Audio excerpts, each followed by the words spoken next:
relief for Indian consumers and for oil marketing companies as the diesel duty and the petrol excise duty gets cut by a big margin, in fact, for oil marketing companies. A big move by the Indian government, by the centre, to ensure that the oil shock for the end consumers is absorbed. A big relief, no change in the retail prices, but special excise cut to help OMCs lower their under-recoveries. And we got overall perspective from economists as well, as it's a good move.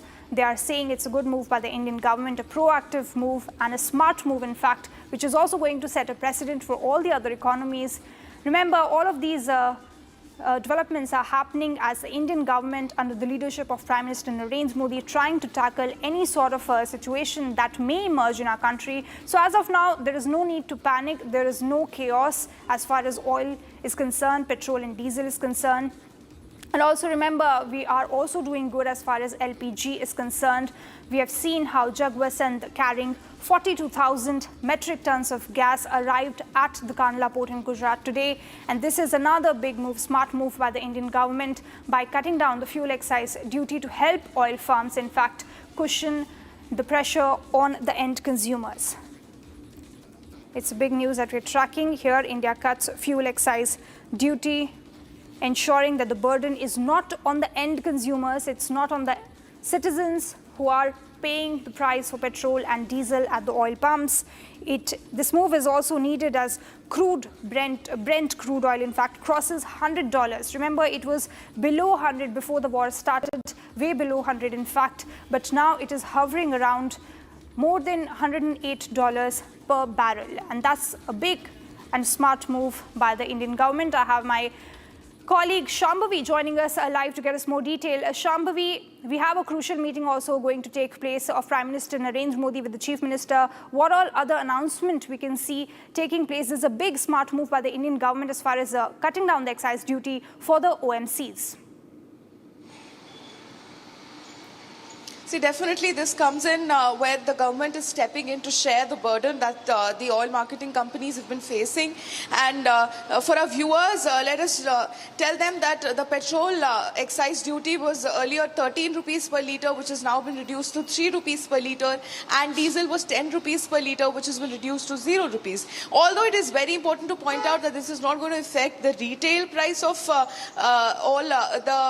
petrol and the diesel, and it's not going to affect the consumers yet, but this comes in as a huge step by the government, where the government is stepping in to share the burden with the oil marketing companies, because the global crude oil prices had had taken a steep increase, where the prices were around $100 per gallon. And these oil marketing companies who buys crude then turns it into petrol and diesel and then sells it to customers. So basically from the very start of it, in the very beginning of this entire chain, the price is being cut because the OMCs were under recoveries for the same, and this will definitely help them to absorb the shock which we are facing at the moment. Back to Absolutely, Shambhavi. And what is the latest that we have as far as the meeting is concerned of Prime Minister Narendra Modi with the Chief Minister, when it is due to take place, and what all announcements can we anticipate?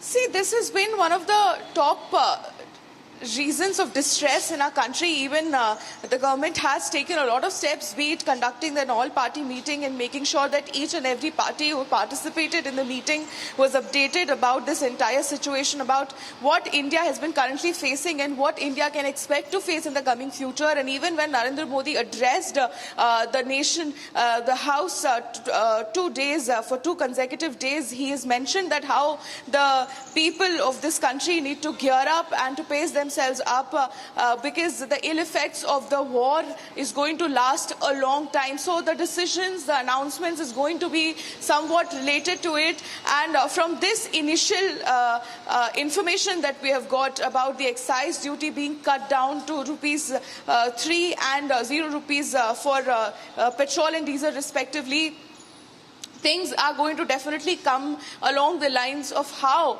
this could better benefit India and how government could share the burden that India is facing at the moment. Absolutely, Shambhavi. Thank you so much for joining and getting us all of these details. Thank you. All right, viewers, fuel excise duties slashed for oil marketing companies, a big cushion for the end consumers.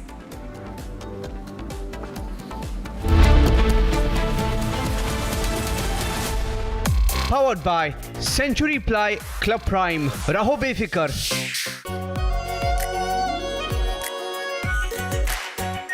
R Pure Shahi Paneer Masala. Delicious, healthy, every day.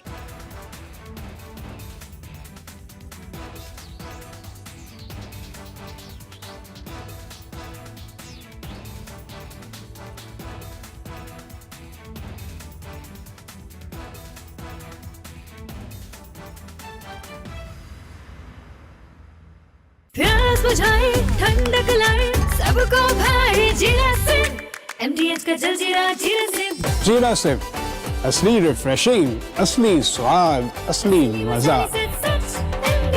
MDH हमें धीरज के साथ, संयम के साथ, शांत मन से हर चुनौती का मुकाबला करना है।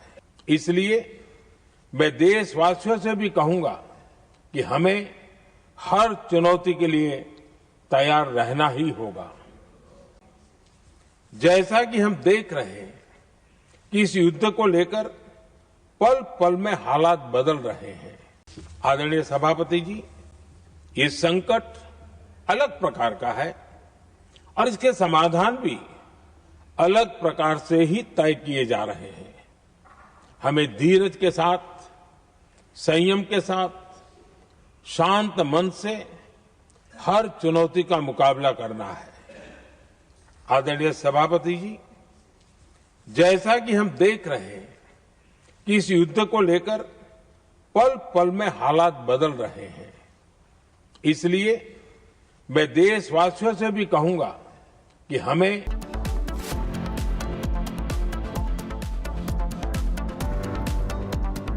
आर प्योर सूजी पास्ता उबालो, मिलाओ और खाओ। 8 मिनट में तैयार। क्या टेस्ट है सबका राजा R pure masala. Amity has been ranked among the top universities globally for producing the most employable graduates by the Times Higher Education UK. Yet another testimony to Amity's excellent placement record. थोड़े में ज्यादा स्वाद यही तो है इसकी खास बात। वाओ मामा, क्या स्वाद है। अरे मेरे राजा, सबका राजा आर प्योर मसाला।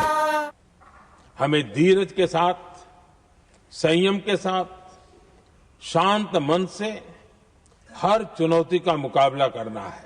इसलिए मैं देशवासियों से भी कहूंगा कि हमें हर चुनौती के लिए तैयार रहना ही होगा। जैसा कि हम देख रहे हैं कि इस युद्ध को लेकर पल पल में हालात बदल रहे हैं। आदरणीय सभापति जी, ये संकट अलग प्रकार का है और इसके समाधान भी अलग प्रकार से ही तय किए जा रहे हैं। हमें धीरज के साथ, संयम के साथ, शांत मन से हर चुनौती का मुकाबला करना है। आदरणीय सभापति जी, जैसा कि हम देख रहे हैं कि इस युद्ध को लेकर पल पल में हालात बदल रहे हैं। इसलिए मैं देशवासियों से भी कहूंगा कि हमें हर चुनौती के लिए तैयार रहना ही होगा। इस युद्ध के दुष्प्रभाव लंबे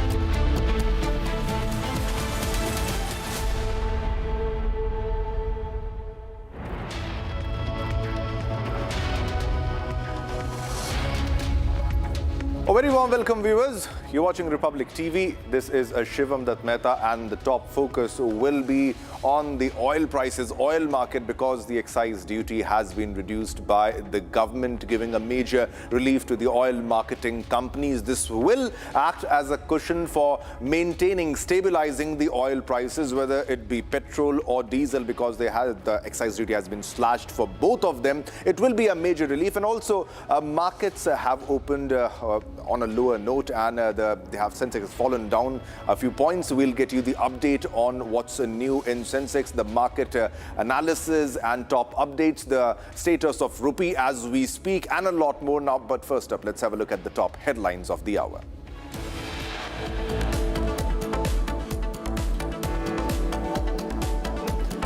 In a major relief to Indian oil firms, Centre significantly reduces excise duty on petrol and diesel to help OMCs lower their under-recoveries. Indian LPG vessel Jagvasant docks at Kandla port, carrying over 42,000 metric tons of LPG. Pine gas carrying 45,000 metric tons of LPG expected to arrive at New Mangalore port today. Prime Minister Narendra Modi to hold virtual meeting with chief ministers on West Asia crisis today. After Trump extends pause on striking Iran's energy plants by 10 days, Iran says it did not request any pause on strikes targeting its energy infrastructure. I'm so disappointed in NATO because this was a test for NATO. This was a test. You can help us, you don't have to, but they have an expression, a great expression, never forget. You can never forget.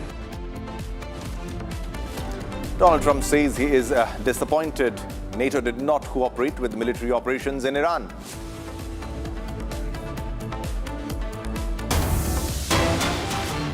All right, viewers, now let's start the bulletin with the update from the Indian markets. Dalal Street has opened lower. Nifty is down 270 points, while Sensex has slipped 800 points. Now, meanwhile, Asian markets are showing mixed trades despite Trump's 10-day postponement.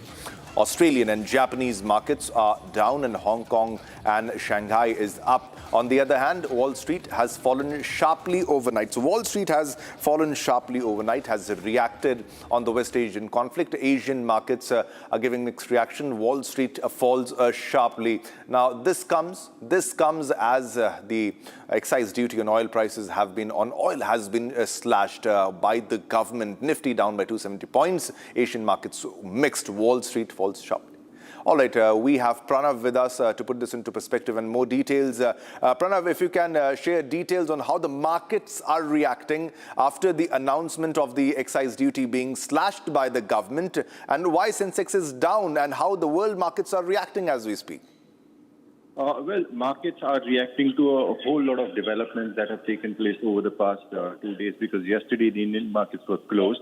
Today, the Indian markets are opening to the global developments. The fact that Donald Trump has said that he'll be postponing the strike by 10 more days, plus the latest decision by the government to cut excise on crude. So a lot of developments, despite which Nifty is down right now. Sensex and Nifty both are down 1.2%.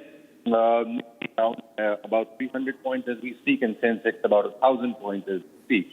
I mean, overall, looking at the picture, day before yesterday, markets had shown a bounce, 2 consecutive days of bounce, but on a monthly basis, we are still seeing the sharpest fall since COVID times. Markets are down about 9% since the war began. So yes, markets are still under pressure, and that's all to the uncertainty over the Iran conflict and the energy supply. All right, Pranav, now do you think that things will stabilize from now on? Because things, as Donald Trump says, that they are on the path to de-escalation. However, Iran has rejected those claims. But still, the strikes have reduced, the killings have reduced. So markets react on sentiments in this case. The market should have been up. What major reasons were for the downfall in this case? And how far do you think this will carry on? Will it improve? Situation will improve? Will market numbers change in a short while, in a half an hour or an hour or so? Well, it is too early to predict because there are two aspects to this entire conflict as we've been talking to, experts and analysts. One is, of course, the war, and the second is the energy prices. Now, even if the conflict or the military intervention as such has reduced drastically over the past about few days, what we're looking at is that the oil prices are still continuing to fluctuate. I mean, even as we speak, oil is currently at $93.48 a barrel, and Brent is at $107.17 a barrel. So that's still towards the higher side. It had, in fact, touched about $120 a barrel, lowered, and then again bouncing back. So oil prices is primarily what the markets are reacting to, because oil, by virtue of being the input ingredient, it directly affects the margins of several companies. So we are looking at oil price playing up right now. The insurance costs in the Strait of Hormuz have shot up, as a result of which that cost of transferring the energy or transporting the energy is also getting passed on to India Inc. or the companies that use oil as an input material, oil or oil-related products as input material. So we are seeing those margins playing up, and that is why the markets are reacting more to the oil prices than to the real military action on the ground. And as long as oil prices continue to fluctuate, we may see. Pranav, stay with us. So we have a guest with us. We have CAOE Subramaniam with us for more details to put this into perspective. Thanks a lot, sir. Your first reaction on the excise duty prices being slashed when it comes to oil, whether petrol or diesel. How will market should have reacted differently? Don't you think so? There has been de-escalation little bit. The IRGC, however, rejects the claims by Trump, but the markets have reacted a bit differently compared to the what is happening in the West Asian conflict, sir? Good morning to you and good morning to Republic TV viewers. So I think market will react. Generally, I think the news has to go to the boardrooms. Boardrooms have to disseminate this information to the respective departments, and they'll see what is the real benefit which will be flowing through the P&L of the respective companies. Typically, when you see in the companies which are all using the energy as one of the input factor, I would assume about anywhere between 6 to 9% will be the energy cost, whether be it petrol, diesel, or electricity, which are all in a different forms of energy. So which need to be understood and put it in the respective buckets, and they will see. And slowly, I think you can take it from me, by end of day, the market will react in a positive way. Since actually, I think 1 week back, Madam Nirmala Sitharaman, she has announced that we are going to set up a 1 lakh crore emergency fund to manage this West Asia crisis. Okay, clearly, these reductions are coming from that fund, if I say so.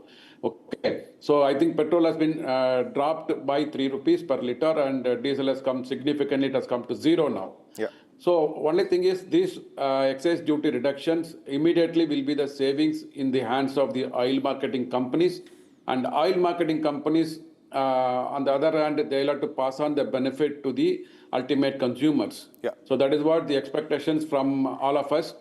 I think the government, the Ministry of Finance, will put the check and balances. Of course, the prices are gone up. The Brent and crude oil per barrel has gone up significantly from $70 per barrel on an average. Now it is close to $100 per barrel. It went up to 120 and it came down to $100 per barrel. Yeah. So some losses will be absorbed by the oil marketing companies through this reduction announced by the government, and something definitely has to be passed on to the public. Yeah, definitely. There was Naira that had already increased the prices. Sir, stay with us. Mr. Subramaniam, stay with us. Pranav is also with us. But let's have a quick check on how the rupee is reacting with what's happening in the West Asian conflict and the oil prices. Now, rupee has reacted. Rupee hits a record low of 94.15 against the US dollar. For the first time, the Indian rupee has hit an all-time low of 94.15 per US dollar, marking a historic depreciation and signaling a strong global domestic pressure on the currency, hammered by worries that the energy supply crisis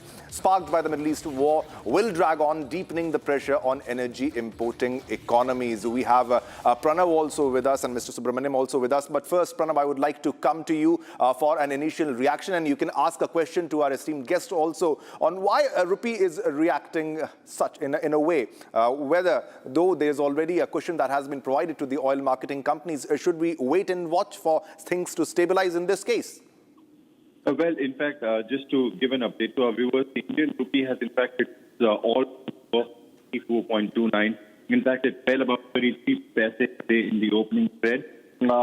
Yesterday, it had closed about 3.96 against the dollar. That was on Wednesday when the session was open.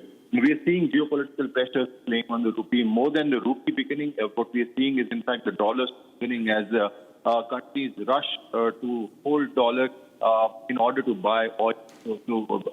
As oil prices go up, more and more dollars required on internet for the reason that's what we're seeing playing up right now. My question to Mr. Subramaniam will be: how is this whole entire equation of one rupee falling, second oil prices going up, and now the government deciding to cut the excise prices at the risk of taking hit one on fiscal deficit and likely GDP? How will this impact India's GDP in the coming future, sir? Mr. Subramaniam. Yeah. I think one by one. Yeah. See, in terms of dollar appreciation against rupees, we should not say that no rupee has depreciated, though both are right. The problem is the demand for dollar is across the globe now, and there is a need for the other countries also to secure their assets in terms of they also want to have a reserve for their crude oil and for the production of petrol and diesel, as well as to protect their boundaries. They'll also to buy the defense equipments. They'll have to buy whatever the import and exports, whatever they are doing. So they need to secure their forex reserves. So to that extent, they will be buying the dollars. I think you know that gold is only the secured assets, what everybody is seeing now. So the gold is procured by many of the governments across the world in the last 1 year in a significant way. Okay, you know that China has procured dollars, the forex reserves by paying dollars. India is sitting on the $720 billion reserves. We also procured about, I think as of now, our gold stock is about 800 tons. To be precise, maybe 830 tons. Okay, which means everybody wants to secure their country and secure their reserves in terms of dollars, which is not fluctuating like, unlike dollar or other currencies. So they want to secure that. Because of that, the dollar is in demand. When dollar is in demand, okay, China wants to buy, the China currency will be depreciated. If South Africa wants to buy, South African currency will be depreciated. So here, I think the demand for dollar is there everywhere. So I want to pitch in for dollars, which means there is a lesser quantity of dollar is available, and more supply is required by the buyers. So that's why that price and supply demand correlation is going up. That is why the dollar is going up. I think maybe we should not be panic. We should wait for about a couple of weeks. When the demand for dollar is coming down, I think the rupee will be strengthened against dollar. That is one. Second is the crude oil price. Definitely, I think everybody was expecting that it will go to $120 per barrel and to $140 per barrel. I think some strategic steps have been taken by in the Strait of Hormuz, so that some vessels are being allowed so that they can cross the border. So because of that, we are able to see the petrol price, the crude oil price in the range of $100 per barrel. But slowly, I think the East Asian countries or West Asia countries, they have to come into some forum so that the crisis between the US, Israel, Iran can continue. We don't know because we are not the mediators, or we don't have any hands on that. But the bare minimum emergency products should be allowed to sail through, because 20 to 25% of the imports are going, or imports or exports are going through the Strait of Hormuz, and it is directly impacting the insurance cost also. Ships are not willing to sail there. So it directly goes and hits your inflation. The price will go up. Okay. I think if you see the world citizen, everybody has to contribute to minimize the damage. But in the meanwhile, I think those three countries have to begin the peace talk and bring the situation under control. All right, sir. Thanks a lot for your expert analysis and your insight on what's unfolding in the West Asian conflict and its reaction and its impact on the Indian rupee and the oil prices. Thanks a lot. Thank you. So there's a relief. There's a relief for oil firms, for the OMCs. Now you have the graphics on your screen, but the rupee has also reacted, depreciated. It's on a lower note, and this is the relief for the OMCs, the oil marketing companies. The excise duty has been reduced when it comes to diesel to 10. It was earlier 10 per litre. Now it's 0, and same it goes for the oil prices also, for the oil excise duty. But now this won't be passed to the oil prices for the consumers. But definitely it will be a cushion, because as you saw, there is a company that's called Litre, which has increased the prices.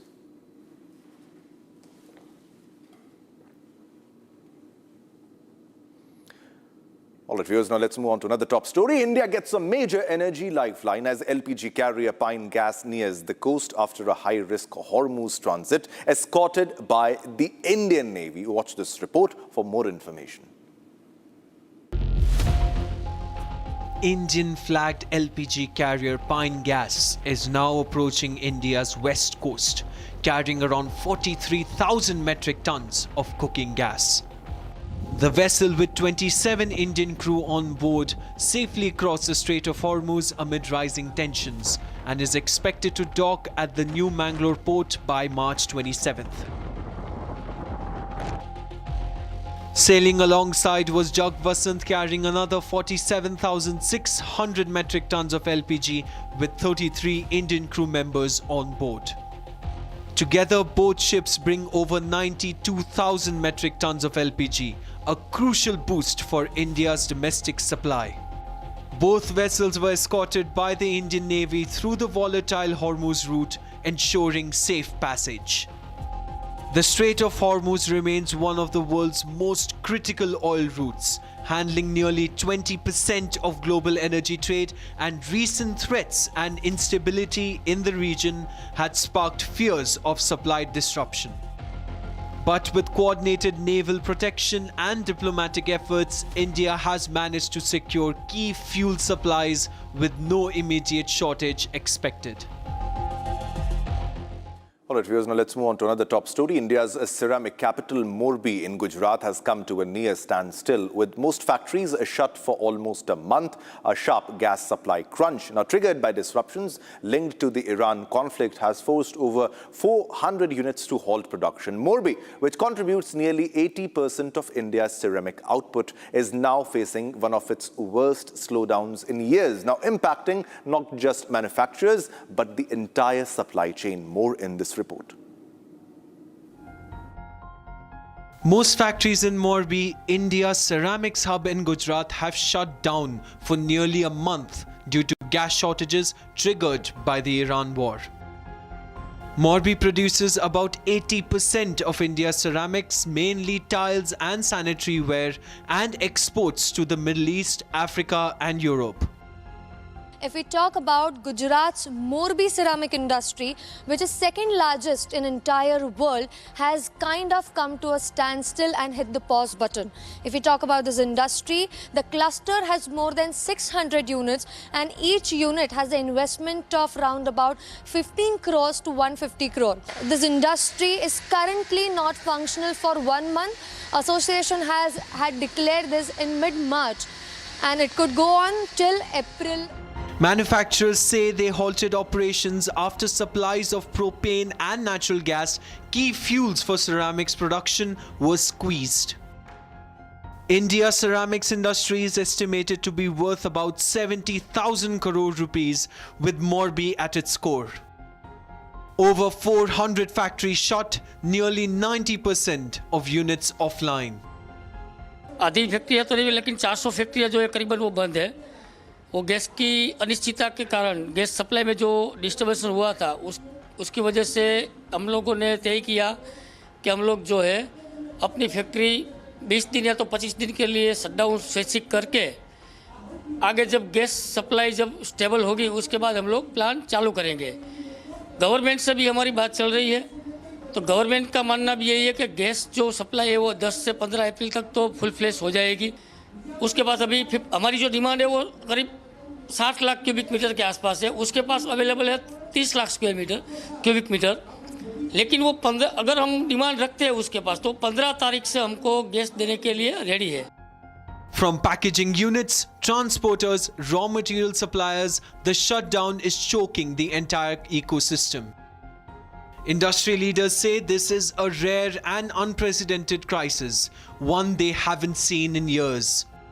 Morbi का अंदर एक महीने के अंदर minimum 500 से 700 करोड़ का directly industries के ऊपर लॉस है और साथों साथ जो भी गुजरात गैस लो, पावर सप्लाई लो, इतना पावर कंजप्शन यहाँ पे मोरबी में हो रहा है तो पीजीवीएसटीएल को भी लॉस होगा और जितने सोलर प्लांट गुजरात में लगे हैं वो सोलर प्लांट का भी पावर यूज होने वाला नहीं है तो वो भी सोलर प्लांट को भी शट डाउन करना पड़ेगा। लेकिन अगर एक महीने के अंदर मतलब अगर 15 अप्रैल तक ये इंडस्ट्रीज को गैस नहीं मिला तो काफ़ी बड़ा नुकसान इंडस्ट्रीज को भी हो सकता है, साथों साथ जो भी हमारे साथ जुड़े हुए हैं अलग अलग इंडस्ट्रीज जो हमारे सप्लायर है उसको भी इफेक्ट होगा और हमारे जो वर्कर है उसको भी इफेक्ट होगा। The shutdown is expected to last till mid-April.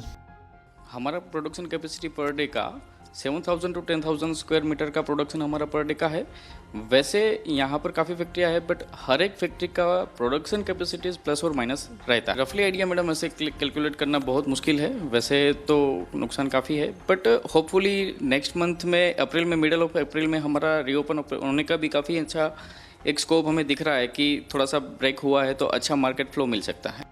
For now, Morbi waits for gas, for relief, for revival.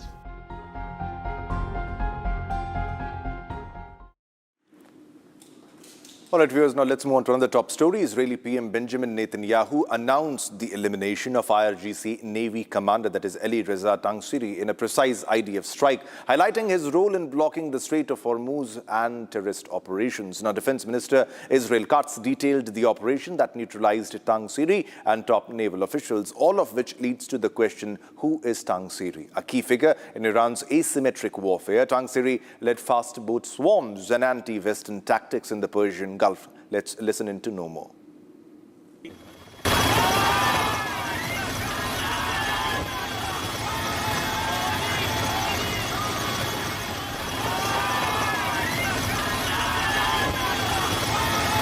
אנחנו ממשיכים לתקוף בעוצמה את המטרות של משטר הטרור האיראני. אמש חיסלנו את מפקד חיל הים של משמרות המהפכה. לאיש הזה יש הרבה דם על הידיים, ובנוסף הוא זה שהוביל את סגירת מצרי הורמוז. זוהי עוד אחת מהדוגמאות של שיתוף הפעולה בינינו לבין ידידינו ארצות הברית במטרה משותפת להשיג את מטרות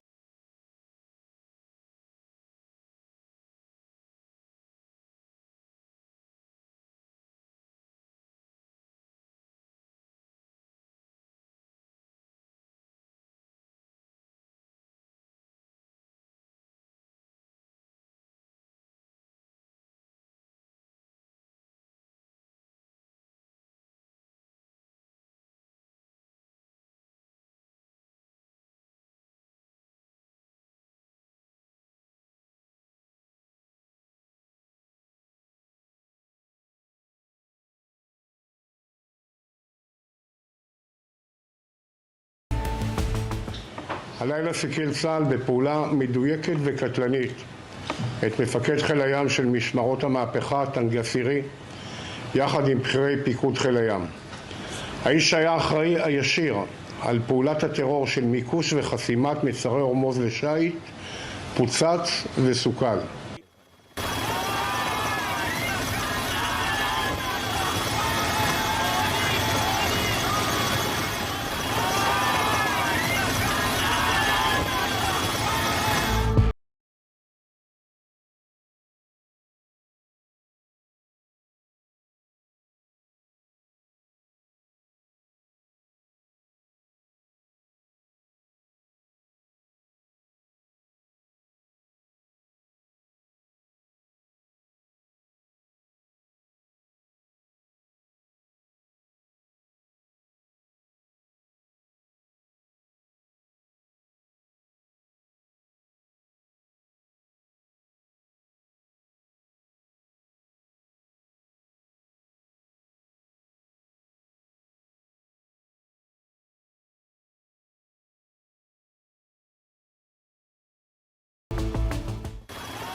All right, viewers, it's time to slip into a short commercial break, but don't go anywhere because coming up next, in a major relief to Indian oil firms, the centre significantly reduces excise duty on petrol and diesel to help OMCs lower their under-recoveries. And also, Indian LPG vessel Jagwasant docks at Kandla port carrying over 42,000 metric tons of LPG. Coming up next, don't go anywhere.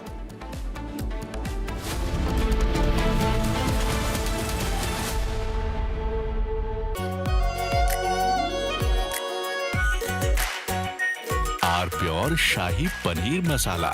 Delicious, healthy, every day. अरे tension किस बात की? Century प्रोबूट का premium plus है ना, low emission है, high density है, water resistant भी, टर्माइट एंड बोरो रेजिस्टेंट भी है।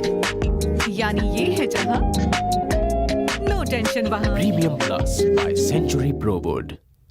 चमकी चाट से क्या बना है? सैंडविच, लस्सी और छाछ और हर घूंट में चमकी चाट। अब बताओ स्वाद आया? आया। असली स्वाद सिर्फ चमकी चाट।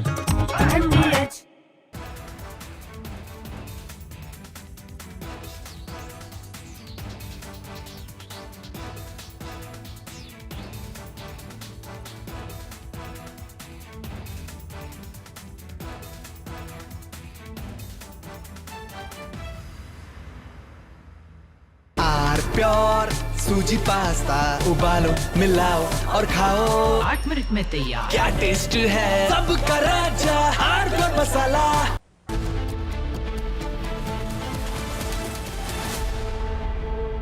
प्यास बुझाए ठंडक लाए सबको भाई जीरा सिर्फ MDH का जलजीरा जीरा सिर्फ। जीरा सिर्फ असली रिफ्रेशिंग, असली स्वाद, असली मजा।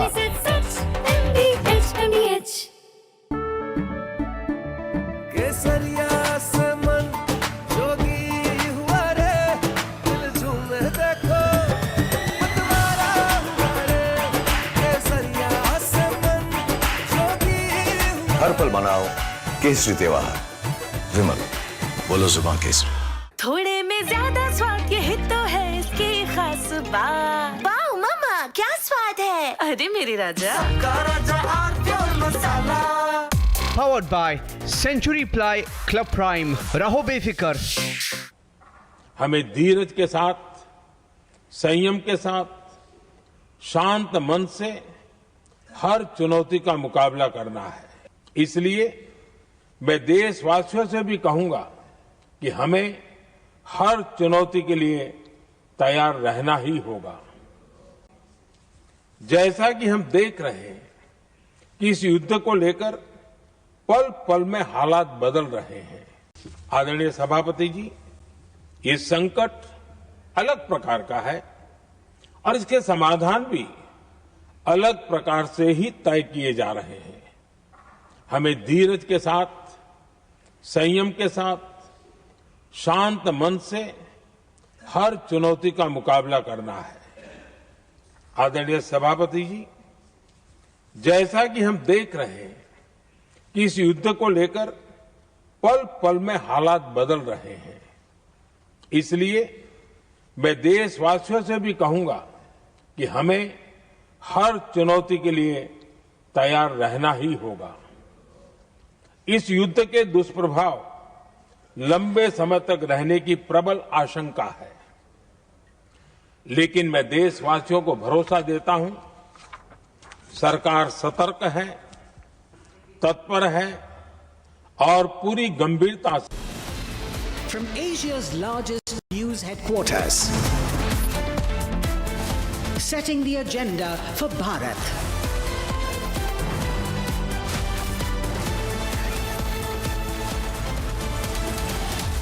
You're watching Republic.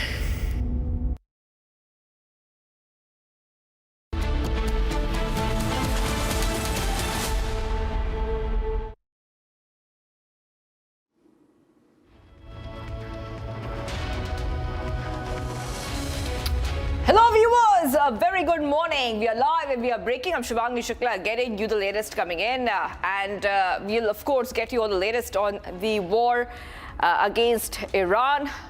It's day 28, almost a month now, And President Trump has made some statements saying that there will be a pause which has been extended when it comes to striking Iranian energy plants. So we're getting all these updates from the war. We'll get you all that you need to know, but the headlines first. Let's get started.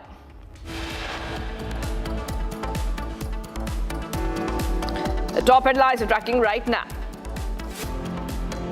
Indian LPG vessel Jug Vasant docks at the Kandla port carrying over 42,000 metric tons of LPG. Pine gas carrying 45,000 metric tons of LPG expected to arrive at New Mangalore Airport today. Manipur census postponed due to public pressure for the NRC. Prime Minister Modi to hold virtual meeting with Chief Minister on West Asia crisis today. After Trump extends pause on striking Iran's energy plants by 10 days, Iran says it did not request any pause on strikes targeting its energy infrastructure. And they'll tell you, we're not negotiating. We will not negotiate. Of course they're negotiating. They've been obliterated. Who wouldn't negotiate? They are begging to make a deal. We'll see if we can make the right deal. Trump claims Iran is desperate to make a deal with the U.S. to end the war, a day after Tehran rejected his 15-point peace plan. I'm so disappointed in NATO because this was a test for NATO. This was a test. You can help us. You don't have to. But they have an expression, a great expression, never forget. You can never forget. And Trump says he's disappointed NATO did not cooperate with military operations in Iran.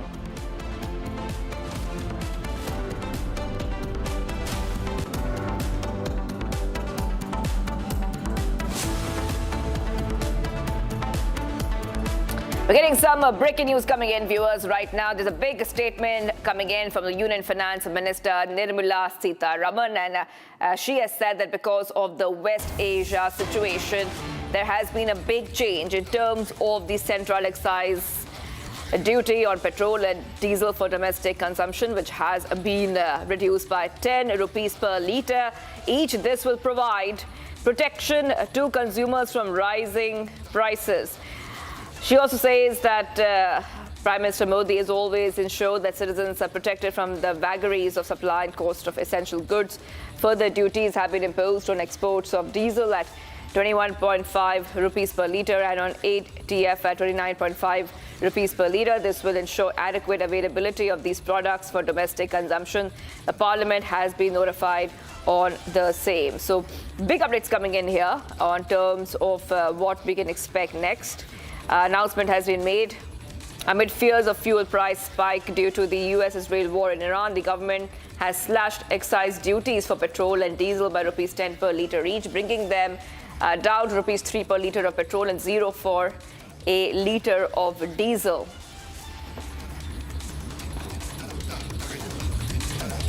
Getting some more breaking news coming in. A Union Minister of Petroleum and Natural Gas takes to social media and claims international crude prices have gone through the roof in the last 1 month, from around $70 per barrel to around $122 per barrel. Consequently, petrol and diesel prices for consumers has gone up all over the world.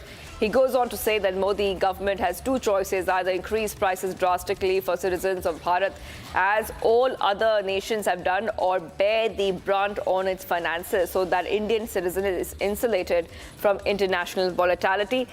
He lauded Prime Minister's decision to take a hit on its own finances again to safeguard the Indian citizen, in keeping with his government's commitment of last 4 years since the conflict in Russia-Ukraine started. He also expressed his gratitude to the Prime Minister, Finance Minister Nirmala Sitharaman for having taken a huge hit on its taxation revenues to ensure very high losses of oil companies at this time of sky-high international prices. And at the same time, export tax has been levied as international prices of petrol and diesel have skyrocketed, and any refinery exporting to foreign nations will have to pay more export fees. So this is a huge update which we're getting for our viewers in terms of the energy crisis. We're getting some more breaking news coming in. Let's go ahead to the next set of breaking news. As a relief for oil marketing companies, Centre has reduced excise duty on petrol from 13 to 3 rupees per litre and for diesel from 10 to 0. No change in retail prices of petrol or diesel. Special excise cut to help OMCs lower their under recoveries. So back-to-back updates coming in here. The government has already slashed excise duties for petrol and diesel by rupees 10 per litre each, bringing their centre-imposed taxes down to rupees 3 per litre of petrol and making it 0 for diesel.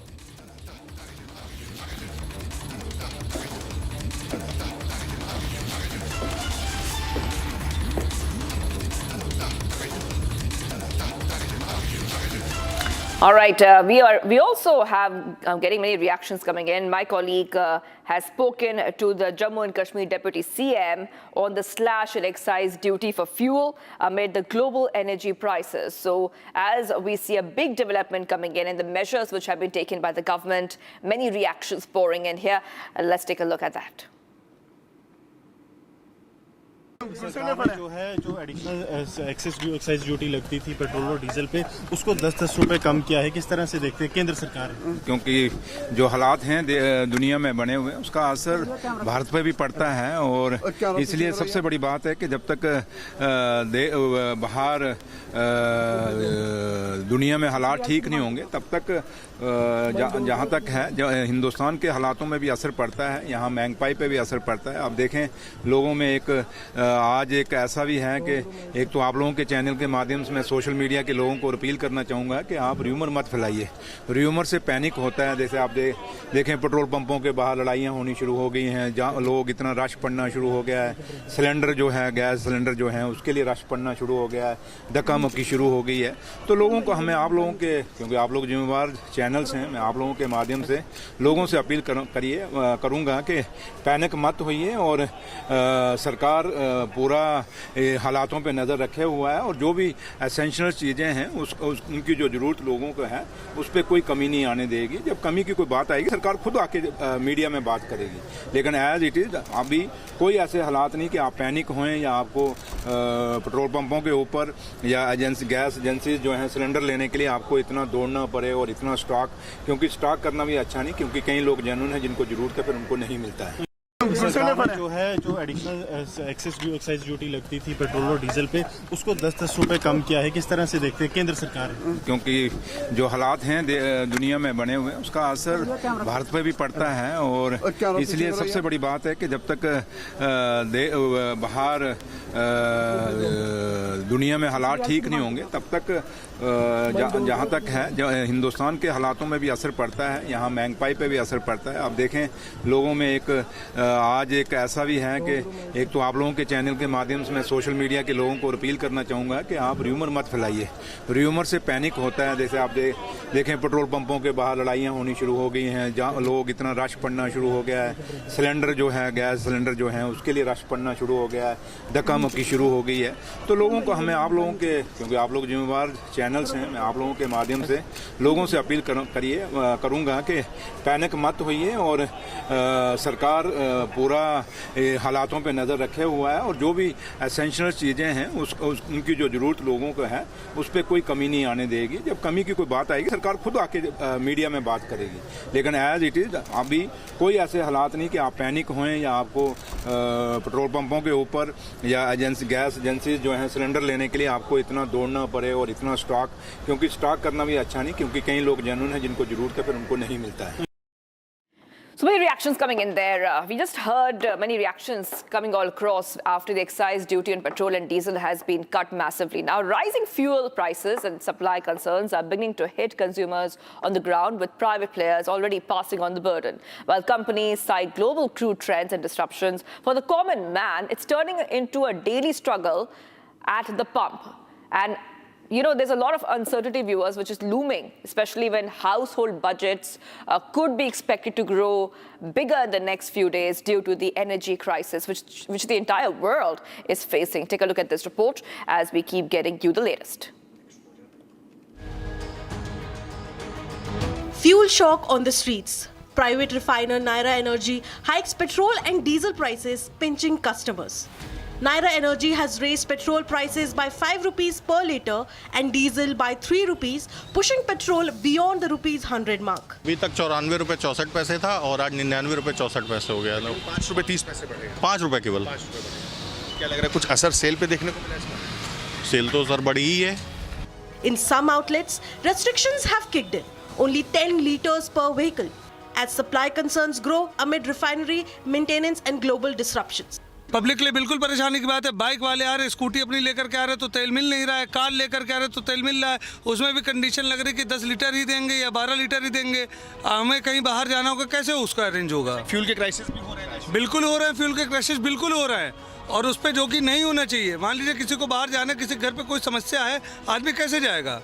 अगर ये सारी चीज़ें तो पहले से arrange करनी चाहिए। पहले से आप एक बार पब्लिक को इंडिकेट करेंगे कि हाँ 10 दिन 15 दिन बाद ये समस्याएं आएंगी तो पब्लिक उस हिसाब से प्रिपेयर होगी ना। Behind the hike, soaring global crude prices and disruptions in supply routes. ये रेट में 12 बजे के बाद का है। 12 बजे के बाद। हाँ। कितने रुपए बढ़ाए गए? 5 रुपये। और डीजल में? 3 रुपये। क्या उसके बाद से यहाँ पर भीड़ है या सन्नाटा? नहीं, भीड़ लगी रहती है। हाँ। क्या फ्यूल कम आ रहा है पीछे से, ऐसा है? हाँ, फ्यूल कम तो आ ही रहा है। हाँ। आगे के हालात और खराब हो सकते हैं? अभी भी हम तो हाँ 30 लीटर का है। हाँ 30 लीटर पेट्रोल है और 160 लीटर डीजल। इसके ऊपर नहीं दे सकते? नहीं, उसके ऊपर। While Naira assures no major supply disruption, the reality on the ground tells a more tense story. Shortages, caps and rising frustration. बिल्कुल अपने प्रधानमंत्री को देखते हो, जो उनके जो है नियम होंगे वो हम पे सब पे जो है अप्लाई होंगे और हम मानेंगे। With global tension pushing oil above $100 a barrel, the pressure is mounting and customers are paying the price. तो मौजूद है कानपुर में। आपको अगर दिखाएं तो 5 रुपये 30 पैसे जो तकरीबन रेट है वो पेट्रोल का बढ़ाया गया है। इसके साथ ही आज सुबह से ये जो रेट है वो इम्प्लीमेंट कर दिए गए हैं। भारत की जो प्राइवेट एनर्जी कंपनी है नायरा, उसने ये रेट बढ़ाए हैं। As fuel prices rise and supplies tighten, the burden is clearly shifting to the common man. The big question, how long can this last? So we're getting these updates coming in. A lot of concern about the prices which are rising. Republic spoke to Gursimran, my colleague, spoke to the Deputy CM of Jammu and Kashmir on the slash and excise duty on fuel and petrol amid the global energy crisis. We listened to that earlier. Let's once again play out that very important reaction where the Deputy CM is saying there's no need to panic and please do not believe rumors on social media. Listen in. देश की कोई भी country नहीं चाहेगी कि जंग जारी रहे, लड़ाई जारी रहे। इसलिए हम चाहते हैं कि जंग खत्म हो, लड़ाई खत्म हो। तो बाकी क्योंकि ये तो प्राइम मिनिस्टर साहब ने मीटिंग बुलाई है और सिर्फ वही है कि सारे जितने भी ऑनरेबल चीफ मिनिस्टर साहब हैं उनको कॉन्फ्रेंस में लिया जाए और उनसे भी राय मशवरा लिया जाए। क्योंकि एक हालात तो हैं, वो आप लोग भी समझ रहे हैं, हालात तो हैं कि कोई ऐसा पैनिक ना हो जाए जिससे ऐसा कोई लोगों में ना हो जाए, हड़बड़ी मच जाए। तो क्योंकि लोगों में बड़ा बड़ा कुछ कहने को मिलता है वो सोशल मीडिया में रोज, तो वो उससे लोगों में कहीं ना कहीं पैनिक होता है। तो इसलिए ये मीटिंग अच्छा स्टेप है ऑनरेबल प्राइम मिनिस्टर साहब का और उम्मीद करते हैं इसका अच्छा रिजल्ट निकलेगा। सर, ट्रम्प साहब ने कहा है कि 10 दिन और दिए हैं ईरान को कि आप बात कीजिए, नहीं तो फिर जो है उनके पावर प्लांट्स को हिट किया जाएगा। अब ट्रम्प साहब क्या कहते हैं क्या नहीं कहते, मैं उनका स्पोक्समैन नहीं हूं, लेकिन है कि वो कभी 5 दिन कहते हैं, कभी 10 दिन कहते हैं। अब ये ट्रम्प साहब से ही पूछना, मुझे लगता है आपको जाना ये ट्रम्प साहब से बात करनी चाहिए। सर, ट्रम्प साहब ने कहा है कि 10 दिन और दिए हैं ईरान को कि आप बात कीजिए, नहीं तो फिर जो है उनके पावर प्लांट्स को हिट किया जाएगा। अब ट्रम्प साहब क्या कहते हैं क्या नहीं कहते, मैं उनका स्पोक्समैन नहीं हूं, लेकिन है कि वो कभी 5 दिन कहते हैं, कभी 10 दिन कहते हैं। अब ये ट्रम्प साहब से ही पूछना, मुझे लगता है आपको जाना ये ट्रम्प साहब से बात करनी चाहिए।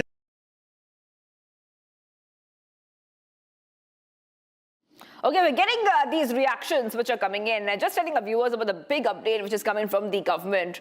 Amid fears of fuel price spike due to the US-Israel war in Iran, the government has slashed excise duties for petrol and diesel by ₹10 per litre each, bringing them down to ₹3 per litre on petrol and $0 for a litre of diesel. So this is a huge update that has come in amongst the global energy situation which is unfolding. The government has slashed excise duties for petrol and diesel by ₹10 per litre each, bringing the centre-imposed taxes down to ₹3 per litre and petrol making it $0 for diesel.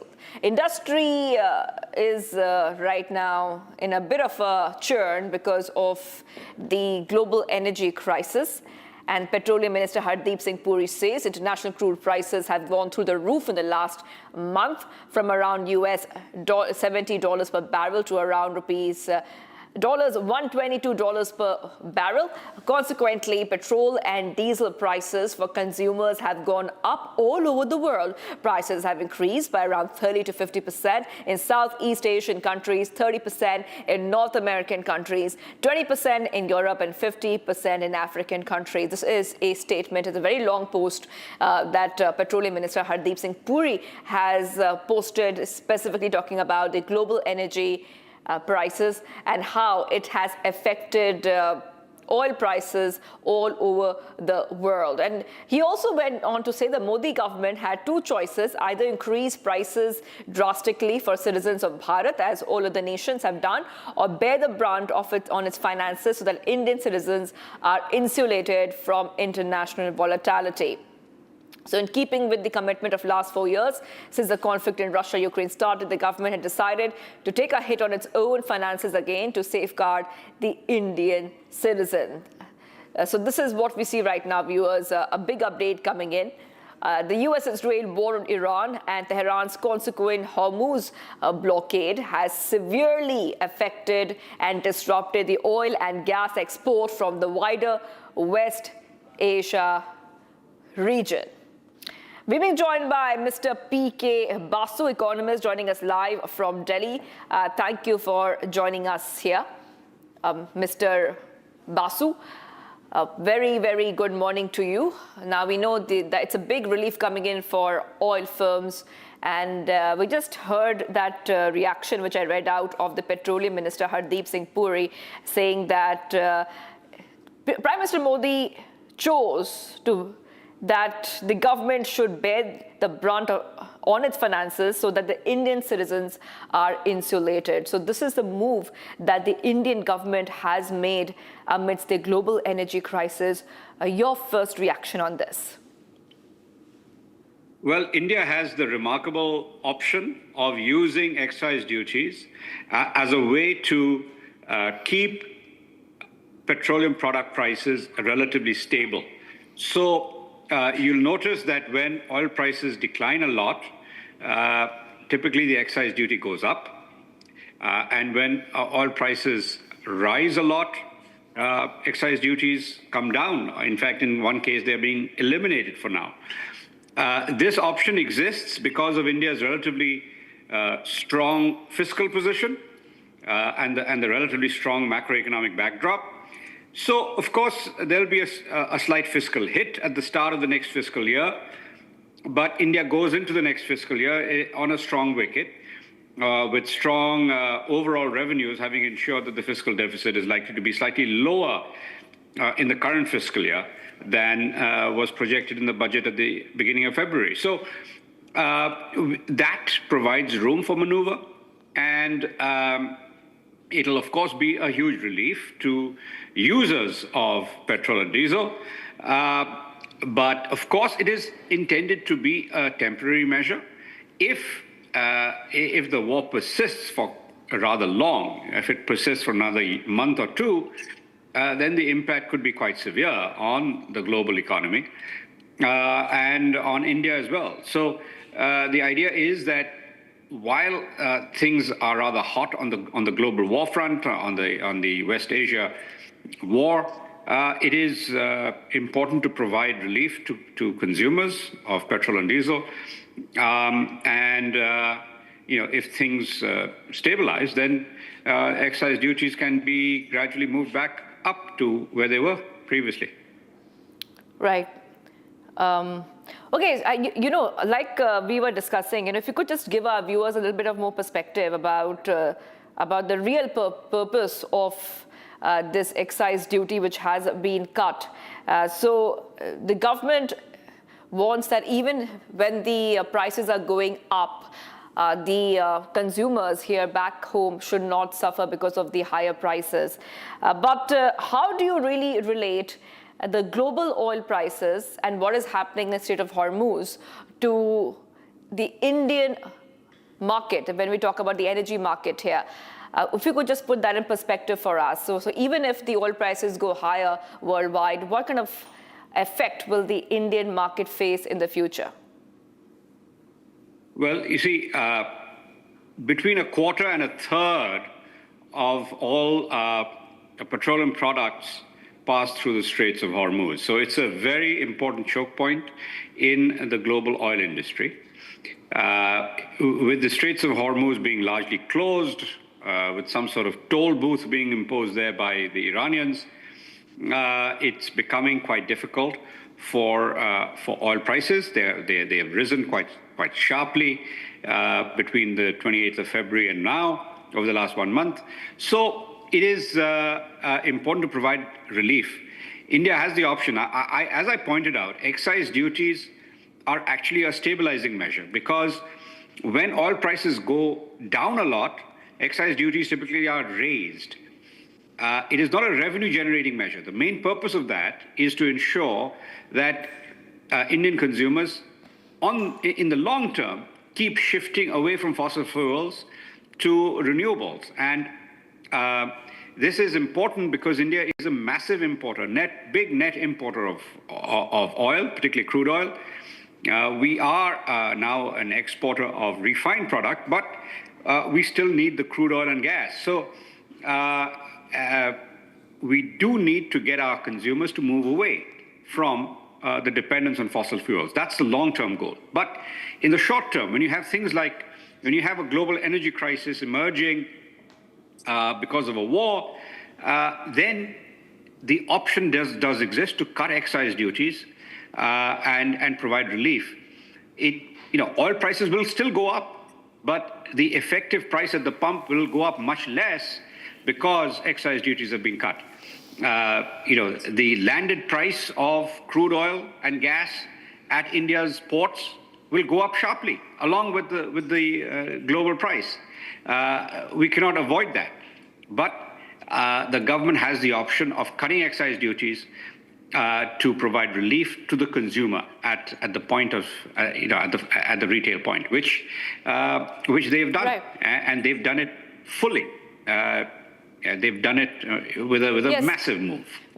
Mr. Basu, you mentioned the Indian consumer, and a lot of our viewers who are watching right now, especially the ones who are running a household, if you could just give them a little bit of a synopsis as to what they can expect next, realistically. Well, realistically, for now,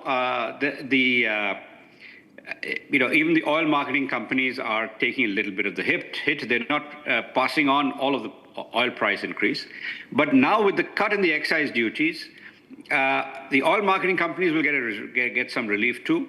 And at the point of sale, at the petrol pump, diesel and petrol prices can stay unchanged, broadly unchanged for now, because of the excise duty cut, and in some cases might even come down a little bit in the very short term. The idea, of course, is not to reduce prices, but to keep them stable. Main goal of the excise duty cut is to ensure that oil prices stay stable relative to where they were a month ago, and that, I think, will be largely achieved with this excise duty cut. Right.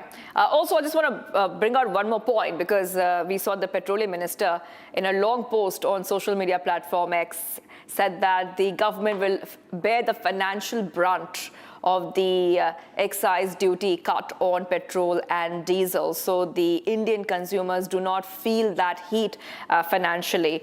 Could you just go ahead and tell our viewers a little bit more about what the government meant by that statement? Well, by cutting excise duties, the government is foregoing some revenue. Some of its tax revenue, the government is choosing to forego, which basically means that the fiscal deficit in the early part of the next fiscal year will be a little bit higher. So, note that petroleum products are excluded from GST.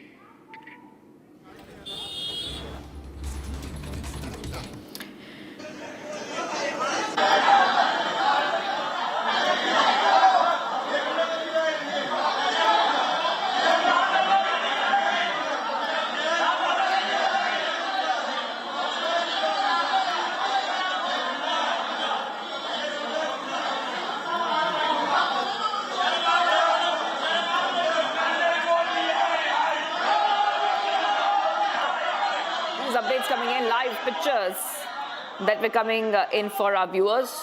And a lot of ruckus can be seen in the Jammu and Kashmir Assembly. So just getting out these pictures, we have to cut across these pictures which are coming in live. Ruckus in the Jammu and Kashmir Assembly, coming in the backdrop of the significant ruckus can be seen there. We'll try to, of course, go ahead to our reporters and find out exactly what is happening, but a lot of ruckus can be seen. Yes, let's go straight across to Gursimran. Gursimran, live pictures, ruckus at the Jammu and Kashmir Assembly. Just help our viewers understand what really happened there, what is causing that ruckus. See, it all started with the NCMLA Tanveer Sadiq, the chief spokesperson of the National Conference, also coming out with a poster of Ayatollah Khamenei, in which he said that the entire NC and the government condemns the attack on Israel and the brutal murder of Ayatollah Khamenei and also the miners that have been killed in the US attack. After that, when the assembly started, they came almost to the well opposing the move of the United States and the Israel. There were slogans that were raised again, not only against Israel, but also US President Donald Trump and the United States of America for their aggression that they have shown in Israel. And there have been pro-Iran slogans that have also been raised inside the J&K Assembly. Counter to this, the BJP was raising the slogans for the establishment of the National Law University in the Jammu region. That has been a long-pending demand, and for the same demand, they have also called for a massive protest today in a short while from now, wherein they will be going to Gherao the Jammu and Kashmir Assembly. A major showdown that the BJP has called against the National Conference. But now inside the Assembly, there is a massive ruckus that is going on, despite several reminders by the Jammu and Kashmir Assembly Speaker. Abdul Rahim Rathar, that all the MLAs should stop and they should not resort to such conduct inside the Assembly, and there will be a separate time that will be given on the discussion on the said topic, that is the US and the Israel attacks on Iran. That will be discussed. But now what is happening, that as we speak, there is a massive ruckus that is going on inside the Jammu and Kashmir Assembly, where all the MLAs from the National Conference, from the PDP, Congress Party, Independents, CPIM, all have gone almost to the well, raising the slogans, and they are saying that there needs to be an immediate discussion on the said issue, while the BJP, on the other hand, is taking up the issue of the National Law University, and that is why the ruckus is taking place inside the J&K Assembly. But the ruling dispensation seems to be in no mood to actually bow down to the instructions that are being passed by the chair. They said that they want the immediate discussion to take place, and they said that the government condemns this move of the US and the Israel to target the Iran. Okay, Gursimran, stay on with us. Just putting on those pictures, huge ruckus inside Jammu and Kashmir Assembly. And these are live pictures coming in. This is the National Conference MLA's protest against Israel and America and US in the Jammu and Kashmir Legislative Assembly.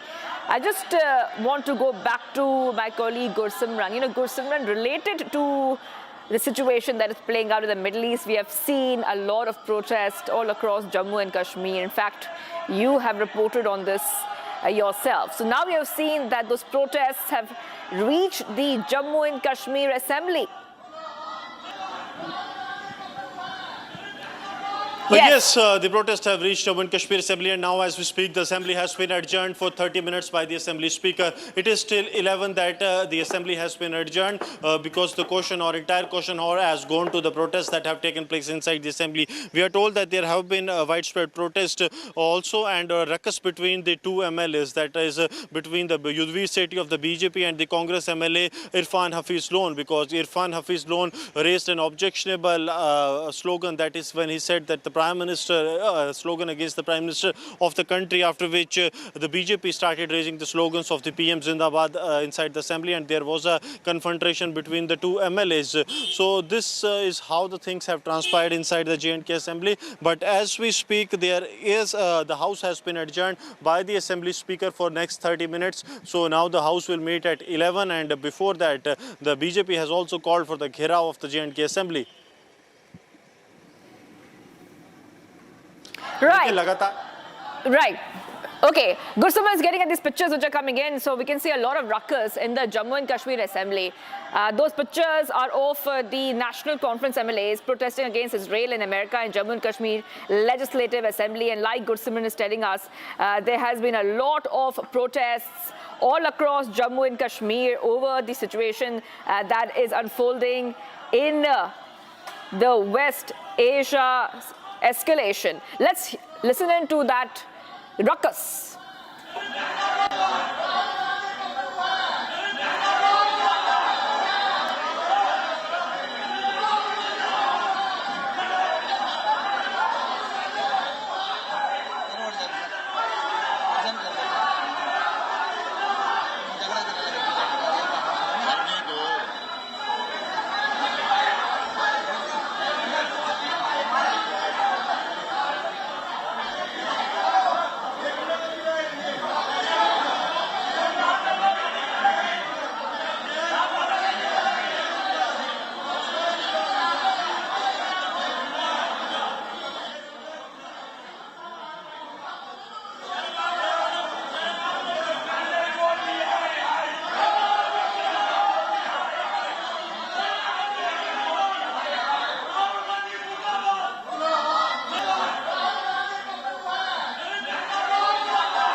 So viewers, National Conference MLAs here protesting against Israel and America in Jammu and Kashmir Legislative Assembly.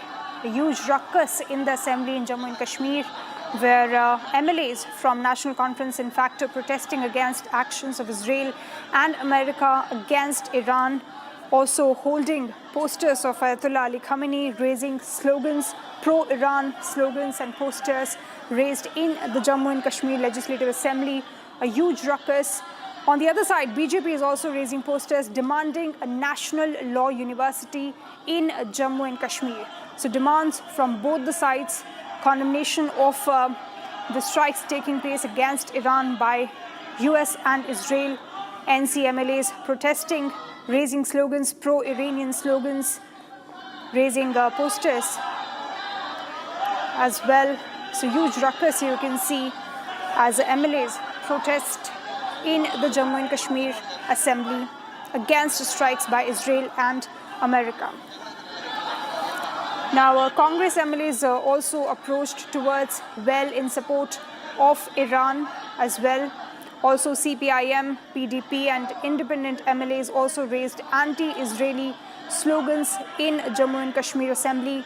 Photos of Ayatollah Ali Khamenei also raised inside J&K Assembly. So a huge ruckus in Jammu and Kashmir Assembly on the back of the war. You can see even the security personnel deployed in the Assembly to tackle the situation. And you have a huge ruckus, MLAs, in fact, war of words between the MLAs in the Assembly. Kashmir विधानसभा, क्योंकि ये budget session का दूसरा चरण है तो budget को पास करवाना होता है विधानसभा से, तो उसे टेबल करना था। क्या वो अब टेबल हो पाएगा, वो देख रहा हूँ। I have my colleague in fact giving us the latest. This in fact assembly session was in fact because of the proceedings that were due to take place regarding the budget that was supposed to be tabled in the assembly, but here you have in fact huge ruckus breaking out in Jammu and Kashmir Assembly on the back of the war, security personnel trying to tackle the situation. In fact, several of the MLAs also manhandling each other. There are huge ruckus, in fact, different political quarters, in fact, reacting to the situation in West Asia war. NC National Conference raising pro-Iranian posters and slogans. There you have the visuals. The manhandling being done by the MLAs, in fact, security personnel trying to tackle the situation. You can see the visuals of the huge ruckus breaking out in Jammu and Kashmir Assembly. Budget was supposed to be tabled in the Assembly, but here you have, in fact, clashes taking place between the MLAs.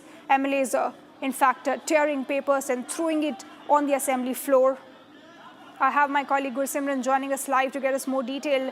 Gursimran, how long this is going to continue? Police personnel also deployed inside the Assembly to tackle the situation.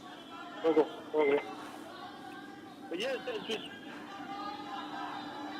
Gursimran, am I audible? Gursimran, a huge ruckus in Jammu and Kashmir Assembly.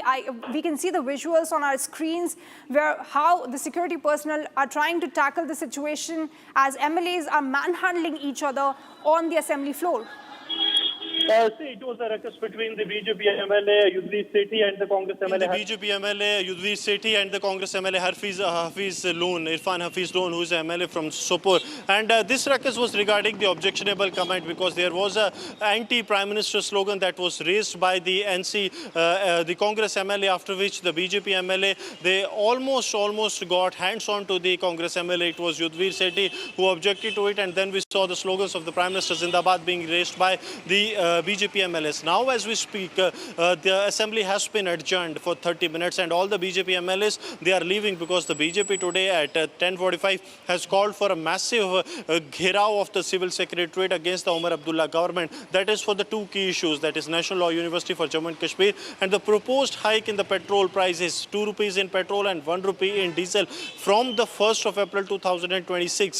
The BJP is saying that at a time when the union government is taking the adequate steps to ensure that the fuel prices do not hike, why Umar Abdullah government is trying to fetch money by raising the fuel prices in Jammu and Kashmir. So these are the issues for which the BJP has already called for a gherav, but inside the assembly we have seen the pro-Iran slogans being raised, anti-Israel and anti-US slogans, anti-Donald Trump slogans being raised by the MLAs. All MLAs except from the Bharatiya Janata Party, they have raised this issue that they condemned the attack of United States and the Israel on the Iran, and they have said that they stand in solidarity. Not the government, not the political parties only, but Tanveer Sadiq, the MLA, said that the government of Jammu and Kashmir stands in solidarity with Iran. Absolutely, Gursimran. We are playing out the visuals of the ruckus in Jammu and Kashmir Assembly. So essentially demands by the BJP to not hike the petrol and diesel prices in Jammu and Kashmir, also demanding a national law university in the state. So these are the visuals that we are playing. Gursimran, the protests are scheduled to take place anytime soon. 10:45 a.m. is the time, right? Yes, all the BJP MLAs one by one are leaving the Jammu and Kashmir Assembly because they all will also be taking the part in the protests that have been called in. It will be a gherav towards the Jammu and Kashmir Assembly. Though it will be successful or not, it continues to be a question because there has been a massive deployment of the security forces, not only on the one side, but on the both sides of the civil secretariat entrance. So it is very unlikely that they will be able to reach or enter the Jammu and Kashmir civil secretariat. But yes, they have called for a massive gherav of the civil secretariat against the Umar Abdullah government. All right, thank you so much, Gursimran, for getting us all of these details. Now, viewers, early in the morning, we received a big breaking news where excise duty cuts were in fact imposed on the OMCs, excise duty cuts on petrol and diesel. Joining me, a guest here, strategic advisor on India-US relations, Guru R. Sole, to get us some more details on this. So, a big breaking news that we tracked early in the morning. India cuts fuel excise duty on oil firms to cushion the pressure on the end consumers. Excise duty reduced amid global energy crisis. I have with me Guru R. Sole, market expert, joining us on this to get us more details. Guru R. Sole, this is a big news that we covered this morning where excise duties have been slashed, in fact, on both petrol and diesel. All right, we'll try and connect with the guest.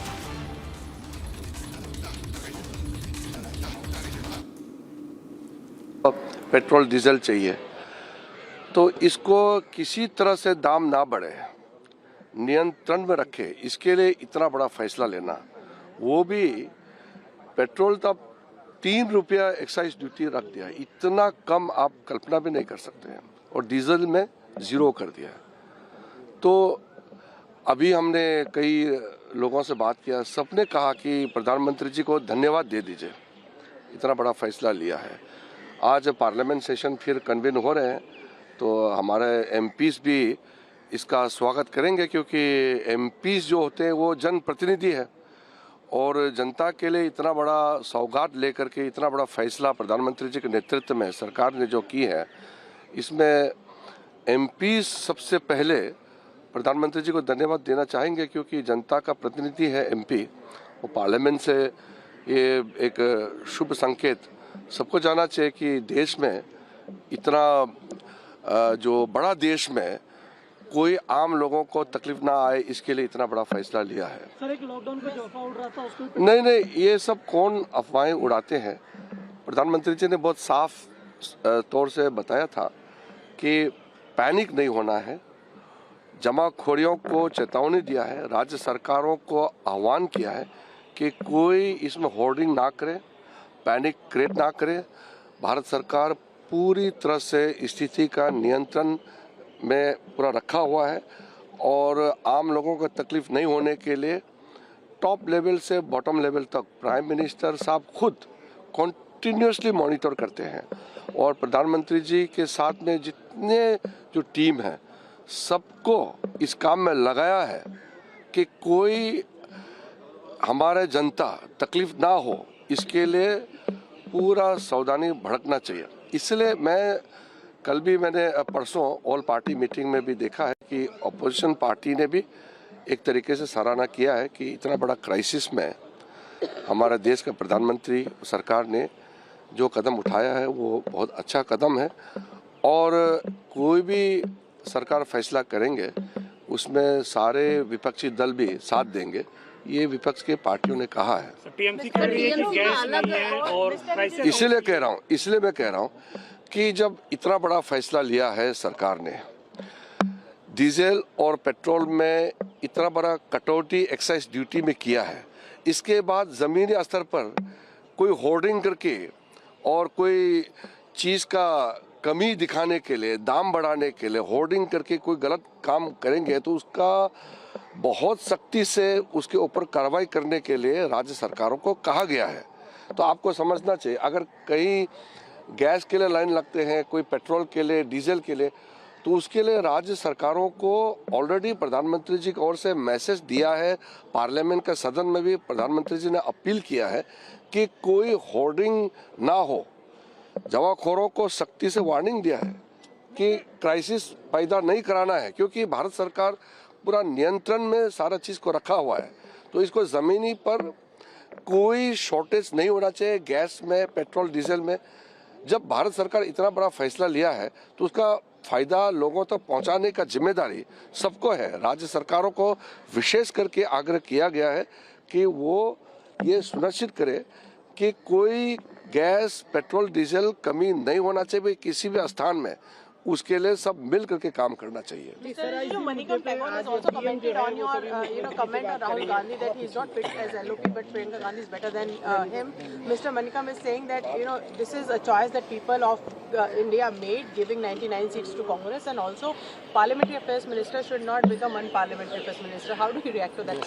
Congress party क्या फैसला लेता है ये तो मेरा हाथ में नहीं है, लेकिन नेता प्रतिपक्ष अच्छा काम करे ये तो हम अपेक्षा रखते हैं। So I have no comment on who Congress chooses their leader to be, but I want their leader to be positive and sensitive towards parliamentary democracy, rules, regulation, etiquettes, and the system which we have, the convention. But मूल बात ये है, I on behalf of all the MPs would like to extend heartfelt gratitude to Honorable Prime Minister for taking such an important decision to cut drastically the excise duty on petrol and diesel. So this is something which is taken only to ensure that the common people do not suffer. So to ensure that such a huge decision taken by the Prime Minister at the top level must be ensured by all cooperation, especially the state government, to ensure that there is no shortage of LPG, petrol, diesel at the ground level. So we all have to support. It's a time of crisis. We have to work as a team. Thank you, sir. Thank you, sir. Thank you, sir. There you had Union Parliamentary Affairs Minister Kiren Rijiju praising the big move by Prime Minister Narendra Modi-led government by cutting down the excise duties on petrol and diesel for OMCs. I have with me CA and market expert Guru R. Soul. Mr. Soul, this is a big move by the Indian government this morning where excise duty cuts were in fact implemented for these OMCs. What is your initial reading on this? On behalf of Indian diaspora in America, congratulations to Indian government for taking such a bold decision.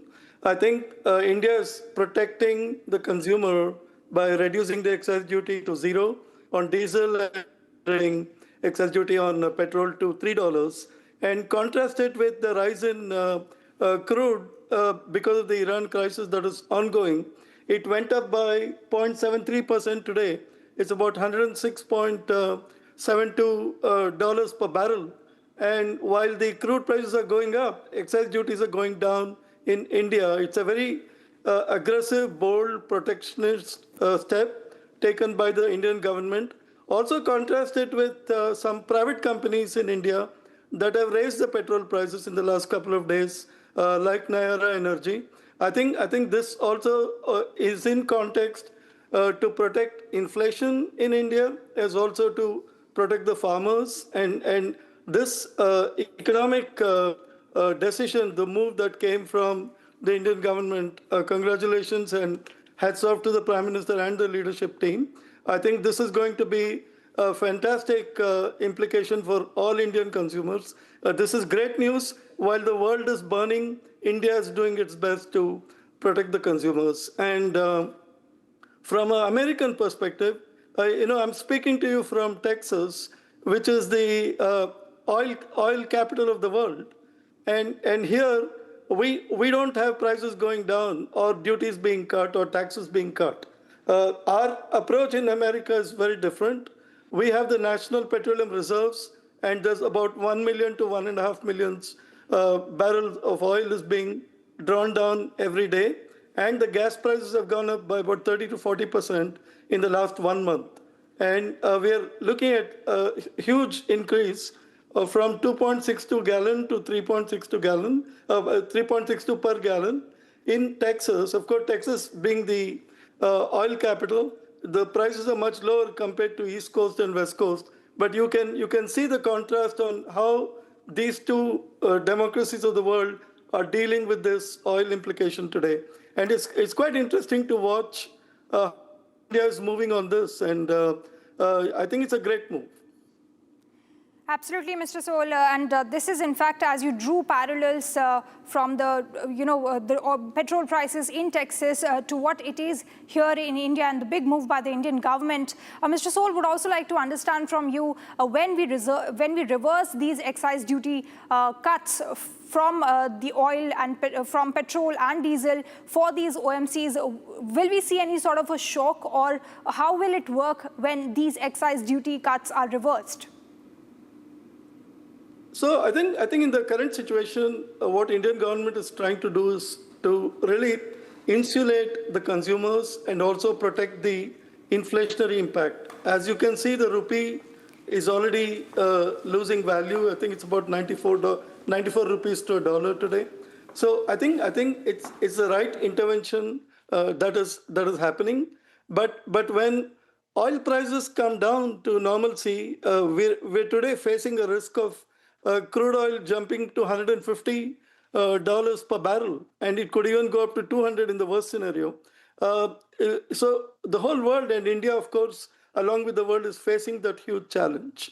But when it comes to revival of excise duties, I think you're looking at a very different context and a very different time in Indian economy at that stage, because at that time, hopefully, the crude prices would have come down. What if Iran and America and Israel reach a deal and oil prices are back to normal, and then there's a economic climate that is getting created for the consumers to be able to absorb that difference. So it's a little futuristic, but at this time, I think it's a fantastic intervention by the Indian government.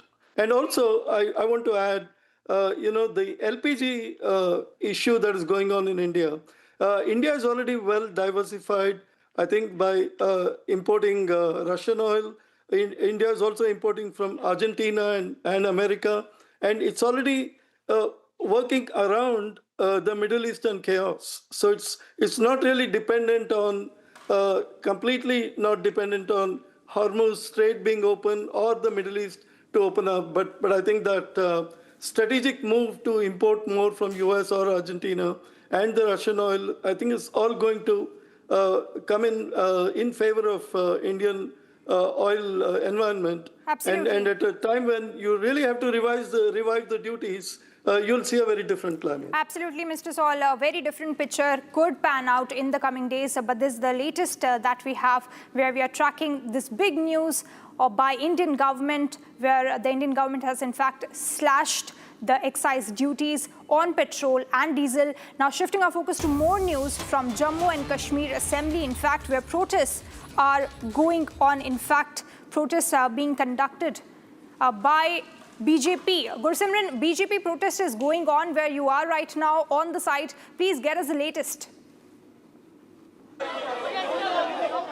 See, I request Sarjivan to go to the visuals that the Bharatiya Janata Party is holding a protest outside the Jammu and Kashmir Assembly. They are heading towards the Gherao of the J&K Assembly, demanding that the National Law University be given to Jammu and Kashmir.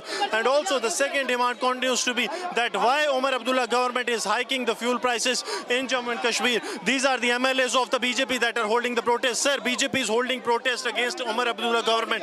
What are the demands? Basically, we are holding today massive protest for discriminatory and biased behavior of this government. NLU has been announced for Kashmir. We want NLU for Jammu as well. The NLU Act of 2018 clearly states that you can open more than one university in Jammu and Kashmir. So why this biasness, why this discrimination? Besides this, they have outsourced more than 24,000 jobs when our unemployment rate is so high. Also, the union government today has actually decided that they will be doing away with the 10 rupees on the fuel that is on the petrol and diesel that the government was getting. But here, there is going to be a hike also. Union government is doing what they want, what they are supposed to do. But state government, they are supposed to look after whole Jammu and Kashmir. Chief Minister is acting as a Chief Minister of Kashmir only, rather than in this situation when there is a war going on between Iran and USA and Israel and all, when petrol prices, fuel prices are supposed to go high, they must give some sanction. In spite of that, they are increasing the cess on petrol and diesel. They are increasing the fare on passengers, and simultaneously inflation in Jammu and Kashmir will also go high. So what this government is doing, they are just creating an eyewash for the people, and complete discrimination is seen between the people of Jammu and Kashmir. So complete discrimination is what the MLA of the BJP is telling us. Sunil Bhardwaj, the BJP MLA, he has said that the Umar Abdullah government is giving no relief, and now you will see that the BJP workers raising the slogan against Umar Abdullah government. Also the entire MLAs of the BJP, all 28, they are also part of this protest that are taking place here in Jammu, and here you will see that the senior leadership of the Bharatiya Janata Party and also their the Yuva Morcha, they all are on the roads against the Umar Abdullah government. They are demanding the National Law University be given to Jammu and Kashmir, and also they are demanding the fuel hike that is proposed and set to take place from 1st of April in Jammu and Kashmir. 2 rupees in the petrol and 1 rupee in diesel hike that is going to take place. Here you will see that the slogans being raised by the BJP MLAs in Jammu and Kashmir Assembly. They are now heading to Gherao, the Assembly. Important to mention that this has been a long-pending demand. Simran, thank you so much for getting us all of these details. Now taking a short break, viewers, but coming up, BJP protesting against the Umar Abdullah government over increase in petrol prices and diesel prices in Jammu and Kashmir.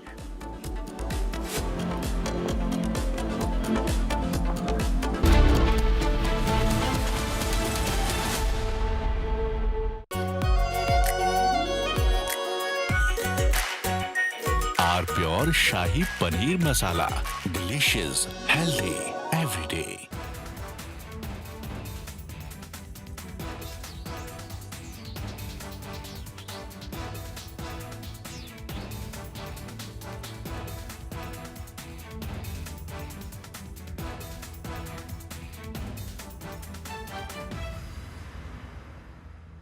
चमकी चाट से क्या बना है? Sandwich, लस्सी और छाछ और हर घूंट में चमकी चाट, ड्राई फ्रूट और दही बड़े। चमकी चाट से स्वाद बढ़े। असली स्वाद सिर्फ चमकी चाट।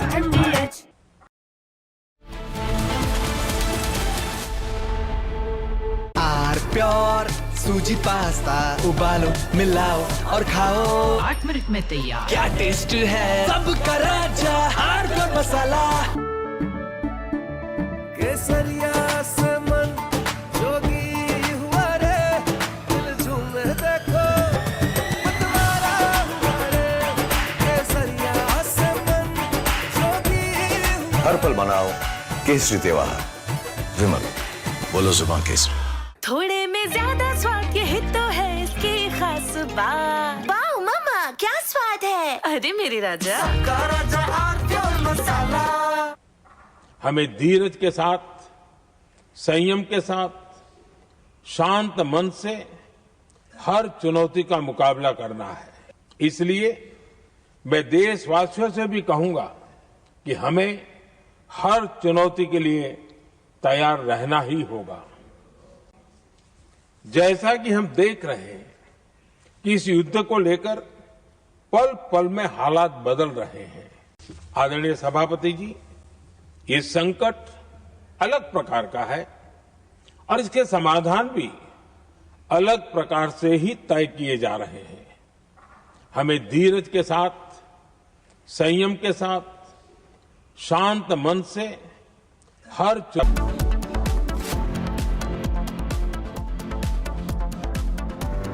चमकी चाट से क्या बना है? आलू चाट या फ्रूट चाट, स्वाद बनाए चमकी चाट। क्या बात है। स्वादिष्ट पकोड़े और फरसान, अरे चमकी चाट है इसकी जान। असली स्वाद सिर्फ चमकी चाट।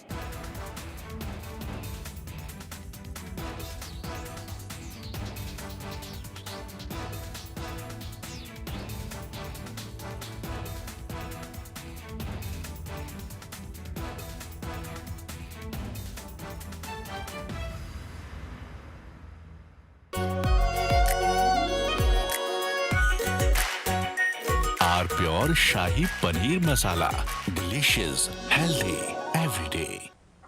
हमें धीरज के साथ, संयम के साथ, शांत मन से हर चुनौती का मुकाबला करना है। इसलिए मैं देशवासियों से भी कहूंगा कि हमें हर चुनौती के लिए तैयार रहना ही होगा। जैसा कि हम देख रहे हैं कि इस युद्ध को लेकर पल पल में हालात बदल रहे हैं। आदरणीय सभापति जी, ये संकट अलग प्रकार का है और इसके समाधान भी अलग प्रकार से ही तय किए जा रहे हैं। हमें धीरज के साथ, संयम के साथ, शांत मन से हर चुनौती का मुकाबला करना है। आदरणीय सभापति जी, जैसा कि हम देख रहे हैं कि इस युद्ध को लेकर पल पल में हालात बदल रहे हैं। इसलिए मैं देशवासियों से भी कहूंगा कि हमें हर चुनौती के लिए तैयार रहना ही होगा। इस युद्ध के दुष्प्रभाव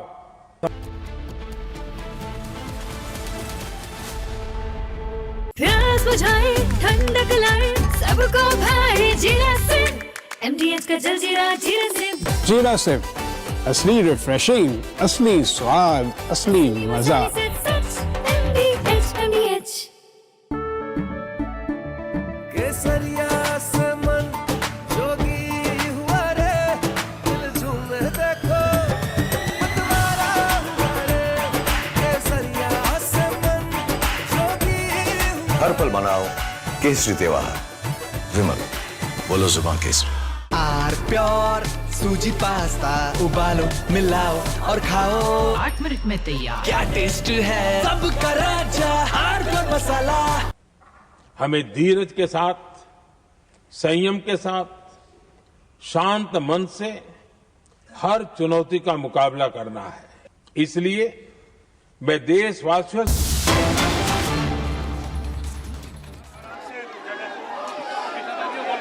See, a massive protest is taking place outside the Jammu and Kashmir Assembly, where the leaders and the MLAs of the Bharatiya Janata Party, they are planning to storm into inside the J&K Assembly. The demands continues to be the National Law University for Jammu region, and also the price hike that has been proposed by the Umar Abdullah government, 2 rupees in the that has been scheduled for the petrol price hike that is to take place from the 1st of April, and 1 rupee in diesel. The BJP leadership is saying that at a time when we are witnessing that the large-scale protests are taking place, why the government is not listening to the people. I'm joined by the BJP MLA Shagun.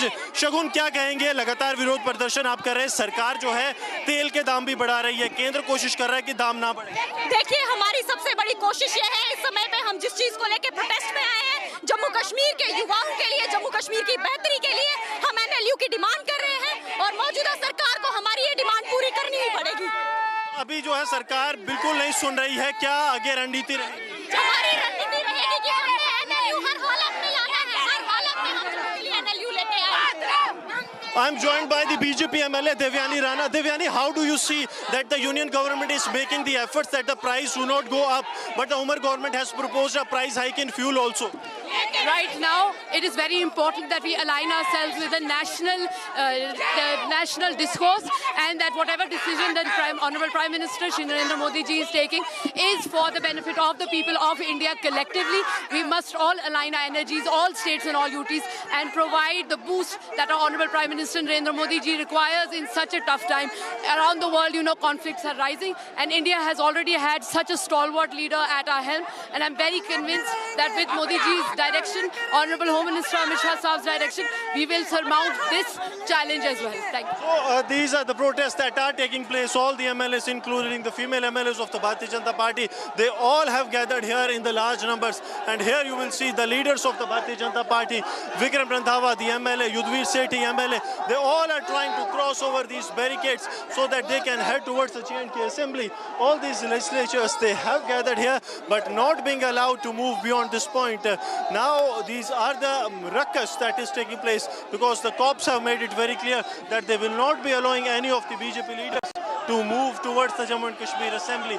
These are the widespread protests that have been called by the Bharatiya Janata Party, and now as we speak, these protests are taking place wherein the entire leadership of the Bharatiya Janata Party, they have come here. Sir, आपको जाने नहीं दिया जा रहा है? देखिए, जम्मू अपने हकों के लिए लड़ा है, जम्मू अपने हक लेके रहेगा।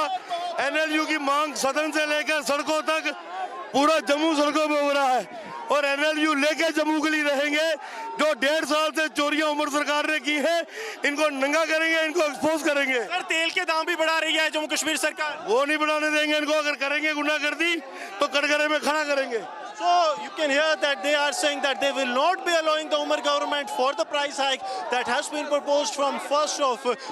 But here the entire leadership of the Bharatiya Janata Party, they have been here on the ground, and when they started this protest, they have been stopped by the Jammu and Kashmir police, not allowing them to go towards the civil secretariat. But here the protests are taking place, and here also you will see that the BJP leaders, they have gathered here in the large numbers. Sir, क्या कहेंगे? लगातार जो है सरकार पे जो है दबाव बनाने की कोशिश आप लोग कर रहे हैं।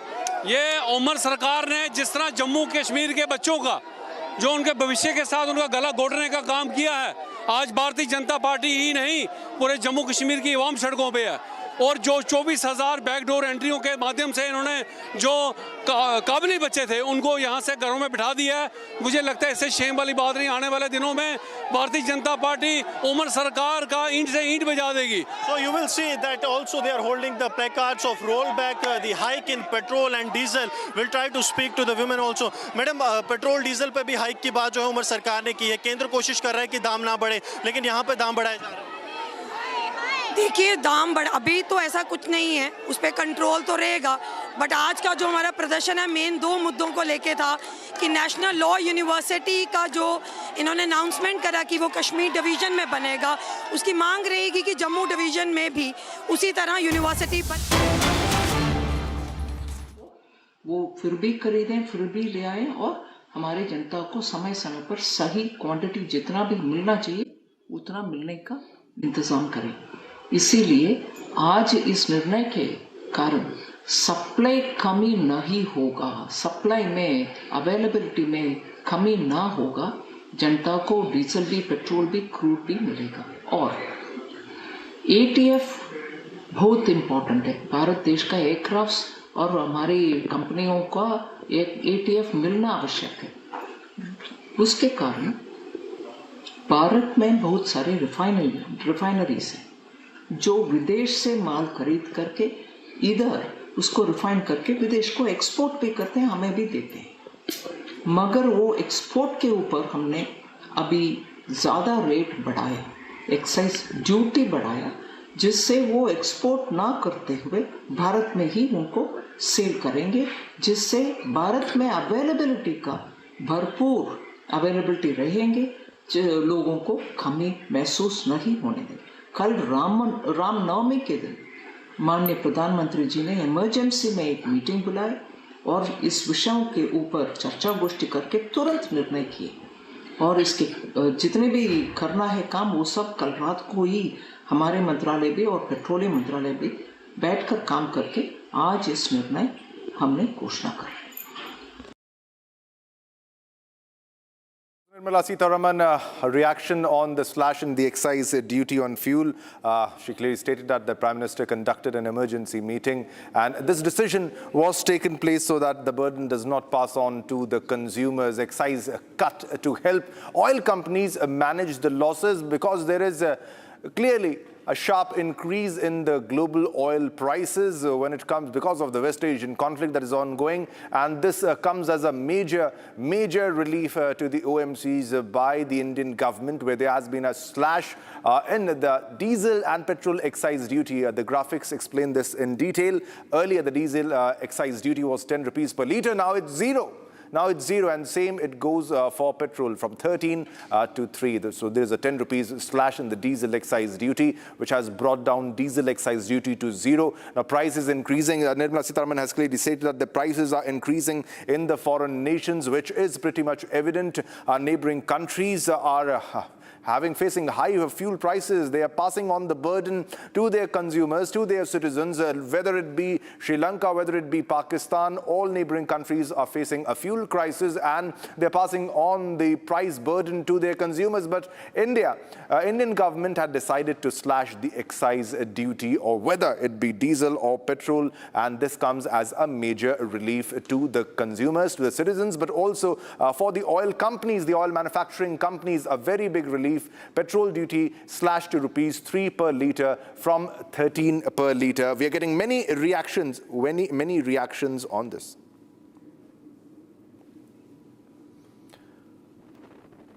All right, viewers, now let's move on to another big breaking news that we are getting right now at this moment. Now, Israeli opposition leaders, including former Prime Minister Yair Lapid, are warning the Netanyahu government about the risks of stretching the country's military too thin. The Israel Defense Forces, that is the IDF, is reportedly on the verge of collapse due to critical troop shortages and lack of clear strategy, with reservists exhausted and worn out from repeated mobilizations. Now, Lapid stated that the government is sending the army into a multi-front war without a strategy, necessary means, or enough soldiers, putting the country at a risk of another security disaster. So he has clearly said that this is like putting the country at risk of a security disaster, a major security disaster. This is how the Israeli opposition is reacting to the ongoing operations which are being conducted by the IDF, by the Israeli Air Force, whether it comes to Lebanon, whether it comes to striking Hezbollah, or whether it comes to striking Tehran, Iran in the continuing war. This is the reaction from Israel's opposition leaders. This includes the former Prime Minister Yair Lapid, who warned the Netanyahu government about the risks of stretching the country's military too thin. He's accusing them to stretching the country's military too thin. He says that the IDF is reportedly on the verge of collapse due to critical troop shortages and lack of clear strategy. So he has flagged that there is no clear strategy in this case. And also, he says that the government is sending the army into a multi-front war without a strategy. So he says that there is no strategy in this case. And Also, necessary means or enough soldiers, without necessary means or energy or enough soldiers, putting the country at risk of another security disaster. So this is the reaction from Israeli opposition. The Israeli opposition has reacted strongly and have rather warned the ruling government, Benjamin Netanyahu, and warned the Netanyahu government about the risks of stretching the country's military too thin. The IDF is, as per him, is reportedly on the verge of collapse due to critical troop shortages.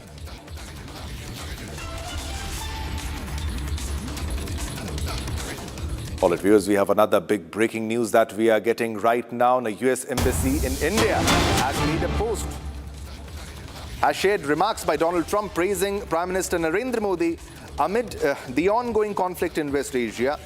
Now, as per them, Trump expressed confidence in the growing partnership between the US and India, praising Prime Minister Narendra Modi as a leader who gets things done. So this is Donald Trump praising Prime Minister Narendra Modi. He says Donald Trump made this comment after a phone call with Modi, where they discussed the situation in West Asia and the importance of keeping the Strait of Hormuz open. So this was on the phone call, the discussion which happened between Prime Minister Narendra Modi and US President Donald Trump, where they reiterated their stance on keeping the importance of keeping the Strait of Hormuz open. And now the US Embassy in India has shared Trump's statement. They have made a post on social media platform X. A good post. Now, the US Embassy in India shared Trump's statement, highlighting the strong bilateral relationship between the countries, between India and the United States of America. The relationship between India and US, the relation between Donald Trump and Prime Minister Narendra Modi. And this is Donald Trump praising Narendra Modi. Now, Donald Trump has expressed confidence in the growing partnership between the US and India. He has praised Narendra Modi as a leader who gets things done. So he's praising Prime Minister Narendra Modi as a strong leader, as a leader who gets things done. And this shows the confidence of United States on the Indian leadership. That is Donald Trump.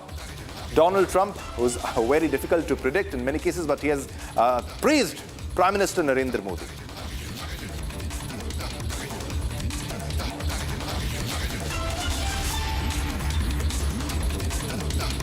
All right, so this was the reaction by Donald Trump for Narendra Modi.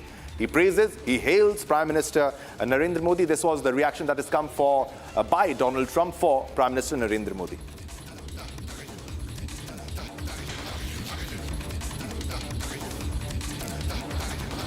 All right, we are getting another big breaking news, and this is related to Pentagon and about the troop deployment in the Middle East region. Now, they are planning to increase it. The White House and the Pentagon are considering sending at least 10,000 additional combat troops to the Middle East in the coming days, now, according to a senior U.S. defense official. Now, if the Trump administration decides to send extra troops, it will significantly increase the number of combat soldiers the U.S. has in the region. It is another signal that a U.S. ground operation in Iran is being seriously prepared. Now, we earlier broke the news and gave you the update on how the troop deployment is being increased when it comes to the Middle Eastern region. The 82nd Airborne Division of the United States of America military, which is one of the first to enter any conflict zone, one of the first responders in any case. They have been planned to be deployed and must have been deployed as we speak now. Pentagon now considers now sending at least 10,000 additional combat troops to that region. Sending so many troops means, are they planning? It raises a very big question. Are they planning a ground invasion or boots on ground, especially when there were earlier claims, though Donald Trump always takes a U-turn and denies many things, but he does that. This is what IRGC is warning, that they do not trust Donald Trump. Even the 5-day window or 10-day window, they do not trust Donald Trump because they fear that Donald Trump might be preparing for a ground invasion.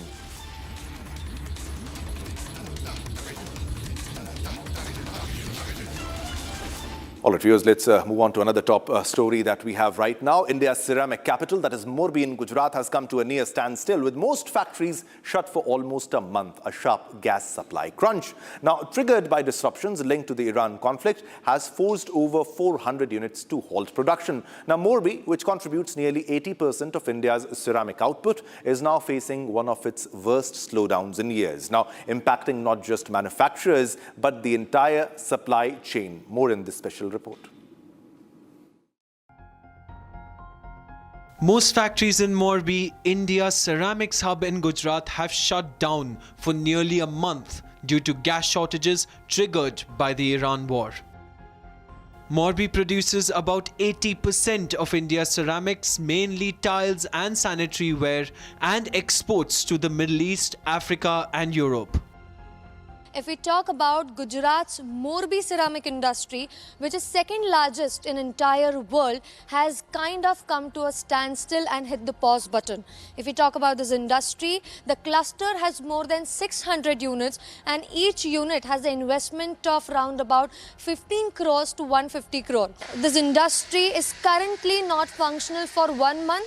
Association had declared this in mid-March, and it could go on till April.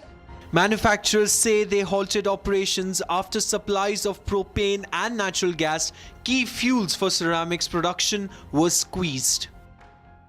India's ceramics industry is estimated to be worth about 70,000 crore rupees, with Morbi at its core. Over 400 factories shut, nearly 90% of units offline. आधी factory है तो नहीं, लेकिन 400 फैक्ट्रियाँ जो है करीबन वो बंद है।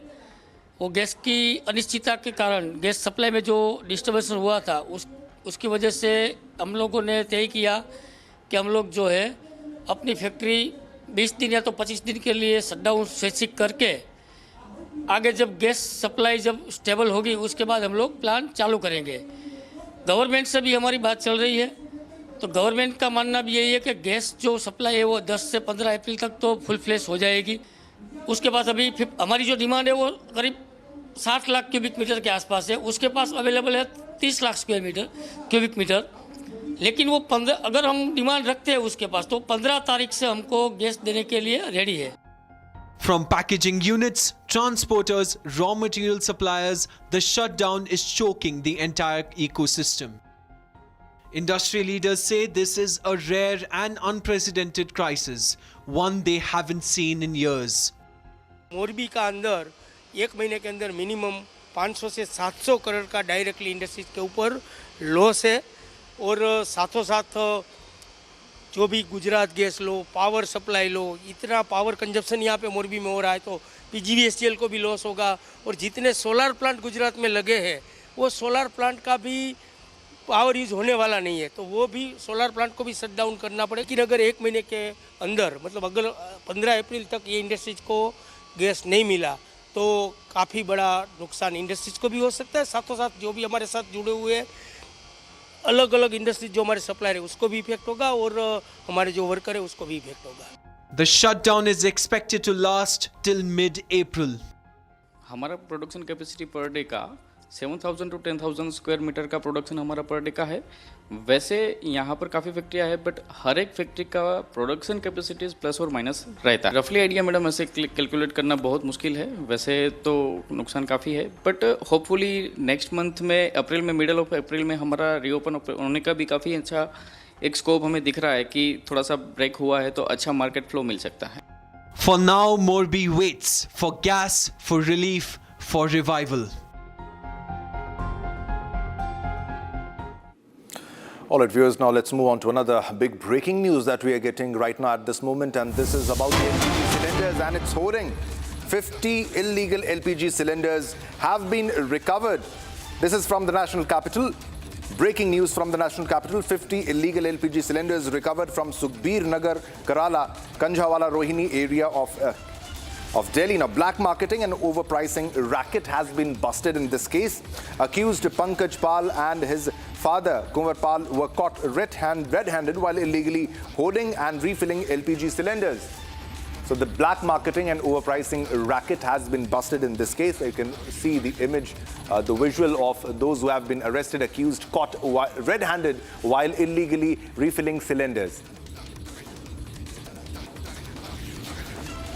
All right, for more details, we have Saurav joining us live from New Delhi. Saurav, what are the details you are fetching? They were hoarding more than 50 cylinders, 50 cylinder. Yes, they were holding 50 cylinders of the Indian Gas Agency, and as per the information by the Crime Branch Northern Range, who have busted this racket, they have told us that this Kuwarpal, who was an authorized dealer of the Indian Gas Agency, and he was not delivering the cylinders to the customers. Instead of delivering the cylinders to the customers, he was keeping it illegally in a storeroom so that he can hoard it later. And after receiving information, the Delhi Police Crime Branch has acted upon it, and they have formed a special team to bust this racket. During the raid in the Rama Vihar area, they have arrested two people, Pankaj Pal and Kuwar Pal, and they were illegally hoarding the cylinders, and during the raid 50 Indian cylinders were recovered by the police along with a Tata Ace vehicle which was used to supply these cylinders in black to the customers. And out of the 50 cylinders which were recovered by the Delhi Police Crime Branch, 29 were filled, and the 21 cylinders were empty. Apart from this cylinders, the police has also recovered cylinder filling equipments and the weighing machine also. The police has busted this racket in the Rama Vihar area of the national capital, and all these cylinders are of the Indian Gas Agency, which they were illegally hoarding in the national capital. This is the major breaking information which we are fetching on the ground. Back to you.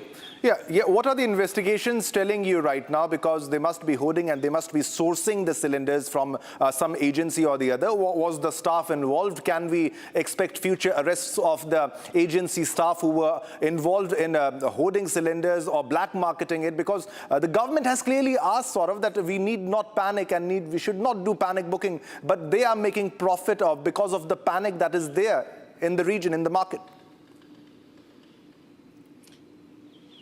Yes, this Kuwarpal, who has been arrested by the police in this case, was directly linked to the Indian Gas Agency, which is situated in the Rama Vihar. He was a delivery agent, and instead of delivering the LPG cylinders to the customers, he was keeping them illegally in a stored facility so that he can sell it in black in the market. And after the information, the police has busted this racket, and during the interrogation, he agreed to this crime, and he told the police that he is a authorized delivery partner of that Indian Gas Agency, and he was not delivering cylinders to the customers, and they are storing these LPG cylinders illegally so that they could create panic in the market, and the people should start buying from them in black at a higher rates. And he also told the police that they, apart from these cylinders, they also have a Tata Ace vehicle through which they are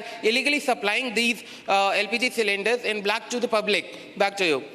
All right, thanks a lot, Saurav, for the details in this story. We'll come back to you as more updates unfold in this case. All right, now let's move on to another big story. Now, Australia's Prime Minister Anthony Albanese says that his government has made constructive contribution to the Iran war. Now, this after Donald Trump said that he was surprised by Australia's refusal to help the US secure the Strait of Hormuz, while again lashing out at NATO allies for their inaction. Take a listen to this. I said very early on that I wasn't going to comment on all of his commentary on a day-to-day basis. But I again reiterate that there is no request being made to Australia that has not been agreed to. President Trump is up to him to explain his comments. But of course, I make the point as well that Australia wasn't consulted before this action was undertaken, and I respect that. That's a matter for the United States. What Australia is responsible for, and what I, as the Prime Minister of Australia, are responsible for is Australia's response. And we've been constructive. We've provided the E-7 Wedgetail aircraft that is playing a critical role in support of the Gulf states who've been attacked by Iran unprovoked. All right, viewers, now let's move on to another big breaking news that we are getting right now at this moment, and this pertains to the 6 Ukrainians and the US national that was arrested, detained by the NIA. Now, in the ongoing investigation by the National Investigation Agency, the NIA, involving the Ukrainian nationals and US citizen, the foreign nationals have moved an application seeking the appointment of an independent translator. Now, in their plea, the Ukrainian nationals have submitted that the appointment of an independent translator is necessary in the interest of justice, they're saying, and they have emphasized that accurate and impartial translation is crucial for ensuring fairness in the proceedings. Now, this pertains to the 6 Ukrainians and 1 American citizen which has been detained by the NIA, and they are asking for a translator. They are demanding for a translator, the special NIA judge, to hold a court in NIA office. And big development here. All right. We have Sarthak live for more details. Sarthak, what are the latest that you are fetching right now? They're asking for a translator, but also put this into perspective and explain our viewers the latest updates in this story after the arrest.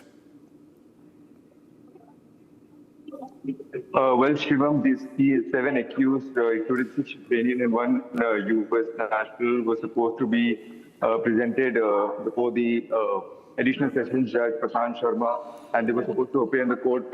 However, the latest that we are fetching at this point is that the council have filed an application seeking an independent translator, and along with that, they have sought some time to present the accused before the court. And this is the latest information that we have received, that they have filed an application seeking an independent translator. What this means that translation will become essential for a fair trial, and this would mean that they would be asking for accurate and impartial interpretation of each and every hearing. And this could certainly delay the entire proceeding, because the accused are demanding that they must understand every proceeding. The courts in these kind of cases often ensure that the interpreter records every statement, every interrogation, every hearing that is taking place in court. And this actually signals as a defense strategy, defense building procedural safeguards, and just to translate every statement, every confession.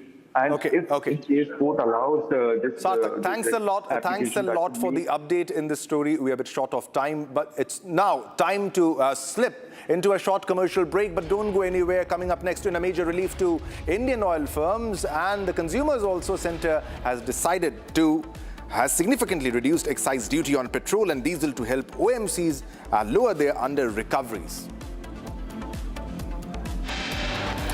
And also, even as government slashed excise duty, Indian markets opened in red. Meanwhile, rupee also fell to record low at 94 against US dollar.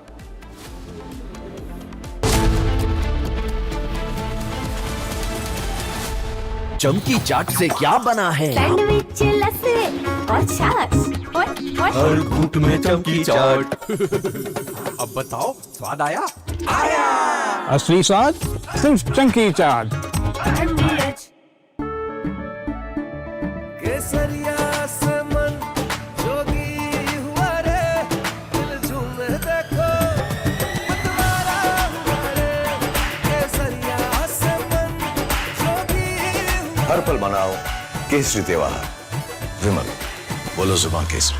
थोड़े में ज्यादा स्वाद, यही तो है इसकी खास बात। वाओ मामा, क्या स्वाद है? अरे मेरी राजा, राजा और pure masala.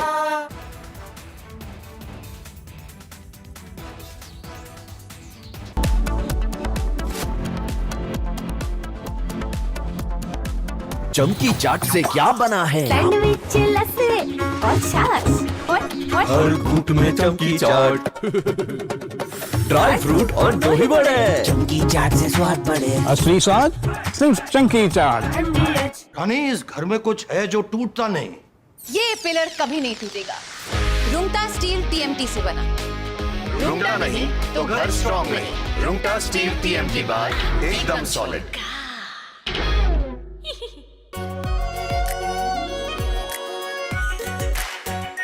Are pure shahi paneer masala, delicious, healthy everyday.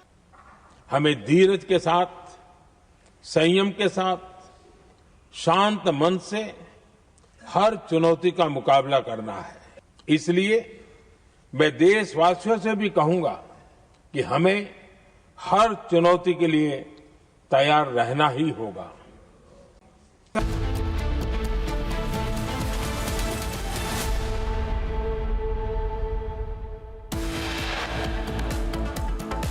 The top headlines. Huge ruckus in Jammu and Kashmir as National Conference MLAs protest against Israel in America. And a major relief to Indian oil firms. Centre significantly reduces excise duty on petrol and diesel to help OMCs lower their under-recoveries. Even as government slashed excise duty, Indian markets open in red. Meanwhile, rupee also falls to record low at 94 against US dollar. Donald Trump hails PM Modi amid West Asia tension, says PM Modi and him get things done. Indian LPG vessel Jag Vasant docks at Kandla port carrying over 42,000 metric tons of LPG. Fine gas carrying 45,000 metric tons of LPG expected to arrive at New Mangalore port today. Prime Minister Modi to hold the virtual meeting with the Chief Minister on West Asia crisis today. Israeli opposition warns Netanyahu government against stretching war, says we are facing another disaster.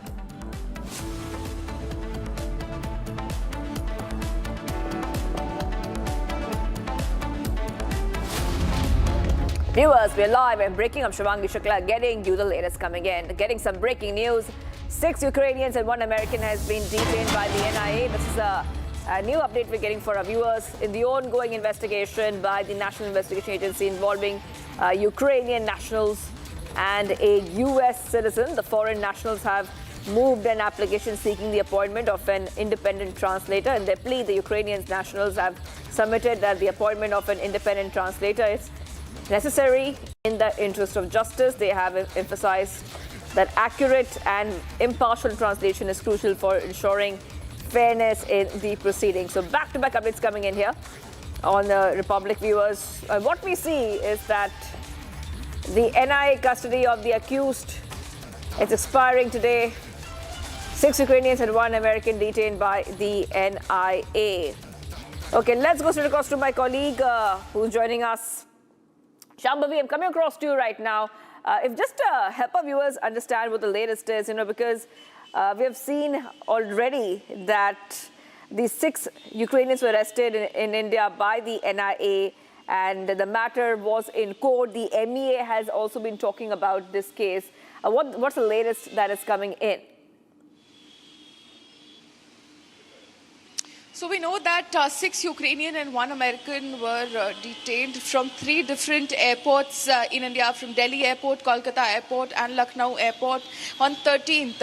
And then they were presented before the court where they were given 11 days in remand, which ends today. So they will again be produced through VC actually they will be produced in the NIA office, where the judge is going to set up NIA court in the office itself, given the security reasons. And another development which has happened in this case is that these 6 Ukrainian, 1 American, they have basically filed an application in the court asking for an independent translator. Now, according to them, an independent translator, unbiased translator is very important to ensure that the proceedings are going on fairly, fair and transparent proceedings. So this is a new development with a new filing of an application where after their 11-day remand ends today, they will again be presented in the NIA office, in the NIA court, which will be set up by them.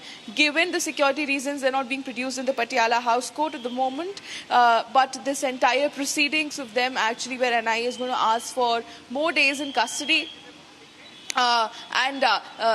Further updates will be getting from the NIA office itself. Shivangi. That's right. Hold on for a second there. I will be coming back to you for more updates coming in.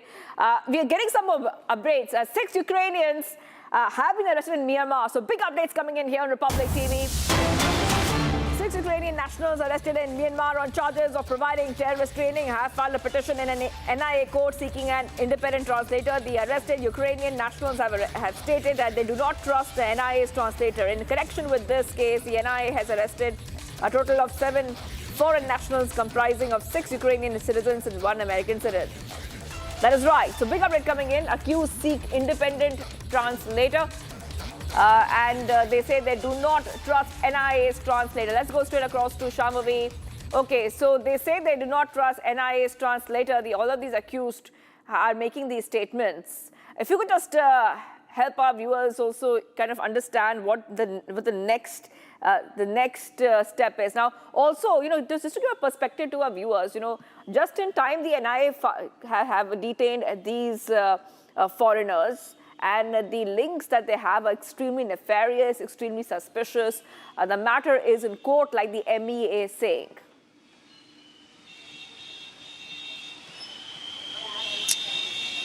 Right. They were detained. They were arrested on the grounds that they were planning some huge terror plot. They were using Mizoram.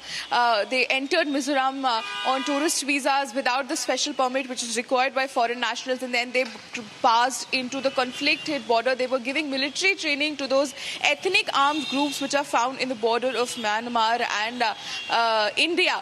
So what they were doing, these were the things. They were also giving warfare drone training to these people. They were engaged with several organizations, illegal organizations as well. So this was going on in a huge, as a huge plot. And then they were presented before the court after they were detained on 13th of March. And they were given 11-day remand. And today itself, their remand, 11-day remand ends. So naturally, the NIA going to present them in the NIA office, in the NIA court, which is being set up by them. And that is when we will get more updates about what is the situation. Now, when we come to the application that has been filed by the foreign nationals, the application has been filed seeking an independent and fair translator because they don't trust the NIA translator. And according to them, an independent and unbiased translator is important to ensure that there is transparency and there is fairness in the entire proceedings. Back to you, Shivangi. All right. Well, thank you for getting those details. I'll be coming back to you for more on this development. Okay. Let's move ahead, viewers. It's a relief for oil marketing companies. Centre has reduced the excise duty on petrol from 13 rupees to 3 rupees per litre. The diesel from around 10 rupees to 0. This is a very big relief coming in. No change in retail prices of petrol or diesel. Special excise cut to help OMCs lower their under recoveries. And that's not all. The market has also taken a hit amidst the ripple this move sent across the market. So this is a huge update coming in here on Republic TV. And also, we have to talk a little bit more about why this is important because of the situation which is evolving. Okay, so 10 rupees per litre cut in excise duty on both petrol and diesel. Petrol duty has been reduced and diesel duty has been reduced. So why did this government do this? For that, let's go straight across to our guest who's joining us. Dr. Ajay Dua, former Secretary, Ministry of Industry and Commerce, Government of India, also a senior business advisor, a board member of many multinational corporations. Thank you for joining us here, Dr. Dua. You would, of course, be able to tell us perfectly why did the government make this big move. And the government did say that they will take the financial burden on themselves so the Indian consumer gets relief. Thank you for having me in your discussion.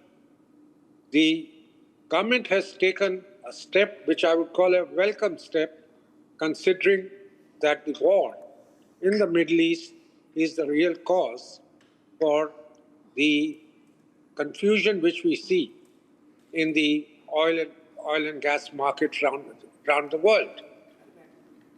The Indian oil companies, the marketing companies, OMCs as we call them, all of them are dependent upon imported crude oil. 80% of the crude oil which they process in India and subsequently gets used by the Indian customers comes from outside the country. 50% almost of it passes through the Middle East, an area which is no longer one of tranquility. So the Indian government had been prodding the oil marketing companies, which are 90% of the oil distributed in India at the retail pumps comes from the government companies. Only about 7 to 10% is through the private companies, who also in certain parts of the country have petrol stations. In order to give relief to the oil marketing companies, they had only two options. If they are buying costlier oil because of the logistics problem, because of production shortages, the open market price of crude as well as gas both had been rising. In crude, it is the Brent crude, which we use in India, the Brent index. So in order to make sure that the customer, because the oil companies are buying at a costlier price, their retail price doesn't increase much. The government has taken the hit upon itself by reducing the crude oil, the duty on crude oil, as well as the duty on diesel, duty on petrol. The crude oil upon processing will become petrol or diesel. On both those, it has taken a hit and said that we will bear till the further announcement is made. The 10 rupees, the duty which we used to levy earlier, we are reducing it. So it's a big relief to the Indian customer. It is a relief to the Indian economy, which otherwise would have slowed down further if the consumption of crude oil or diesel or petrol had come down. So this is a step taken in line with the macroeconomic requirement of the country, but it is going to hit the Indian government's fiscal deficit because petrol and the subsidy, the duty on it was getting the government a fair amount of income, revenue, which will get reduced as long as this cut or the reduction remains. Yes, Dr. Dua, also we would also like to know more about how the consumers should prepare themselves. Now, a lot of our viewers are watching right now. They run households, and they would also be very interested to know how fast can the prices drop and how should they prepare realistically. I don't think the retail prices are going to drop because of the reduction by the government of the excise duty. Reason, the oil marketing companies were already bearing the cost, the higher cost of procurement, probably the higher cost of refining also, and their losses, and some of them could have been even incurring losses because the government, they were not increasing the retail price. Now that the retail price is not to be increased, that is the hope, and so far the oil companies have kind of lived by that promise. Today's relief is going to be to them, the OMCs, who were required, most of them, as I said, almost all of them in the public sector and a couple of them in the private sector. They will get the relief, not the customers. And the customers, in any case, despite the global turmoil, they were not being required to pay a higher cost, which is happening actually in most countries of the world.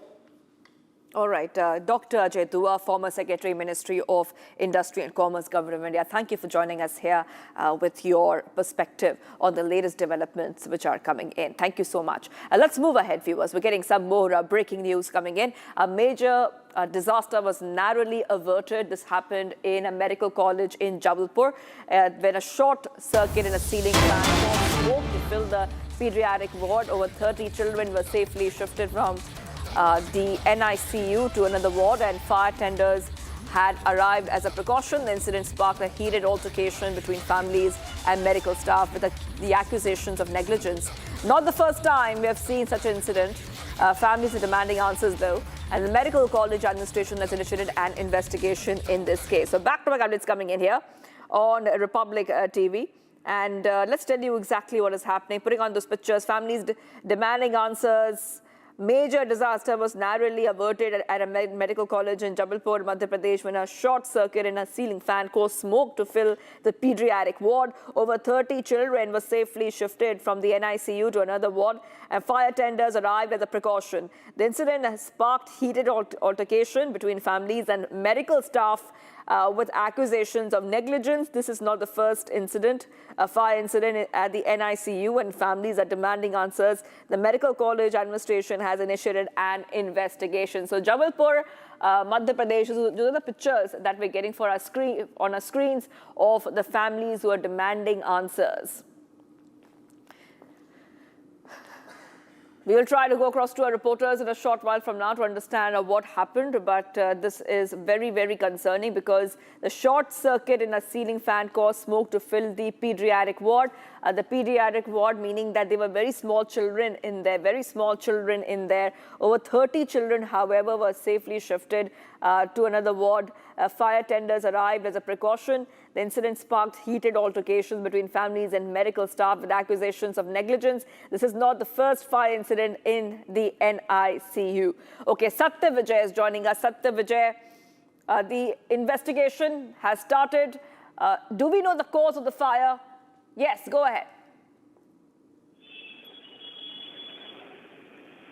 या बिल्कुल देखिए मध्य प्रदेश के जबलपुर से ये पूरा घटनाक्रम है जहाँ पर की नेताजी सुभाष चंद्र बोस मेडिकल कॉलेज के बच्चा वार्ड में बड़ा हादसा कर गया क्योंकि यहाँ पर जो हॉस्पिटल में पंखा था जो फैन होता है उसमें शॉर्ट सर्किट की वजह से अफरा तफरी मच गई क्योंकि जैसे ही पंखे में शॉर्ट सर्किट हुआ जो बच्चा वार्ड है वहाँ पर धुआं फैल गया और उसके बाद परिजन जो है जिनके की बच्चे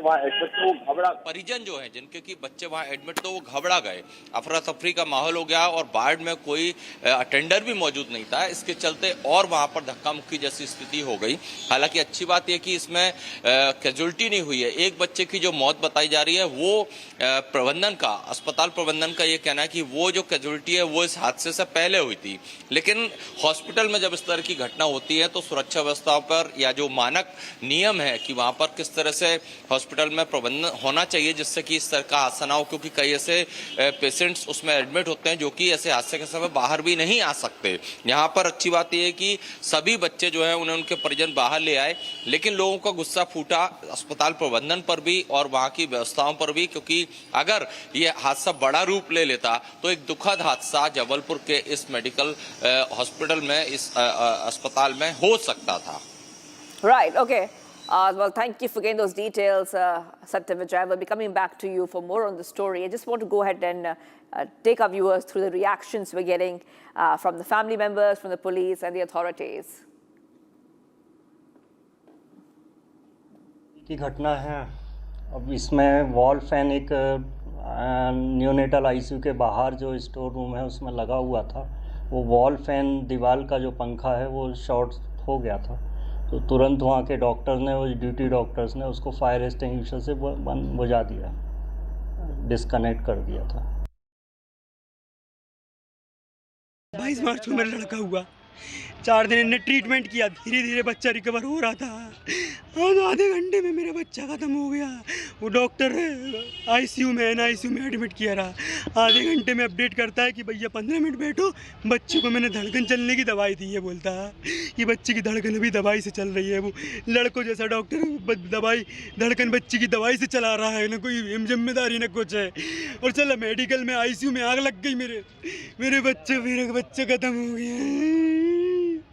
मेरा बच्चा लापरवाही में ख़त्म हो गया। इनकी 4 दिन का मेरा बच्चा था, डॉक्टर बोलता है कि सांस लेने में उसको दिक्कत है, बगैर ऑक्सीजन के मेरा बच्चा सांस ले रहा था, गहरी सांस ले रहा था, लेकिन बच्चा ख़त्म क्यों हुआ? बोलता धीरे धीरे रिकवर होगा मेरा बच्चा। दरअसल बच्चा वार्ड के बाहर, जो कमरे के बाहर दीवार में एक फ़ैन लगा हुआ था, उस फ़ैन में शॉर्ट सर्किट की वजह से उसमें आग लगने की घटना हुई है। उस आग लगने की घटना के कारण थोड़े समय के लिए वहाँ पर जो बच्चों के पेरेंट्स वगैरह थे वो पैनिक हुए हैं, मगर कोई भी जनहानि या कोई मालहानि ऐसी नहीं हुई है। सभी स्थिति पूर्णतः नियंत्रण में है और जैसी सामान्य स्थिति रहती है उसी प्रकार की स्थिति है। मारपीट का भी आरोप लगाया है परिजनों ने कि डॉक्टरों के द्वारा मारपीट की गई है। इस संबंध में किसी भी प्रकार की कोई भी शिकायत पुलिस से अभी तक नहीं की गई। Okay, a political row has erupted, viewers, in Karnataka over ticket allocation for the upcoming IPL matches in Bengaluru. The Congress MLA, Vijay Anand, has demanded free tickets for all MLAs and also a separate seating arrangement. This remark has triggered a wider debate over VIP culture in the state of Karnataka. Take a look at this report as we keep getting you the latest. A row has erupted in Karnataka over the allocation of tickets for the upcoming India Premier League matches in Bengaluru. Congress MLA Vijayanand Kashyapanavar alleged that the Karnataka State Cricket Association has not provided tickets to MLAs, ministers and their families. IPL match is going to start on 28th of this month. Karnataka State Cricket Association has not providing the tickets for the MLAs, ministers and their families. See, they are taking all the facilities from the government. Kashyapanavar further claimed that despite the state government providing security and other facilities for the matches, elected representatives are not being given their due consideration. They are taking in the online, their bookies are there. They are selling it in a black. One ticket which is cost 5,000 rupees, we are buying it for 35,000 rupees. So there is no facilities for the MLAs and ministers. So we requested the government, opposition leader has raised the issue in the assembly. So I also supported that and we requested our speaker to take necessary action against them. The Congress MLA also demanded that at least 5 tickets be allocated to every MLA along with a separate seating arrangement inside the stadium. He also alleged that the match tickets were being sold at inflated prices in the black market. The remarks have now sparked a wider debate over the VIP entitlement and preferential treatment sought by public representatives at major sporting events. Okay, let's move ahead, viewers. A total of 6 Maoists, 5 of them are from the Rajnandgaon border division and 1 from Company number 5, surrendered and returned to the mainstream life. And this is for their rehabilitation. So it's a big win for our security forces because a lot of Maoists are surrendering. They are surrendering, they're putting down their arms, and this is the latest development we're getting for our viewers. Let's take a look at this report as we tell you about the latest wave of Maoists who have decided to lay down their arms. Take a look.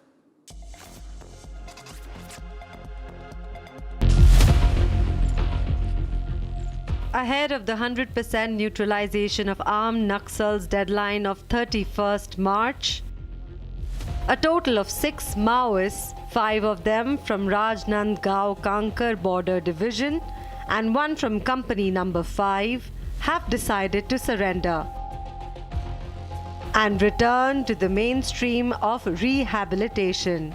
Out of these, 3 Maoists have surrendered along with their weapons. According to the Kankar SP, other Maoists active in the area are also being continuously contacted, and efforts are being made to bring them back to mainstream as soon as possible. Currently, there are a few Naxalites remaining in Kankar and Company number 5. Efforts are ongoing for their surrender. Viewers are taking a short break right now. Huge ruckus in Jammu and Kashmir as National Conference MLAs protest against Israel and America. That's one of the top updates we're getting for you here on Republic. It's a huge update coming in, and talking about the fuel excise duty which has been slashed. Major relief to Indian oil firms. Centre significantly reduces excise duty on petrol and diesel to help OMCs lower their under-recovery. Stay tuned, viewers. We are live in breaking.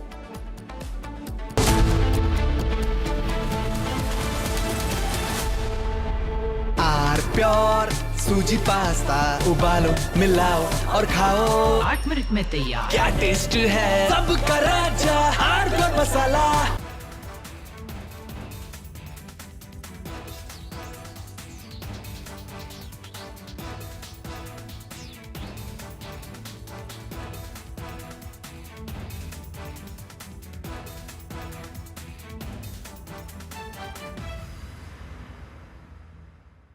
प्यास बुझाए ठंडक लाए सबको भाए जीरा SIM MDH का जलजीरा जीरा SIM जीरा सिर्फ असली रिफ्रेशिंग, असली स्वाद, असली मजा।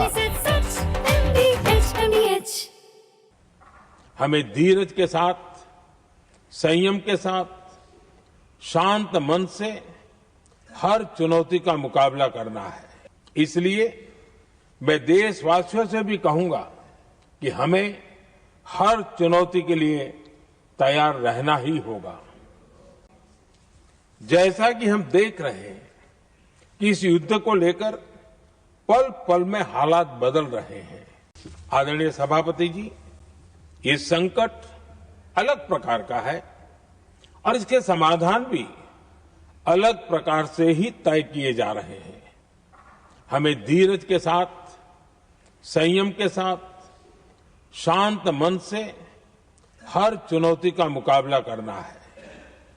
आदरणीय सभापति जी, जैसा कि हम देख रहे हैं कि इस युद्ध को लेकर पल पल में हालात बदल रहे हैं।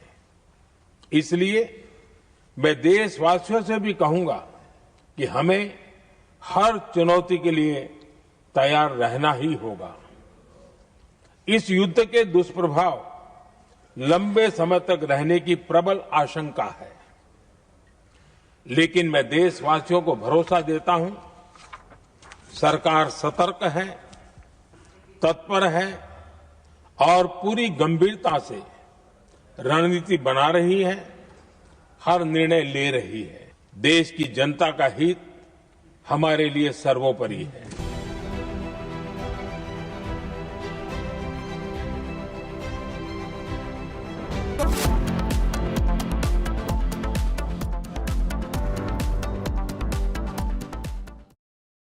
चमकी चाट से क्या बना है? आलू चाट या फ्रूट चाट, स्वाद बनाए चमकी चाट। क्या बात है? स्वादिष्ट पकोड़े और फरसान, अरे चमकी चाट है इसकी जान। असली स्वाद सिर्फ चमकी चाट।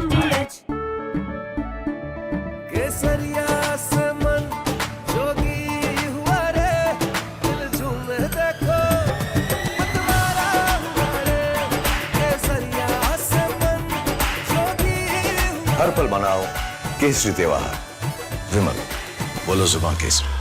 थोड़े में ज्यादा स्वाद, यही तो है इसकी खास बात। वाओ मामा, क्या स्वाद है? अरे मेरी राजा, मसाला। हमें धीरज के साथ, संयम के साथ, शांत मन से हर चुनौती का मुकाबला करना है। इसलिए मैं देशवासियों से भी कहूंगा कि हमें हर चुनौती के लिए तैयार रहना ही होगा। जैसा कि हम देख रहे हैं कि इस युद्ध को लेकर पल पल में हालात बदल रहे हैं। आदरणीय सभापति जी, ये संकट अलग प्रकार का है और इसके समाधान भी अलग प्रकार से ही तय किए जा रहे हैं। हमें धीरज के साथ, संयम के साथ, शांत मन से हर चुनौती का मुकाबला करना है। आदरणीय सभापति जी, जैसा कि हम देख रहे हैं कि इस युद्ध को लेकर पल पल में हालात बदल रहे हैं। इसलिए मैं देशवासियों से भी कहूंगा कि हमें हर चुनौती के लिए तैयार रहना ही होगा।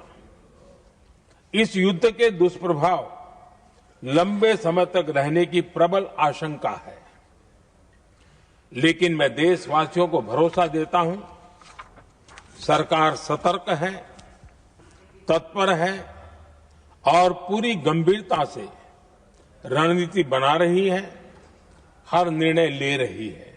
देश की जनता का हित हमारे लिए सर्वोपरि है।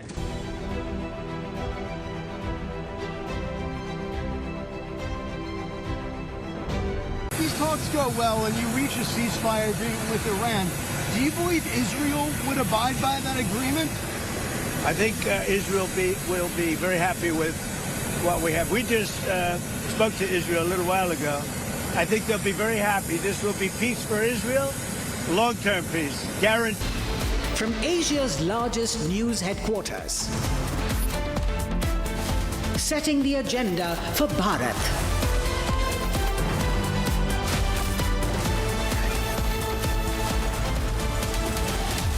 You're watching Republic.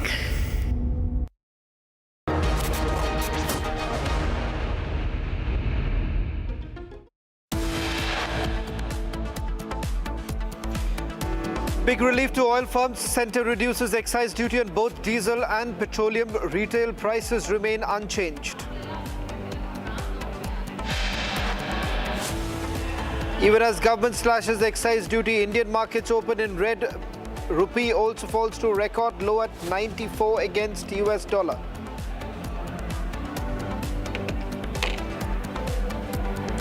Amid tensions with NATO allies, Trump hails Prime Minister Modi, says Modi gets things done.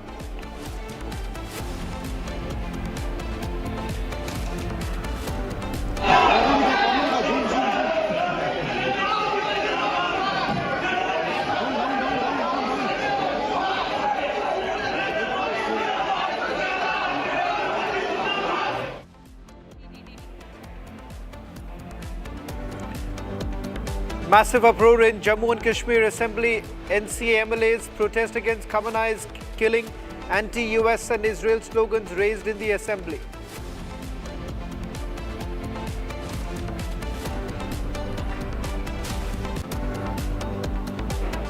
Indian LPG vessel Jagbasant docks at Kandla port carrying over 42,000 metric tons of LPG.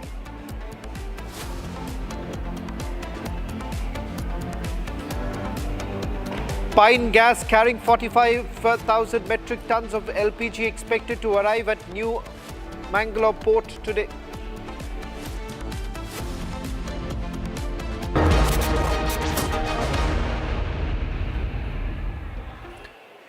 Well, a major decision has now been taken by the government in order to slash the rates. But having said that, the excise duties, once it has been slashed, may not effectively trickle down and benefit you and I. But having said that, it is yet another important decision that has been taken by the government to stabilize the prices. This comes at a time when the Brent crude price oils have only gone up. It is now over $100 per barrel. On your screens right now, we're going to put out how and exactly which way is it really headed, and does it really have any sort of an impact on the ground? On your screens, let's just put out those details right now. The relief that is essentially going to be going in for the oil firms. Diesel excise duty will just have to make some changes there on the graphics right now. Petrol excise duty is about 13 rupees per litre. 3 rupees per litre is what it's being brought down to, ensures about government absorbs the oil shock. And what we're also going to do is we're getting in some live visuals coming in from the Ram Mandir in Ayodhya. We'll quickly go across to that right now, and then we'll come back to the story that we are tracking very closely. I'll have my colleague Shivam also joining us on this broadcast, taking us through the latest images coming in from Ayodhya. Let's cut to those images now coming in.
So these are the visuals that are coming in from the Ram Mandir, and these are the mesmerizing visuals of Lord Rama, Lord Ram Lala, as you can see, of the Surya Tilak, the mesmerizing visuals of the Surya Tilak of Lord Sri Ram, Prabhu Sri Ram Lala. It's on Ram Navami 2026, which is underway. Celebrations are happening as we speak in Ayodhya. The Surya Tilak. People, devotees have gathered in large numbers in Ayodhya, and these are the visuals coming in, live visuals of the Surya Tilak. And this commemorates, Ram Navami commemorates the birth anniversary of Lord Sri Ram. Now this is the Aarti that is underway, the Aarti that is happening right now. These are live visuals which are coming from Ayodhya of Prabhu Sri Ram Lala on your screens, ladies and gentlemen. As you can see, devotees have gathered to take blessings and be a witness and be a part of the Ram Navami celebrations. And as you can see, the priests are offering prayers, the Aarti is underway, and the Surya Tilak on the forehead of Ram Lala. Devotees have gathered in large numbers, and the Surya Tilak, which was supposed to happen at 12 noon, and it exactly on time, as you can see. It's the sun rays that are offering a tilak to Lord Sri Ram, Prabhu Sri Ram. Lord Ram Lala getting a Surya Tilak right now. This is the exact moment where a beam of sunlight is directed onto the forehead of Ram Lala using a special system of mirrors and lenses. Ladies and gentlemen, witness this spectacular moment, witness this moment which is very close to the hearts of millions and millions of Hindus across the globe. As you can see, Lord Sri Ram and the Surya Tilak. A beam of sunlight directed onto the forehead of Ram Lala using a special system of mirrors and lenses. This will last for just a few minutes, ladies and gentlemen. And this also establishes Ram Lala's, Lord Sri Ram's lineage to the Suryavanshi lineage of Lord Sri Ram. Now, this is a divine cosmic alignment, and this is the most visually powerful and spiritually significant moment of the entire celebration in Ram Navami. Now, this is the day, today, Ram Navami, as per the Hindu calendar, and the main celebrations are happening across the globe, but primarily at the birthplace of Lord Sri Ram, Prabhu Sri Ram Lala. This is happening right now. Devotees have gathered from across the world who have come there to catch a glimpse of Lord Sri Ram and be part of this spectacular moment. As you can see, the Aarti is underway right now. And this is the video, the visuals of the Surya Tilak. Now, ladies and gentlemen, this will only last for a very short time, for a very short while. This is happening in Ayodhya. Now today, Mangla Aarti took place, the Abhishek of Lord Sri Ram took place, the temple opened for the devotees, and people gathered in large numbers to be a witness to this spectacular moment. Ayodhya, the birthplace of Lord Sri Rama. The bhog was offered. Lakhs of devotees, as we speak, have gathered, many of them, some of them inside the temple premises. Visuals from the sanctorum of the temple. You can see the tilak is spectacular, most significant and remarkable visual on your screen, ladies and gentlemen. There was a Shobha Yatra, Ramayana recitations and bhajans, kirtans and spiritual gatherings happening as we speak. Now these are the visuals of the tilak of Lord Sri Ram, Prabhu Sri Ram, Ram Lala. A massive crowd has gathered right now in the celebrations, and this is the live telecast which is happening of the Surya Tilak. The timing was around 12, and it will last for a few minutes, ladies and gentlemen. The Surya Tilak of Lord Sri Ram.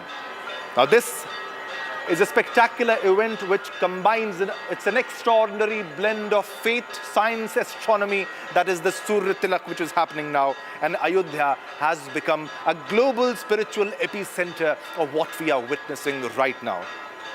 Now this is technology enabling divine experience. Crowd gathered and with devotion praying to Lord Sri Ram, seeking blessings from Lord Sri Ram on the occasion, on the holy occasion of Ram Navami. This is coming from Ayodhya. Visuals from Ayodhya on your screens, as you can see. The visuals on your screen of the Surya Tilak. Lord Sri Ram and the Surya Tilak. A combination of science, faith and astrology, as you can see on your screen.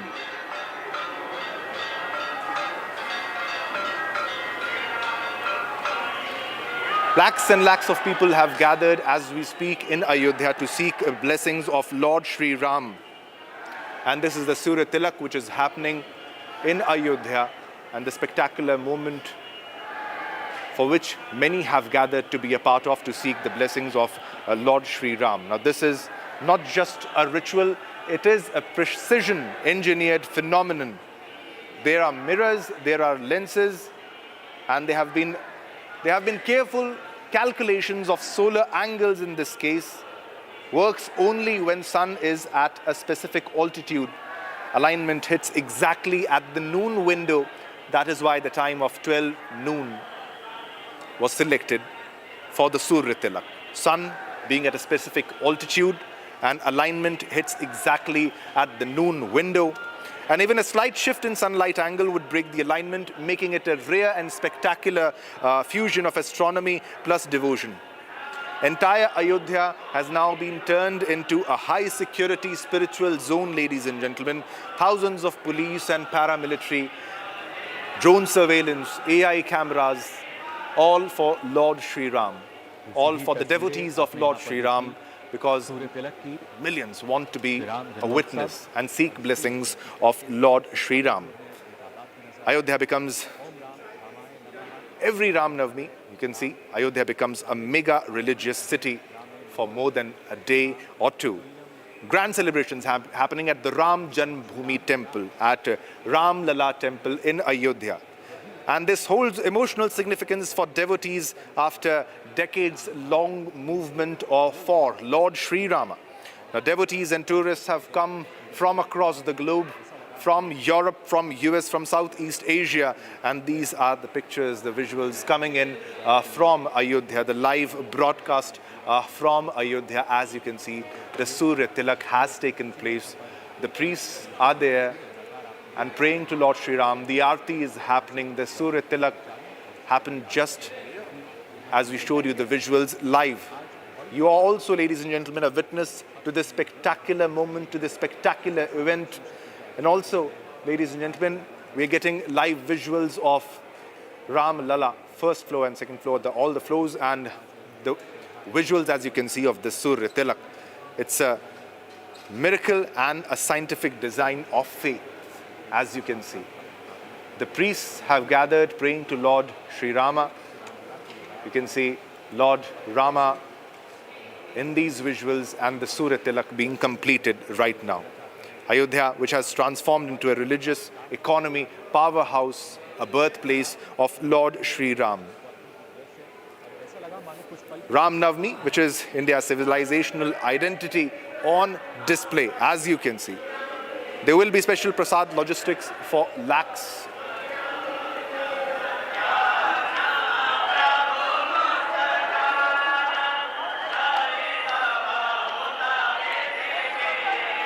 It's a precision engineered phenomenon, as you can see, ladies and gentlemen, of the Surya Tilak, which is happening. And prayers are happening as we speak. We'd like to give you the nats of the prayers that are happening. Let's listen to the sound of the bhajans that are happening right now in Ayodhya, in Ram Mandir, ladies and gentlemen.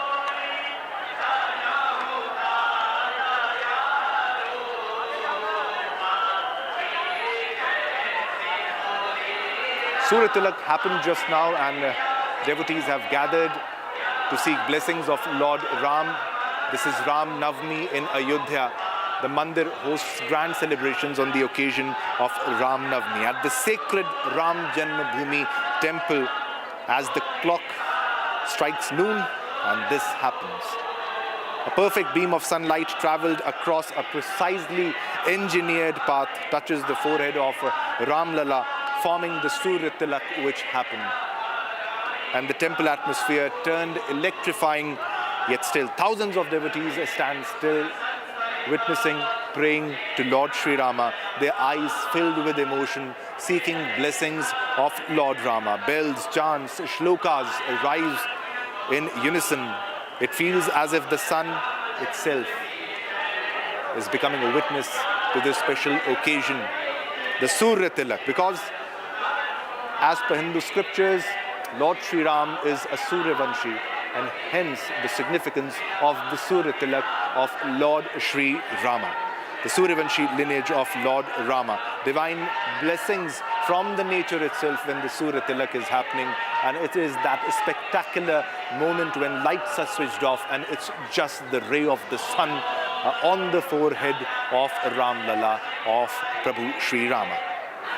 Ladies and gentlemen, it's a blend of engineering, astronomy and bhakti on the screens. As you can see, people have gathered in large numbers, and thousands and thousands, lakhs and lakhs of devotees have gathered in the Ayodhya city, and many have been fortunate enough to be witness while being inside the temple premises and being witness and seek blessings of Lord Sri Rama, or seek blessings of Prabhu Sri Ram Lala. The beautiful, mesmerizing picture, the very visuals of Lord Rama, and the priests which are offering prayers, offering bhajans in unison on your screens, praying to Lord Rama, bowing down to Lord Rama and seeking blessings of Lord Ram.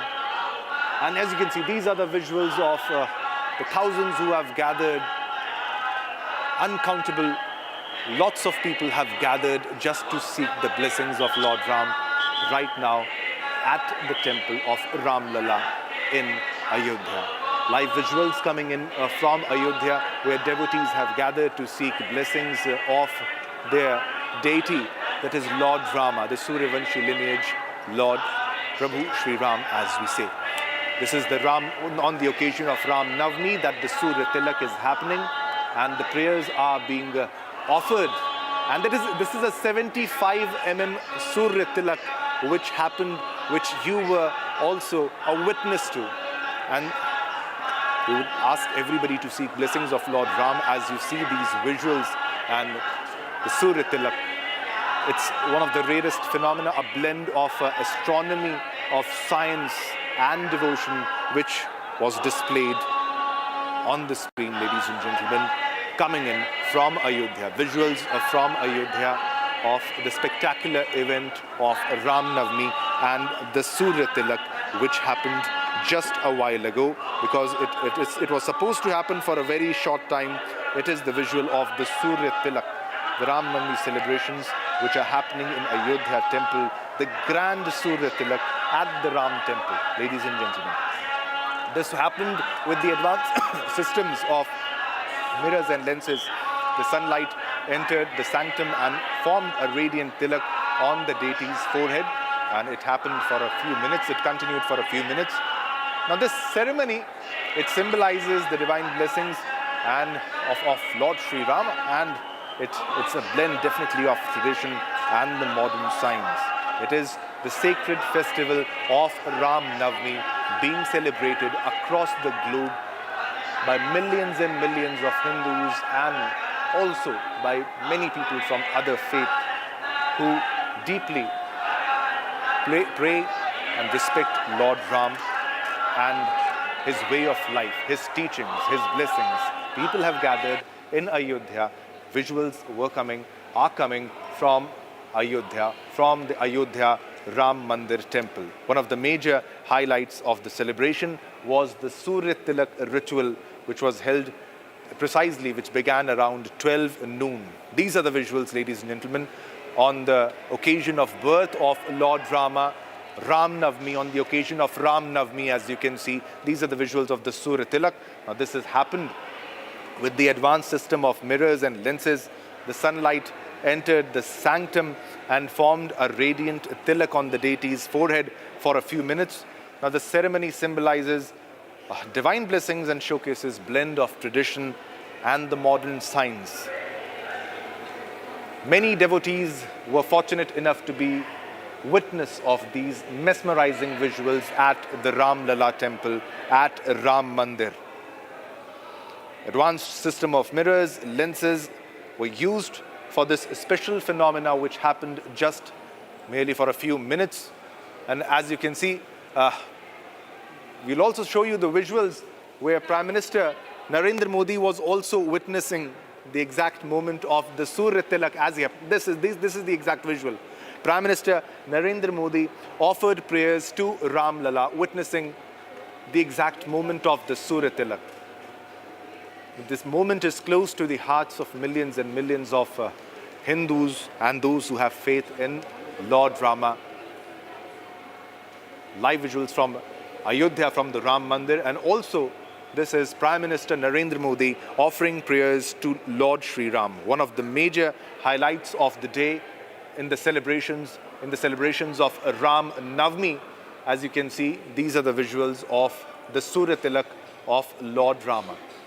Surya Tilak of Lord Rama on your screens, ladies and gentlemen, as you can see. And this is Prime Minister Narendra Modi being witness to this spectacular event, seeking blessings like millions of other Hindus, offering prayers to the lotus feet of Lord Shri Rama,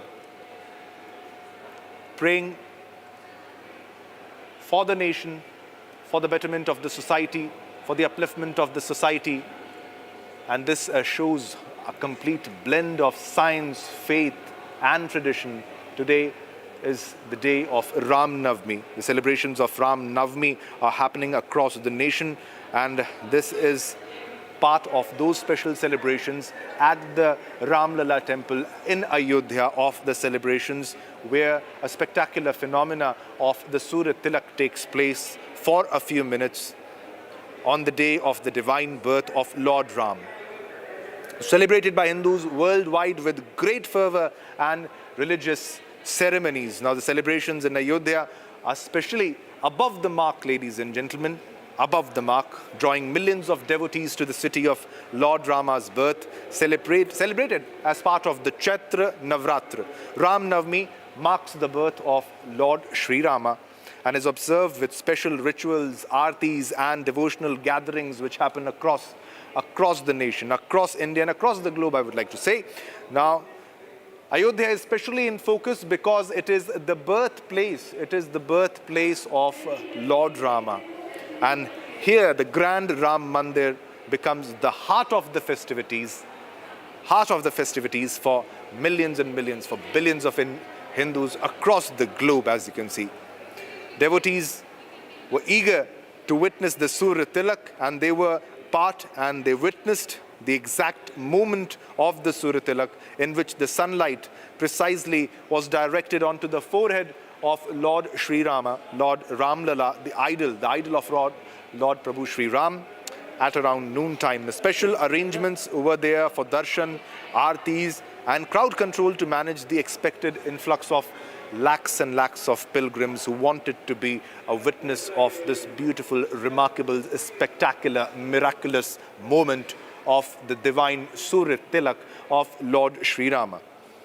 Now this day, the special day, Ram Navami, is celebrated as the birth of Lord Shri Ram, which as per the Panchang-based reports of the Drik Panchang, Ram Navami falls on March 26, 27, and with the Navami Tithi of the Shukla Paksha in Chaitra month, this is the exact moment the Surya Tilak happens on the day of Ram Navami.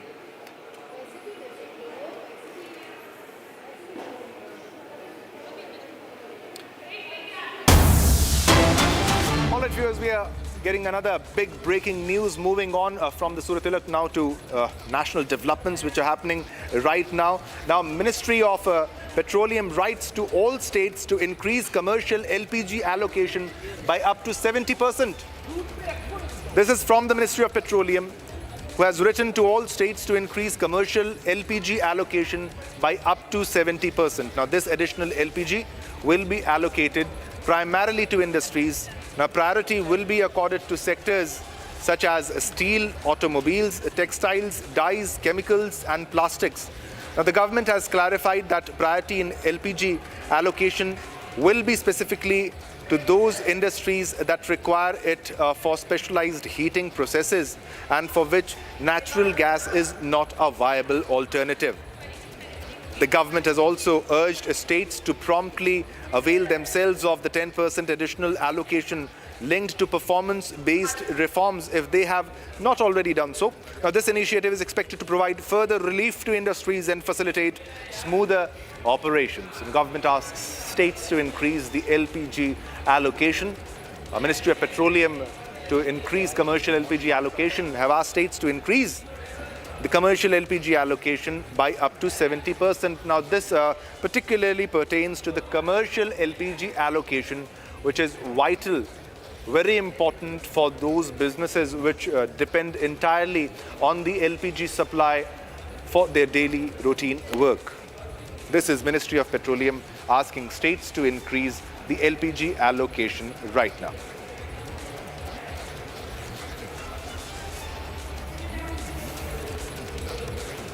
All right, viewers, this was a big breaking news development, and now it's time to slip into a short commercial break right now. Coming up next, ladies and gentlemen, after a short commercial break, PM to hold meet with CMs. Prime Minister Narendra Modi to hold virtual meeting with chief ministers on West Asia crisis today. And also coming up next, another vessel expected, Pine Gas carrying 45,000 metric tons of LPG expected to arrive at New Mangalore port today, ladies and gentlemen. Coming up next.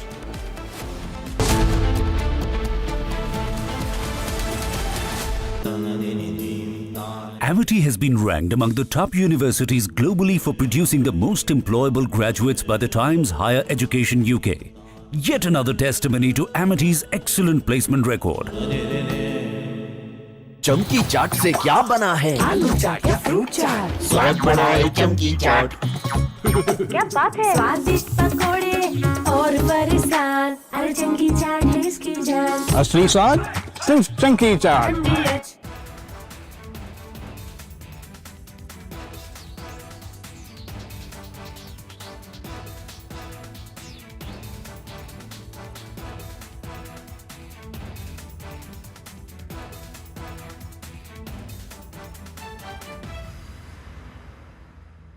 थोड़े में ज्यादा स्वाद, यही तो है इसकी खास बात। वाओ मम्मा, क्या स्वाद है? अरे मेरे राजा,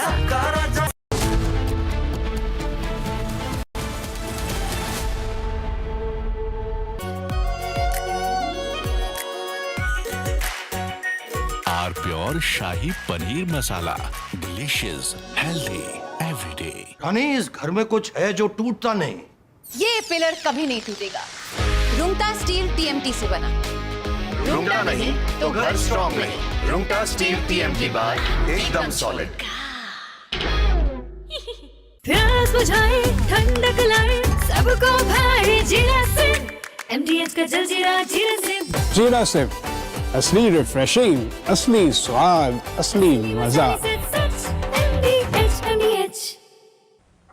हमें धीरज के साथ, संयम के साथ, शांत मन से हर चुनौती का मुकाबला करना है। इसलिए मैं देशवासियों से भी कहूंगा कि हमें हर चुनौती के लिए तैयार रहना ही होगा। जैसा कि हम देख रहे हैं कि इस युद्ध को लेकर पल पल में हालात बदल रहे हैं। आदरणीय सभापति जी, ये संकट अलग प्रकार का है।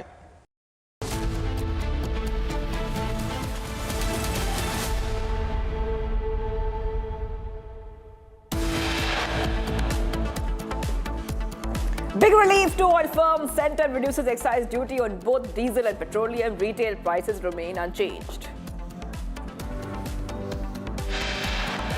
Even as government slashed excise duty, Indian markets open in red. Meanwhile, rupee also falls to a record low at 94 against US dollar.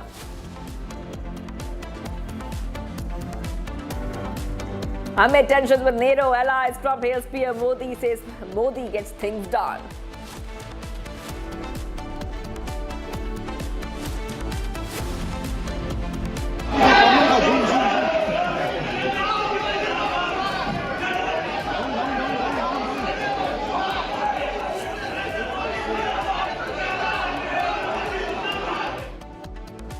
Massive uproar in Jammu and Kashmir Assembly. NCMLAs protest against Companies killing and anti-US and Israel slogans raised in Assembly.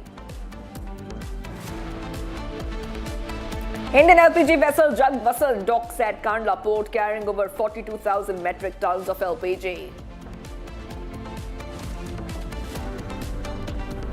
Buying gas carrying 45,000 metric tons of LPG expected to arrive at New Mangalore port today.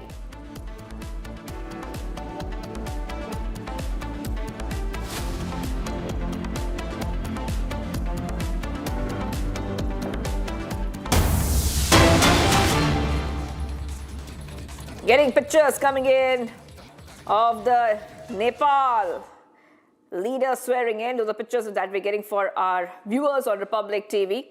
And these are live updates as Balendra Shah to take oath as a Nepal Prime Minister shortly. Rashtriya Swatantra Party leader Balendra Shah will be sworn in as a Prime Minister of Nepal. The swearing-in ceremony is taking place at the President's office in Sheetal Niwas in Kathmandu at around 12:34 p.m. So it's going to exactly, it's 12:31 right now. So we can see that the swearing in is happening. Preparations are underway. Balendra Shah was elected as a leader of the RSP parliamentary party, paving his way to become Nepal's youngest elected prime minister. His party RSP secured a landslide victory in the March 5th parliamentary polls. Now, Balendra Shah is a 35-year-old rapper turned politician, will also be the first person from one of the Madhes region to hold the top executive post in the country. Nepal chose former Kathmandu mayor Balendra Shah, popularly known as Balin, and his RSP to form the next government, decimating the traditional parties in the first general election since last year's violent protest that sought generational change and a corruption-free regime. The RSP had projected Balin as the prime ministerial candidate, securing a massive 182 seats out of a total of 275 seats in the House of Representatives. Of the 275 members of the House of Representatives, 165 are elected through direct voting and 110 through proportionate voting. So we see that Balendra Shah, who will be sworn in, also called Balin Shah. Balin has defeated four-time Prime Minister KP Sharma Oli in the Jhapa 5 constituency, a long-standing stronghold of the Communist Party of Nepal, by a huge margin. So those are the pictures coming in live from Nepal. And it's a big change, rather a generational change that we are seeing in Nepal. Balin Shah to take oath as the Nepal PM following the landslide victory. So those are live pictures that are coming in on your screen. And a very, very interesting turn of events because Balendra Shah is a symbol of change in the country whose government was toppled last year in the youth-led uprising. And he's a rapper, he's turned politician, Balendra Shah, who's being sworn in as a prime minister. And he had issued his first post-election message in a form of a rap urging unity. र यसरी आजै नवनियुक्त मन्त्रीहरूले पनि राष्ट्रपति रामचन्द्र पौडेल समक्ष शपथ लिनु भएको छ, पद तथा गोपनीयताको शपथ लिनु भएको छ। र हामीले यहाँहरूलाई राष्ट्रपति कार्यालय शीतल निवासबाट यो प्रत्यक्ष प्रसारण यहाँहरू समक्ष हामीले देखाइरहेका छौं। राष्ट्रिय स्वतन्त्र पार्टी मात्र 3 वर्ष अगाडि गठन भएको थियो। रासोपाले 2/3 अर्थात् 182 सीट जितेर पहिलो दल बनेको छ गत फागुन 21 गते भएको प्रतिनिधि सभा सदस्य। Right, okay, so those are live pictures that we are getting for our viewers. And just letting you know, it's a big political shift in Nepal. Balendra Shah is becoming the Nepal's youngest prime minister. He's just 35 years of age, a very, very young prime minister. He represents the Rashtriya Swatantra Party, RSP, which is a new party on the block. So this is a huge update that we're getting for our viewers, and we are just getting these updates coming in as we keep tracking the latest update here. So we see Balendra Shah is known as Balen, and his RSP are going to form the next government now. RSP won a landslide victory with 182 out of 275 seats in the House of Representatives. This is a clear rejection of the traditional parties and a strong mandate for change. Surendra Fuyal is joining us. Okay, let's go to Surendra Fuyal, our reporter live from Kathmandu in Nepal. Surendra, अभी RSP ने landslide victory पाया है नेपाल में. And abhi kya ho raha hai? Now the new prime minister is being sworn in. This is the youngest prime minister of Nepal. Yes, Surendra.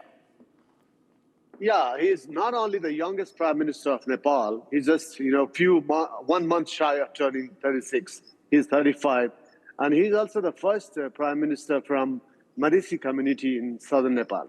So it is historic in two ways, and also he's leading a cabinet of mostly very, very young ministers. He's unveiled a cabinet of a total of 15 ministers, including himself.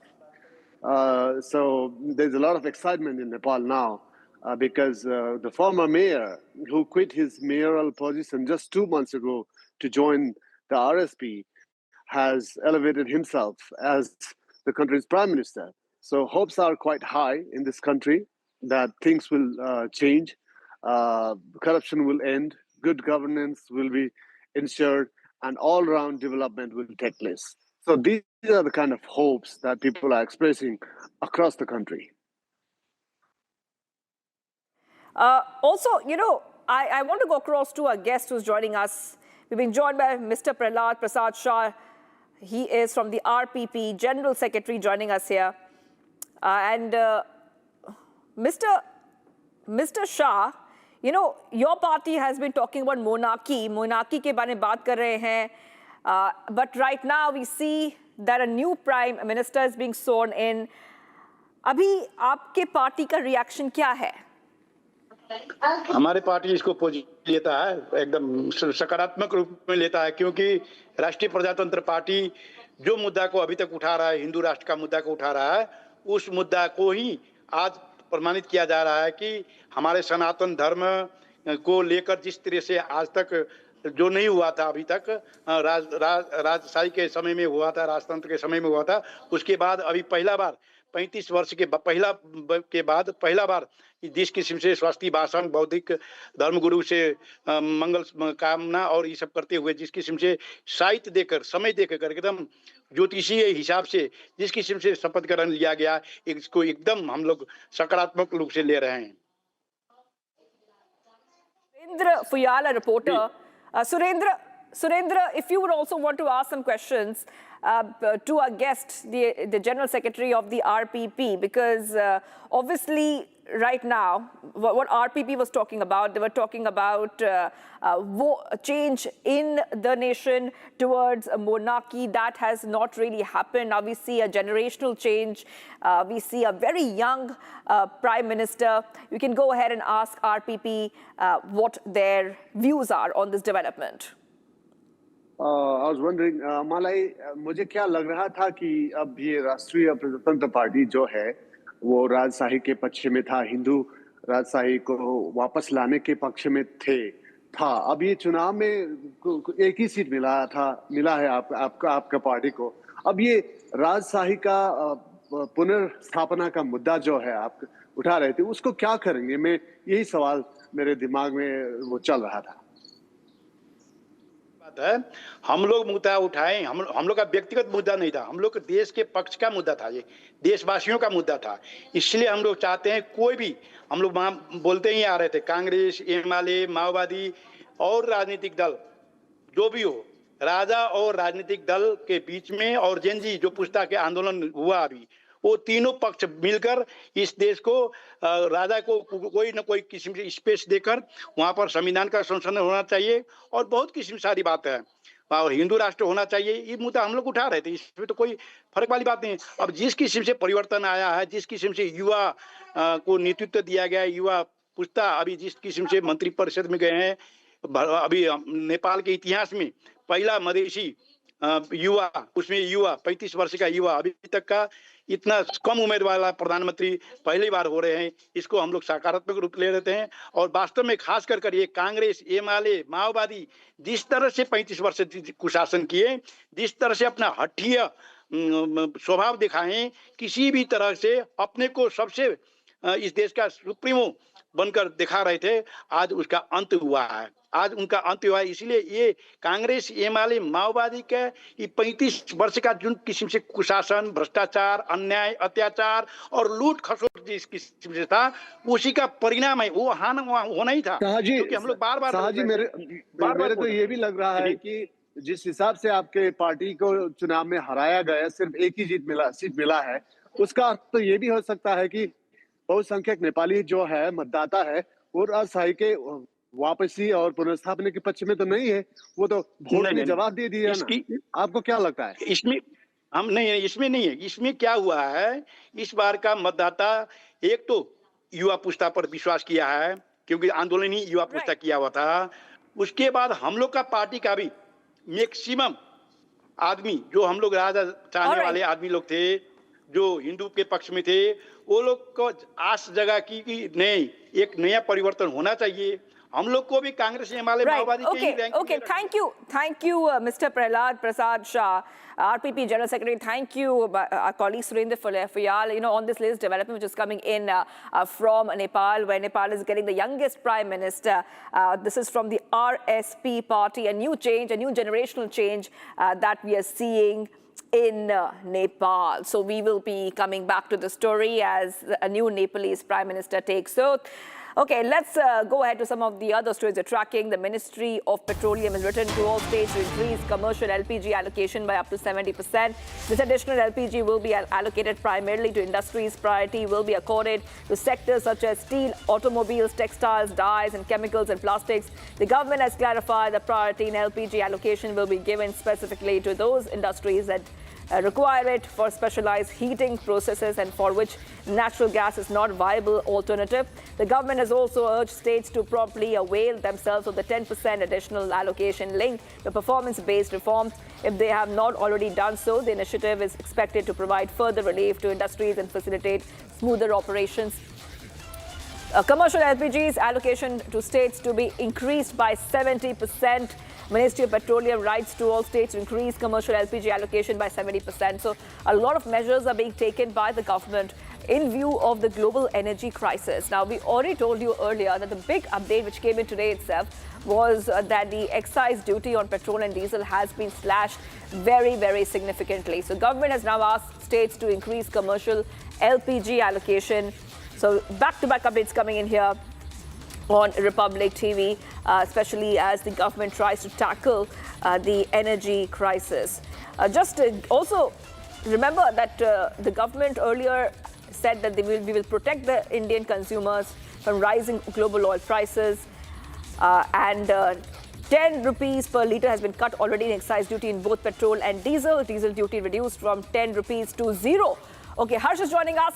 Government asks all states to increase commercial LPG allocation. This is a huge update coming in. You know, we have seen multiple updates of how the government is trying to protect the Indian consumer, the Indian household from the brunt of the heavy energy prices which are soaring all across the globe due to the West Asia situation. Yes, go ahead. Well, right, this comes as a big breaking 70% additional allocation of LPG cylinders to all states. Now, this is an advisory released by the Petroleum Ministry. Now, let me tell our viewers that this comes as an additional 70% allocation that caters to the 10% additional allocation of commercial LPG cylinders, which will be given to states that implement on the criteria that is set by the Petroleum Ministry, which includes prioritization of the PNG pipelines and clearance of all the PNG pipeline laying that is halted at the moment. Now this comes as a breaking also ahead of the Prime Minister's video conference meeting, which is scheduled for 6:30 p.m. later in the day today.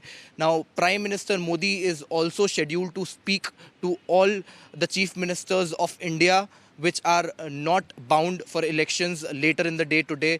This comes as a big breaking considering the LPG crisis. Now, Petroleum Ministry continues to maintain that LPG remains to be a cause of concern, despite also saying that 100% supply of at least domestic LPG is being ensured, and LPG is reaching to the end consumer, at least when we consider domestic allocation of LPG. Now this adds up with 70% additional allocation of commercial LPG to all states. Now also let me tell you that government is prioritizing the industries including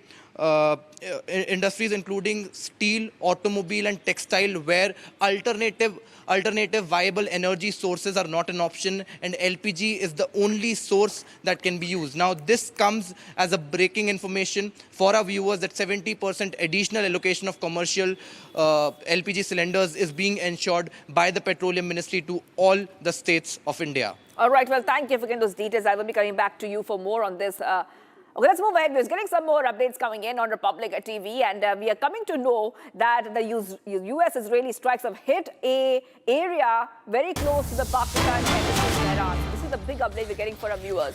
US-Israeli strikes hit areas very close to Pakistan embassy in Tehran. Pakistani media reports also say US-Israel offensive against Iran continues unabated, with the neighborhood housing the Pakistan embassy in Tehran hit by strikes. Reports suggested that the neighborhoods of Fatimid and Pasadaran, which house Islamabad's embassy in Pakistan house, were heavily bombed. However, those buildings were not targeted. The embassy had already shifted away from the Iranian capital since the start of the war, with staff only returning briefly for the Pakistan Day ceremony on March 23rd. A diplomatic source has said this. Staff is safe as neighborhood housing Pakistan embassy comes under heavy bombardment. Okay, we're getting some updates coming in. This is a huge update. US State Department puts Pakistan in high-risk category with a no-go area for American citizens. Pakistan at level 3, one notch just below the no-go countries.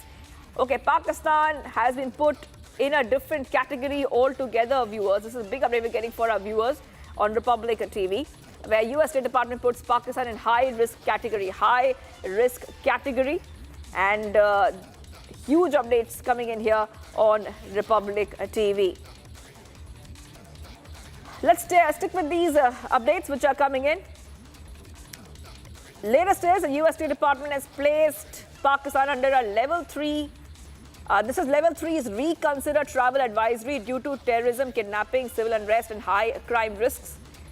And after that, we see that there's some travel restrictions have been imposed. So Pakistan is at level 3, which is one notch below the no-go countries. And so travel restrictions have been put up. US government personnel are restricted in their movement and must use authorized security often. This is very important update coming in here. So US State Department has placed Pakistan under a level 3 reconsider travel advisory due to terrorism, kidnapping and civil unrest and high crime risks. And these are the top updates coming in. So level 4 is do not travel. So Pakistan is not placed at level 4. Pakistan is placed at level 3. So level 3 is reconsider travel. Level 4 is considered as do not travel.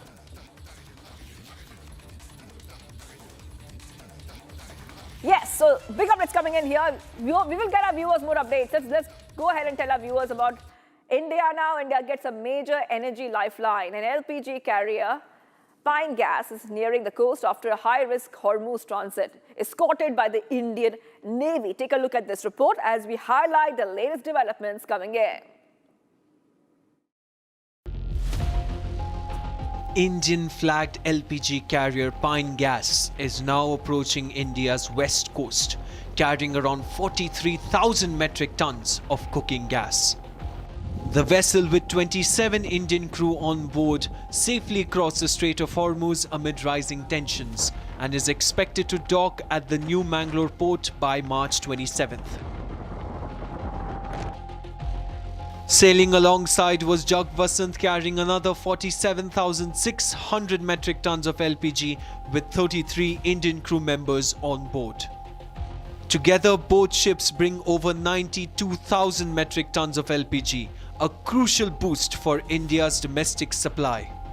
Both vessels were escorted by the Indian Navy through the volatile Hormuz route, ensuring safe passage. The Strait of Hormuz remains one of the world's most critical oil routes, handling nearly 20% of global energy trade, and recent threats and instability in the region had sparked fears of supply disruption.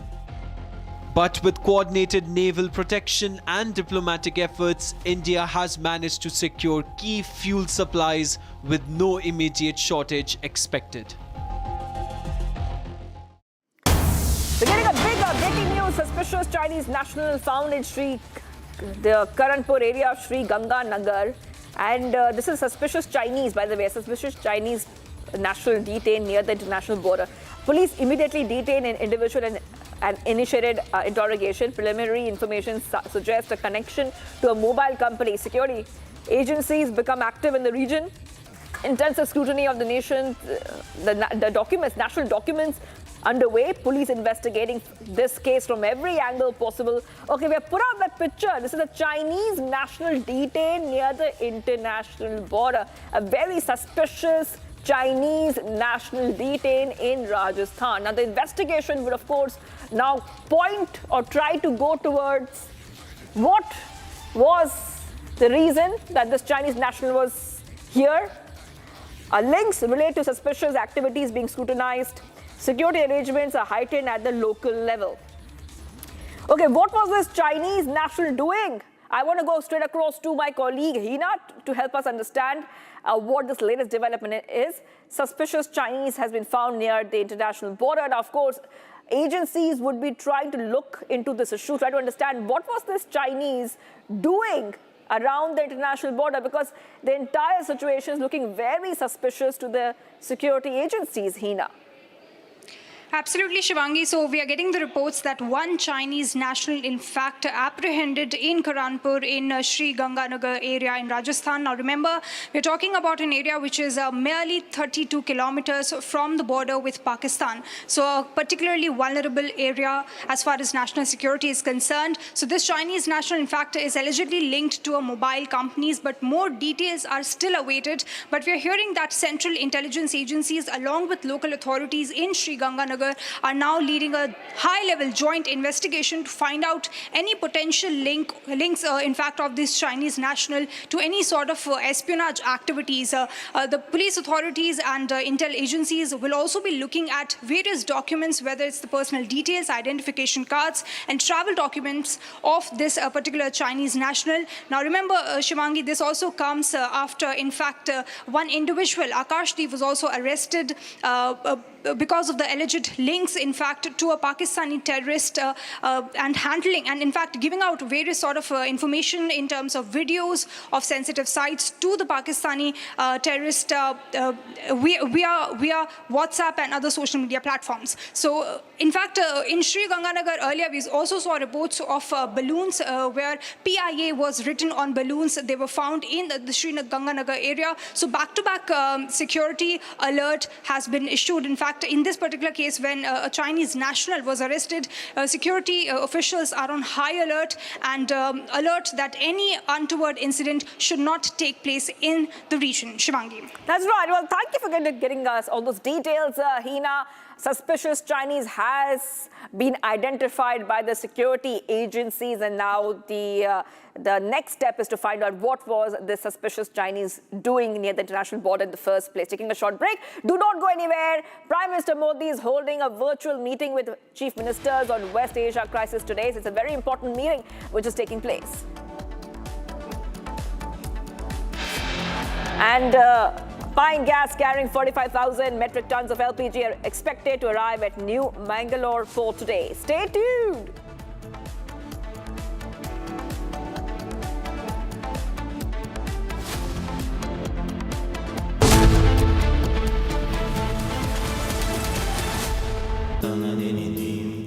Amity has been ranked among the top universities globally for producing the most employable graduates by the Times Higher Education UK.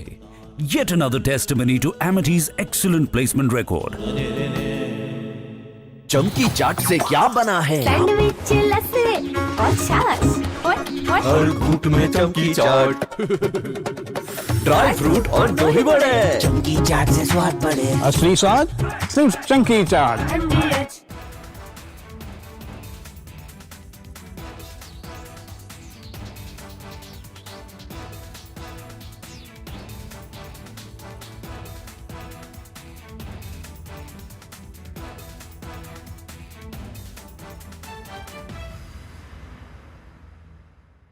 Pure सूजी pasta उबालो मिलाओ और खाओ 8 minute में तैयार। क्या test है सबका राजा hardcore मसाला। हमें धीरज के साथ, संयम के साथ, शांत मन से हर चुनौती का मुकाबला करना है। इसलिए मैं देशवासियों से भी कहूंगा कि हमें हर चुनौती के लिए तैयार रहना ही होगा। जैसा कि हम देख रहे हैं कि इस युद्ध को लेकर पल पल में हालात बदल रहे हैं। आदरणीय सभापति जी, ये संकट अलग प्रकार का है और इसके समाधान भी अलग प्रकार से ही तय किए जा रहे हैं। हमें धीरज के साथ, संयम के साथ, शांत मन से हर चुनौती का मुकाबला करना है। आदरणीय सभापति जी, जैसा कि हम देख रहे हैं कि इस युद्ध को लेकर पल पल में हालात बदल रहे हैं। इसलिए मैं देशवासियों से भी कहूंगा कि हमें हर चुनौती के लिए तैयार रहना ही होगा। इस युद्ध के दुष्प्रभाव लंबे समय तक रहने की प्रबल आशंका है, लेकिन मैं देशवासियों को भरोसा देता हूं, सरकार सतर्क है, तत्पर है और पूरी गंभीरता से रणनीति बना रही है, हर निर्णय ले रही है। देश की जनता का हित,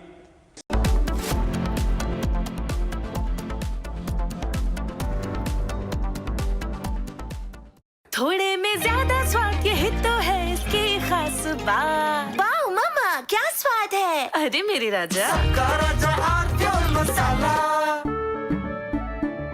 केसरिया से मन जोगी हुआ रे, दिल झूमे देखो मतवारा हुआ रे। केसरिया से मन जोगी हुआ। हर पल मनाओ केसरी त्योहार। विमल बोलो जुबान केसरी। चमकी चाट से क्या बना है? सैंडविच लस्सी और छाछ और हर घूंट में चमकी चाट। अब बताओ स्वाद आया? आया। असली स्वाद सिर्फ चमकी चाट। हमें धीरज के साथ, संयम के साथ, शांत मन से हर चुनौती का मुकाबला करना है। इसलिए मैं देशवासियों से भी कहूंगा कि हमें हर चुनौती के लिए तैयार रहना ही होगा। जैसा कि हम देख रहे हैं कि इस युद्ध को लेकर पल पल में हालात बदल रहे हैं। आदरणीय सभापति जी, ये संकट अलग प्रकार का है और इसके समाधान भी अलग प्रकार से ही तय किए जा रहे हैं। हमें धीरज के साथ, संयम के साथ, शांत मन से हर चुनौती का मुकाबला करना है।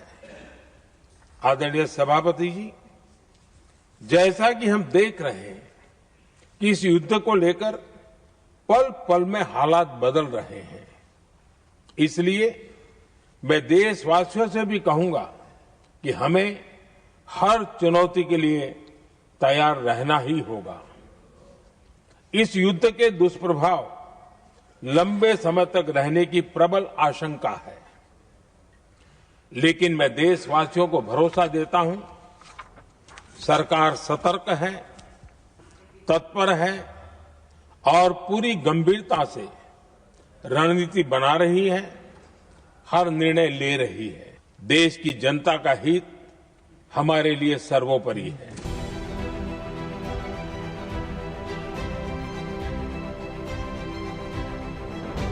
These talks go well and you reach a ceasefire. From Asia's largest news headquarters,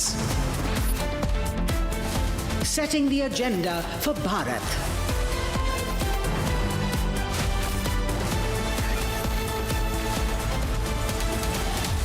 You're watching Republic.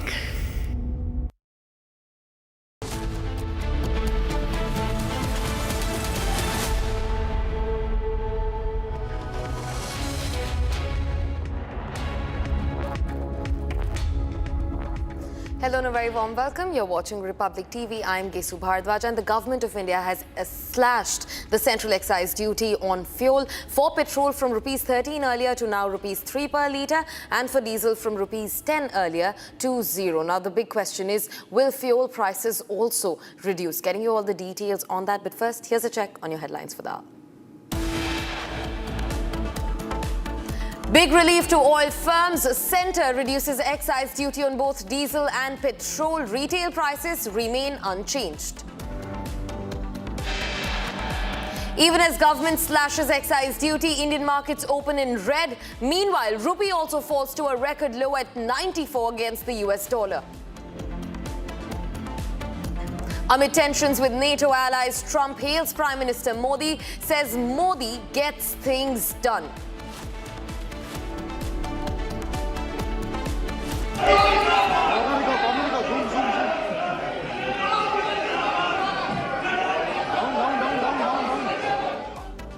Massive uproar in Jammu and Kashmir Assembly. NCMLAs protest against Companies killing. Anti-US and Israel slogans raised in the Jammu and Kashmir Assembly. Indian LPG vessel Jug Vasant docks at the Kandla port carrying over 42,000 metric tons of liquefied petroleum gas. Pine gas carrying 45,000 metric tons of LPG expected to arrive at New Mangalore port shortly today.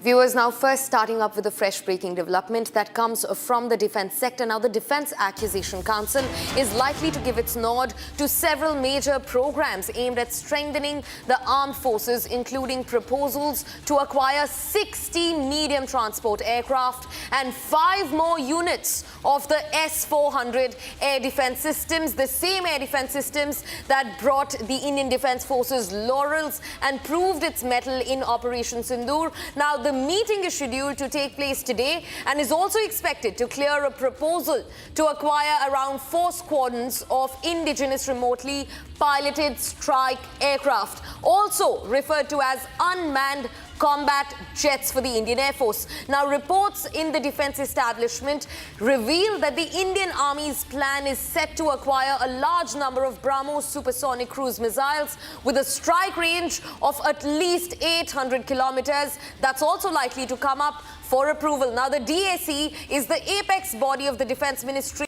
for all procurement and new weapon systems related issuing and for the armed forces. Now, the meeting will be led by Defense Minister Rajnath Singh and will also include top military leadership, the tri-services chiefs, the CDS, and including that will be the Defense Secretary. That's the big development that we're getting in. India eyeing multiple defense procurements. In fact, joining me live is my colleague Ishan to get us more updates on the matter. Ishan, speak to us about these procurement plans. You know, one side the Air Force is eyeing an unmanned aircraft, and on the other side the Army is eyeing multiple BrahMos cruise missiles. Not just that, S-400 air defense systems also set to get a boost. Ishan.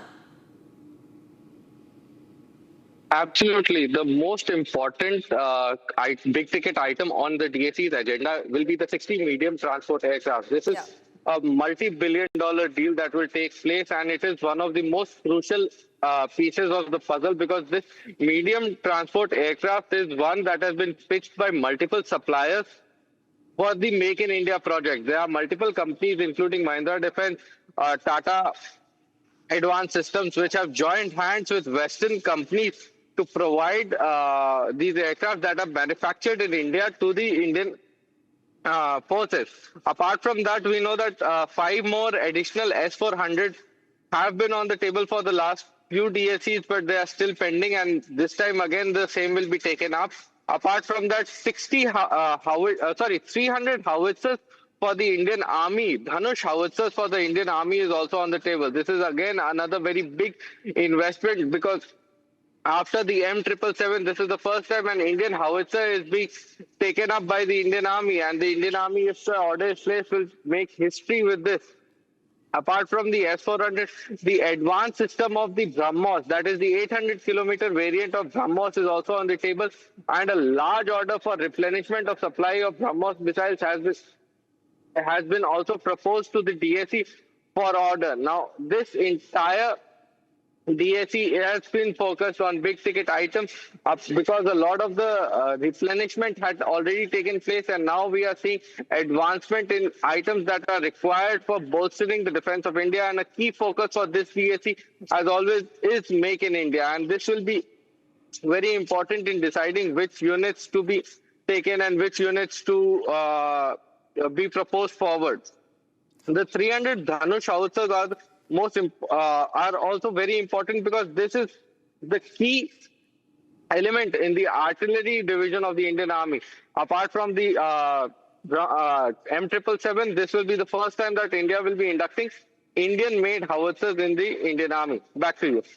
Right. In fact, this time around, the defense budget was also a massive one, Ishan, no doubt about that. But also with this procurement, India is now eyeing Atmanirbharta. Self-reliance remains at the center of this. And what are the details that you can get us when it comes to domestic defense manufacturing, that industry getting a boost because of the procurements, as Indian defense now gets ready for a complete rehaul? The Indian Air Force, Army and even the Navy eyeing a complete rehaul of their armament and of their weaponry.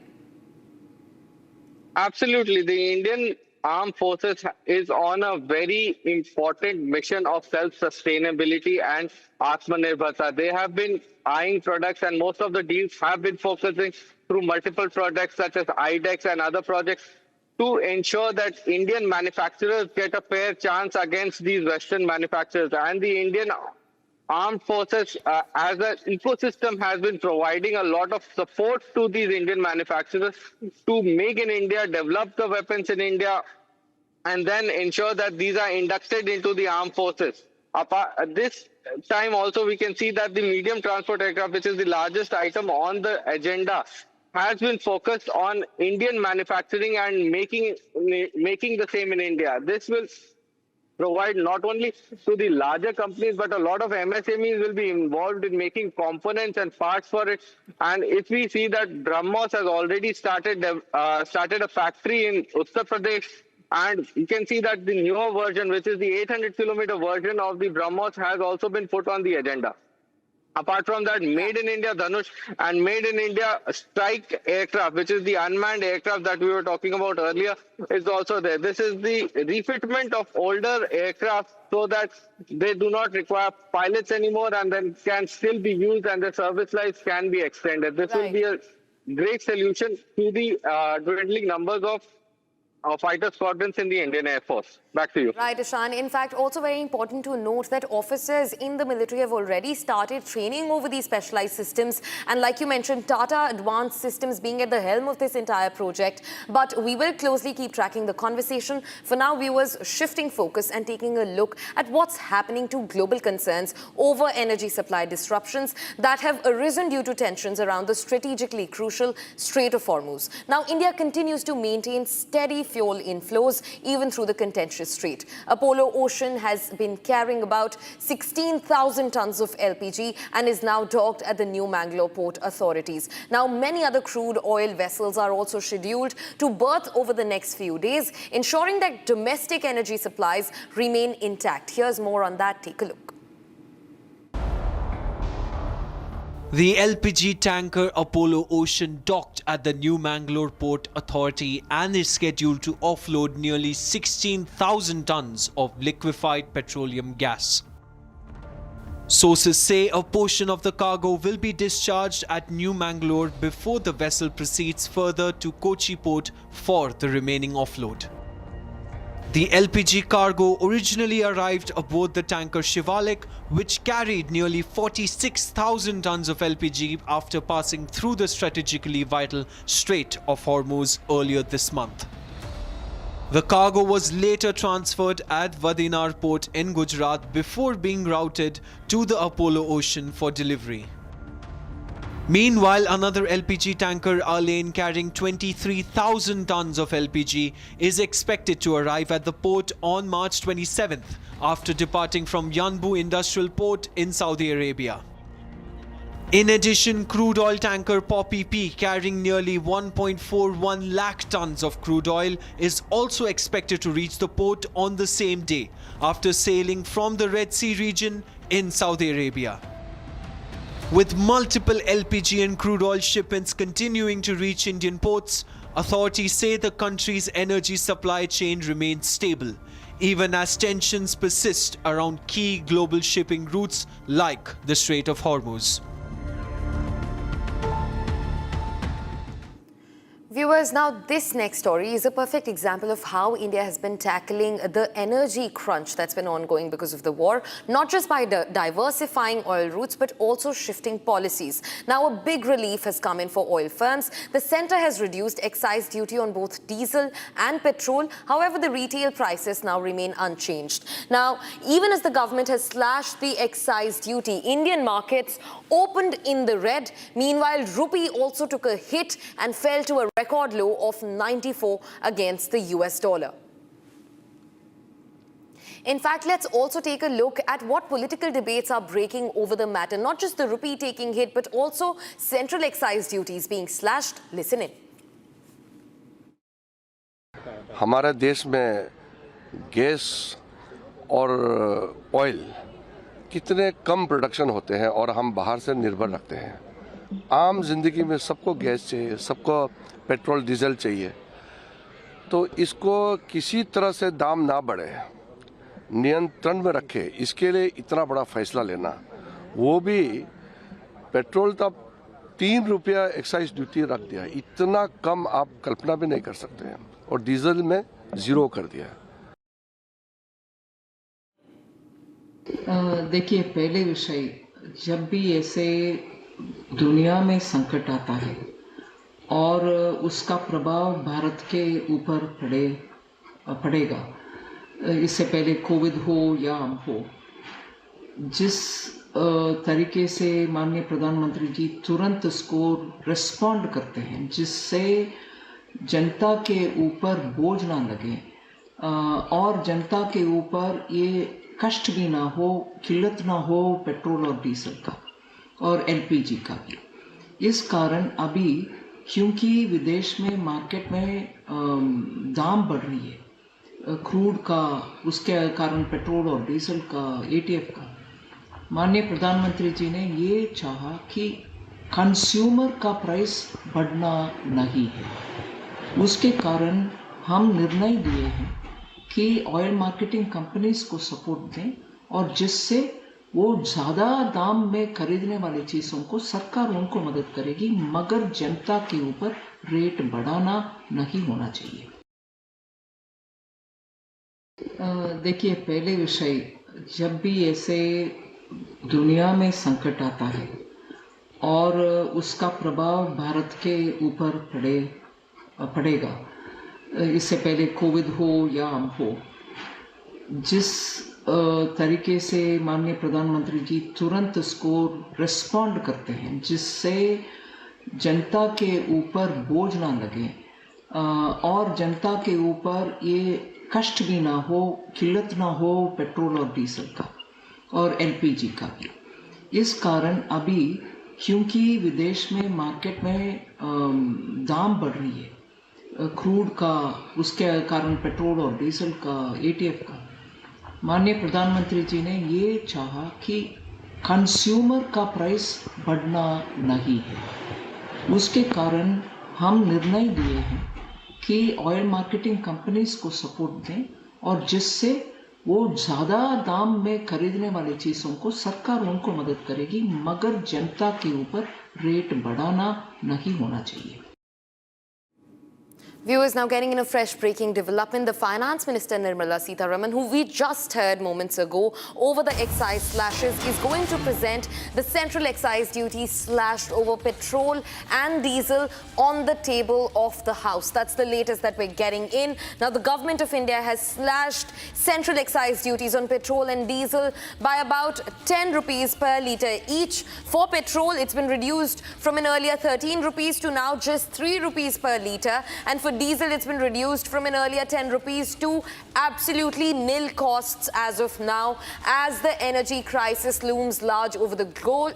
And now the finance minister is supposed to lay out the reduced excise duty on the table of the floor today. She will present it in front of the cabinet, the opposition, explaining what the government is doing. Now remember, the government has deployed what is known as the shock absorber system, where even when there is a crisis, petrol and energy prices, something that is so central to about 1.2 billion people in the country, the prices do not fluctuate. And to manage that fluctuation, a shock absorber system is put in place by the government, where extra prices are taken care of by adjusting the metrics.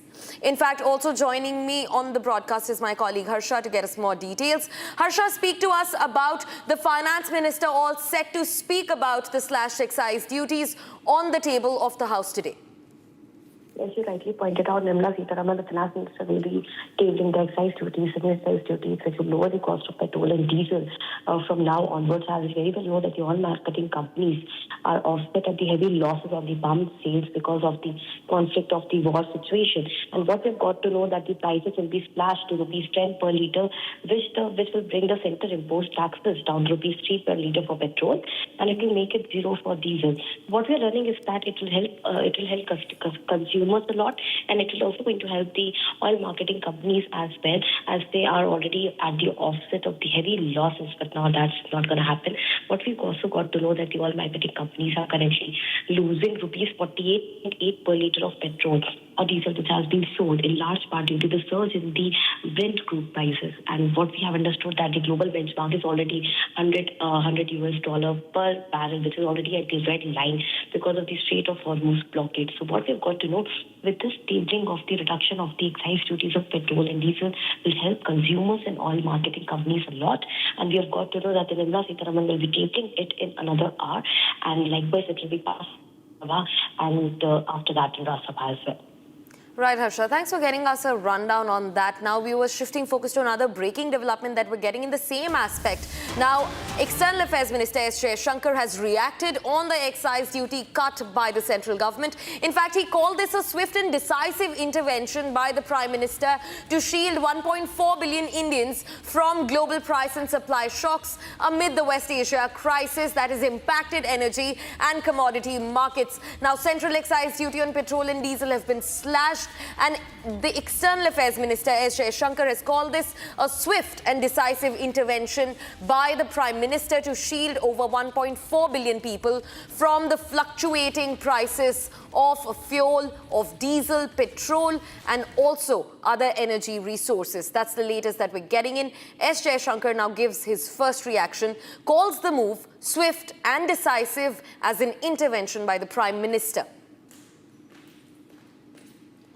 Now, viewers, remember the excise duty, the central excise duty has been cut on petrol and diesel prices. Now, the overall price remains the same. Now, India is one of the very few countries in the global south that has been able to manage the price of fuel even as West Asia tensions escalate. In Pakistan, it is close to about 300 rupees per litre now, with availability going down and reducing. They have introduced work from home. Even Sri Lanka and Bangladesh are reeling with a similar fate, but India has been able to hold its ground.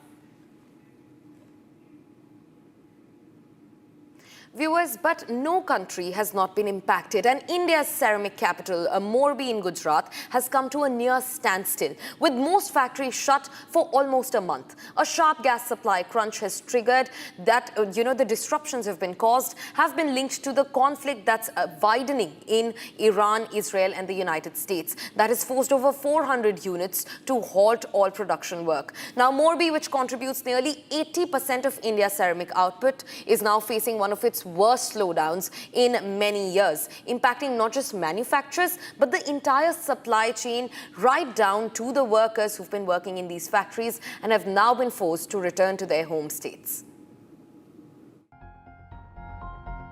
Most factories in Morbi, India's ceramics hub in Gujarat, have shut down for nearly a month due to gas shortages triggered by the Iran war. Morbi produces about 80% of India's ceramics, mainly tiles and sanitary ware, and exports to the Middle East, Africa and Europe. If we talk about Gujarat's Morbi ceramic industry, which is second largest in entire world, has kind of come to a standstill and hit the pause button. If we talk about this industry, the cluster has more than 600 units, and each unit has an investment of around about 15 crores to 150 crore. This industry is currently not functional for 1 month. Association had declared this in mid-March, and it could go on till April. Manufacturers say they halted operations after supplies of propane and natural gas, key fuels for ceramics production, were squeezed.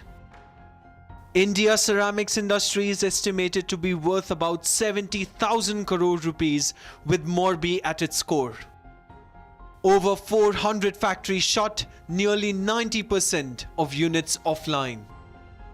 आधी फैक्ट्रियाँ तो नहीं, लेकिन 400 फैक्ट्रियाँ जो है करीबन वो बंद है।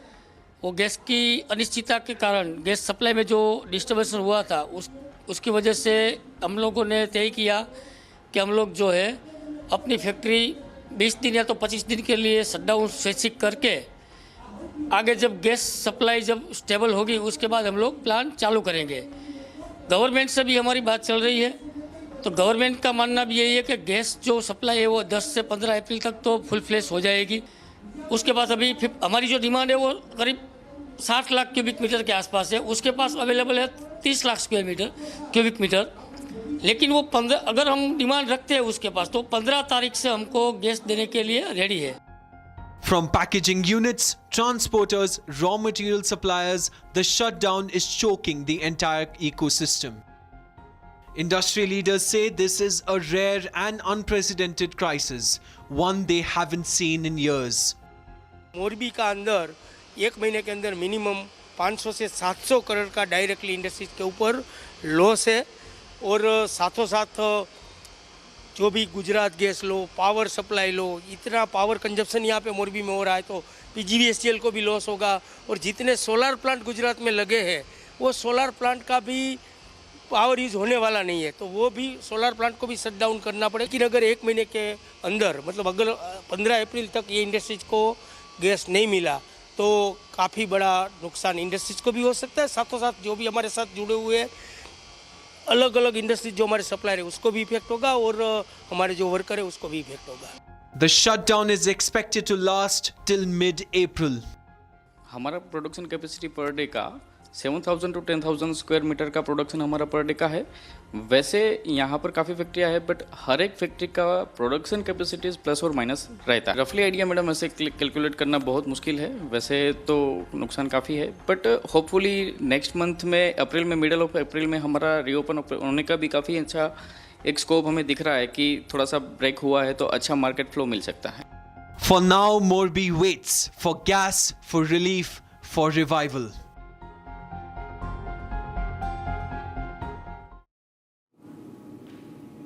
Viewers, even as the Asian markets continue to remain in the red, global markets are now rebounding as Trump has extended the Iran peace deal deadline. Brent crude fell 0.8% to $107 per barrel. Crude price, on the other hand, gained 5% before Trump extended the deadline. S&P Global set to rebound after closing at a 6-month low. So Western markets are now gaining. Western markets are opening better than before. These these openings also are heavily relied upon Trump's extension of the Iran peace deal deadline. Now, Brent crude fell about 0.8%, coming over $207 per barrel, whereas on the other hand, crude price gained 5% before Trump's extension of the so-called peace deadline. Now, S&P 500 is set to rebound after closing at a 6-month low as well.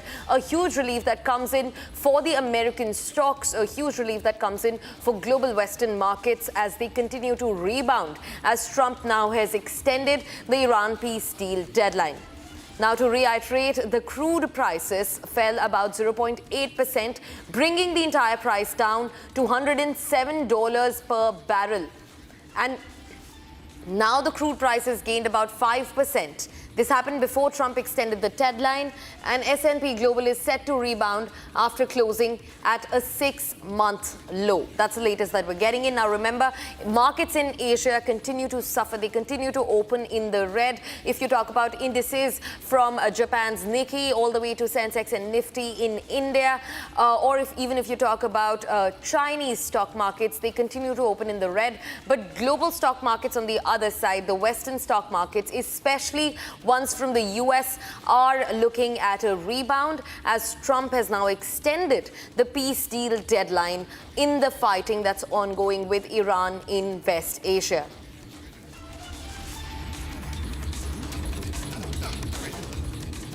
Viewers, that's all that we could wrap in this edition of the News Bulletin. But don't go anywhere. News and updates continue on the other side. Now, Trump, amid his war with his NATO allies, has spoken well of Prime Minister Modi, hailing him. He says that Modi gets things done. We're going to get you all the details on that explosive statement from the US President after this short break. Stay tuned to Republic TV. Pine gas carrying over 45,000 metric tons of LPG is expected to arrive at New Mangalore port shortly today.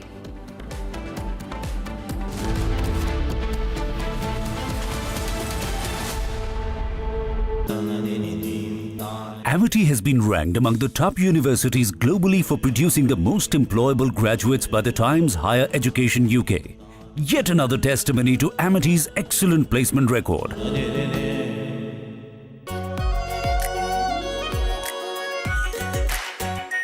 Our pure Shahi Paneer Masala.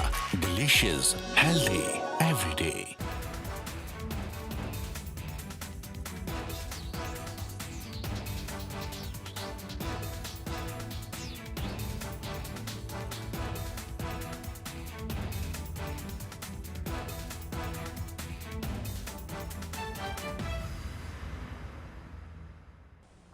हमें धीरज के साथ, संयम के साथ, शांत मन से हर चुनौती का मुकाबला करना है। इसलिए मैं देशवासियों से भी कहूंगा कि हमें हर चुनौती के लिए तैयार रहना ही होगा। जैसा कि हम देख रहे हैं कि इस युद्ध को लेकर पल पल में हालात बदल रहे हैं। आदरणीय सभापति जी, ये संकट अलग प्रकार का है और इसके समाधान भी अलग प्रकार से ही तय किए जा रहे हैं। हमें धीरज के साथ, संयम के साथ, शांत मन से हर चुनौती का मुकाबला करना है। आदरणीय सभापति जी, जैसा कि हम देख रहे हैं कि इस युद्ध को लेकर पल पल में हालात बदल रहे हैं। इसलिए मैं देशवासियों से भी कहूंगा कि हमें हर चुनौती के लिए तैयार रहना ही होगा। इस युद्ध के दुष्प्रभाव लंबे समय तक रहने की प्रबल आशंका है, लेकिन मैं देशवासियों को भरोसा देता हूं, सरकार सतर्क है, तत्पर है और पूरी गंभीरता से रणनीति बना रही है, हर निर्णय ले रही है। देश की जनता का हित हमारे लिए सर्वोपरि है। This week on Get Me Right, is America's Iran war a crusade That's what comes out of the Christian imagery being used by the Trump administration, particularly its Secretary of War, Pete Hegseth. This, even as the chief priest of the Christendom, Pope Leo XIV, has called for an immediate ceasefire and launched a sustained campaign for the end of war. Then, from West Asia's theatre of war, we travel to Kathmandu, where an engineer turned rapper turned politician has taken over as the youngest Prime Minister of Nepal. What it means for the Himalayan kingdom and what it means for India. This weekend, Saturday and Sunday, only on Republic TV.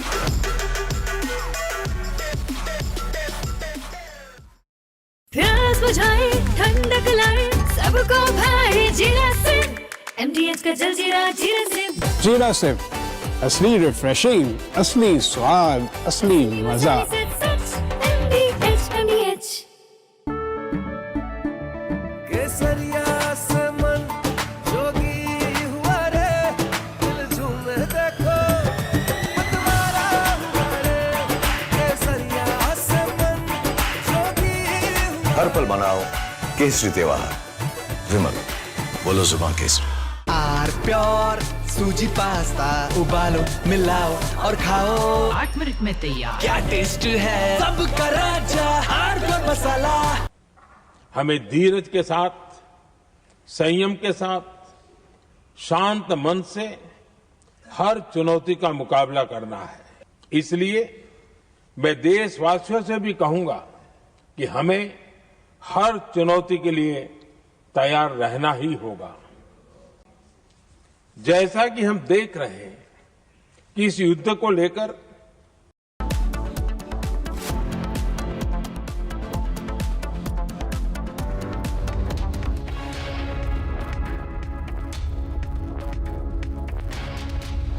A very warm welcome, viewers. You're watching the Republic TV. This is Shivam Dutt Mehta, and the top focus in this bulletin will be on the relief that has been given by the government of India for the OMCs when it comes to the excise duty on oil or petrol, so that the burden does not get passed on to the consumers like it happened in other countries as we speak, because our neighboring countries are facing a major oil crisis, and we are definitely well better placed compared to the neighboring nations and nations across the globe. We'll get you all the updates on this story and all the latest national and international breaking news developments. But first up, now let's have a look at the top headlines of the hour.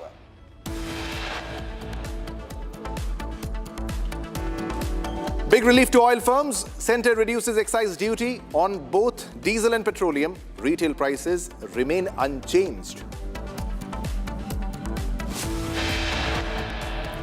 Markets and rupee fall even as government slash excise duty. Indian markets opened in red. Meanwhile, rupee also falls to a record low at 94 against US dollar. Amid tensions with NATO allies, Trump hails PM Modi, says Modi gets things done.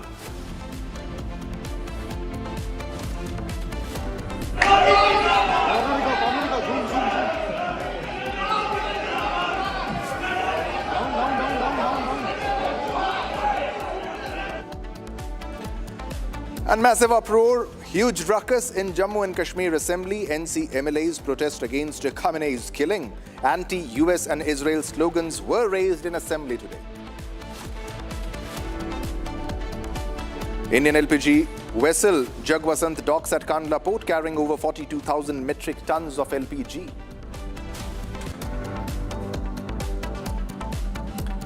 And pine gas carrying 45,000 metric tons of LPG expected to arrive at New Mangalore port today.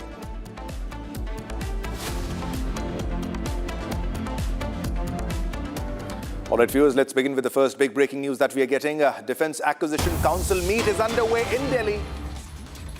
And the meet is chaired by Defense Minister Rajnath Singh.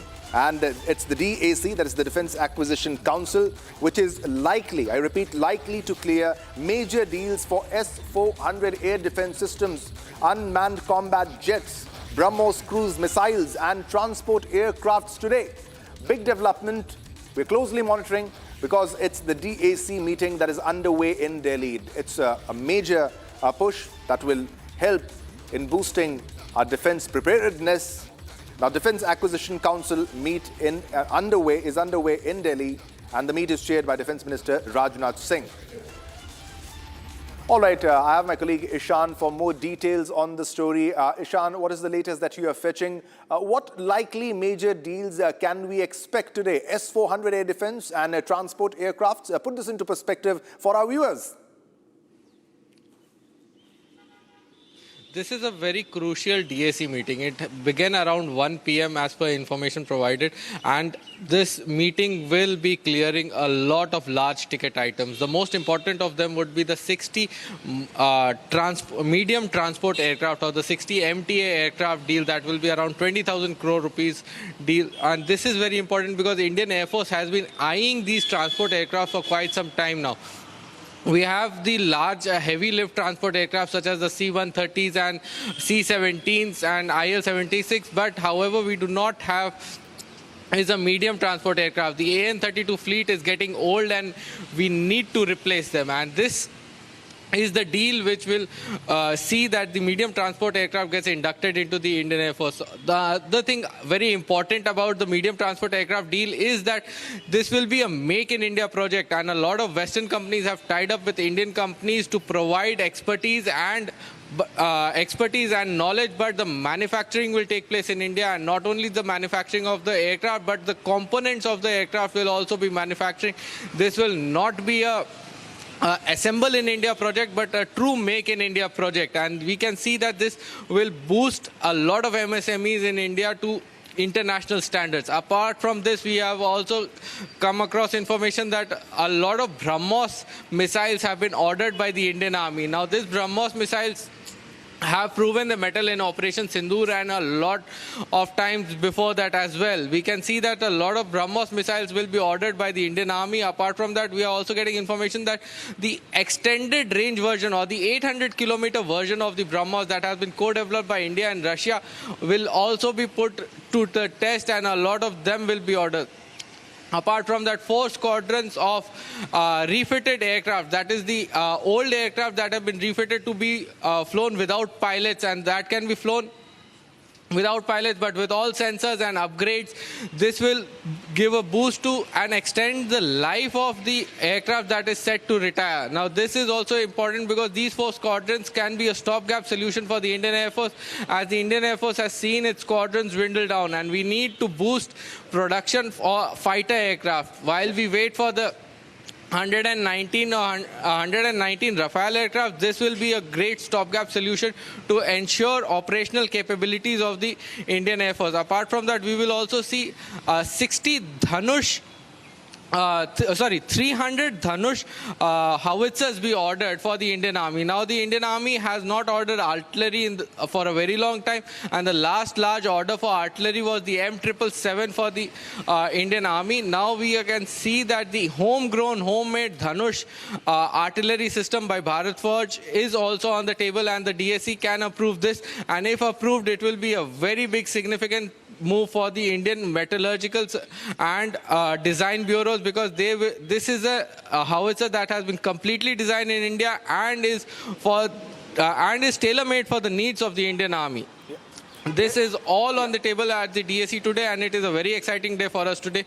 Back to you. Yeah, Ishan, the primary focus, as you very well mentioned, for a very long time, we haven't focused much on the artillery, but it's very crucial, very critical at this moment, since we were in a war with Pakistan, and artillery plays a very important role when it comes to combat at border regions. Now, what major developments on the artillery front? And also, if you can put into perspective the requirement of fighter aircrafts, because we have 2 hostile neighbors when it comes to either Pakistan and at times China. Where do we stand when it comes to our fighter aircrafts, the squadrons? It is very important that India is facing a 2-front scenario where China and Pakistan both are hostile nations, and they pose a significant channel to the Indian defense. And the Indian Armed Forces has been preparing for a 2-front war for a very long time. And for this, we require a certain number of squadrons. That is the number of squadrons that need to be with the Indian Air Force. We have seen those squadrons dwindle down because of the retiring of MiG-21 and a lot of the older aircraft. a lot of aircraft have been lost in accidents as well. Okay. So we need a significant number of these aircrafts, and we need the squadrons to numbers to rise up. True. Thanks a lot, Ishant, for the latest details, and we'll come back to you as more details unfold in this story. All right, viewers, now let's move on to another top story. Now, a total of 6 Maoists, now 5 of them from Rajnandgaon, Kanker border division, and 1 from the Border 5 company have surrendered, and they are coming to the mainstream. Now, this comes after many Maoists have surrendered in the last few days. Let's watch this report for more information.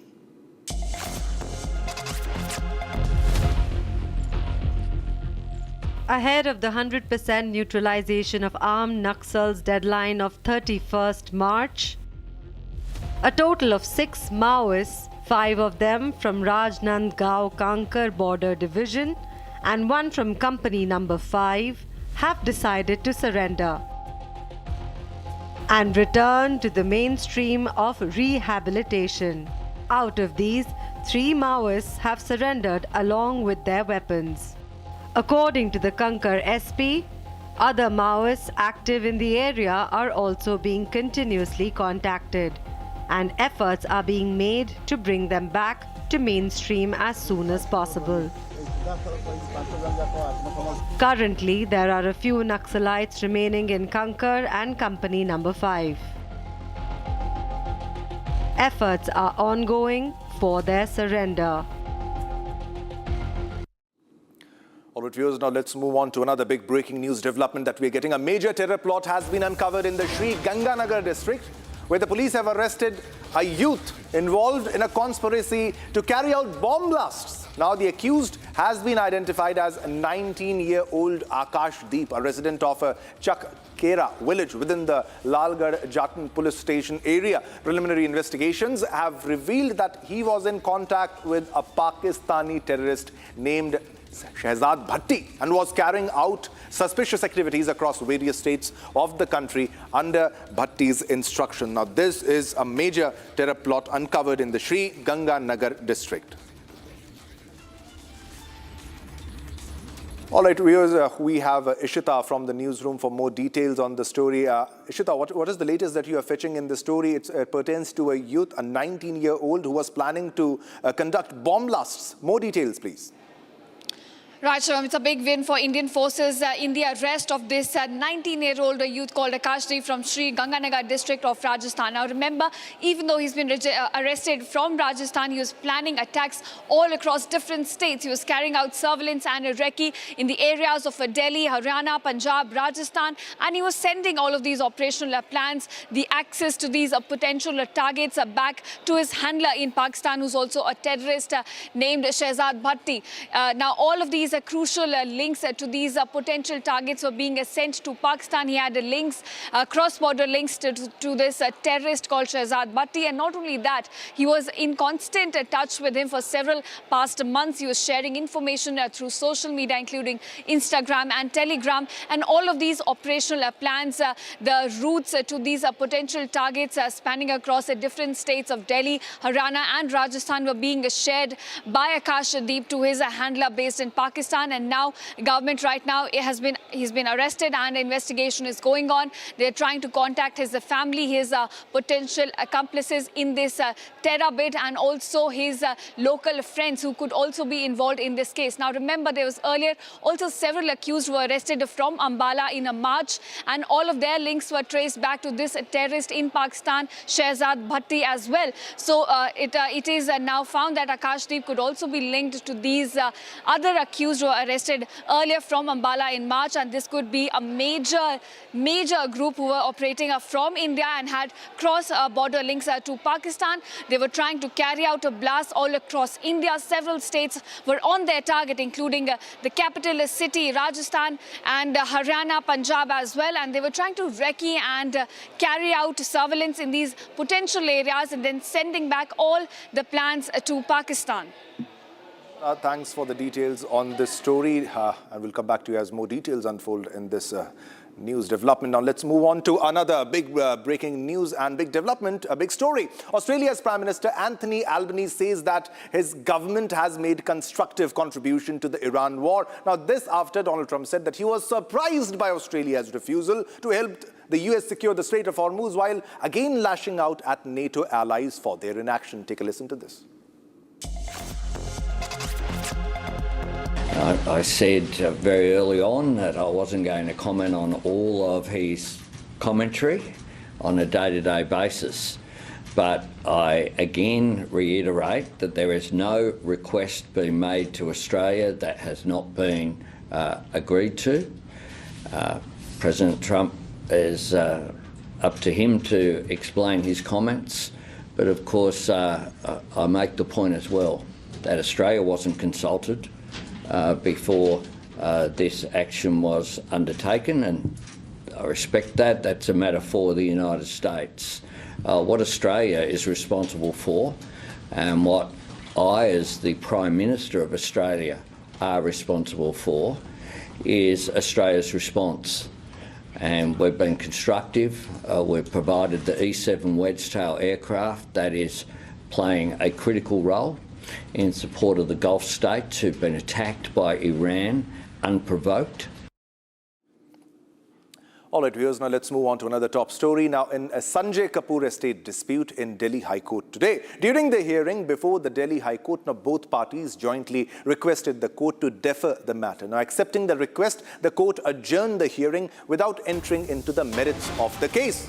Now, the matter has now been listed for further consideration on July 23rd, 2026, when arguments are expected to be addressed. Big development in the Sanjay Kapoor estate dispute case, which was to be heard in the Delhi High Court today. Now, during the hearing before the Delhi High Court, both parties jointly requested the court to defer the matter. Accepting the request, the court adjourned the hearing without entering into the merits of the case.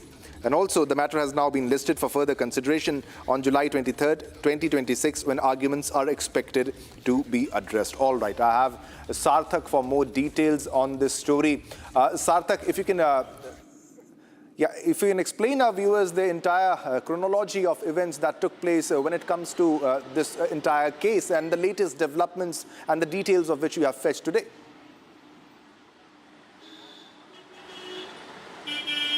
Absolutely, Shivam. At this point, what we know of about this family dispute, that multiple cases have been filed in courts across Delhi. There are two cases pending in the Delhi High Court. One is the dispute regarding the estate of Sanjay Kapoor. Rani Kapoor filed a petition in the Delhi High Court where she questioned the validity of the will. There is a civil defamation suit that was filed by Mandira Kapoor against her sister-in-law Priya Kapoor, and Priya Kapoor as well filed a criminal defamation suit against Mandira Kapoor in the Patiala House Court. So what we know of, there are multiple cases pending today. Today the hearing was regarding the will dispute. However, it was a purely procedural hearing. No significant arguments took place on this date. It was mutually decided between the two parties that they need to defer the matter on a future date, and the court agreed to that. Now the court has listed the matter for July 23rd, 2026 for arguments. Let me remind the viewers, a few days ago, Republic got an update regarding a legal notice that was served by Rani Kapoor to Priya Kapoor, where she tried to remove her as a trustee in the will. Against that, a few days later on March 24th, Priya Kapoor served a similar kind of notice to Rani Kapoor, where she tried removing her as a trustee in the will because she happens to be a trustee and a beneficiary. That is something that she claims. Now the case is pending before the Delhi High Court regarding the validity of the will and what will happen in this family dispute, because at this point there are multiple cases pending. It is becoming complicated with every passing day, with every passing week. So what will happen in this family dispute, and that is something that only time will tell. Back to you, Sarthak, thanks a lot for the details. We'll come back to you with more information as more details unfold in the story. Now, moving on to another top story. Now, this is a very big development that is coming in. The Kuwait Ports Authorities says that the attack has taken place. A big development. A Shuaib port attacked by hostile drones with no human casualties. The Kuwait's main commercial port has been damaged in a drone attack on Friday, authorities say. that as Iran presses on with its campaign in the Gulf in retaliation for US-Israeli strikes. Now, Kuwait ports authorities say that a Shuaik port attacked by hostile drones with no human casualties. Kuwait's main commercial port has been damaged in a drone attack on Friday, authorities say, as Iran presses on its campaign in the Gulf in retaliation for US for its campaign for its attacks. And now the Kuwait's main commercial port has been damaged in a drone attack on Friday, authorities say, as Iran presses on its campaign in the Gulf in retaliation for US-Israeli strikes. Big development here coming in from the Kuwait Ports Authority, which has said that a Shuaik port has been attacked by hostile drones with no human casualties which have been reported.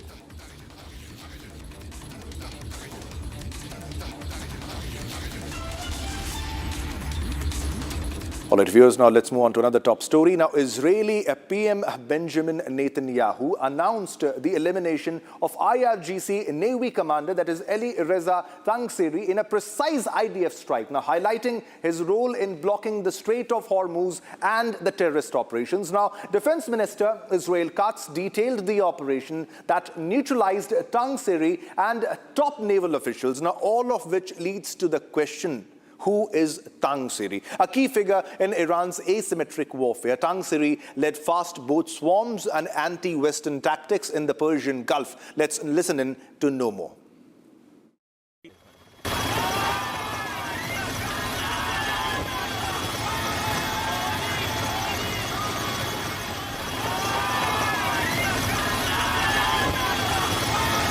אנחנו ממשיכים לתקוף בעוצמה את המטרות של משטר הטרור האיראני. אמש חיסלנו את מפקד חיל הים של משמרות המהפכה. לאיש הזה יש הרבה דם על הידיים, ובנוסף הוא זה שהוביל את סגירת מצרי הורמוז. זוהי עוד אחת מהדוגמאות של שיתוף הפעולה בינינו לבין ידידינו ארצות הברית, במטרה משותפת להשיג את מטרות המלחמה.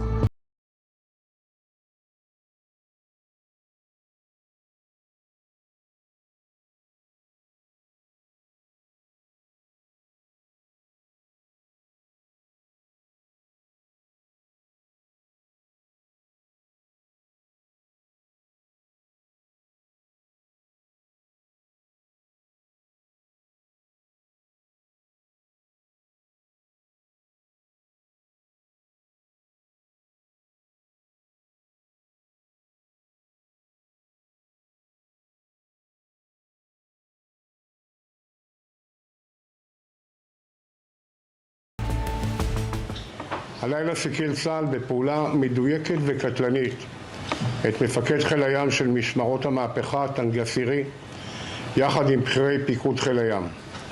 האיש היה אחראי הישיר על פעולת הטרור של מיקוש וחסימת מצרי הורמוז לשיט, פוצץ וסוכל.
All right, viewers, now let's move on to another top story, a big breaking news development. Now, this is about Balendra Shah, who is the new Prime Minister of Nepal, who just sworn in. There was a swearing-in ceremony which happened a little while ago, and we showed you the live broadcast of the swearing-in ceremony. And now there's a big development here. Prime Minister Narendra Modi extends warm congratulations to Balendra Shah on being sworn in as the Prime Minister of Nepal. Now, this is what Prime Minister Narendra Modi said, and I quote, he said, "Your appointment reflects the trust reposed in your leadership by the people of Nepal. I look forward to working closely with you to take India-Nepal friendship and cooperation to even greater heights for the mutual benefit of our two peoples." Now, this is Prime Minister Narendra Modi extending warm congratulations to Balen Shah on being sworn in as the Prime Minister of Nepal. Now, these are the visuals from the swearing-in ceremony on your screens, as you can see. And Prime Minister Narendra Modi has congratulated Balen Shah for being sworn in as the Prime Minister of Nepal, one of the youngest Prime Ministers in the world, because he's just a 35-year-old. He is a rapper turned politician who will also be the first person from the Madhya region to hold the top executive post in the country.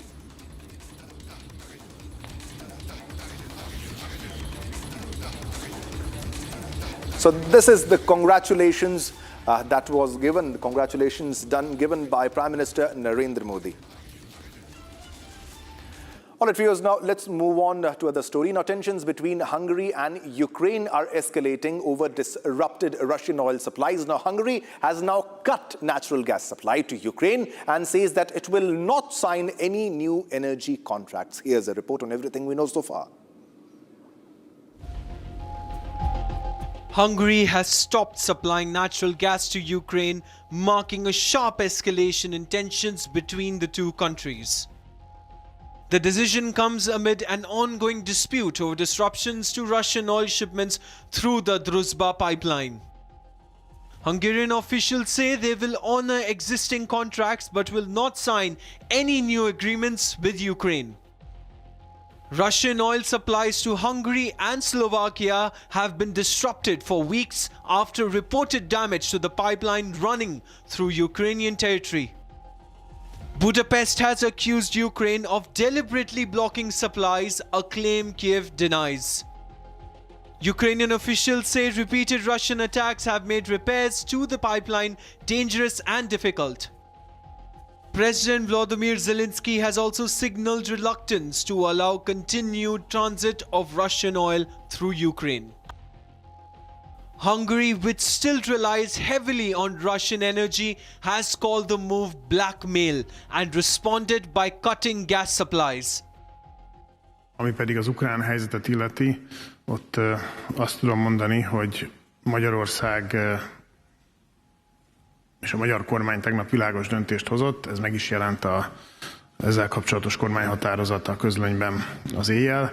Tehát Magyarország a kifutó szerződéseket teljesíti, de újabb szerződést nem köt Ukrajnával. Ezek a szerződések a második negyedévben ki fognak futni. Hogy milyen eszközeink vannak még, én úgy gondolom, hogy nincs szükség újabb eszközre, mert a jelenleg rendelkezésre álló eszközeink elegendőek ahhoz, hogy Ukrajna a barátságkővezetéket megnyissa. Ennek csak az időpontja kérdéses.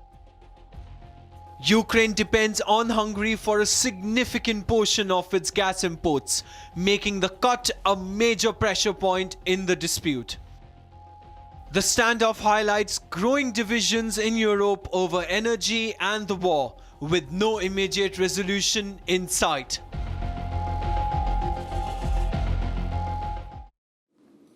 All right, viewers, now it's time to slip into a short commercial break. But don't go anywhere, because coming up next, there's a big relief to oil firms. Centre reduces excise duty on both diesel and petroleum.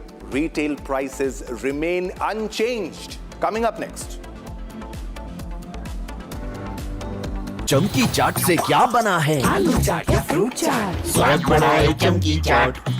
क्या बात है? स्वादिष्ट पकोड़े और बरसान, अरे चमकी चाट है इसकी जान। असली स्वाद सिर्फ चमकी चाट।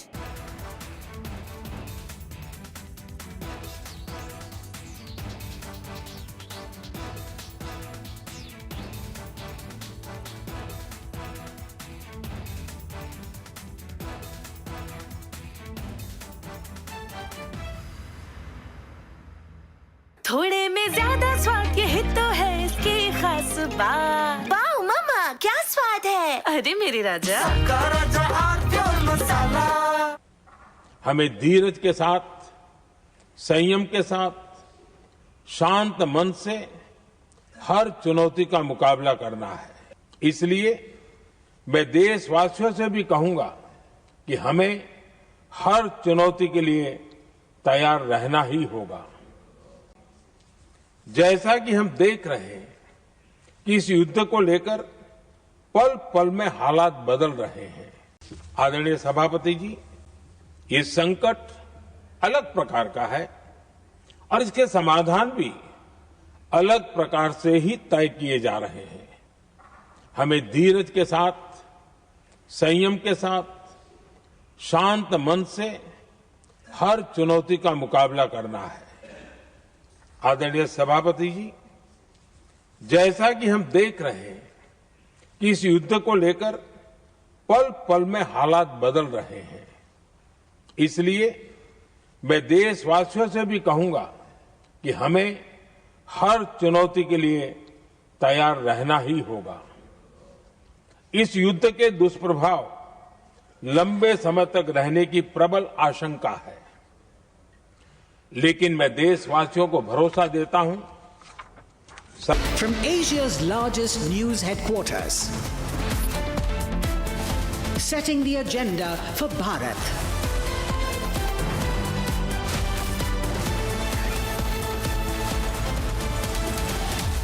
You're watching Republic.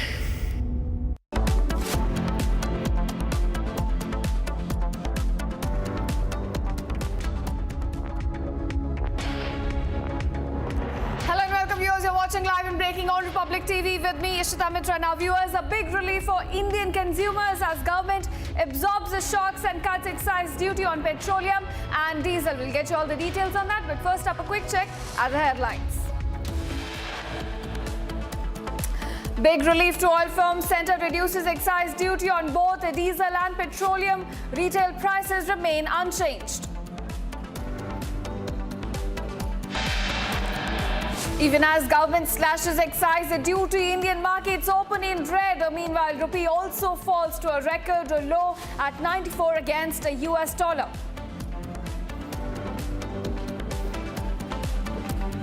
Amid tensions with NATO allies, Donald Trump hails Prime Minister Modi, says Modi gets things done.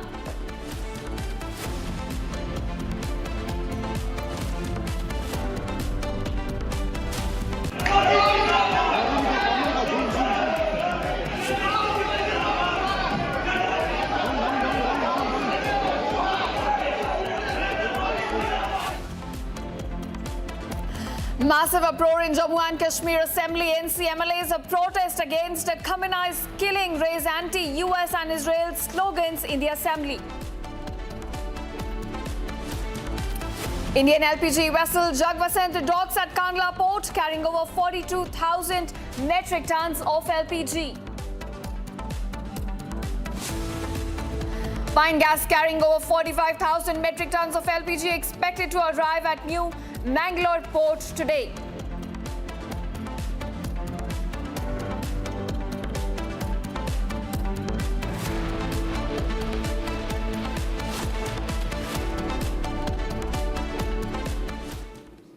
All right, here's our top focus at this hour. A second incident has now been reported from the state of West Bengal, where a government employee has now been beaten by a TMC goons. Now, this incident was reported when the government employee had gone for his training at Ranaghat. He was then attacked by TMC people with clear instigation from a local BDO. Now, viewers, what was exactly the reason which triggered this incident?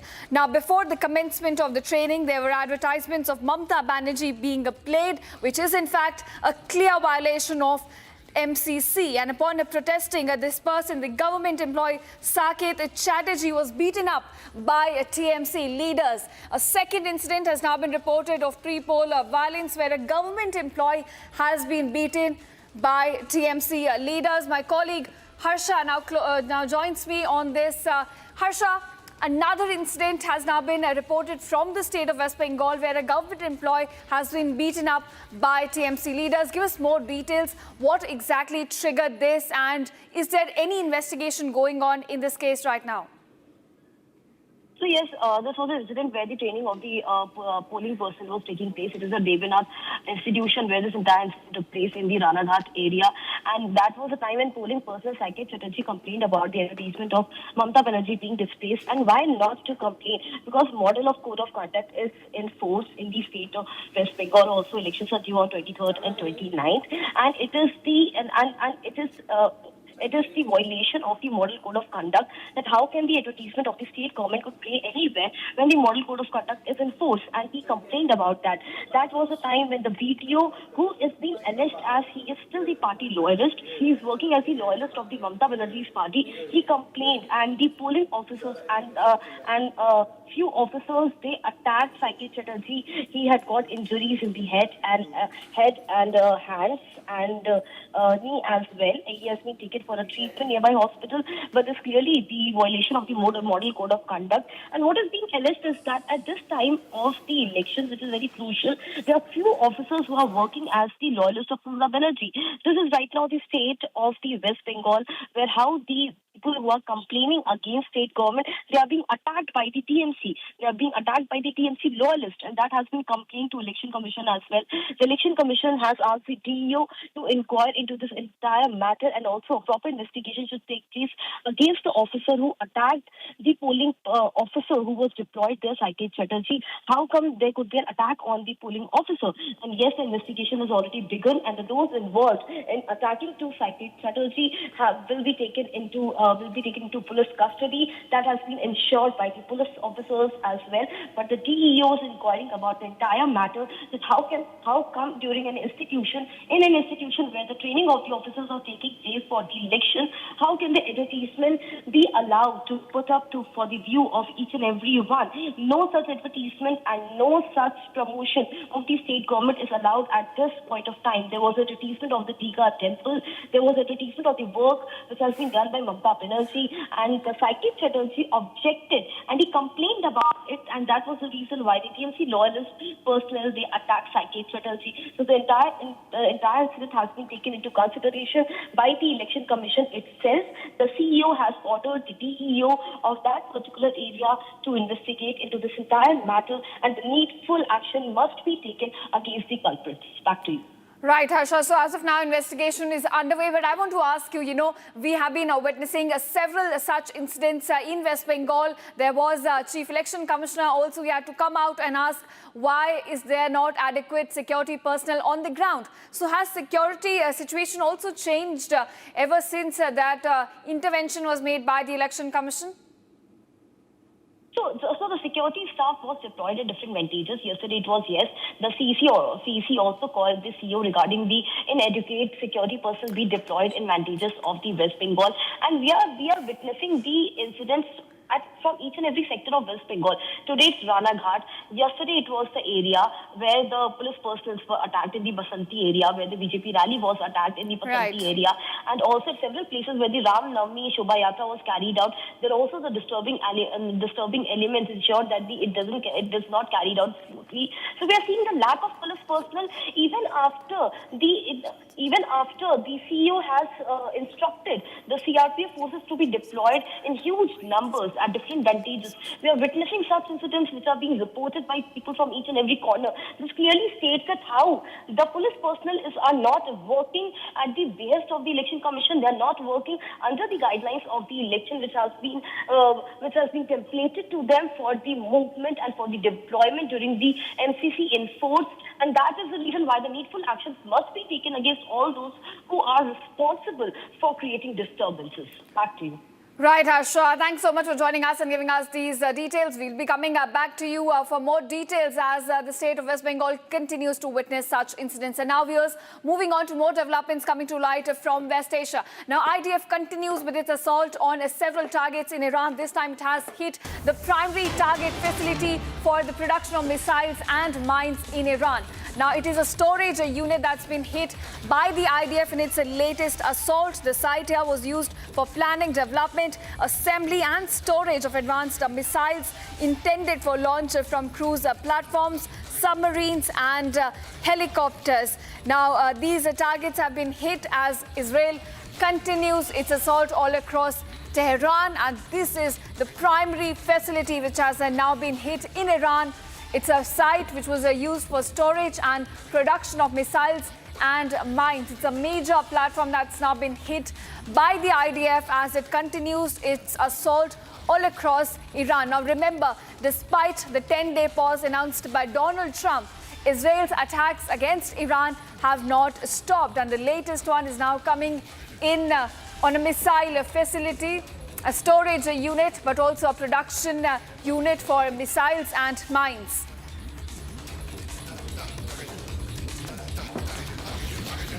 In fact, we are getting more and more developments about these attacks that are now taking place across Iran. The one that's now been carried out in Iran is on a storage. The community of states, the human collective, hold them accountable for the abhorrent crimes they are committing against Iranians. Iran has never sought war. Iranians are a peaceful, noble nation inheriting one of the richest civilizations on earth. Yet, they have demonstrated absolute resolve and determination to defend themselves against the brutal aggressors who know no boundary in perpetrating all sorts of crimes, a defense that shall persist as long as needed. And thank you for your attention. All right, viewers, that was Iranian Foreign Minister Abbas Araghchi, who now says that Iran will continue strikes for as long as it is necessary. Remember, the early statements made by Iran as well is saying that it did not start the war, but it will end the war on its own terms and conditions. And the foreign minister also reiterating the same, that Iran will continue the strikes for as long as it's necessary to protect its land. That's the first statement made by the foreign minister as he talks about where the war is headed after Donald Trump announced a 10-day pause. Foreign Minister Abbas Araghchi now says Iran will continue the strikes for as long as it's necessary. It also says that at this point, the US cannot be absolved of the responsibility for the crime of targeting Minab school.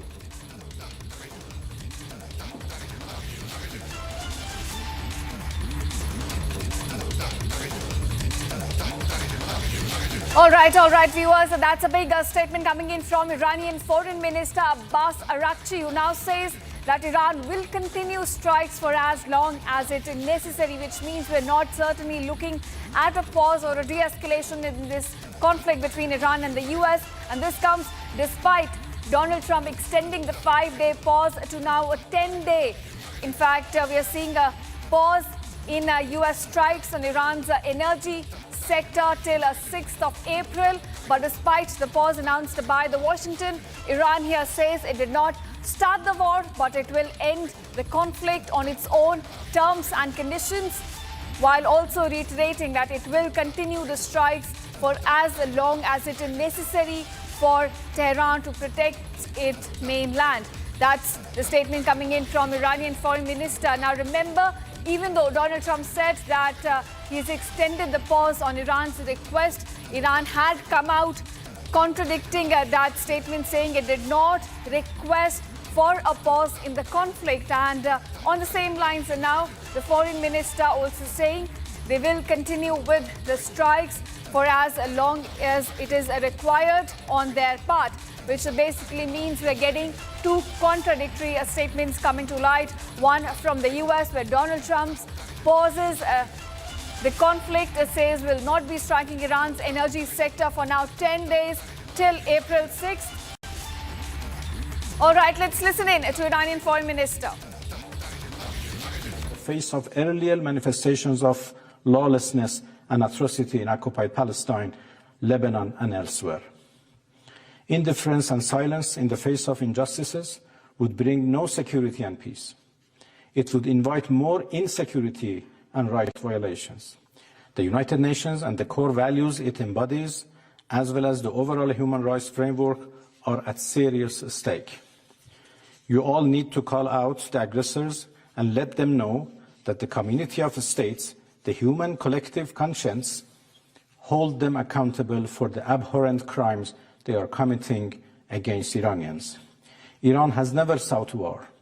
Iranians are a peaceful, noble nation inheriting one of the richest civilizations on earth. Yet, they have demonstrated absolute resolve and determination to defend themselves against the brutal aggressors who know no boundary in perpetrating all sorts of crimes, a defense that shall persist as long as needed.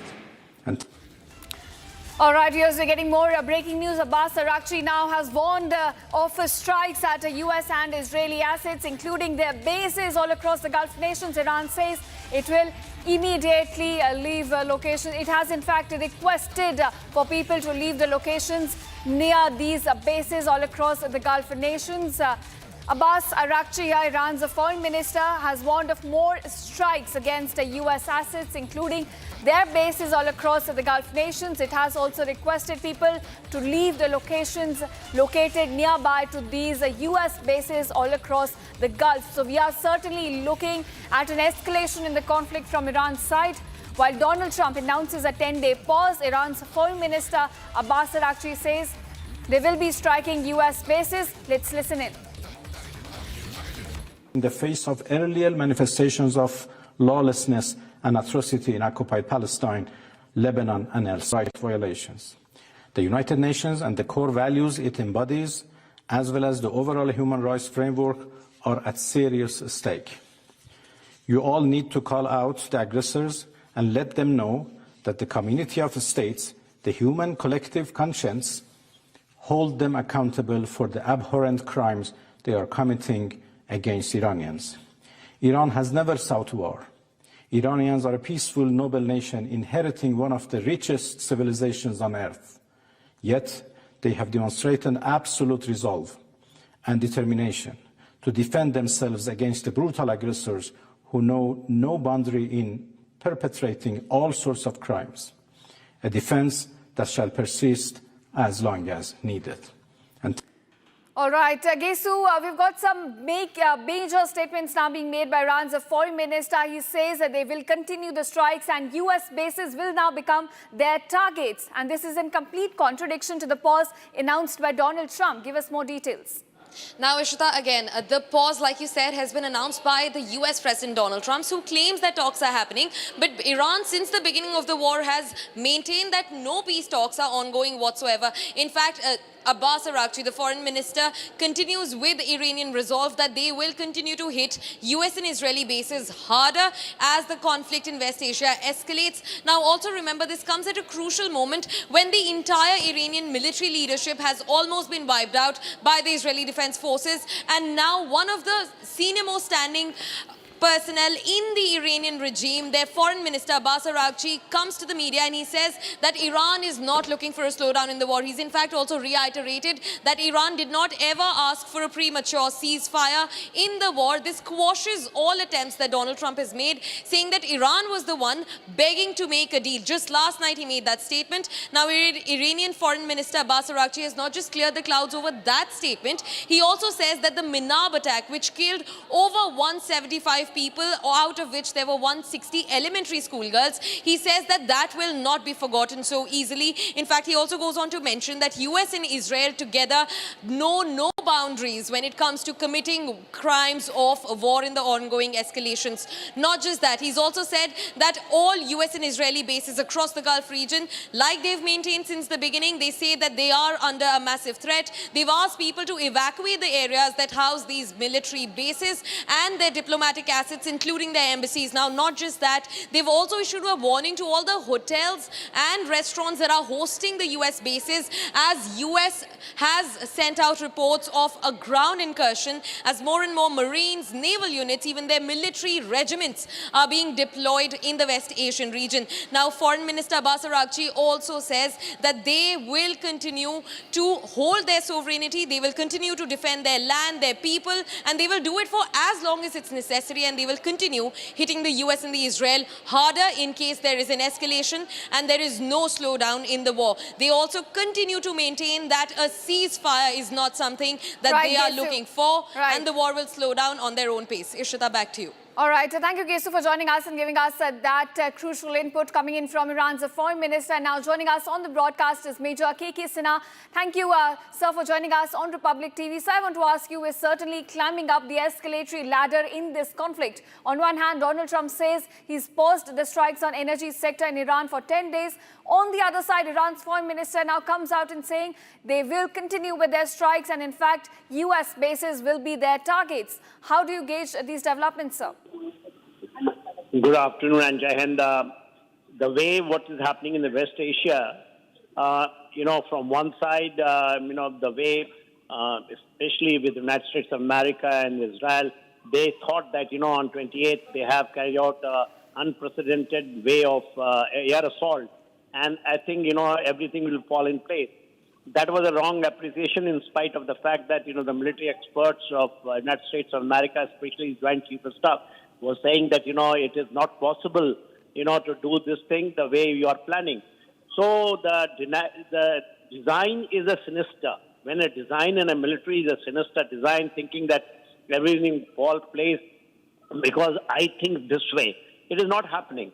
The way the Iran is retaliating, and Abbas Araghchi has just told that, they will continue. See, hitting 19 bases out of 13 has been, more or less totally destroyed, which is in the Persian Gulf. Now, these areas, especially like Bahrain and all, where the fifth, fleet was there, United States of America, only 100 people have left in the base, and they have also shifted deep inside in these areas, in hotels and like that. Now, as per the convention, any place which is occupied by military and activities are carried out, it has got a legitimate target. So this is what they are saying. The Iran is saying that they will carry out, it might be in the hotels, it might be in the public places, that they, it's a legitimate target. So they are doing it, and they have got those stockpiles which they have probed it. After so many days of, 27 days of, war, still they are having, and they are retributing it in deep inside Israel, and is effective. The part is that is not effective. All interceptors and all air defense systems are not able to hold. See, America is saying that they are going to carry out the air assault in Kurd. They are talking about now in Abu Musa area, that island they will capture. See, these are all deceptions.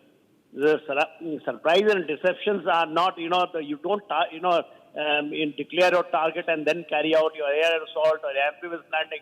I think it's a hawk's call by them, and they have been caught in this. I think only time will tell how the things will take place. But I think Iran is determined. People of Iran has actually joining in a big way. Now the 4 lakh additional reserves have come.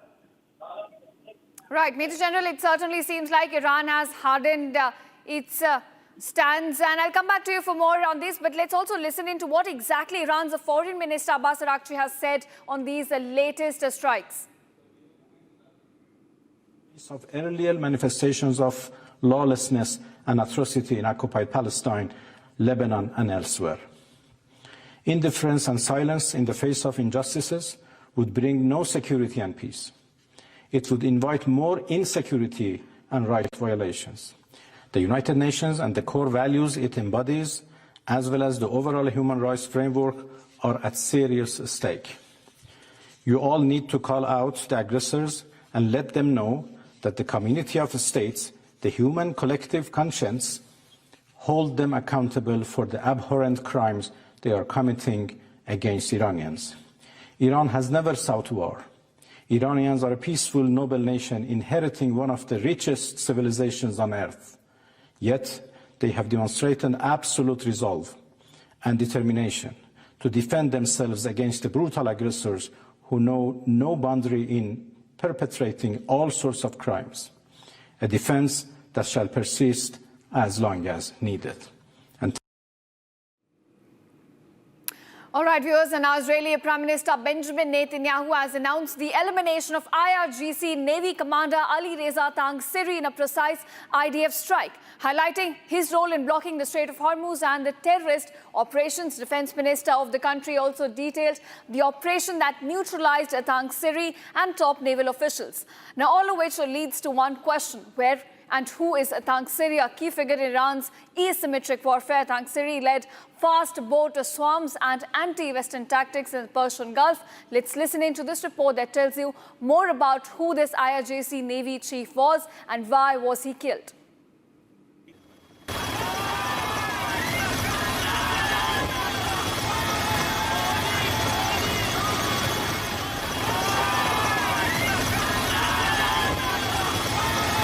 אנחנו ממשיכים לתקוף בעוצמה את המטרות של משטר הטרור האיראני. אמש חיסלנו את מפקד חיל הים של משמרות המהפכה.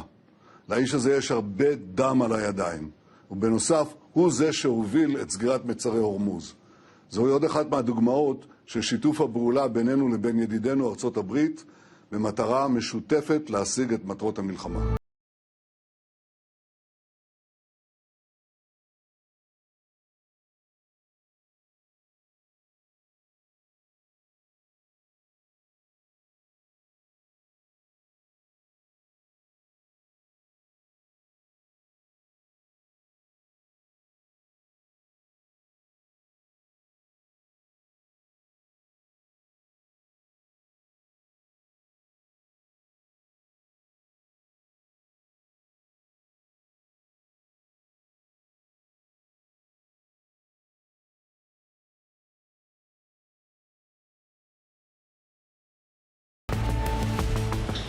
הלילה סיכל צה"ל בפעולה מדויקת וקטלנית את מפקד חיל הים של משמרות המהפכה, טנגסירי, יחד עם בכירי פיקוד חיל הים.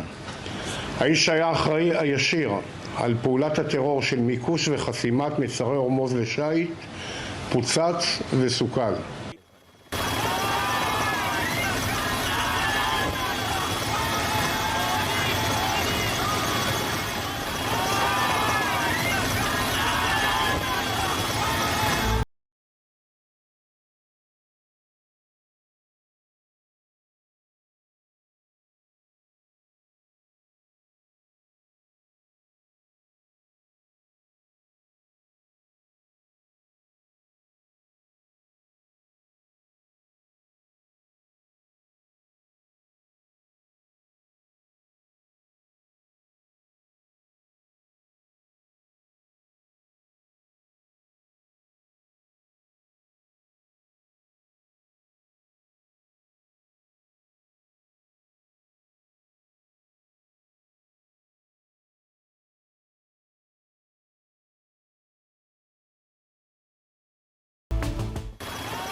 All right, viewers, that's all we could pack in this edition of Live in Breaking. Thank you so much for watching and don't go anywhere. Coming up on the other side, amid tensions with the NATO allies, Donald Trump hails Prime Minister Modi, says Modi gets things done.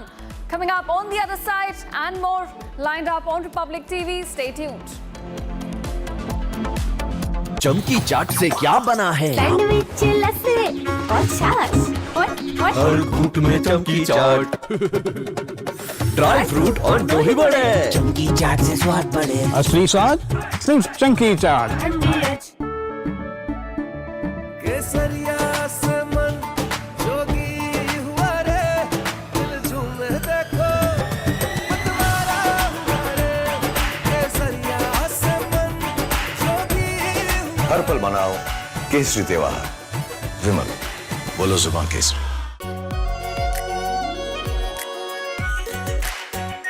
Are pure shahi paneer masala, delicious, healthy everyday. हमें धीरज के साथ, संयम के साथ, शांत मन से हर चुनौती का मुकाबला करना है। इसलिए मैं देशवासियों से भी कहूंगा कि हमें हर चुनौती के लिए तैयार रहना ही होगा। जैसा कि हम देख रहे हैं कि इस युद्ध को लेकर पल पल में हालात बदल रहे हैं। आदरणीय सभापति जी, ये संकट अलग प्रकार का है और इसके समाधान भी अलग प्रकार से ही तय किए जा रहे हैं। हमें धीरज के साथ, संयम के साथ, शांत मन से हर चुनौती का मुकाबला करना है। आदरणीय सभापति जी, जैसा कि हम देख रहे हैं कि इस युद्ध को लेकर पल पल में हालात बदल रहे हैं, इसलिए मैं देशवासियों से भी कहूंगा कि हमें हर चुनौती के लिए तैयार रहना ही होगा। इस युद्ध के दुष्प्रभाव लंबे समय तक रहने की प्रबल आशंका है, लेकिन हर निर्णय ले रही है।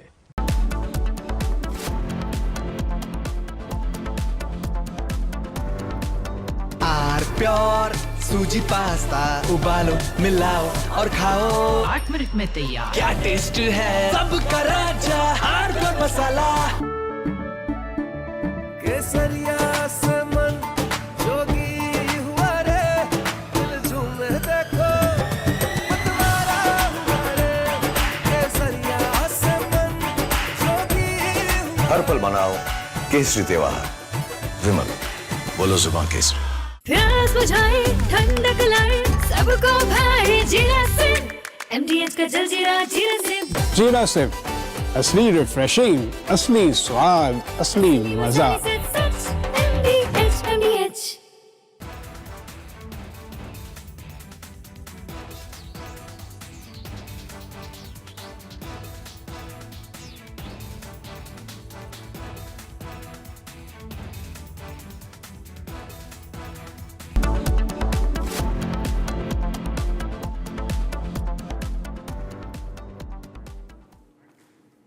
Viewers, this weekend on the 6th edition of Nationalist Collective, we bring you voices that define the spirit of Bharat, from powerful perspectives in politics to inspiring stories of women leading nation building.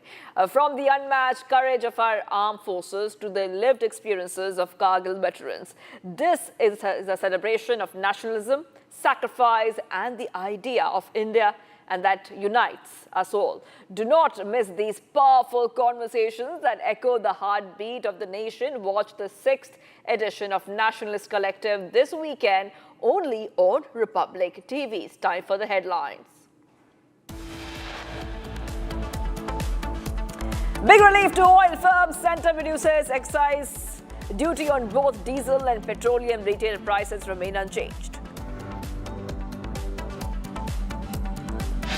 Even as government slash excise duty, Indian markets open in red. Meanwhile, rupee also falls to a record low of 94 against the US dollar. Amid tensions with NATO allies, Trump hails PM Modi, says Modi gets things done.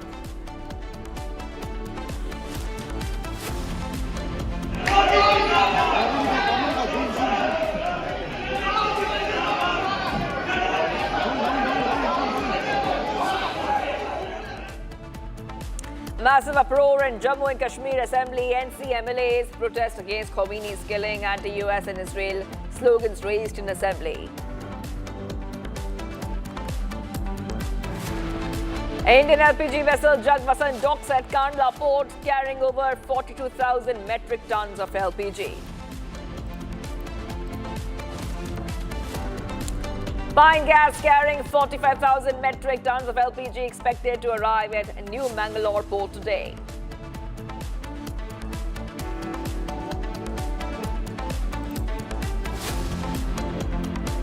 Viewers, today the Parliamentary Affairs Minister Kiren Rijiju spoke on rumours regarding a lockdown, stating that they are absolutely baseless rumours and such reports are misleading regarding the reduction in excise duty. The Parliamentary Affairs Minister stated that members of Parliament would like to express their gratitude to the Prime Minister in Parliament. The measure has been taken to alleviate the burden on the public. Therefore, the MPs wish to thank the Prime Minister. The Government of India has kept the situation under full control. Citizens are advised to refrain from any kind of panic. Let's listen in to that statement. हमारे देश में gas और oil कितने कम production होते हैं और हम बाहर से निर्भर रखते हैं। आम जिंदगी में सबको गैस चाहिए, सबको पेट्रोल डीजल चाहिए, तो इसको किसी तरह से दाम ना बढ़े, नियंत्रण में रखे, इसके लिए इतना बड़ा फैसला लेना वो भी पेट्रोल तब 3 रुपया एक्साइज ड्यूटी रख दिया है। इतना कम आप कल्पना भी नहीं कर सकते हैं, और डीजल में 0 कर दिया है।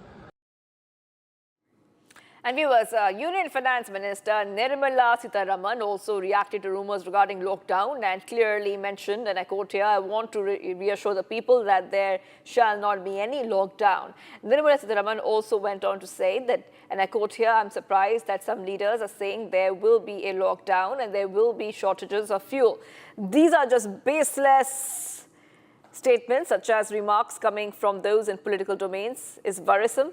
There will be no lockdown such as we saw during COVID. I want to reassure people that there shall be no such lockdown as we saw in COVID. A very big update, the government rubbishing those speculations of a lockdown. We have that statement. Let's go ahead and play it out.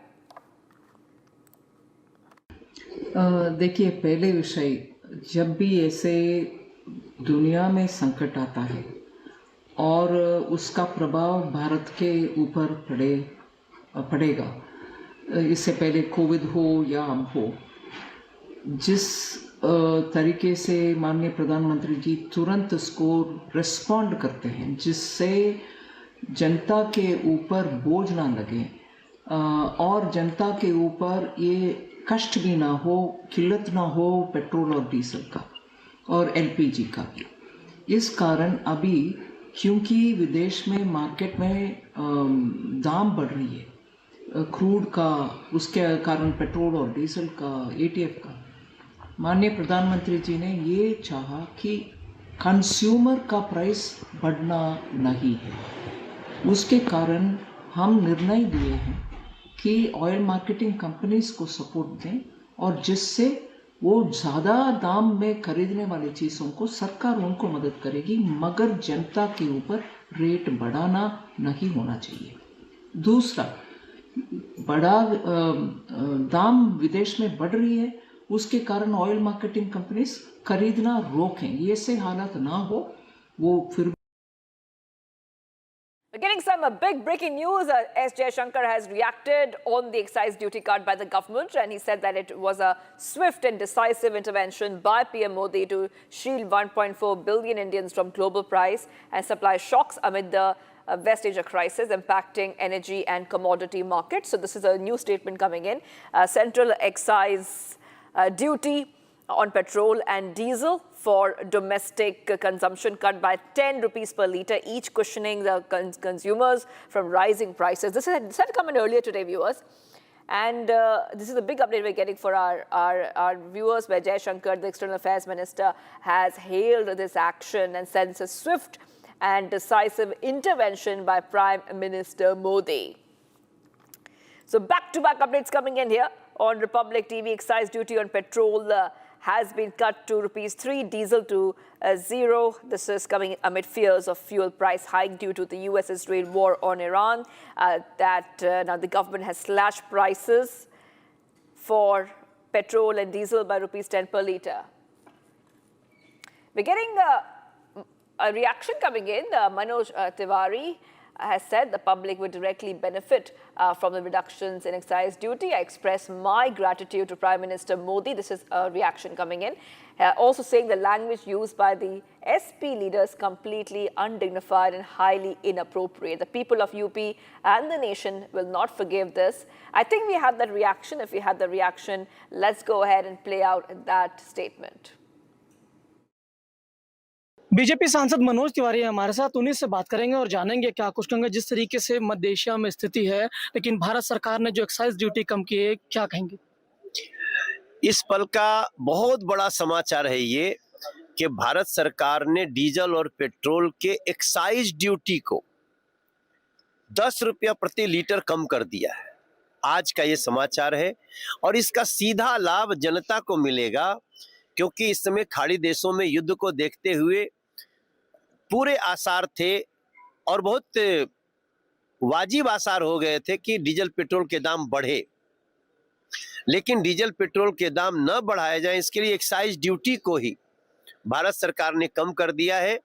और मैं समझता हूं ये कार्य नरेंद्र मोदी जी जैसा प्रधानमंत्री, उनकी सरकार ही कर सकती है, जो देश की जनता को प्यार करती है, जो देश की जनता के लिए सरकार चलाती है, और मैं इसके लिए मोदी सरकार का बहुत धन्यवाद करता हूँ। सर, आज जिस तरीके से भगवान राम का जन्म पूरी जगह हर्ष उल्लास से मनाया जा रहा है। Australia's Prime Minister Anthony Albanese says that his government has now made constructive contributions to the Iran war. This after Trump said he was surprised by Australia's refusal to help the US secure the Strait of Hormuz. Now, while again lashing out at NATO allies for their inaction, take a look at this report and listen in to those latest reactions we're getting for you. I said very early on that I wasn't going to comment on all of his commentary on a day-to-day basis, but I again reiterate that there is no request being made to Australia that has not been agreed to. President Trump is up to him to explain his comments, but of course I make the point as well that Australia wasn't consulted before this action was undertaken, and I respect that. That's a matter for the United States. What Australia is responsible for, and what I as the Prime Minister of Australia are responsible for, is Australia's response. And we've been constructive. We've provided the E-7 Wedgetail aircraft that is playing a critical role in support of the Gulf states who've been attacked by Iran unprovoked. And getting some updates coming in, Pentagon has announced that the U.S. has deployed some unmanned vessels in the Middle East as part of the war with Iran. So this is the update that we're getting for our viewers right now. The U.S. saying that some unmanned vessels have now been deployed. Let's take a look at this breaking news which we are getting for our viewers. U.S. saying unmanned vessels deployed in West Asia. This is an update coming in the U.S.-Iran war. So unmanned vessels deployed in West Asia, and these are the top updates we're getting for you here. We will also tell our viewers a little bit more about this development that is coming in. And this is coming in the backdrop of Turkey, which had earlier blown up a U.S.-made unmanned vessel that washed ashore amid Iran war. So U.S. is using these unmanned vessels very extensively. So back-to-back updates coming in here on Republic TV. And coming in the backdrop of the unmanned surface vessels, which are being used. These are autonomous or remote control crafts used by the Navy and commercial sectors for surveillance, reconnaissance, and hydrographic surveys. So U.S. saying the unmanned vessels have been deployed in West Asia and are currently being deployed in West Asia. So it has many unmanned vessel projects and vessel of the United States.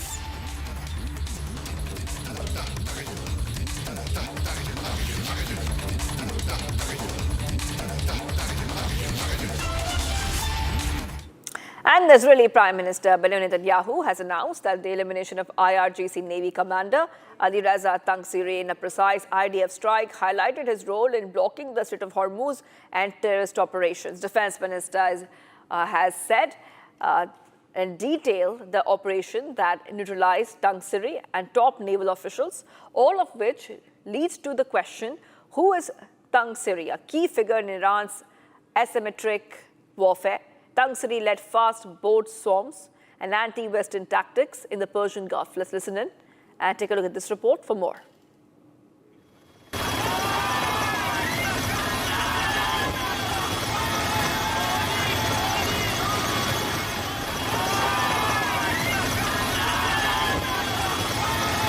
אנחנו ממשיכים לתקוף בעוצמה את המטרות של משטר הטרור האיראני. אמש חיסלנו את מפקד חיל הים של משמרות המהפכה. לאיש הזה יש הרבה דם על הידיים, ובנוסף הוא זה שהוביל את סגירת מצרי הורמוז. זוהי עוד אחת מהדוגמאות של שיתוף הפעולה בינינו לבין ידידינו ארצות הברית, במטרה משותפת להשיג את מטרות המלחמה.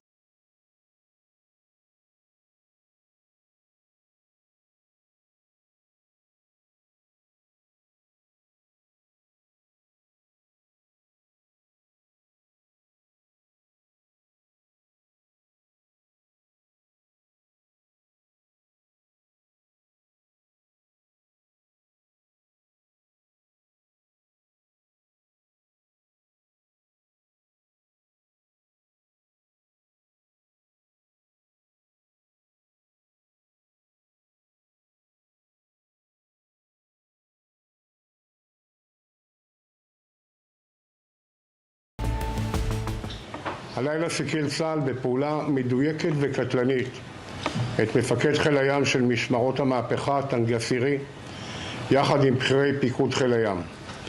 האיש היה האחראי הישיר על פעולת הטרור של מיקוש וחסימת מצרי הורמוז לשיט, פוצץ וסוכל.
Breaking news coming in. The Japan government has asked wholesalers to switch to Brent from Dubai. Pricing Japan's industry ministry has now asked domestic wholesalers to switch to Brent crude oil pricing from the Dubai benchmark when setting gasoline prices.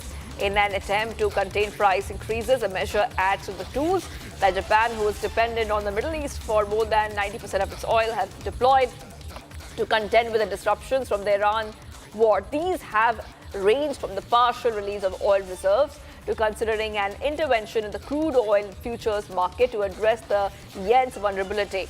Japan urges wholesalers to shift to Brent crude oil. This is a big update coming in here on Republic TV. So every nation is trying to deal with the energy crisis in its own way. So speaking specifically of Japan, what they're doing is that they've decided to take some measures and have asked wholesalers to switch to Brent from Dubai pricing. Japan's industry ministry has asked domestic wholesalers to switch to Brent crude oil pricing from the Dubai benchmark when setting gasoline prices in an attempt to contain price increases. The measure adds to the tools that Japan, which is dependent on the Middle East for more than 90% of its oil, has deployed to contend with disruptions from the Iran war. And these have ranged from the partial release of oil reserves to considering an intervention in the crude oil futures market to address the yen's vulnerability.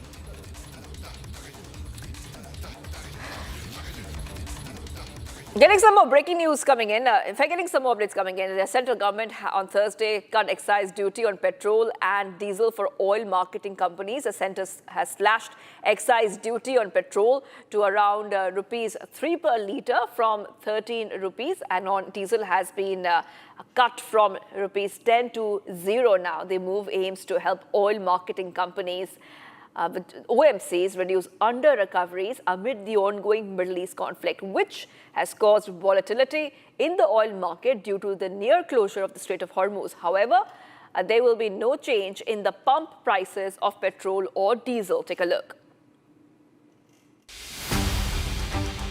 A day after Nayara Energy, India's largest private fuel retailer, hiked petrol prices by rupees 5.30 per litre and diesel by rupees 3 per litre, government has now stepped in to absorb the energy shock.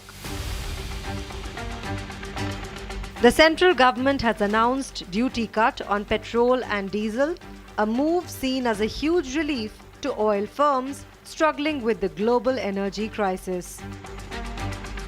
The centre has stepped in to cushion the impact of the rising crude oil prices globally by cutting the excise duty on petrol and diesel. The excise duty on petrol, which was earlier levelled at 13 rupees per litre, is now brought down to 3 rupees per litre, and the diesel, which was earlier levelled at 10 rupees per litre, is now brought down at 0 rupees per litre. Now, this step has not yet yielded any results for the consumers yet, which means that this change in price will not be directly impacting the consumers yet. The prices remain the same, but this is in simpler terms a step from the government to cushion and to absorb the shock which was caused to these oil marketing companies, be it Indian Oil, BPCL, HPCL, which were losing huge funds when the global prices of the crude oil was brought over $100 a barrel. क्योंकि विदेश में market में दाम बढ़ रही है crude का, उसके कारण पेट्रोल और डीजल का, एटीएफ का, माननीय प्रधानमंत्री जी ने ये चाहा कि कंज्यूमर का प्राइस बढ़ना नहीं है। उसके कारण हम निर्णय लिए हैं कि ऑयल मार्केटिंग कंपनीज को सपोर्ट दें और जिससे वो ज़्यादा दाम में खरीदने वाली चीज़ों को सरकार उनको मदद करेगी, मगर जनता के ऊपर रेट बढ़ाना नहीं होना चाहिए। The excise duty for petrol per litre has been reduced by 10 rupees and now stands at 3 rupees per litre. While for diesel, the excise duty has been entirely waived off by the government. The duty cut is also a big relief for retail consumers. This as the government is bearing the cost of the crisis and oil firms will now be expected to keep the retail prices stable for consumers. The government also decisively quashed the rumors of a lockdown, saying there is no shortage of oil. हमारे देश में gas और oil कितने कम production होते हैं और हम बाहर से निर्भर रखते हैं। आम जिंदगी में सबको गैस चाहिए, सबको पेट्रोल डीजल चाहिए, तो इसको किसी तरह से दाम ना बढ़े, नियंत्रण में रखे, इसके लिए इतना बड़ा फैसला लेना, वो भी पेट्रोल का 3 रुपया एक्साइज ड्यूटी रख दिया, इतना कम आप कल्पना भी नहीं कर सकते हैं, और डीजल में 0 कर दिया। Amid the ongoing war, another LPG tanker, Pine Gas, crossing the Strait of Hormuz, is set to dock in India. This as India secures itself against the energy crisis.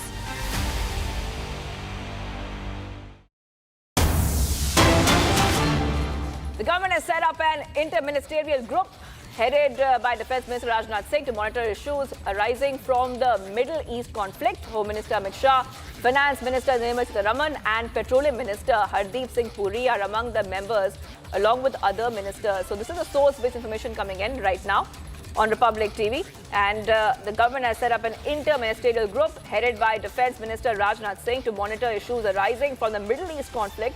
Home Minister Amit Shah, Finance Minister Nirmala Sitharaman and Petroleum Minister Hardeep Singh Puri are among the members along with other ministers. So this is a big update coming in because the West Asia conflict is being looked at very closely from the government side.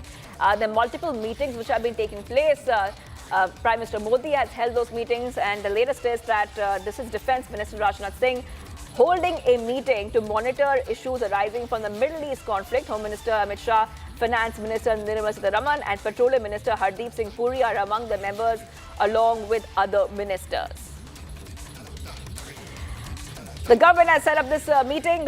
Just also letting our viewers know that the big update coming in from the government side today is that the government has slashed excise duties for petrol and diesel by rupees 10 per litre each, bringing them down to rupees 3 per litre of petrol and 0 for a litre of diesel. The government on Friday slashed special additional excise duties for petrol and diesel by rupees 10 per litre each, bringing the centre-imposed taxes down to rupees 3 per litre of petrol and making it 0 for diesel. This is coming in as OMCs are currently losing rupees 48.8 per litre of petrol or diesel sold.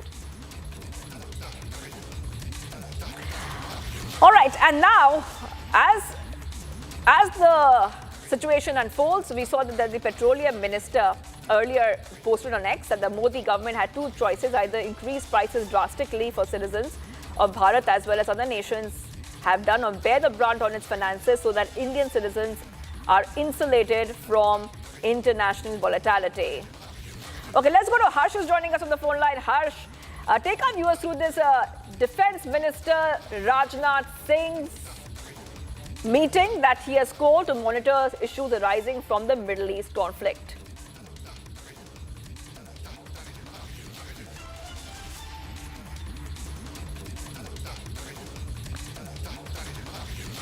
All right, so, Home Minister Amit Shah, Finance Minister Sitharaman, and Petroleum Minister Hardeep Singh Puri are among the members, along with other ministers, according to the sources. So, government has set up an inter-ministerial group headed by Defence Minister Rajnath Singh to monitor issues arising from the Middle East conflict. We have Harsh back with us. Harsh, we have seen Prime Minister Modi hold multiple meetings. We have seen multiple meetings being held, all-party meetings being held on the West Asia situation. And now this meeting will be headed by Defence Minister Rajnath Singh. What is the agenda of this meet? Well, right. In fact, top sources have confirmed Republic that the government of India has now set up an inter-ministerial group headed by Defence Minister Rajnath Singh, who is set to mentor issues arising from the Middle East conflict. Now, since the situation at Middle East is intensifying, this inter-ministerial group has been set up. Among other top cabinet ministers is Home Minister Amit Shah, Finance Minister Nirmala Sitharaman, and Petroleum Minister Hardeep Singh Puri. There are some other ministers as well. This has been confirmed by top sources. And this is at a time when the situation in the Middle East is intensifying. It is an evolving situation. And Prime Minister Narendra Modi is also set to meet the chief ministers of all states in India at 6:30 p.m. via video conference. Now, this is another big step that the government of India is ensuring. A high-level inter-ministerial group has been set up to ensure that India's energy demands are met amid the conflict that is intensifying in Middle East. Yes, well, thank you for getting us those details, Harsh. I will be coming back to you for more. Let's take a short break. Much more coming up. A big relief to oil firms. Centre reduces excise duty on both diesel and petroleum. Retail prices remain unchanged.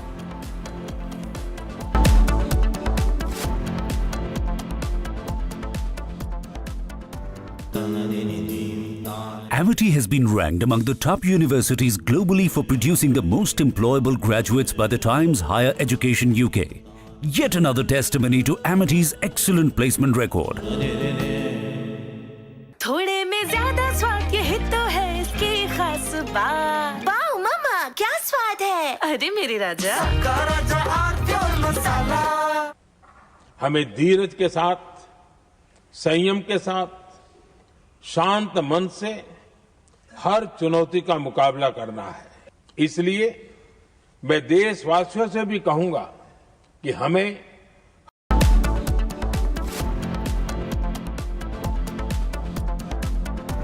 चमकी चाट से क्या बना है? Sandwich, लस्सी और छाछ हर घूंट में चमकी चाट। अब बताओ, स्वाद आया? आया। असली स्वाद सिर्फ चमकी चाट। रानी, इस घर में कुछ है जो टूटता नहीं। ये पिलर कभी नहीं टूटेगा। रुंगटा स्टील टीएमटी से बना। रुंगटा नहीं तो घर स्ट्रॉन्ग नहीं। रुंगटा स्टील टीएमटी बार एकदम सॉलिड।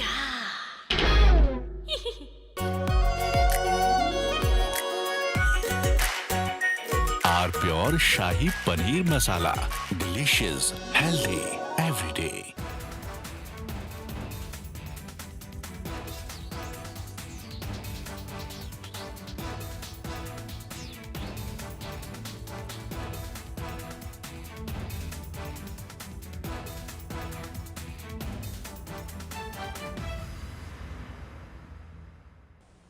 हमें धीरज के साथ, संयम के साथ, शांत मन से हर चुनौती का मुकाबला करना है।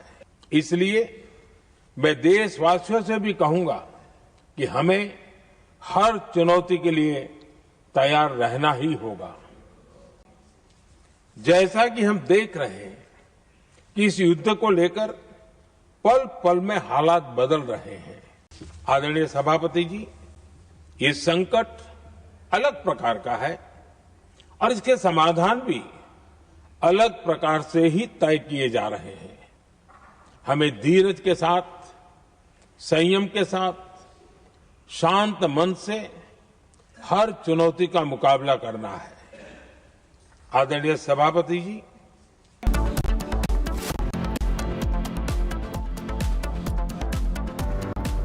प्यास बुझाए ठंडक लाए सबको भाई जीरा से MDH का जलजीरा जीरा से जीरा सिर्फ असली रिफ्रेशिंग, असली स्वाद, असली मजा। MDH केसरिया से मन जोगी हुआ रे, दिल झूमे देखो मतवारा हुआ रे। केसरिया से मन जोगी हुआ। हर पल मनाओ केसरी त्योहार। विमल, बोलो जुबान केसरी। आर प्योर सूजी पास्ता उबालो मिलाओ और खाओ 8 मिनट में तैयार। क्या टेस्ट है सबका राजा आर प्योर मसाला। हमें धीरज के साथ, संयम के साथ, शांत मन से हर चुनौती का मुकाबला करना है। इसलिए मैं देशवासियों से भी कहूंगा कि हमें हर चुनौती के लिए तैयार रहना ही होगा। जैसा कि हम देख रहे हैं कि इस युद्ध को लेकर पल पल में हालात बदल रहे हैं। आदरणीय सभापति जी, ये संकट अलग प्रकार का है और इसके समाधान भी अलग प्रकार से ही तय किए जा रहे हैं। हमें धीरज के साथ, संयम के साथ, शांत मन से हर चुनौती का मुकाबला करना है। आदरणीय सभापति जी, जैसा कि हम देख रहे हैं कि इस युद्ध को लेकर पल पल में हालात बदल रहे हैं। इसलिए मैं देशवासियों से भी कहूंगा कि हमें हर चुनौती के लिए तैयार रहना ही होगा। इस युद्ध के दुष्प्रभाव लंबे समय तक रहने की प्रबल आशंका है, लेकिन मैं देशवासियों को भरोसा देता हूं, सरकार सतर्क है, तत्पर है और पूरी गंभीरता से रणनीति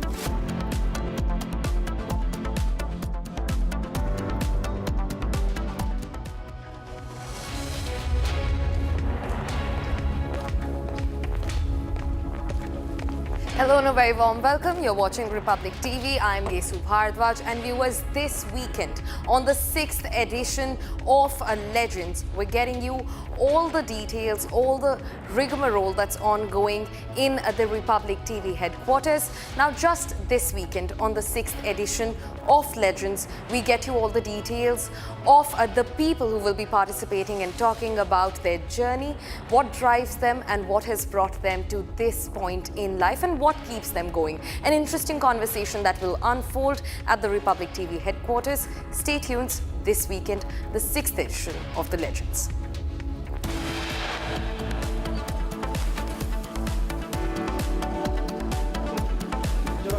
Big relief to oil firms. Centre reduces excise duty on both diesel and petroleum. Retail prices remain unchanged.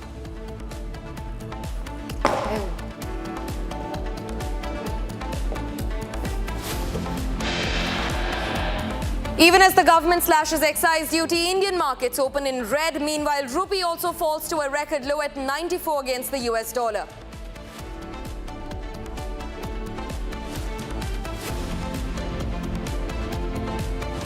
Amid tensions with NATO allies, Trump hails Prime Minister Modi, says Modi gets things done.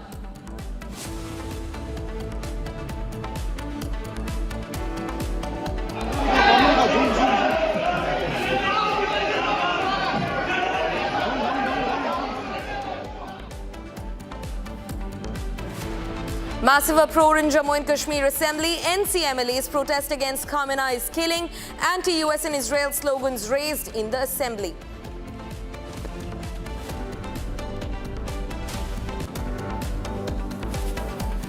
Indian LPG vessel Jug Vasant docks at the Kandla port, carrying over 42,000 metric tons of LPG.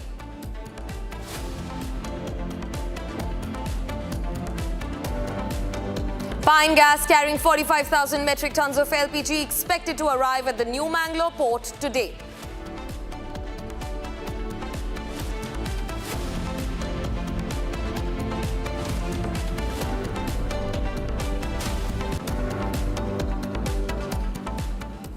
Viewers, now the AIADMK has released a second list of 127 candidates for the Tamil Nadu polls. Now, AIADMK's second list of all India Anna Dravida Muntra Kazgam candidates comes as the state is inching closer to elections. Now, legislative assemblies are the general elections for 2026. There is a second list that has come out, but before we speak about that, a petroleum ministry briefing is ongoing. Listen into that. Getting into as far as the Indian economy is concerned, particularly in relation to the disruption in the supplies of the petroleum products.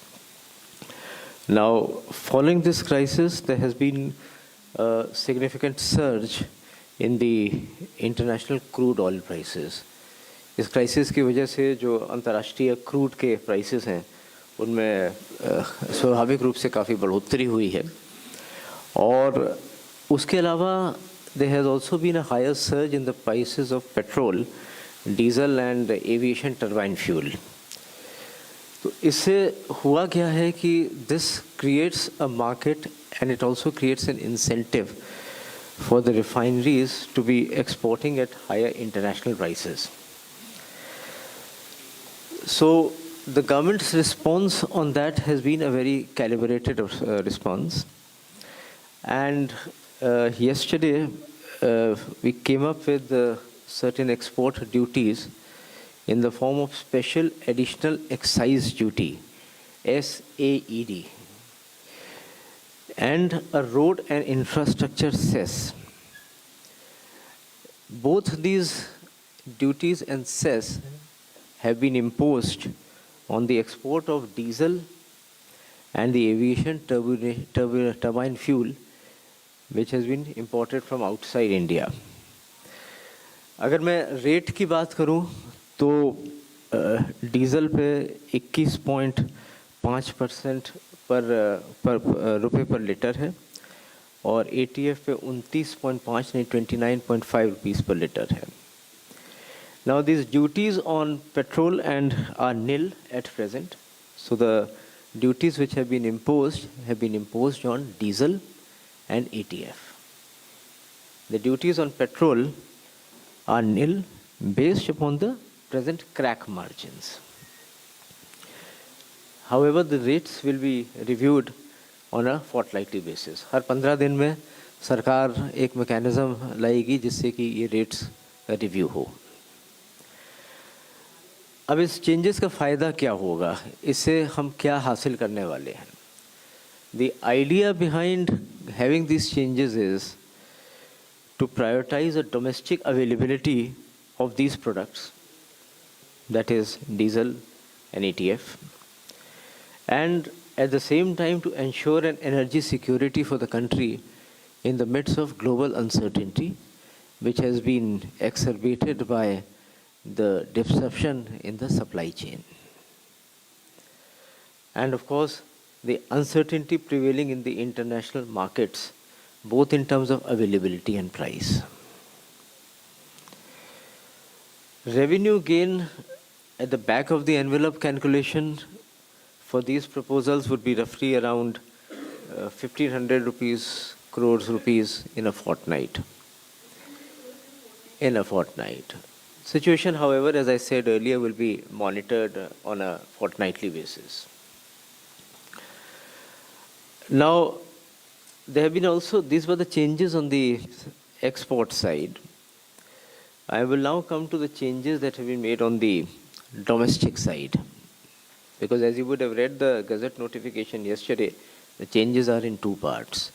One is an imposition of an export duty, and secondly, there have been changes in the excise duty on petrol and diesel for domestic consumption, where there has been a reduction by rupees 10 per litre by reducing the domestic special additional excise component of the current stack of levy that these products suffer when they are imported.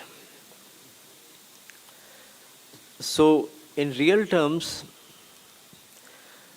the revised duty on petrol comes now from rupees 21.90 rupees per liter to 11.90 rupees per liter. The revised duty on petrol, petrol में जो संशोधित duty है वो पहले 21 रुपये 90 पैसे प्रति litre थी, and from 21.90 rupees per liter it will now come down to 11.90 rupees per liter, 11.90 रुपये पर लीटर, एक रिडक्शन है 10 रुपये पर लीटर का. Similarly, डीजल पर the existing duty was 17.80 रुपये पर litre, which now will come down to 7.80 per liter. Now these above steps have been taken largely to reduce the under recoveries for the oil marketing companies, while at the same time ensuring that there is no increase in the prices of petrol and diesel for the consumers on account of the ongoing crisis. Revenue implications will be seen by the department. As I said earlier, on the side of the export, there was a revenue implication. We will be looking at the trends of imports for the fortnightly period and then coming up with what has been the revenue implication. Because please understand that the situation is dynamic. It is not business as usual where you would have a certain predictability कि इतना metric ton माल इतने period में आएगा. We are living in difficult times. You are all aware from the media about passages of ships and attendant problems. So any implication on that will of course have to factor in the actual supplies of goods coming into the country. And therefore, even within a limited time frame of fortnight, the department will have to also look at the supplies before you are able to come up with a very realistic implication as far as the revenue is concerned. So these are my broad opening remarks. I'm open to questions. And I also have the Joint Secretary Tariff Research Unit in the CBIC, Mr. Kandhari, with me. So in case there are any further drill downs, we'll be very happy to answer your queries. And I'll now pass on to Anupma Madam so that she can conduct the further proceedings. Thank you, sir. अब मैं ministry of petroleum and natural gas की joint secretary Sujata Sharma ji से request करूंगी कि वे energy security और LPG supply के बारे में आपको जानकारी दें. नमस्कार. जैसा कि आप सभी जानते हैं कि we are still in the war situation और इस मिडिल ईस्ट में इस वॉर की वजह से हमारे जो सप्लाईज है क्रूड का, एलपीजी का, एलएनजी का सब अफेक्ट हुए. क्रूड का प्राइस, बाकी प्रोडक्ट्स का प्राइस भी इंटरनेशनल मार्केट में बढ़ा. बट भारत सरकार ने कई स्तर पर कई इम्पॉर्टेंट डिसीजंस लिए और इस सिचुएशन को बहुत इफ़ेक्टिवली मैनेज करने के लिए आज की तारीख में we have sufficient crude inventories और अगले 2 महीने के लिए supplies have been lined up. Situation is comfortable with respect to LPG and PNG also. हमारी रिफाइनरीज 100% या उससे भी ज़्यादा कैपेसिटी पर ऑपरेट कर रही हैं और domestic production of LPG has increased by almost 40%. LPG आप जैसा जानते हैं कि we have a huge import dependency और इसका 90% जो आ रहा था वो स्ट्रेट ऑफ हॉर्मूज से आ रहा था. इसलिए भारत सरकार ने निर्णय लिया कि डोमेस्टिक कंज्यूमर्स को प्रायोरिटाइज किया जाएगा और इसी क्रम में उनको प्रायोरिटाइज करते हुए कमर्शियल सप्लाईज को सबसे पहले कुछ समय के लिए रोका गया. उसके बाद बहुत कैलिब्रेटेड डिसीजन लेते हुए पहले 20% कमर्शियल सप्लाईज को रेस्टोर किया गया. उसके बाद 10% based on ease of doing business for the expansion of PNG network. उसके बाद भारत सरकार ने इसको 50% किया और आज इसको 70% किया गया है. इन सभी प्रयत्नों के फलस्वरूप कमर्शियल एलपीजी लगभग पिछले 14 मार्च से कल तक लगभग 30,000 टन कमर्शियल कंज्यूमर्स को दी गई है। जब भारत सरकार ने ये निर्णय लिए तो ये भी डिसीजन ये भी ख्याल रखा कि restaurant, dhaba, hotel, industrial canteen, migrant labour उनको प्रायोरिटाइज किया जाए। इसके अलावा जो आज ऑर्डर दिया गया है उसमें ये स्पष्ट रूप से कहा गया है कि priority shall be to steel, automobile, textile, dyes, chemicals and plastics. लगभग 30,000 सिलेंडर माइग्रेंट लेबर को 5 किलो के FTL सिलेंडर्स भी दिए गए हैं, सेल हुए हैं। ये सब बताने का कारण ये है कि मैं ये दोबारा से स्पष्ट करना चाहती हूँ कि हमारे पास सफिशेंट अमाउंट में क्रूड अवेलेबल है, पेट्रोल, डीजल पर्याप्त मात्रा में उपलब्ध है, LPG की सप्लाईज इंश्योर्ड हैं, LNG की सप्लाईज इंश्योर्ड हैं, PNG की सप्लाईज इंश्योर्ड हैं। बावजूद इसके कई जगह पर र्यूमर्स देखे गए हैं और उन र्यूमर्स की वजह से पेट्रोल पंप्स पर लंबी लंबी लाइनें भी देखी गई हैं। आपने देखा कि क्रूड का प्राइस, इंडियन बास्केट का भी प्राइस जो लगभग $70 पर बैरल के आसपास घूम रहा था वो $100 से भी ऊपर पहुंच गया। लेकिन इसके बावजूद भी भारत सरकार ने ये इंश्योर किया कि किसी भी प्रोडक्ट की कोई शॉर्टेज ना हो। हमारे आसपास के देश, दुनिया भर में फ्यूल प्राइसेस इंक्रीज़ हुए हैं, लेकिन हमारे यहाँ पेट्रोल, डीजल का कोई प्राइस इंक्रीज़ नहीं हुआ है। इसी क्रम में जैसा कि आपको अभी बताया गया है कि एक्साइज ड्यूटी रिडक्शन हुआ है। भारत सरकार के पास 2 ऑप्शन थे, या तो कंज्यूमर्स पे पास ऑन होता या सरकार खुद हिट लेती। तो यहाँ पर सरकार ने खुद हिट लिया है और ये इंश्योर किया है कि पेट्रोल और डीजल का प्राइस ना बढ़े। इस संबंध में मैं ये आपको बताना चाहूँगी कि अप्रैल 2022 से पेट्रोल और डीजल का प्राइस या तो कम हुआ है या वही रहा है, ये कभी इंक्रीज़ नहीं हुआ है। अप्रैल 2025 में जब ₹2 एक्साइज ड्यूटी बढ़ाई गई तब भी इसको कंज्यूमर को पास ऑन नहीं किया गया था। सो ये एक बहुत इम्पॉर्टेंट तथ्य है जो हमें ध्यान में रखना चाहिए।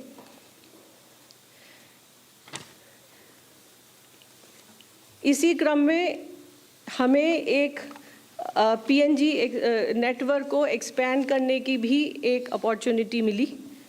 इस संबंध में different state government ministries, state governments को, सेंट्रल मिनिस्ट्रीज को भी लिखा गया, सभी से सहयोग भी प्राप्त हुआ। मॉर्थ ने अपनी टाइमलाइन स्क्वीज़ की अप्रूवल के लिए, DPIIT, पैसो ने भी अपने टाइमलाइन स्क्वीज़ की अप्रूवल देने के लिए। इसी तरह स्टेट गवर्नमेंट्स ने भी ईज़ ऑफ डूइंग बिजनेस के अंतर्गत कई स्टेट गवर्नमेंट ने कई सारे ऑर्डर्स इशू किए। इन सभी प्रयासों के वजह से अब प्रतिदिन लगभग 10,000 से ज़्यादा PNG कनेक्शंस कंज्यूमर्स को दिए जा रहे हैं। इस सिचुएशन को कंट्रोल करने के लिए, र्यूमर्स को कंट्रोल करने के लिए, ब्लैक मार्केटिंग को कंट्रोल करने के लिए, होर्डिंग को कंट्रोल करने के लिए स्टेट गवर्नमेंट्स का बहुत क्रूशियल रोल है और स्टेट गवर्नमेंट के सहयोग से इसको काफ़ी हद तक कंट्रोल करने की कोशिश भी की गई है। हर रोज़ रेड हो रही हैं, सिलेंडर सीज हो रहे हैं, FIR भी बुक हुई हैं। अगर मैं आपको कल का डाटा बताऊं तो लगभग 3,000 रेड हुई हैं, 1,500 सिलेंडर सीज हुए हैं और अभी तक लगभग 710 FIR रजिस्टर हो चुकी हैं। इसके अलावा हमारी ऑयल मार्केटिंग कंपनीज़ की जो टीम्स हैं वो भी एक्टिव हैं और वो भी सरप्राइज इंस्पेक्शन कर रही हैं। लगभग 350 डिस्ट्रीब्यूटर्स को शो कॉज नोटिस इशू किए गए हैं। अंत में मैं आप सभी के माध्यम से ये देशवासियों को कहना चाहूँगी मैं दोबारा on the cost of repetition मैं ये कह रही हूँ कि हमारे पास पर्याप्त सप्लाईज हैं, क्रूड की भी, एलपीजी की भी, पेट्रोल की भी, डीजल की भी। इसलिए कृपया किसी भी अफवाह पर विश्वास न करें, ज़रूरत होने पर परचेज करें और पेट्रोल पंप पर जो इतना भीड़ है उसकी कोई आवश्यकता नहीं है। धन्यवाद। Thank you Sujata. अब मैं मिनिस्ट्री ऑफ पोर्ट्स, शिपिंग और वाटरवेज के स्पेशल सेक्रेटरी श्री राजेश कुमार सिन्हा जी से रिक्वेस्ट करूंगी कि वे शिपिंग ऑपरेशन से जुड़े मुद्दों पर आपको अपडेट दें। Over to you. धन्यवाद महोदय। आप सभी को नमस्कार। खाड़ी क्षेत्र में कोई भी भारतीय ध्वज या नाविक के विषय में कोई सूचना पिछले 24 घंटे में नहीं है, सभी सुरक्षित हैं। पर्शियन गल्फ में जो 20 जहाज हैं भारतीय ध्वज के, उस पे 540 भारतीय नाविक हैं, वे भी सुरक्षित हैं। पिछले 24 घंटे में डीजी शिपिंग का जो डीजी कॉम सेंटर है, जो 24/7 सक्रिय रहता है, उसमें 98 कॉल्स और 335 ईमेल्स प्राप्त हुई, जिनका जवाब दिया गया। और पिछले 24 घंटों में 25 भारतीय नाविकों को सेफली इंडिया वापस लाया गया, रिपैट्रिएट किया गया after sign off from various parts of the gulf area. किसी भी पोर्ट पे, मेजर पोर्ट या अदर देन मेजर पोर्ट पे कोई कंजेशन या भीड़ भाड़ की कोई सूचना नहीं है। ये हमने मेजर पोर्ट से भी, सारे मेजर पोर्ट से भी और state maritime boards Gujarat, Maharashtra, Goa, Kerala, Andhra Pradesh, Puducherry, सभी से इसकी पुष्टि की है। सभी जगह पोर्ट का ऑपरेशन, संचालन सुचारू रूप से चल रहा है। Ministry of port, shipping, waterways, विदेश मंत्रालय, भारतीय मिशन और हमारे मैरीटाइम सेक्टर के जो स्टेक होल्डर्स हैं, उनके साथ लगातार समन्वय बनाए रखे हुए हैं। इससे नाविकों का कल्याण और निर्बाध समुद्री संचालन सुनिश्चित कर रहा है। धन्यवाद। Thank you sir. अब मैं मिनिस्ट्री ऑफ एक्सटर्नल अफेयर्स के एडिशनल सेक्रेटरी श्री रणधीर जायसवाल जी से अनुरोध करूंगी कि वे एक्सटर्नल अफेयर्स के पर्सपेक्टिव्स में आपको अपडेट दें। Thank you, ma'am. Our conversation with global partners continue. In this regard, I would like to update you with the recent conversations that we are having with countries abroad. External Affairs Minister is presently visiting France to attend the G7 Foreign Ministers meeting, which is being held on 26th and 27th, that is yesterday and today. On the sidelines, he held several meetings with his counterparts from participating countries, where aside from bilateral ties, the leaders also discussed the ongoing developments in West Asia.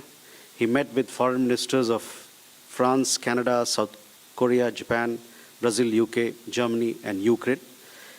External Affairs Minister spoke at the G7 Foreign Ministers meeting session on global governance reform. This happened yesterday. He highlighted the urgency of UN Security Council reforms, streamlining peacekeeping operations and strengthening humanitarian supply chains.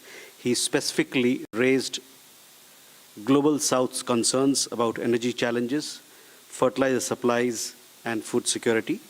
At the second session of the G7 Foreign Ministers meeting, External Affairs Minister conveyed the uncertainties arising from the conflict in West Asia and made a stronger case for more resilient trade corridors and supply chains. Thank you. Thank you. अब मैं ministry of external affairs के additional secretary Gulf Shri Aseem R Mahajan ji से request करूंगी कि gulf area से जुड़े latest development में आपको अपडेट दें। Over to you. Good afternoon. The Ministry of External Affairs continues to closely monitor the developments in the Gulf and the West Asia region. Viewers, now Malabar Gold and Diamonds has announced a rupees 200 crore corporate social responsibility outlay for the financial year 2026 to 27. Now with a major thrust on education, healthcare, food security and social welfare initiatives across the country. Take a look.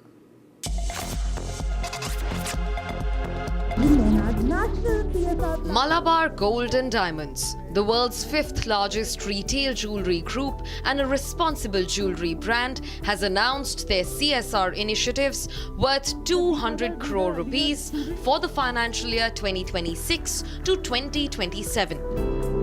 The event was held in New Delhi in the presence of Union Commerce Minister Piyush Goyal.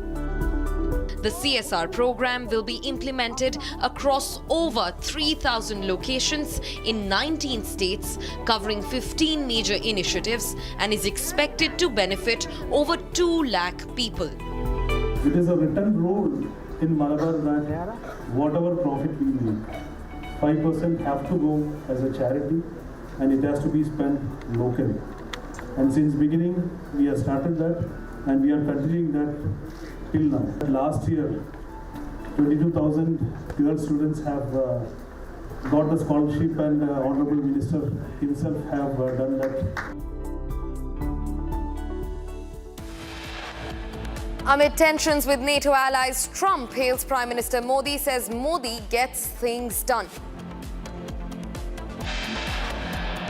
Pine gas carrying 45,000 metric tons of LPG expected to arrive at the new Mangalore port today. Getting you this and a lot more after this short break. Stay tuned to Republic TV.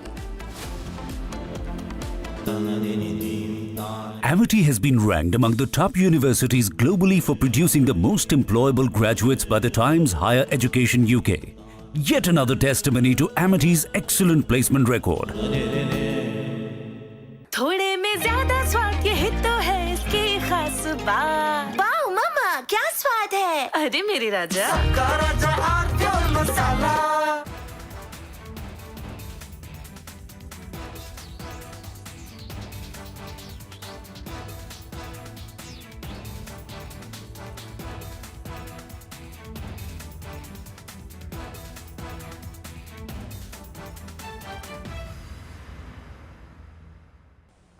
हमें धीरज के साथ, संयम के साथ, शांत मन से हर चुनौती का मुकाबला करना है।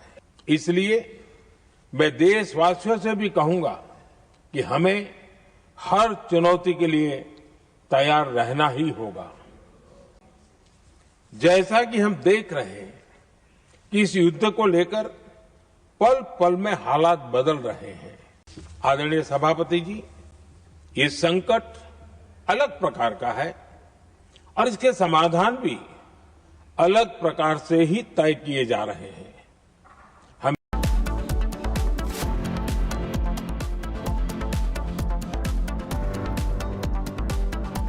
चमकी चाट से क्या बना है? आलू चाट या फ्रूट चाट, स्वाद बढ़ाए चमकी चाट। क्या बात है? स्वादिष्ट पकोड़े और फरसान, अरे चमकी चाट है इसकी जान। असली स्वाद सिर्फ चमकी चाट। केसरिया से मन जोगी हुआ रे, दिल झूमे देखो मतवारा हुआ रे। केसरिया से मन जोगी हुआ। हर पल मनाओ केसरी त्योहार। विमल, बोलो जुबान केसरी।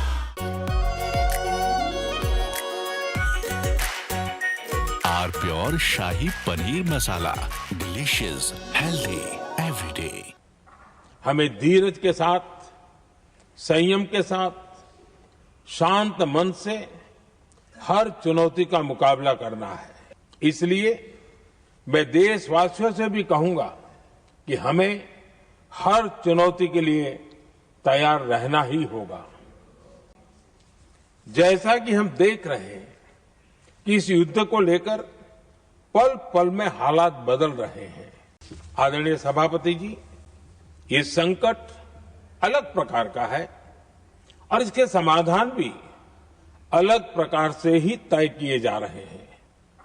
हमें धीरज के साथ, संयम के साथ, शांत मन से हर चुनौती का मुकाबला करना है।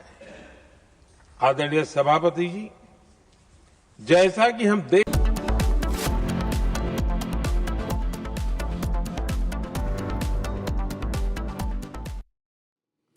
Welcome back, friends. This weekend, on the 6th edition of Nationalist Collective, we bring to you voices that define the spirit of Bharat.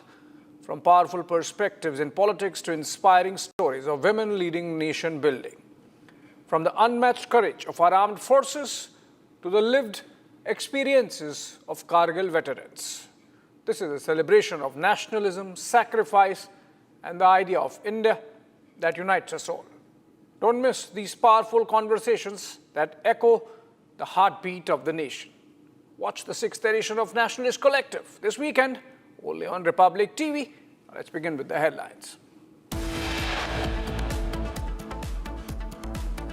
Big relief to oil firms. Centre reduces excise duty on both diesel and petroleum. Retail prices remain unchanged. Even as government slash excise duty, Indian markets open in red. Meanwhile, rupee also falls to a record low, breaches the 94 mark against the dollar.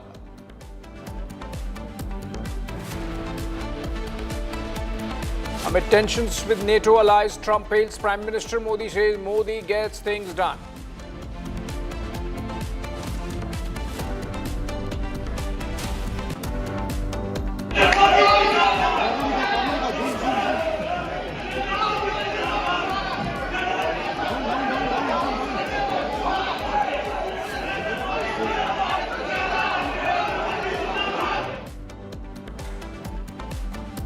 Massive uproar in Jammu and Kashmir Assembly. NC-MLAs protest against Companies killing.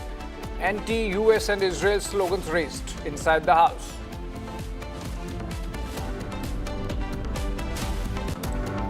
Indian LPG vessel Jagvasant docks at Kandla port in Gujarat, carrying over 42,000 metric tons of LPG.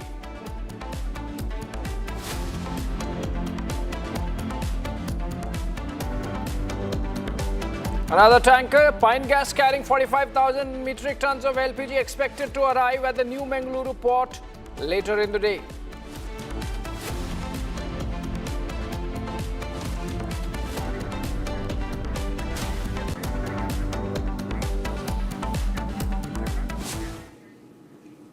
All right, let's begin with a war breaking from the Middle East, where detection of the launch of 6 ballistic missiles towards the Riyadh area happened by the Saudi forces, and 2 of those 6 missiles were intercepted, while the other 4 fell in the waters of the Gulf and uninhabited areas, which essentially means that Iran is still capable of launching 6 ballistic missiles at one go towards Saudi Arabia. And remember, they might be sending missiles and drones to other countries in the region. And Riyadh has now confirmed that 6 ballistic missiles came their way a while back. They were detected. 2 of them were successfully neutralized because they were moving towards habitation, and 4 of them fell either in the waters of the Persian Gulf or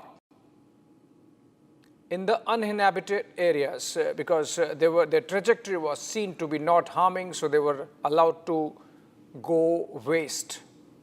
And this is a mark of escalation. This is again a picture of continuing war in West Asia, despite the ceasefire claims made by President Trump. In fact, he said that he has extended some parts of the ceasefire, not all of the ceasefire, but some parts specific to power infrastructure, for example, by another 5 days to 10 days total.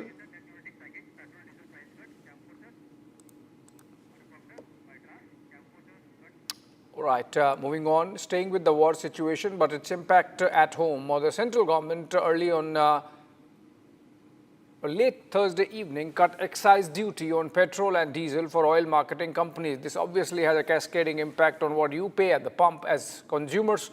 The centre has slashed the duty on petrol to rupees 3 per litre from rupees 13, that's by rupees 10 per litre. And on diesel has been cut from rupees 10 to 0. Again, all of the excise duty foregone. The move aims to help the oil marketing companies reduce under-recoveries amid the ongoing Middle East conflict, which has caused volatility in the oil markets due to the near closure of the Strait of Hormuz. However, there will be no change in the pump prices of petrol and diesel. If you look at it, this is essentially the government foregoing some of its revenue at rupees 10 per litre, both in the case of petrol and diesel, and letting the oil marketing companies, which are now paying much more than what they were just before the war, and some recoveries there happening for them. All right, we have some details packaged for you on this, what it means for you at the pump. Let's take a listen. A day after Nayara Energy, India's largest private fuel retailer, hiked petrol prices by rupees 5.30 per litre and diesel by rupees 3 per litre, government has now stepped in to absorb the energy shock. The central government has announced duty cut on petrol and diesel, a move seen as a huge relief to oil firms struggling with the global energy crisis. The centre has stepped in to cushion the impact of the rising crude oil prices globally by cutting the excise duty on petrol and diesel. The excise duty on petrol, which was earlier levelled at 13 rupees per litre, is now brought down to 3 rupees per litre, and the diesel, which was earlier levelled at 10 rupees per litre, is now brought down at 0 rupees per litre.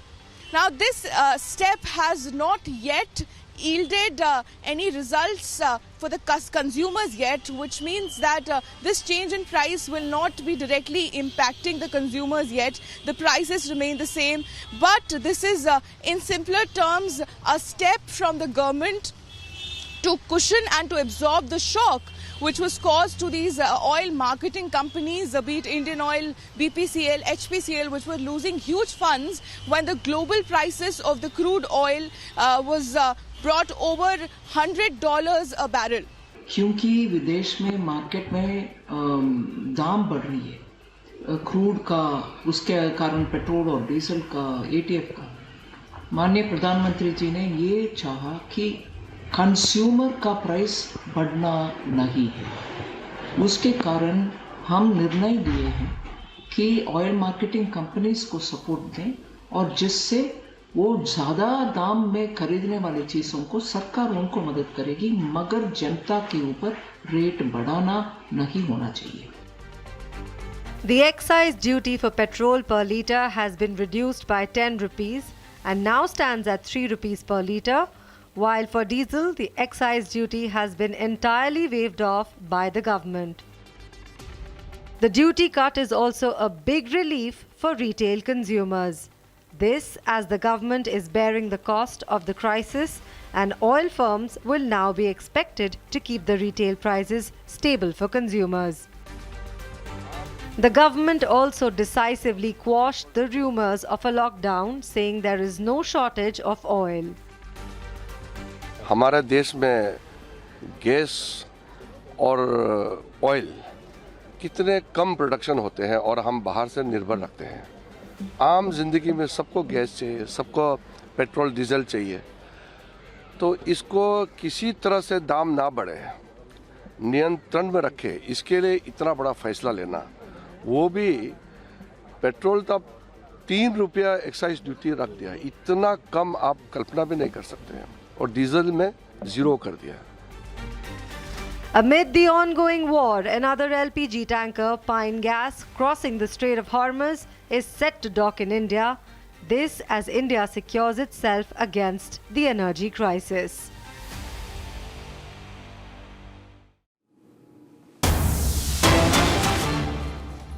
All right, breaking news coming in connection with the trade war, ongoing trade war between China and the United States. China has announced counter probe against United States Section 301 investigations, which means trade war is back on before Trump's visit. It gains significance because just yesterday, the White House announced that President Trump's visit to Beijing, which was postponed from the end of this month, which is now going to take place in the month of May, and China carrying out this counter-strike, so to say. Gesu joining us live from our newsroom for more on this. Gesu, what are the contours of this counter probe launched by China? Is it a bargaining chip that Beijing is using against Washington, D.C. ahead of President Trump's much announced visit? Right, Abhishek, not exactly a bargaining chip. Instead, it'll be right to call this a retaliation, because these are two countermeasures that, the Chinese Commerce Ministry has now come up with. And this comes in retaliation to US's Section 301 that was imposed on Chinese imports within the US. Now, Chinese ministry they've maintained that their imports inside the US, their exports are getting hindered, their businesses are taking a hit, and there is no particular reason for that to happen, and which is why they have now launched two countermeasures. Two of these have been launched, and these are expected to conclude within the next 6 months. Now, I have more details on this. The ministry also said in a statement that these are reciprocal to US's 301 sanctions and investigations that are ongoing against Chinese imports in the country. Now, China will take corresponding measures also to defend its rights and interests. That's what the Chinese Commerce Ministry has said verbatim about the matter. Now, they've initiated two counter probes into US's practices of what they say hampering the flow of Chinese products inside the United States of America. So not really a bargaining chip, but reciprocal, a retaliatory measure that China is now taking as the trade war climbs between Beijing and Washington, D.C. Abhishek. Well, absolutely. Thank you so much, Gesu, for joining us with those details. And we move on. The trade war, of course, panning out for the last year, and so China now stepping on the pedal. Moving on, Russia has denied providing any intel to Iran in the ongoing war in West Asia, and it's coming from Foreign Minister Sergei Lavrov, who has said that these accusations do not hold any water, and that Moscow is providing intelligence support to Iran is all hogwash, according to Lavrov. And he has, of course, confirmed the ongoing military technical cooperation between the two nations, including the supply of certain defense equipment. This is through an interview that Lavrov has made this comment. Let's listen to him. Мы действительно имеем с Ираном очень тесные отношения, в том числе у нас есть соглашение о военно-техническом сотрудничестве. Мы поставляли в Иран определенные виды продукции военного назначения, но мы не можем согласиться с обвинениями в том, что мы помогаем Ирану передачей разведданных. Координаты американских военных баз в регионе знают все. Это не скрывается, это открытая информация, и то, что Иран атакует эти военные базы, у меня лично не вызывает какого-то удивления. Когда руководящие члены администрации Соединенных Штатов с бравадой, с какой-то гордостью говорят о хладнокровных убийствах верховного лидера страны, других членов иранского руководства, конечно, это иначе как цинизмом трудно назвать. Поэтому мы выступаем за обеспечение интересов и Ирана, и всех стран региона.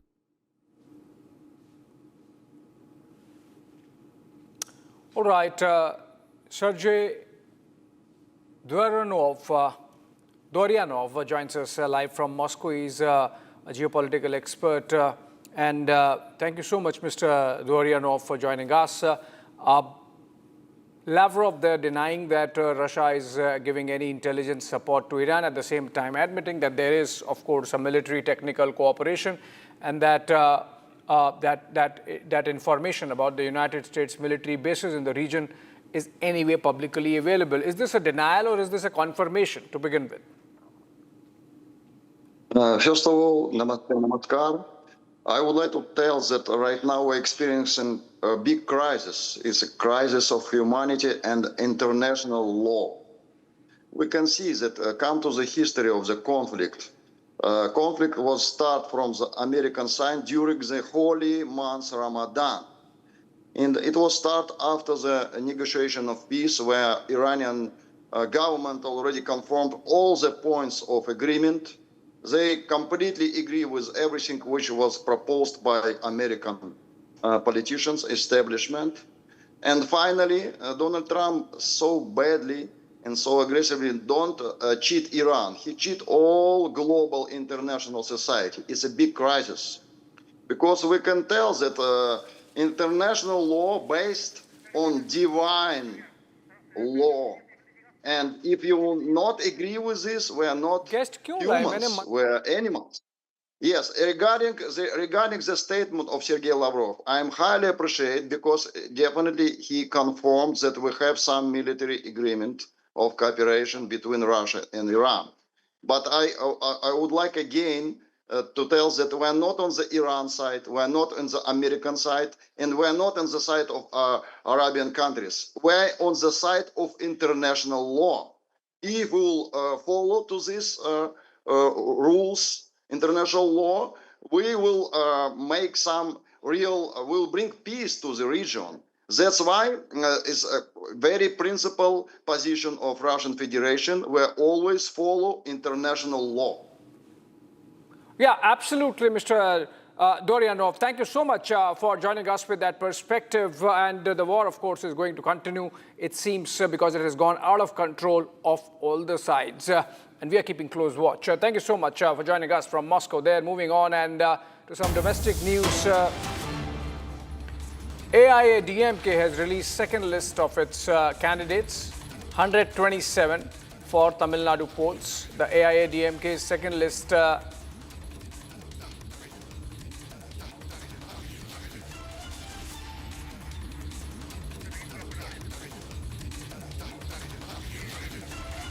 released by the General Secretary of the party and leader EPS, and that list includes 127 names.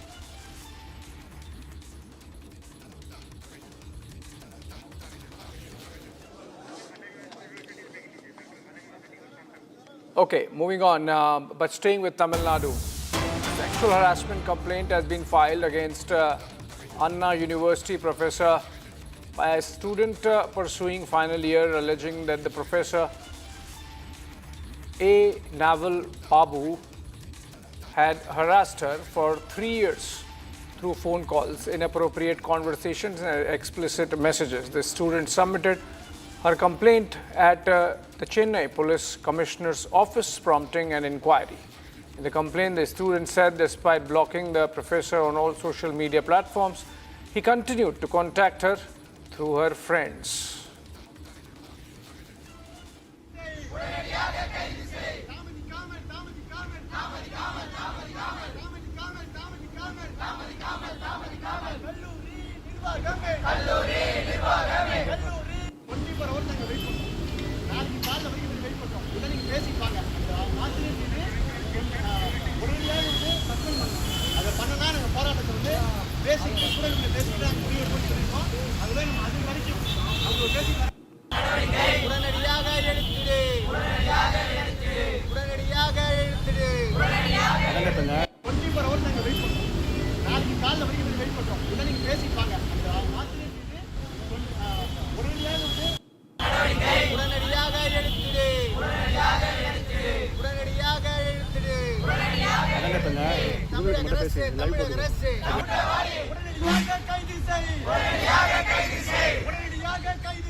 All right, friends, a total of 6 Maoists in the Rajanandgaon Kanker border division and one from company number 5 surrendered, and they returned their weapons, joined the mainstream in Chhattisgarh. Remember, just a couple of days we had Papa Rao also doing so in Chhattisgarh. Essentially, Maoism on its last of breaths and on its deathbed, so to say, with 31st March deadline fast approaching. More surrenders taking place. Here are the details.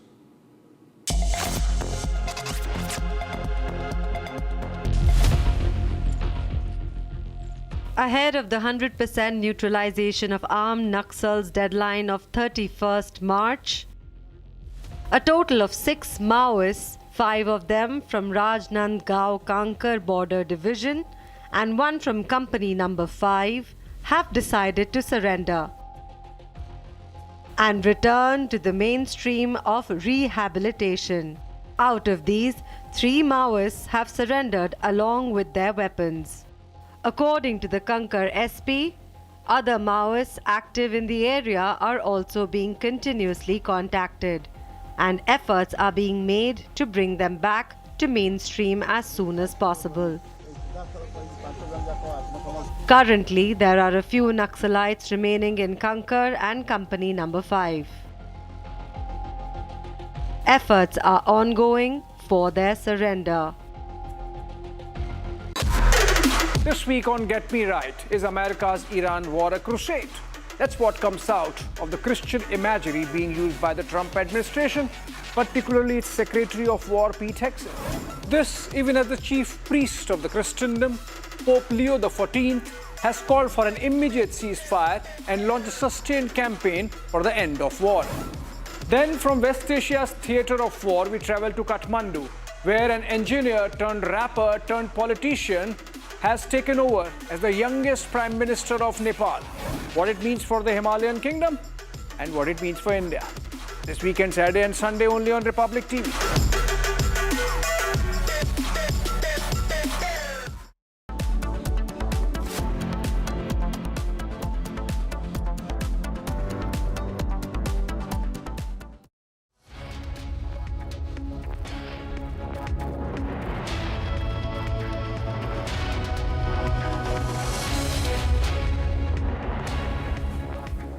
All right, Australia's Prime Minister Anthony Albanese has said that his government has made constructive contribution to the Iran war. This after Trump said he was surprised by Australia's refusal to help the United States. Albanese, of course, says that's Trump's view and Trump is entitled to it.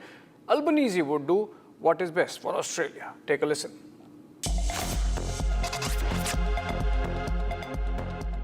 I said very early on that I wasn't going to comment on all of his commentary on a day-to-day basis, but I again reiterate that there is no request being made to Australia that has not been agreed to. President Trump is up to him to explain his comments, but of course I make the point as well that Australia wasn't consulted before this action was undertaken, and I respect that. That's a matter for the United States. What Australia is responsible for and what I, as the Prime Minister of Australia, are responsible for is Australia's response. And we've been constructive. We've provided the E-7 Wedgetail aircraft that is playing a critical role in support of the Gulf states who've been attacked by Iran unprovoked.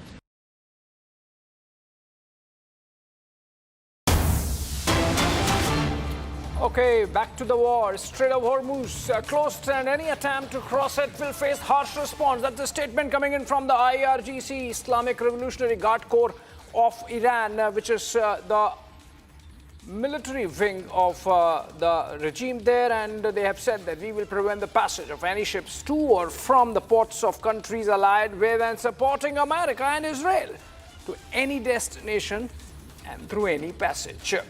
Remember, this is a bit contrary because earlier we had the Iranian External Affairs or Foreign Minister Arakchi maintained just last evening that the Strait of Hormuz is free and open, and that those ships which are not of hostile countries would be allowed. Now, this seems to be saying that any ship, if it is coming from these allied countries, are going to be targeted. Moving on, back home and to politics and to Bengal. IPAC has alleged infiltration of poll training sessions.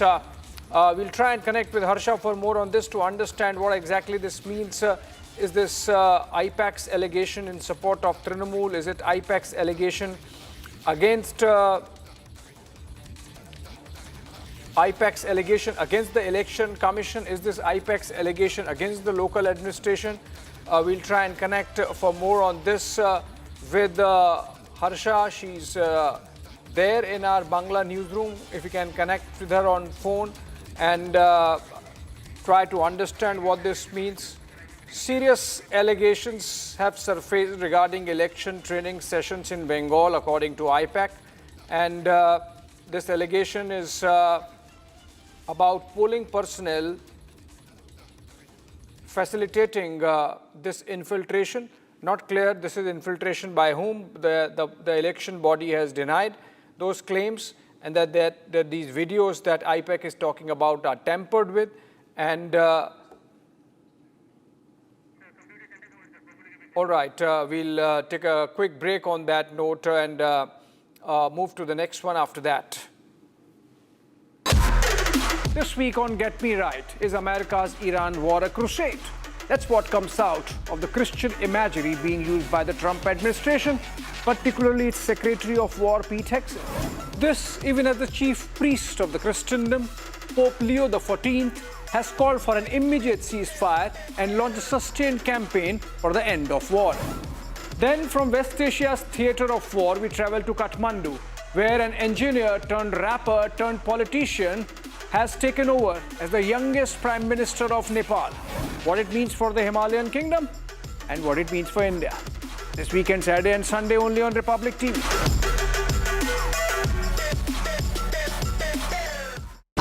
Pure सूजी pasta उबालो मिलाओ और खाओ 8 minute में तैयार। क्या test है सबका राजा आर प्योर मसाला।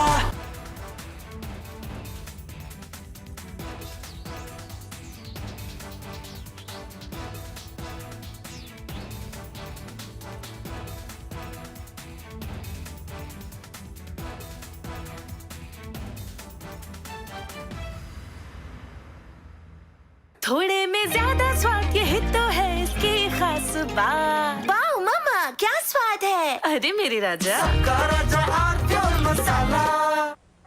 हमें धीरज के साथ, संयम के साथ, शांत मन से हर चुनौती का मुकाबला करना है। इसलिए मैं देशवासियों से भी कहूंगा कि हमें हर चुनौती के लिए तैयार रहना ही होगा। जैसा कि हम देख रहे हैं कि इस युद्ध को लेकर पल पल में हालात बदल रहे हैं।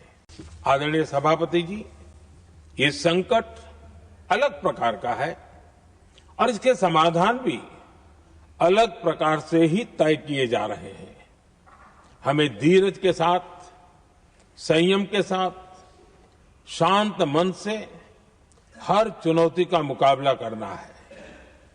आदरणीय सभापति जी, जैसा कि हम देख रहे हैं कि इस युद्ध को लेकर पल पल में हालात बदल रहे हैं। इसलिए मैं देशवासियों से भी कहूंगा कि हमें हर चुनौती के लिए तैयार रहना ही होगा।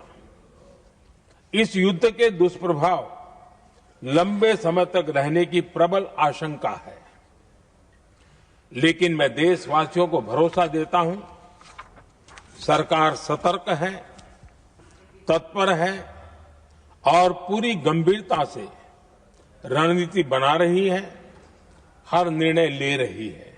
देश की जनता का हित हमारे लिए सर्वोपरि है।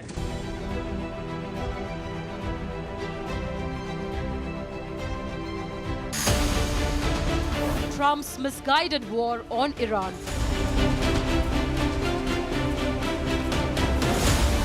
Trump's military pose a strategic deception. Iran's strategy keeps America at bay. Debating tonight at 8 p.m. Co-presenting by Zoho Business Software, trusted by 15 crore users. Co-powered by Greenply, हर जरूरत का रिप्लाई। चमकी चाट से क्या बना है? सैंडविच, लस्सी और छाछ और हर घूंट में चमकी चाट। ड्राई फ्रूट और दही बड़े। चमकी चाट से स्वाद बढ़े। असली स्वाद सिर्फ चमकी चाट। केसरिया से मन जोगी हुआ रे, दिल झूमे देखो मतवारा हुआ रे। केसरिया से मन जोगी हुआ। हर पल मनाओ केसरी त्योहार। विमल, बोलो जुबान केसरी।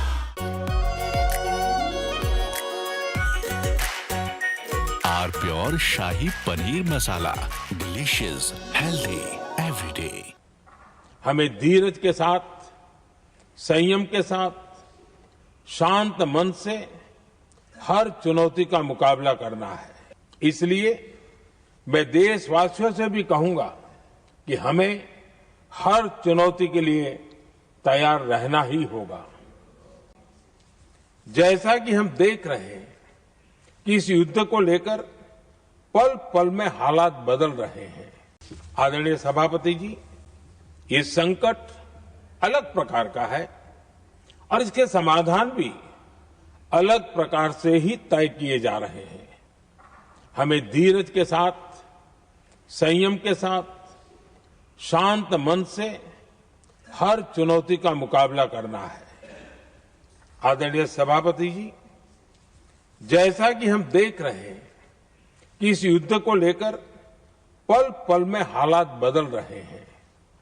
इसलिए मैं देशवासियों से भी कहूंगा कि हमें Battle to reopen Strait of Hormuz. Pentagon's three-phased plan to open Strait. Iran's mine warfare, a game changer, debating tonight at 8:30 p.m. Co-presenting by Zoho Business Software, trusted by 15 crore users. Co-powered by Greenply, हर जरूरत का reply. From Asia's largest news headquarters, setting the agenda for Bharat.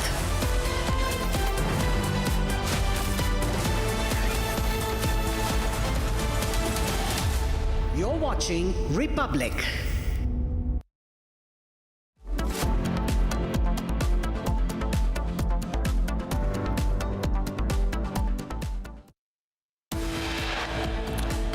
Big relief to oil firms. Centre reduces excise duty on both diesel and petroleum. Retailer prices remain unchanged. Even as government slashes excise duty, Indian markets open in red. Meanwhile, rupee also falls to a record low at 94 against the US dollar. Amid tensions with NATO allies, Trump hails Prime Minister Modi, says Modi gets things done.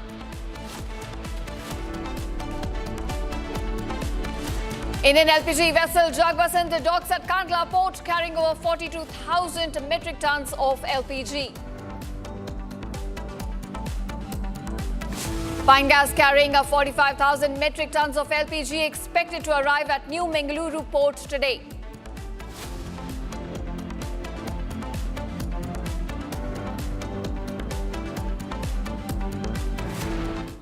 Welcome viewers, our top focus at this hour now. MOD, that's the Ministry of Defence, has inked contracts worth rupees 858 crore. Now this is for Tunguska air defence missile system and inspection of P-8I aircraft. The Ministry of Defence has now signed several contracts worth a total of about 858 crore rupees. Now viewers, these contracts are for procurement of Tunguska air defence missile system as well as inspection of P-8I long-range maritime aircraft. Now the contracts were inked at Kartavya Bhavan today in New Delhi. This comes as there was a big crucial meeting also of Defence Acquisition Council that took place, and now we're looking at several defence contracts being inked worth over 858,100 crore rupees.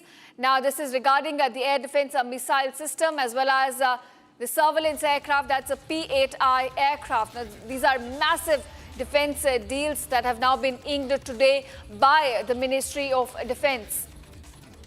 My colleague Ishan, who's been closely tracking all these developments, joins me with more details. Ishan, help us understand how crucial are these defence deals. They are worth over 858 crore rupees. Help us understand what exactly are we expecting. Absolutely. The Tunguska air defence system is a tracked vehicle with having dual capabilities. It has anti-aircraft missiles, wherein 8 anti-aircraft missiles are on board. Apart from that, 2 double-barrel 30mm cannons are there. Now, this is a very important system in the current warfare scenario wherein drones and cheap munitions and loitering munitions are being presented as the crucial threat for tanks. And this is a mobile air defense unit which can move with the troops and provide them air cover against these loitering munitions and drones. This system has these 8 missiles. Now, these 8 missiles are short-range missiles, providing them with a multi-layered air defense capability, where in the initial wave, if they are strong candidates, they may be engaged with the missile, or if it's a loitering munition, then it can be engaged with the 30mm cannons.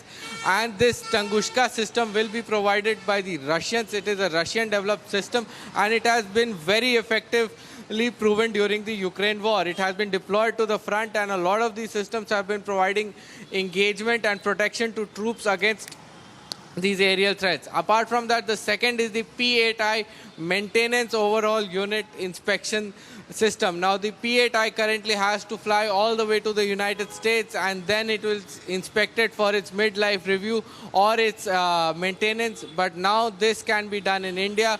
Boeing, a subsidiary of Boeing, called the Boeing in India, will be handling the entire MRO facility in India, and slowly and steadily India will be developing the entire ecosystem and logistics required to ensure that the entire system or the entire overhaul of the aircraft can be done in India. This MRO facility, when in India, will provide a crucial link to ensure that we have compatibility of P8I, or we can ensure that P8I is put in the air sooner, and it does not have to fly all the way to the United States for maintenance activities. Back to you.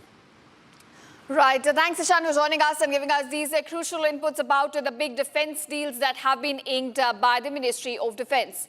Now, viewers, are moving on to more developments we're getting from West Asia. IRGC has now said the Strait of Hormuz will remain closed, and any attempt to cross it will face harsh response. IRGC says we will prevent the passage of any ships to and from the ports of countries which are allied with or supporting America or Israel to any destination or through this passage.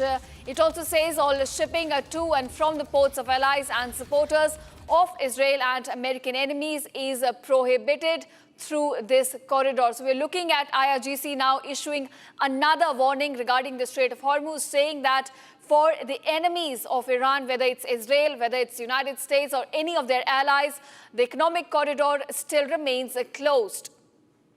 Now, remember, there has been several countries which have been allowed to pass their ships through the Strait of Hormuz, including India as well. But IRGC now reiterating its complete control over the Strait of Hormuz, saying that any vessel which is linked to US, Israel or any of their allies will be facing harsh consequences if they try and attempt to pass through the Strait of Hormuz. So another warning by Iran, which sort of says that there is essentially complete control of Iran over this economic corridor, and it still holds a leverage as far as Strait of Hormuz blockade is concerned.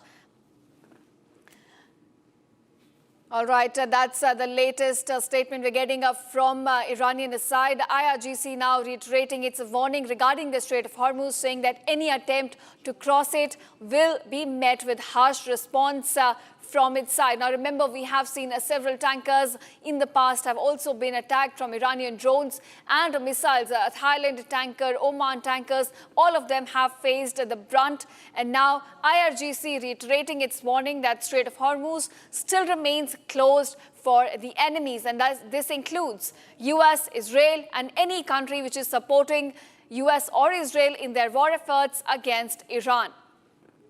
Now, this economic corridor, in fact, has been opened for several countries, including India. But at the same time, when it comes to Iran's enemies, it still remains closed. IRGC says if there is any attempt by any of the ships linked to Israel, the US or any of their allies, it will be met with harsh response. That's the latest warning coming in from IRGC, who now says that Strait of Hormuz still remains closed for enemies. They will prevent the passage of any ships to and from the ports of countries which are allied with or they are supporting US or Israel's war efforts against Iran. All right, viewers, staying on the war, we're getting some more breaking news developments regarding IDF attacks. Now, this time Israel, in fact, has launched a wide scale of strikes against Tehran. It has struck military industries, it has struck launch sites of Iran as well. So looking at more and more missile units, storage units of missiles and mines of Iran, in fact, coming under attack. And this attack has now been carried out in the capital city of Iran, which is Tehran. The latest attack on the storage unit of missiles carried out by IDF as it continues its assault all across Iran. Now remember, despite the pause announced by Donald Trump on Iran's energy power plants, there has been no pause when it comes to Israeli strikes all across Iran, and the latest one has been carried out in the capital city. It's a storage unit which has been struck, as well as the headquarters of their launch sites, which has become the target of their latest attacks.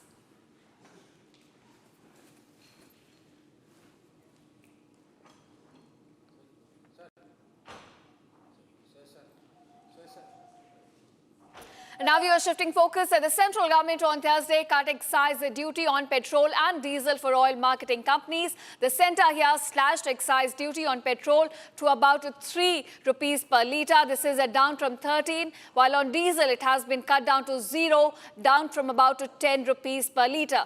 Now the move here aims to help oil marketing companies reduce their recoveries amid the ongoing conflict in West Asia, which has caused several strain to oil market due to the blockade of Strait of Hormuz. However, viewers, when it comes to retail prices of petrol and diesel, there will be no change in that. Take a look at this report.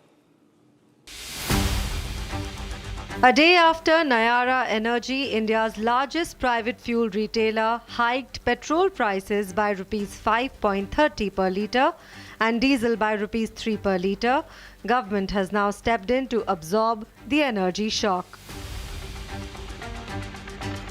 The central government has announced duty cut on petrol and diesel, a move seen as a huge relief to oil firms struggling with the global energy crisis.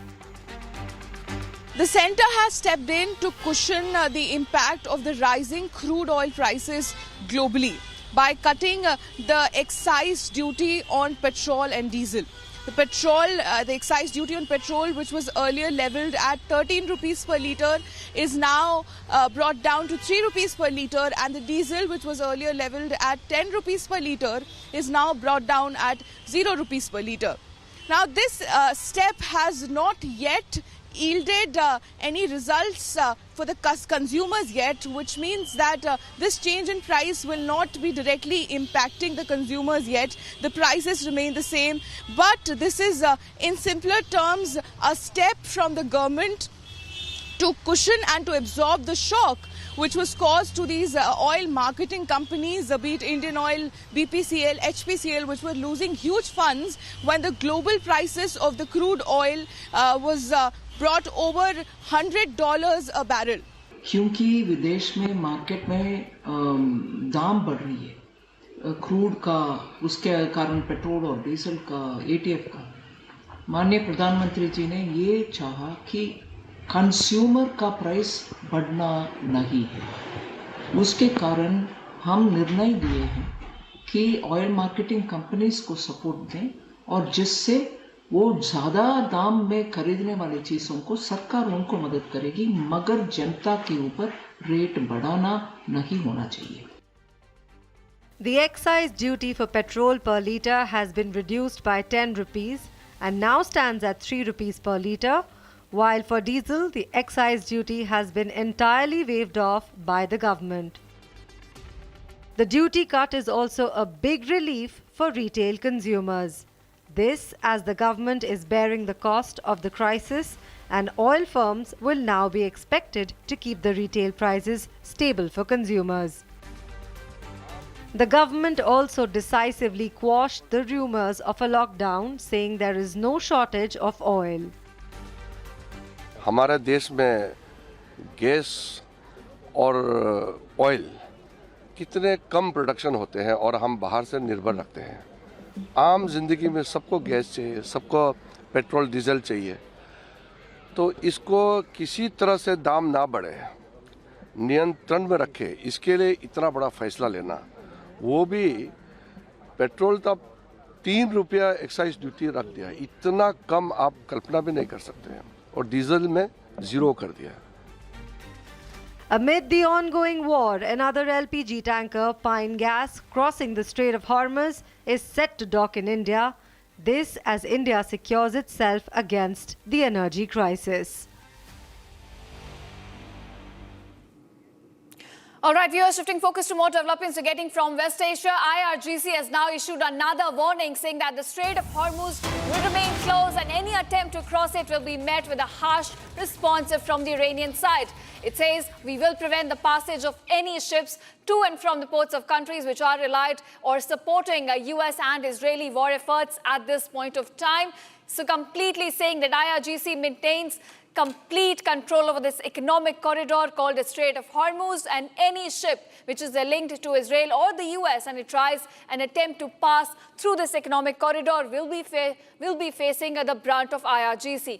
That's the warning now issued by IRGC. And joining me on this is now Colonel Rajiv Bagga. He's a defense expert, former NSG commando, and he joins us on the broadcast. He's present with us in the studio.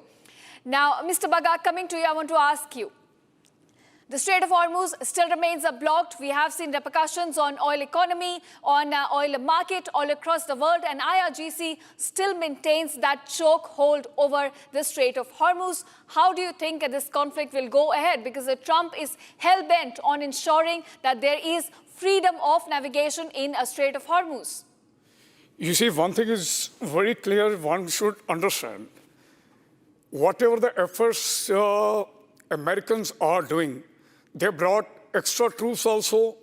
That is, I'm talking about the 82nd Airborne Division has mobilized, and 2,000 paratroopers are expected this season, and 2,500 Marines are already deployed along with the aircraft carrier.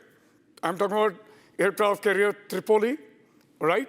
And some amount of other elements. Okay.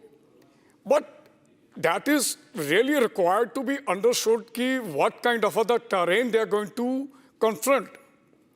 It is not really going to be very, very easy to go for any kind of offensive in this part. Let's talk about the geographical pattern of this entire region. If you see, the Iran toward the northern and the western side has got a mountainous terrain. And Iranians are very well dug, okay? And Jargah's mountainous ranges, which I'm talking about, are really non-negotiable. And lot about of, you can say, the amount of artillery efforts and the missiles and kind of a battle procedures or whatever the practices Iran have done, that is remarkable. If you go toward the eastern side, that is, I'm talking about Afghanistan and Pakistan, they are entangled in their own war. So that area is also impossible now, okay? The only scope, the only ray which Americans they see is that is the southwestern, that is through the Kazakhstan, not that one. And that is, again, they have to really apply their mind when they are closing in. The seashores are so shallow that the ships out there, they need to be absolutely very much become a kind of a big target because the movement of the ship in shallow water is slowed down. That is second part. Third thing, in case they want to utilize the Marines along with the 82nd Airborne Forces to capture Khargar or the ports of Iran, they have to move along the coastal regions. But moving along the coastal regions, along with the ships, if you see the Strait of Hormuz, it has got a natural, kind of a defense potential. The small attack boats can quickly go, attack, and reel back. So it is going to be difficult for Americans if they go for this. it is going to cause a lot of attrition and the casualties at their end. Right, Colonel, you've explained to us that the geography surrounding Iran and its island and also the kind of challenges U.S. forces could face if they go for a ground invasion. I'll come back to you for more follow-up questions. We've got some breaking developments coming to light at the sun. A huge fire has broken out at Kuwait's Mubarak port. It comes following a missile strike by Iran. So we're looking at still Iran going for several assaults all across the Gulf nations. The recent one now reported at Kuwait's Mubarak port, and this comes following a missile strike by Iran. Viewers, we're getting you visuals of that strike as well from Mubarak port. This is where Iranian missiles have now struck the port at Kuwait. Now, those are the visuals on your screen. You can also see the plumes of smoke rising from the site of the attack. And Colonel Bagga continues to stay with us. I'll come back to you, Colonel. Sir, you were explaining to us the kind of challenges U.S. forces would face if they go for a ground invasion. My question to you is, with the kind of statements we are seeing from Donald Trump and the troop mobilization on the ground, do you think a ground invasion is inevitable at this stage of the conflict? That is the only, scope of winning the war. Till the time Trump says that I got these type of aircraft, the second, fifth generation, sixth generation, or these type of missile system, till the time they don't establish a foothold at any of these places, what I earlier mentioned, that is through southwestern, maybe through Iraq or Kuwait. And recently you have just brought out one of their port has been attacked. It is a kind of an indication that Iranians are very well aware if they are going to be attacked, these are going to be the launching pads for the US Navy and the US ground forces. So if Trump is trying to buy the time, later, 2 days back, he was mentioning that it is a 5 days pause I'm giving, or I will open Hormuz after 48 hours. He's playing a gamble. He's trying to really create a kind of a psychological warfare on the real minds of the hierarchy of Iranians. Look, there is a lull in the battle where he's buying the time. And he is definitely looking forward for a kind of a total opportunity to create a breach in or create a beachhead at the seashore region so that he can penetrate inside and capture the oil fields of Iran firstly, and thereafter contain all the ports of Iran so that he can start moving that mineral or whatever the oil refineries through those ports and all that. And that is what exactly is going to be a face-off indeed as far Trump is concerned, because his credibility day by day is really getting reduced. So he has to really prove himself at this juncture. Right. Colonel Bagga, it does look like we are, witnessing a build-up to a massive blow that would come in from the U.S. forces. And I'll come back to you, but we've got some breaking developments coming to light at the side. Iran here has now accused the U.S. and Israel of clear intent to commit genocide. Iranian Foreign Minister Abbas Araghchi also said that more than 600 schools have been damaged or either demolished, and more than 1,000 students, teachers, they've been killed or wounded in these strikes by Iran, by Israel and the US. They're calling him the aggressors, which are targeting pattern, accompanied by their rhetoric, which leaves a little doubt as to their clear intent to commit genocide. Araghchi also says that there was an urgent debate going on at the Human Rights Council in Geneva, and this is where he made these latest statements. Now, viewers, it's a big allegation coming in from Iranian side of committing a genocide. Iranian Foreign Minister Abbas Araghchi now says there is clear intent on the part of US and Israel to commit a genocide. Colonel Bagga continues to stay with us on the broadcast. Colonel Bagga, coming back to you now.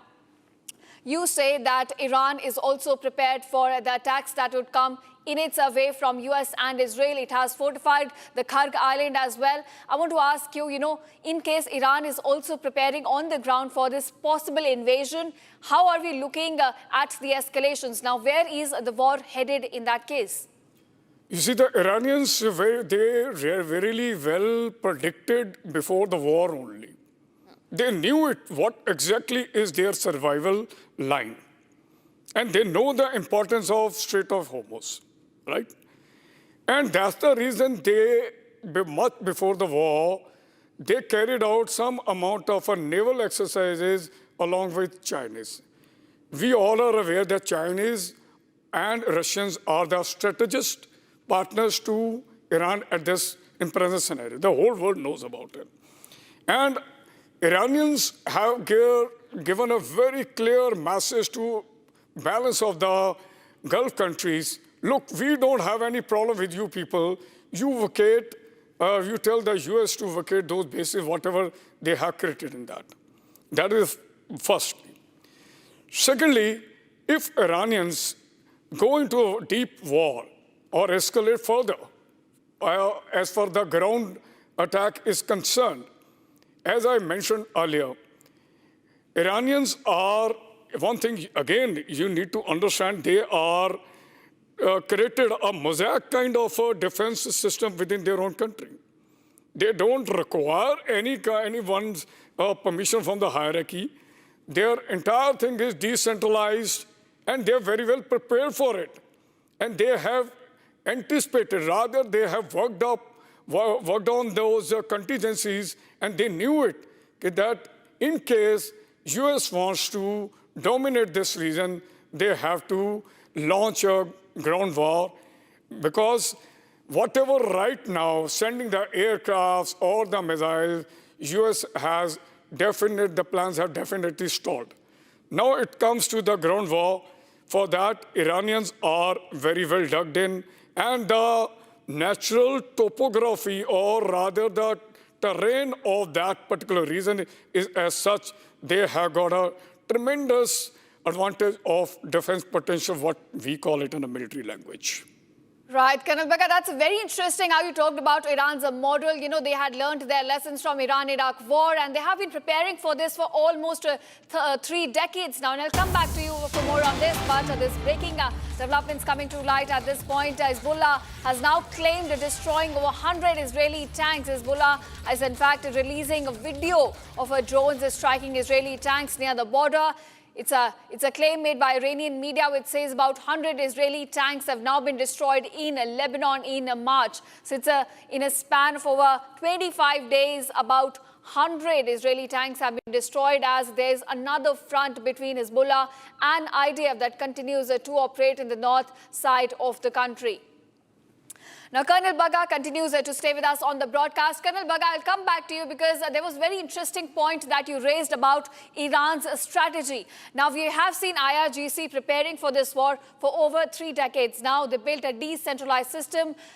Killing one leader does not lead to the collapse of entire system. And Iran, certainly, its strategy of exhausting the enemy, it seems, has been successful so far. They have been using drones, which are low cost, but they're effective. They've been able to make, take out lethal targets. And it does seem that their strategy so far has been successful. Yeah, Iran, if you see the past 10, 15 days, what was the requirement of a C-135 aircraft, that tanker, to refuel the one fighter of US Air Force in the midair? The reason was very simple, that at present, whatever the airfields or any military base is existing in Gulf, that is certain has suffered some amount of damage. So that is the one indicator that Iran in some form has really got a success as far investing or channelizing their opponents in some form. That is first. Second thing is, if US is banking much on the Air Force earlier, that was their miscalculation. They thought that with some amount of airstrikes, they will be able to degrade Iranian internal system, which they were not able to achieve. Bringing more troops now and planning to launch a ground assault or the offensive is another indicator that is they are totally exhausted. Right, sir. And they are really, and you must have read it in past 2 days, they are also shifting some amount of funds to buy more missiles. So there is somewhere something is happening within US also, readjustment or whatever you call it, relocation of the troops. That is, again, only happens when Iranians have done their homework correctly, and they have done it. And they have shown it to the entire world. Right, Colonel Rajiv Bagga joining us on the broadcast and sharing his inputs on this big story. And viewers, now slipping into a very short break. Coming up on the other side, even as government slashes excise duty, Indian markets still open in red. Meanwhile, rupee also falls to a record low at 94 against US dollar. Pure सूजी pasta उबालो मिलाओ और खाओ 8 minute में तैयार। क्या test है सबका राजा hardcore मसाला।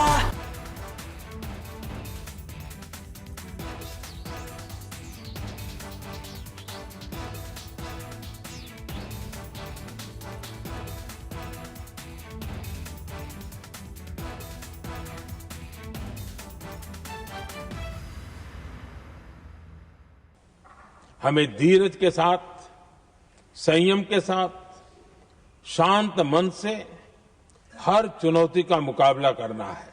इसलिए Trump's misguided war on Iran.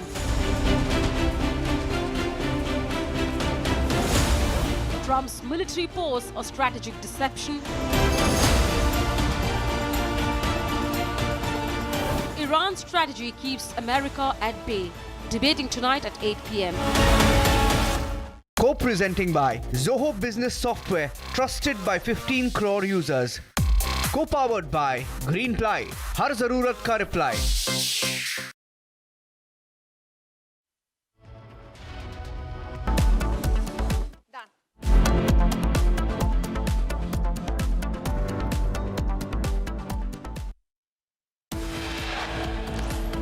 Big relief to oil firms. Centre reduces excise duty on both diesel and petroleum. Retail prices still remain unchanged.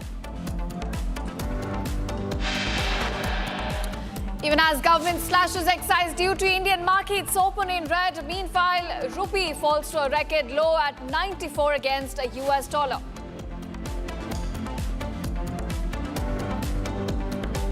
Amid tensions with NATO allies, Donald Trump hails Prime Minister Modi, says Modi gets things done.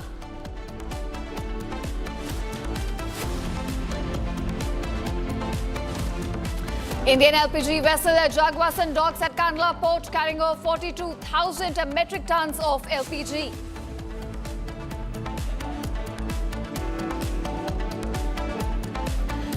Pine gas carrying 45,000 metric tons of LPG expected to arrive at new Mangaluru port today.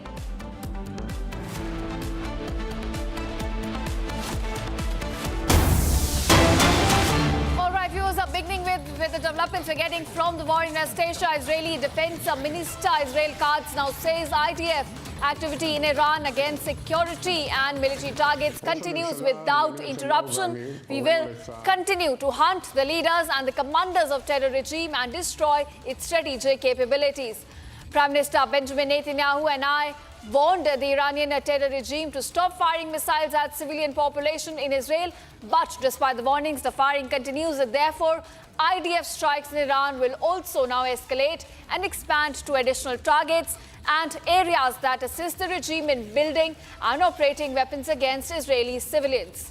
The defense minister also says they will pay a heavy price increasingly for their war crime.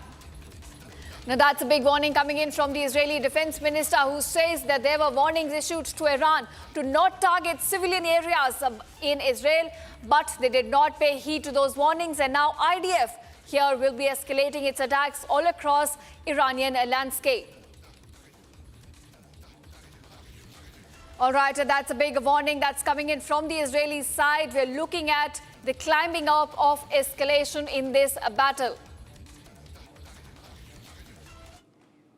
And now viewers, a massive ruckus broke out in Jammu and Kashmir Assembly as NC leaders disrupted the proceedings of the House in a show of protest against the US and Israeli strikes on Iran. This was followed up by protests which were staged by BJP leaders who criticized the ruling dispensation for raising the prices of petrol and diesel and allegedly also obstructing the establishment of a national law university. Take a look at this report.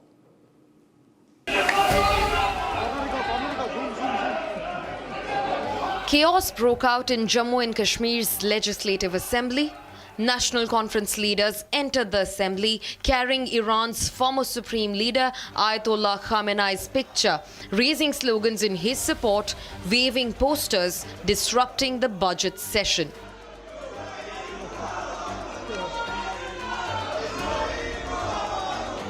मैंने call attention भी दिया है, मैंने adjournment motion भी दिया है। हम समझते हैं कि जिस तरीके से आयतुल्लाह सैयद अली खामेनेई साहब का कत्ल हुआ, जिस तरह उनको शहीद किया गया, किसी भी मुल्क का कोई भी हक नहीं बनता है किसी मुल्क के ऊपर हमला करना, और एक मजहबी लीडर को बे तरीके से जिस तरह मारा गया, वो हम उसकी निंदा करते हैं। The protest over Iran war soon turned political. NC leaders raised slogans against Prime Minister Modi, prompting a response from the BJP leaders. The result, a full-blown scuffle broke out between Congress MLA Irfan Hafiz Lone and BJP MLA Yudhvir Sethi.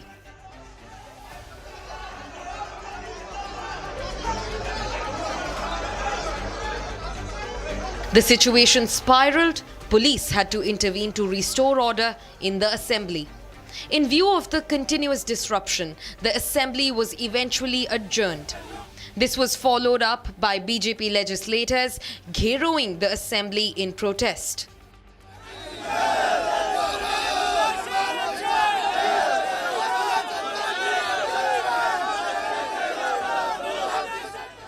मैंने उस दिन भी press conference की थी।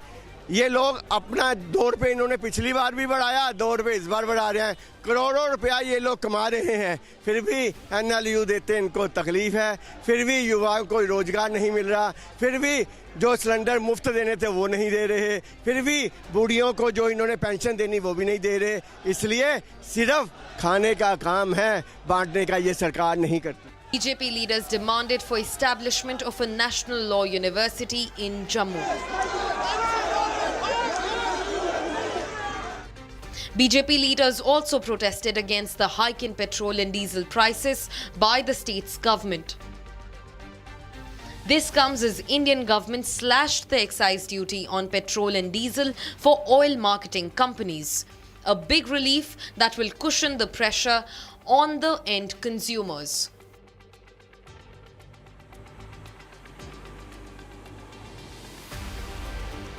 Now, viewers, Australia's Prime Minister Anthony Albanese says his government has made constructive contribution to the Iran war. Now, this comes after Donald Trump said that he was surprised by Australia's refusal to help the US secure the Strait of Hormuz. Now, while again lashing out at NATO allies for their inaction in this conflict. Take a look at this report.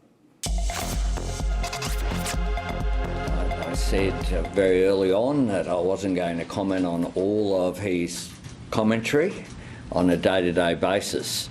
But I again reiterate that there is no request being made to Australia that has not been agreed to. President Trump is up to him to explain his comments. But of course, I make the point as well that Australia wasn't consulted before this action was undertaken, and I respect that. That's a matter for the United States. What Australia is responsible for, and what I, as the Prime Minister of Australia, are responsible for, is Australia's response. And we've been constructive. We've provided the E-7 Wedgetail aircraft that is playing a critical role in support of the Gulf states who've been attacked by Iran unprovoked. And now here's Israeli Prime Minister Benjamin Netanyahu announced the elimination of IRGC Navy Commander Ali Reza Tangrisi in a precision IDF strike, highlighting his role in blocking the Strait of Hormuz and the terrorist operations.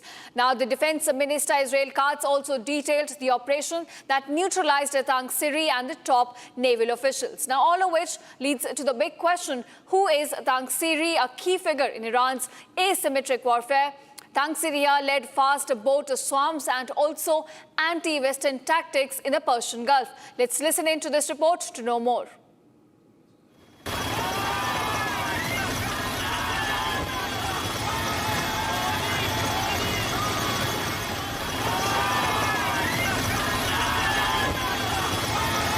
אנחנו ממשיכים לתקוף בעוצמה את המטרות של משטר הטרור האיראני. אמש חיסלנו את מפקד חיל הים של משמרות המהפכה. לאיש הזה יש הרבה דם על הידיים, ובנוסף הוא זה שהוביל את סגירת מצרי הורמוז.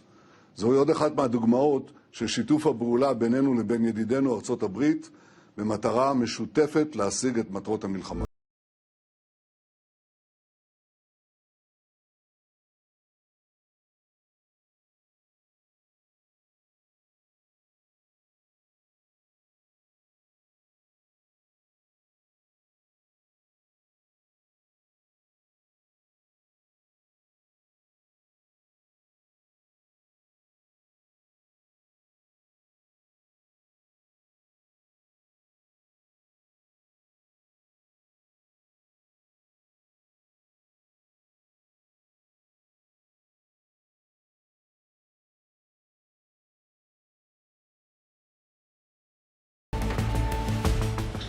הלילה סיכל צה"ל בפעולה מדויקת וקטלנית את מפקד חיל הים של משמרות המהפכה טנגסירי יחד עם בכירי פיקוד חיל הים.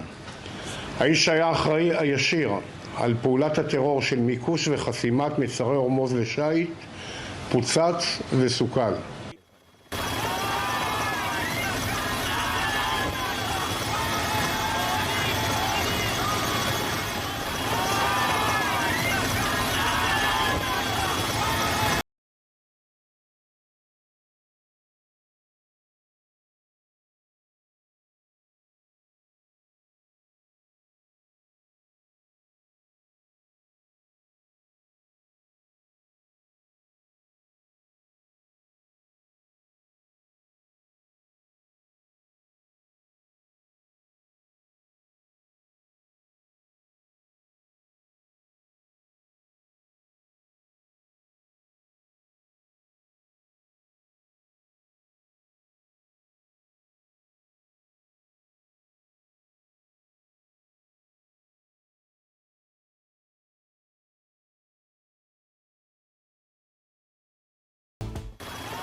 Viewers are getting more developments from the war in West Asia. IDF has now released a statement giving details of the Iranian attacks. The statement now says a short while ago IDF identified missiles launched from Iran towards the territory of Israel. Defensive systems were operating to intercept the threat. Now it looks like that Iran is continuing with its attacks all across the Israeli territory, and IDF now giving out details of those attacks, saying that just a short while ago there were several Iranian missiles which were headed towards its territory, and defense systems were also activated to intercept the threats coming in from Iranian missiles.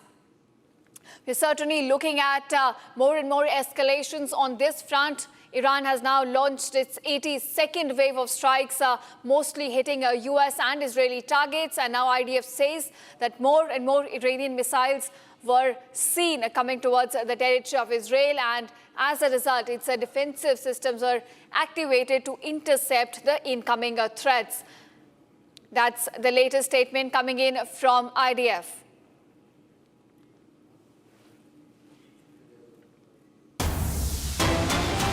All right, viewers, more breaking news coming in. And Russia's Foreign Minister Sergei Lavrov has denied accusations that Moscow is providing any intelligence support to Iran, while confirming ongoing military tactical technical, in fact, cooperation between the two nations, including the supply of certain defense equipment. In an interview, Lavrov says that the information about U.S. military bases in the region is publicly available, adding that he was not surprised by Iran's actions and also criticized what he described as provocative rhetoric from U.S. officials, calling instead for protecting the interests of all countries in the region. So here we have seen several reports claiming that Russia is providing intel support to Tehran to target U.S. bases, but it seems the foreign minister now coming forward and putting an end to all of those rumors, saying that Russia is not providing any intel support to Iran in this conflict. Let's listen in to the foreign minister. Мы действительно имеем с Ираном очень тесные отношения, в том числе у нас есть соглашение о военно-техническом сотрудничестве. Мы поставляли в Иран определенные виды продукции военного назначения, но мы не можем согласиться с обвинениями в том, что мы помогаем Ирану передачей разведданных. Координаты американских военных баз в регионе знают все. Это не скрывается, это открытая информация, и то, что Иран атакует эти военные базы, у меня лично не вызывает какого-то удивления. Когда руководящие члены администрации Соединенных Штатов с бравадой, с какой-то гордостью говорят о хладнокровных убийствах верховного лидера страны, других членов иранского руководства, конечно, это иначе как цинизмом трудно назвать. Поэтому мы выступаем за обеспечение интересов и Ирана, и всех стран региона. All right, viewers, now shifting focus. Maharashtra Chief Minister Devendra Fadnavis now says that no shortage of petrol and diesel in Maharashtra. Do not panic. Stock at this point of time. Chief Minister Devendra Fadnavis also says action will be taken against those spreading rumors of a lockdown.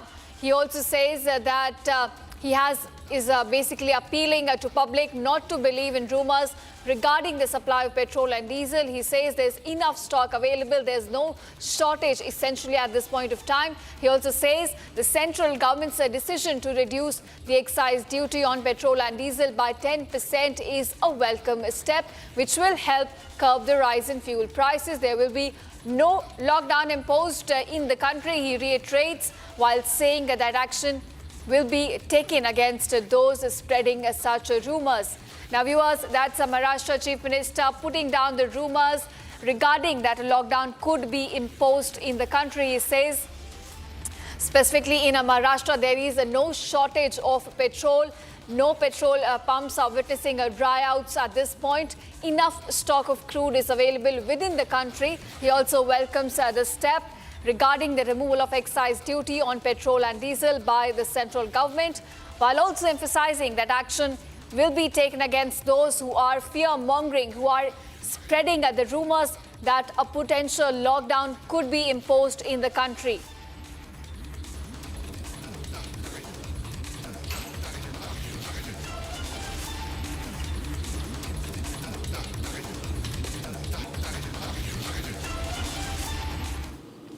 Now, viewers, the central government on Thursday cut excise duty on petrol and diesel for oil marketing companies. Now, the centre here slashed excise duty on petrol to about 3 rupees per litre. This is down from 13 rupees. And on diesel, it has cut down to about 0 from earlier 10 rupees per litre. Now, the move here aims to help oil marketing companies reduce their recoveries amidst the ongoing conflict in Middle East, which has caused a strain to oil market due to the near closure of the Strait of Hormuz. However, viewers, there will be no change in the pump prices of petrol or diesel at this point. Basically, retail prices will still remain the same. Take a look at this report. A day after Nayara Energy, India's largest private fuel retailer, hiked petrol prices by Rs 5.30 per litre and diesel by Rs 3 per litre, government has now stepped in to absorb the energy shock. The central government has announced duty cut on petrol and diesel, a move seen as a huge relief to oil firms struggling with the global energy crisis. The centre has stepped in to cushion the impact of the rising crude oil prices globally by cutting the excise duty on petrol and diesel. The excise duty on petrol, which was earlier levelled at 13 rupees per litre, is now brought down to 3 rupees per litre, and the diesel, which was earlier levelled at 10 rupees per litre, is now brought down at 0 rupees per litre. Now, this step has not yet yielded any results for the consumers yet, which means that this change in price will not be directly impacting the consumers yet. The prices remain the same, but this is in simpler terms a step from the government to cushion and to absorb the shock which was caused to these oil marketing companies, be it Indian Oil, BPCL, HPCL, which were losing huge funds when the global prices of the crude oil was brought over $100 a barrel. क्योंकि विदेश में market में दाम बढ़ रही है crude का, उसके कारण पेट्रोल और डीजल का, एटीएफ का, माननीय प्रधानमंत्री जी ने ये चाहा कि कंज्यूमर का प्राइस बढ़ना नहीं है। उसके कारण हम निर्णय लिए हैं कि ऑयल मार्केटिंग कंपनीज को सपोर्ट दें और जिससे वो ज़्यादा दाम में खरीदने वाली चीज़ों को सरकार उनको मदद करेगी, मगर जनता के ऊपर रेट बढ़ाना नहीं होना चाहिए। The excise duty for petrol per litre has been reduced by 10 rupees and now stands at 3 rupees per litre, while for diesel the excise duty has been entirely waived off by the government. The duty cut is also a big relief for retail consumers. This as the government is bearing the cost of the crisis and oil firms will now be expected to keep the retail prices stable for consumers. The government also decisively quashed the rumours of a lockdown, saying there is no shortage of oil. हमारे देश में gas और oil कितने कम production होते हैं और हम बाहर से निर्भर रखते हैं। आम जिंदगी में सबको गैस चाहिए, सबको पेट्रोल डीजल चाहिए, तो इसको किसी तरह से दाम ना बढ़े, नियंत्रण में रखे, इसके लिए इतना बड़ा फैसला लेना, वो भी पेट्रोल तब 3 रुपया एक्साइज ड्यूटी रख दिया, इतना कम आप कल्पना भी नहीं कर सकते हैं, और डीजल में 0 कर दिया। Amid the ongoing war, another LPG tanker, Pine Gas, crossing the Strait of Hormuz, is set to dock in India. This as India secures itself against the energy crisis. Now we are shifting focus to more developments we're getting from the war investigation. Our US Central Command has released a message saying that its forces will continue to eliminate Iranian regime's ability to project military power beyond its borders. We're looking at more and more attacks being conducted by Iran on Gulf countries, and US Central Command essentially responding to that we will continue to eliminate Iranian regime's ability to project its power beyond its borders. Now remember, this comes as Donald Trump here has announced a pause, a halt in strikes on energy sector of Iran. But despite that, we are certainly looking at more and more bombing by US Central Command on Iranian targets in terms of the launch pads, in terms of the storage units, the missile production units, all are being hit in Tehran. And we're looking at the recent video that's now been released by the US Central Command, also with a message saying that they will continue to eliminate the Iranian regime's ability to project military power beyond its borders. Now that's the video on your screen, released by Central Command.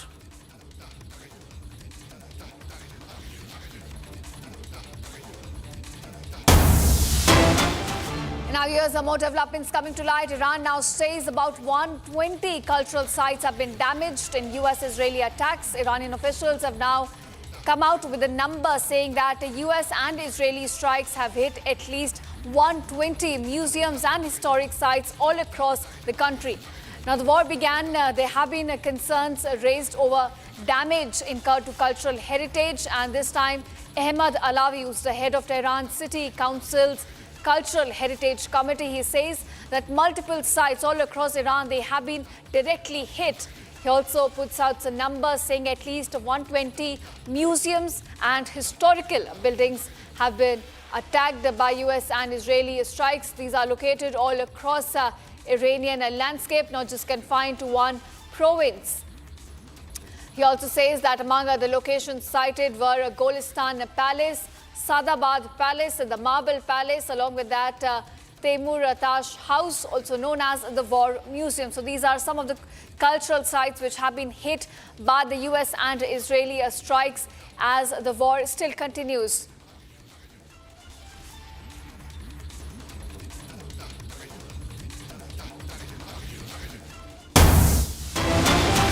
All right, viewers, we're now looking at Marco Rubio speaking with the Ukrainian foreign minister about Iran war concerns. The Ukrainian foreign minister Andriy also has now spoken to the US Secretary of State on the margins of the G7 foreign ministers meeting. It took place today, and amid the ongoing Russian support for Iran and the concerns that war in the Middle East could divert resources from Ukraine.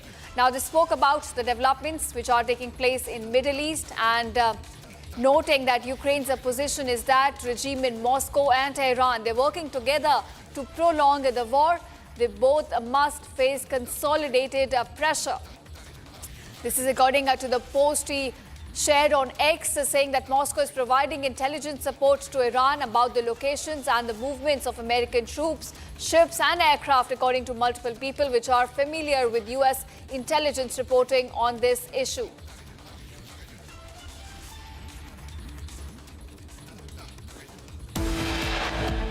All right, viewers, and now slipping into a short break. But on the other side, we tell you how are the markets reacting to the more developments coming in from West Asia and how rupee has now fallen to a record low of 94 against the US dollar.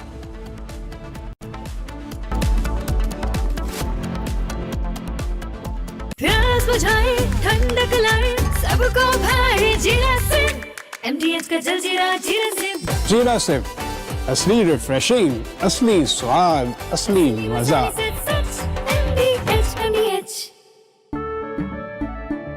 केसरिया से मन जोगी हुआ रे, दिल झूमे देखो मतवारा हुआ रे। केसरिया से मन जोगी हुआ। हर पल मनाओ केसरी त्योहार। विमल, बोलो जुबान केसरी। थोड़े में ज्यादा स्वाद यही तो है इसकी खास बात। वाओ मामा, क्या स्वाद है। अरे मेरी राजा, राजा और मसाला। हमें धीरज के साथ, संयम के साथ, शांत मन से हर चुनौती का मुकाबला करना है। इसलिए मैं देशवासियों से भी कहूंगा कि हमें हर चुनौती के लिए तैयार रहना ही होगा। जैसा कि हम देख रहे हैं कि इस युद्ध को लेकर पल पल में हालात बदल रहे हैं। आदरणीय सभापति जी, ये संकट अलग प्रकार का है और इसके समाधान भी अलग प्रकार से।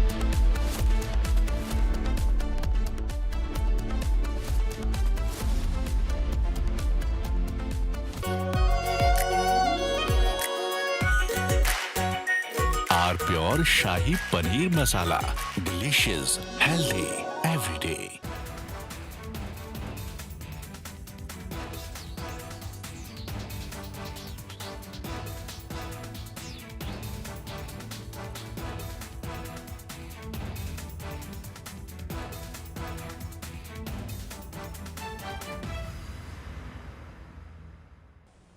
हमें धीरज के साथ, संयम के साथ, शांत मन से हर चुनौती का मुकाबला करना है। इसलिए मैं देशवासियों से भी कहूंगा कि हमें हर चुनौती के लिए तैयार रहना ही होगा। जैसा कि हम देख रहे हैं कि इस युद्ध को लेकर पल पल में हालात बदल रहे हैं। आदरणीय सभापति जी, ये संकट अलग प्रकार का है और इसके समाधान भी अलग प्रकार से ही तय किए जा रहे हैं। हमें धीरज के साथ, संयम के साथ, शांत मन से हर चुनौती का मुकाबला करना है। आदरणीय सभापति जी, जैसा कि हम देख रहे हैं कि इस युद्ध को लेकर पल पल में हालात बदल रहे हैं, इसलिए मैं देशवासियों से भी कहूंगा कि हमें हर चुनौती के लिए तैयार रहना ही होगा। इस युद्ध के दुष्प्रभाव लंबे समय तक रहने की प्रबल आशंका है, लेकिन मैं देशवासियों को भरोसा देता हूं, सरकार सतर्क है, तत्पर है और पूरी गंभीरता से रणनीति बना रही है, हर निर्णय ले रही है। देश की जनता का हित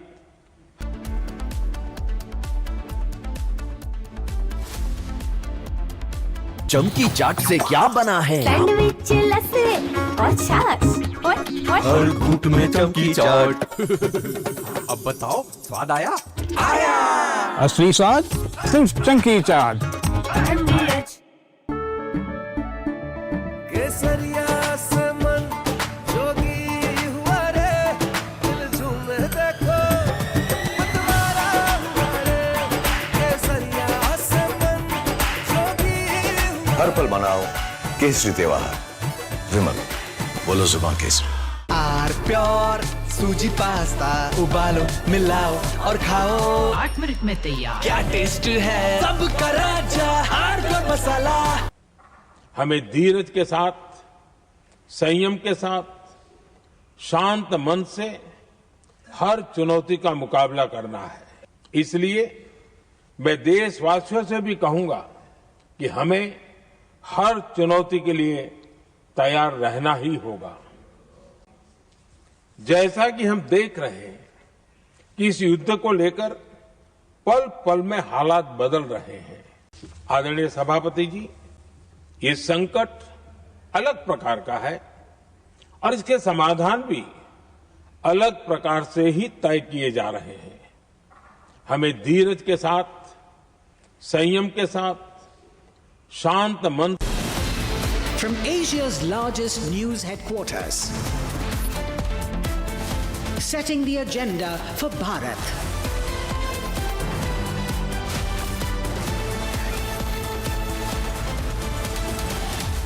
You're watching Republic.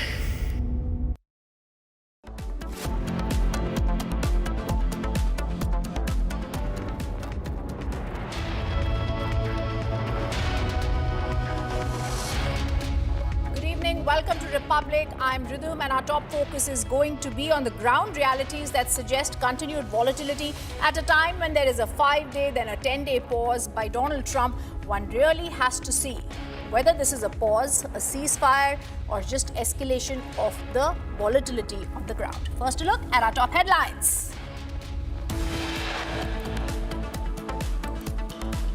It's a big relief to oil firms in India. The central government reduces excise duty on both diesel and petroleum. Retail prices remain unchanged.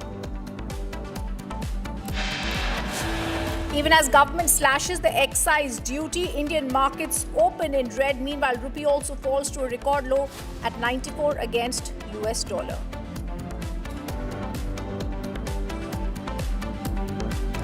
Amid tensions with NATO allies, Trump hails Prime Minister Modi, says Modi gets things done.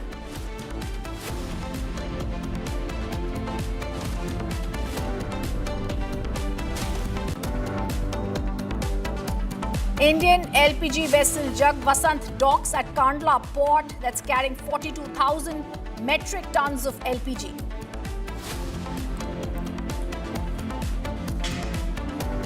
Pine gas carrying 45,000 metric tons of LPG expected to arrive at New Mangalore port today.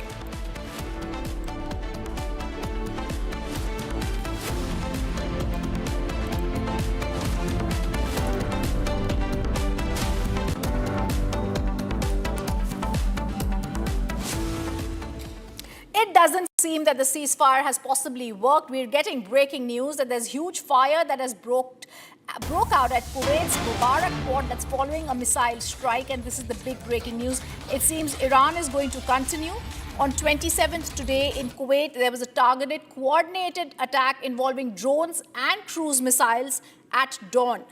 The strike occurred amidst a broader escalation of regional conflict, and it's resulted in material damage to the port's infrastructure. This is clearly going with what Iran has said. They're not going to be backing down. It's a dual threat strike.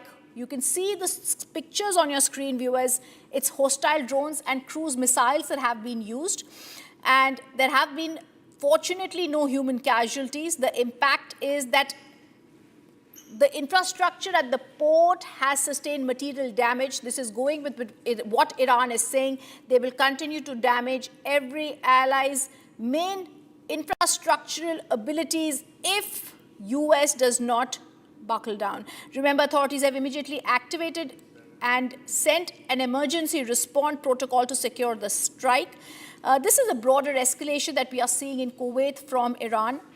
Its earlier strikes include the Shuwaik port. They also include Kuwait's international airport earlier, where drone strikes had targeted the fuel storage tanks. And now we are seeing fire break out at Kuwait's port, at Mubarak port, following the missile strikes. Also earlier, the Abdullah port refinery had been targeted. They have earlier denied reports, but now it's very clear that the regional flight suspensions and the regional tensions have escalated once more as we're seeing a new attack from Iran.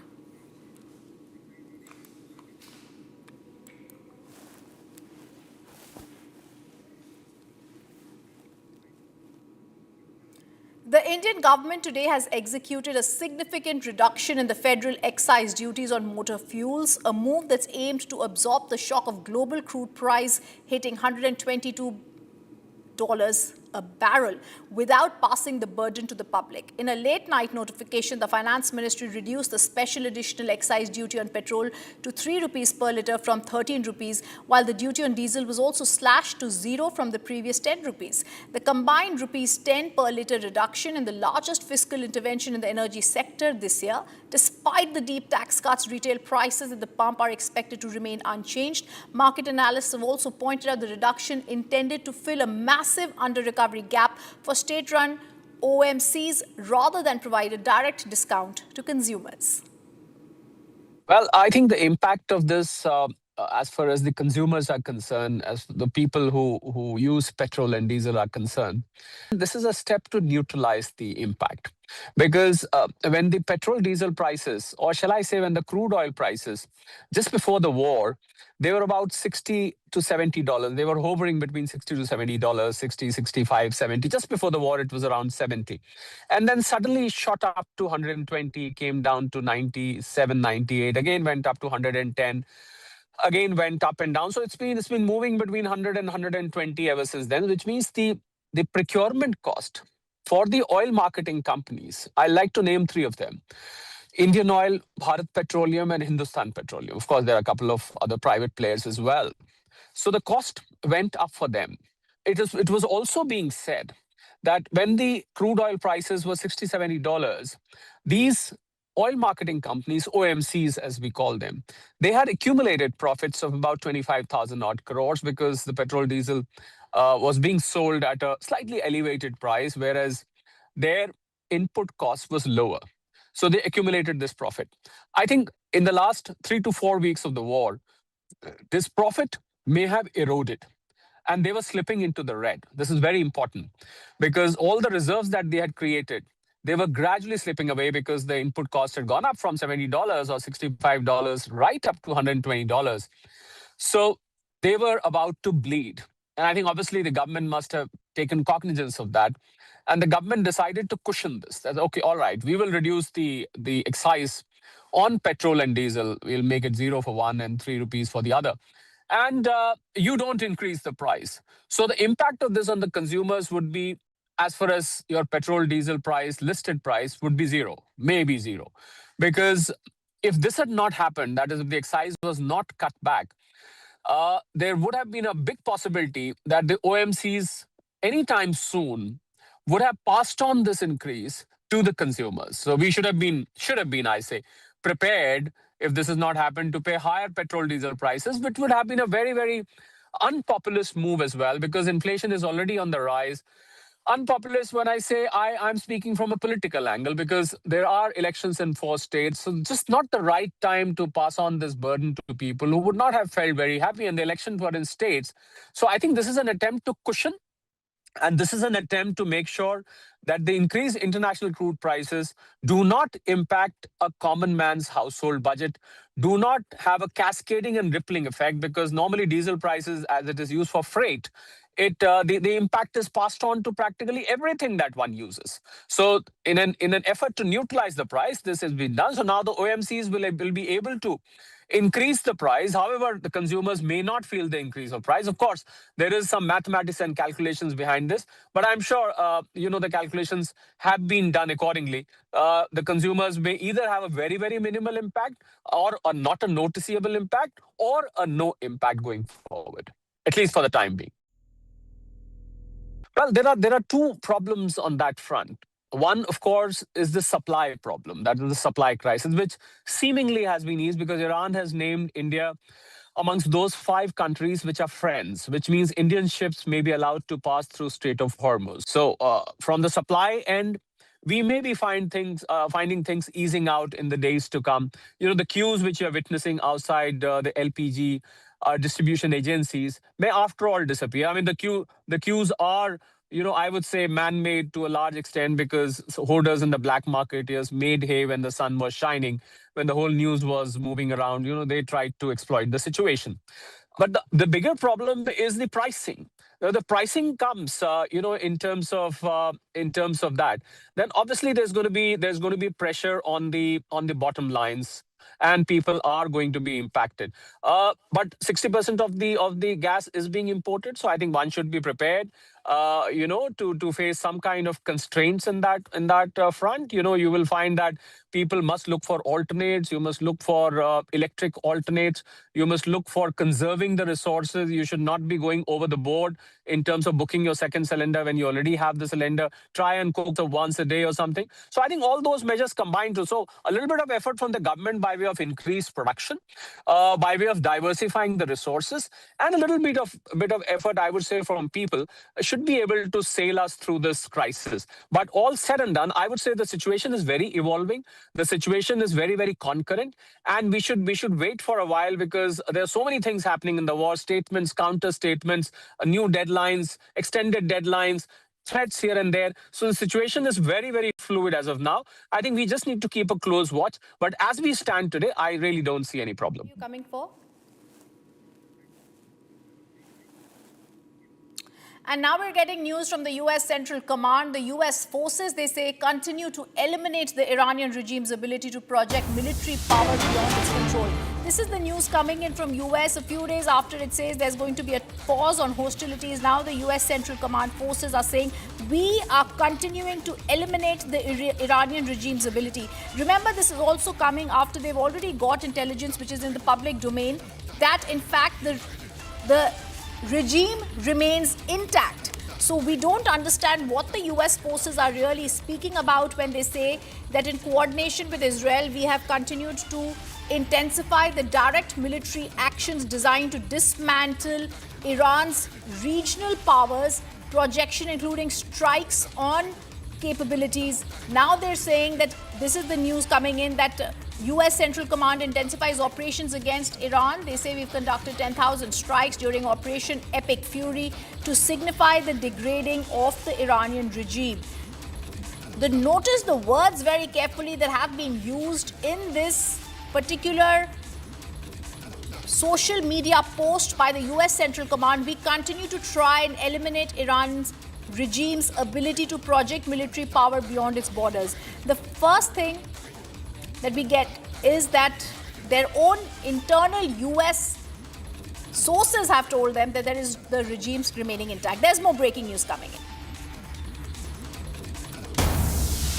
And we're getting more breaking news coming in that Hezbollah claims destroying 100 Israeli tanks. The Hezbollah releases a video of the drone striking Israeli tanks. Iranian media has said 100 Israeli tanks have been destroyed in Lebanon in March. it's both the sides trying to posture that they're able to fight this and they're able to do this. They earlier said 60 plus strikes had disseminated Iranian missiles, and now we're being told 100 Israeli tanks have been destroyed. This is the Merkava tanks that Hezbollah and Iran is claiming about during the intensified clashes in southern Lebanon. They're saying that a broader escalation has taken place, and now there is Hezbollah is saying that there is a coordinated missile and drone strike over a 48-hour period. They're also saying that there's been an ambush of the Israelis, and that's what Hezbollah and Iran are now claiming as a victory. It's common war practice. Both the sides are stating that we are winning.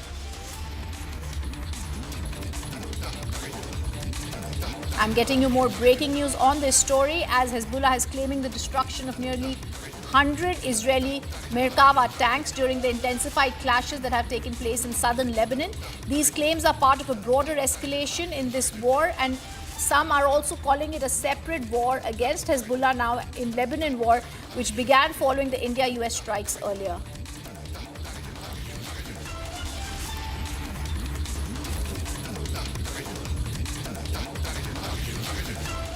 A massive ruckus broke out in Jammu and Kashmir Assembly as NC leaders disrupted the proceedings of the House in a show of protest against the US and Israel strikes on Iran. It was followed by the protest staged by the BJP leaders who criticized the ruling dispensation for raising the prices of petrol and diesel and allegedly obstructing the establishment of a national law university.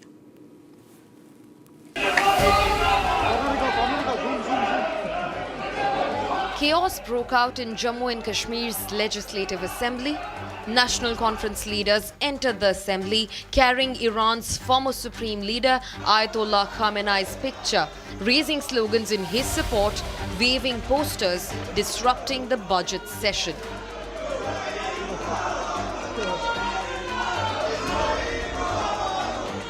मैंने call attention भी दिया है, मैंने adjournment motion भी दिया है। हम समझते हैं कि जिस तरीके से आयतुल्लाह सैयद अली खामेनेई साहब का कत्ल हुआ, जिस तरह उनको शहीद किया गया, किसी भी मुल्क का कोई भी हक नहीं बनता है किसी मुल्क के ऊपर हमला करना, और एक मजहबी लीडर को बे तरीके से जिस तरह मारा गया, वो हम उसकी निंदा करते हैं। The protest over Iran war soon turned political. NC leaders raised slogans against Prime Minister Modi, prompting a response from the BJP leaders. The result, a full-blown scuffle broke out between Congress MLA Irfan Hafiz Lone and BJP MLA Yudhvir Sethi.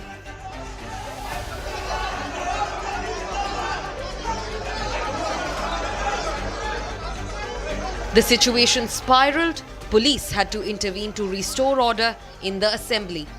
In view of the continuous disruption, the assembly was eventually adjourned.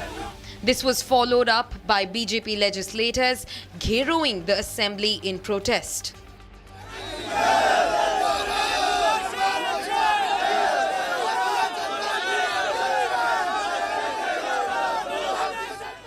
मैंने उस दिन भी press conference की थी।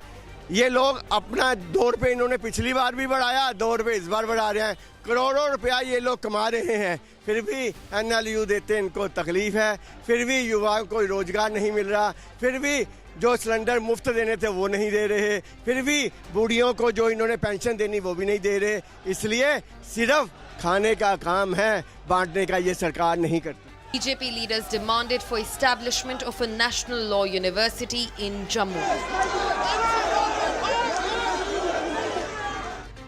BJP leaders also protested against the hike in petrol and diesel prices by the state's government.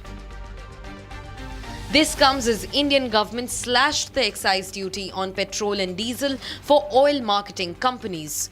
A big relief that will cushion the pressure on the end consumers.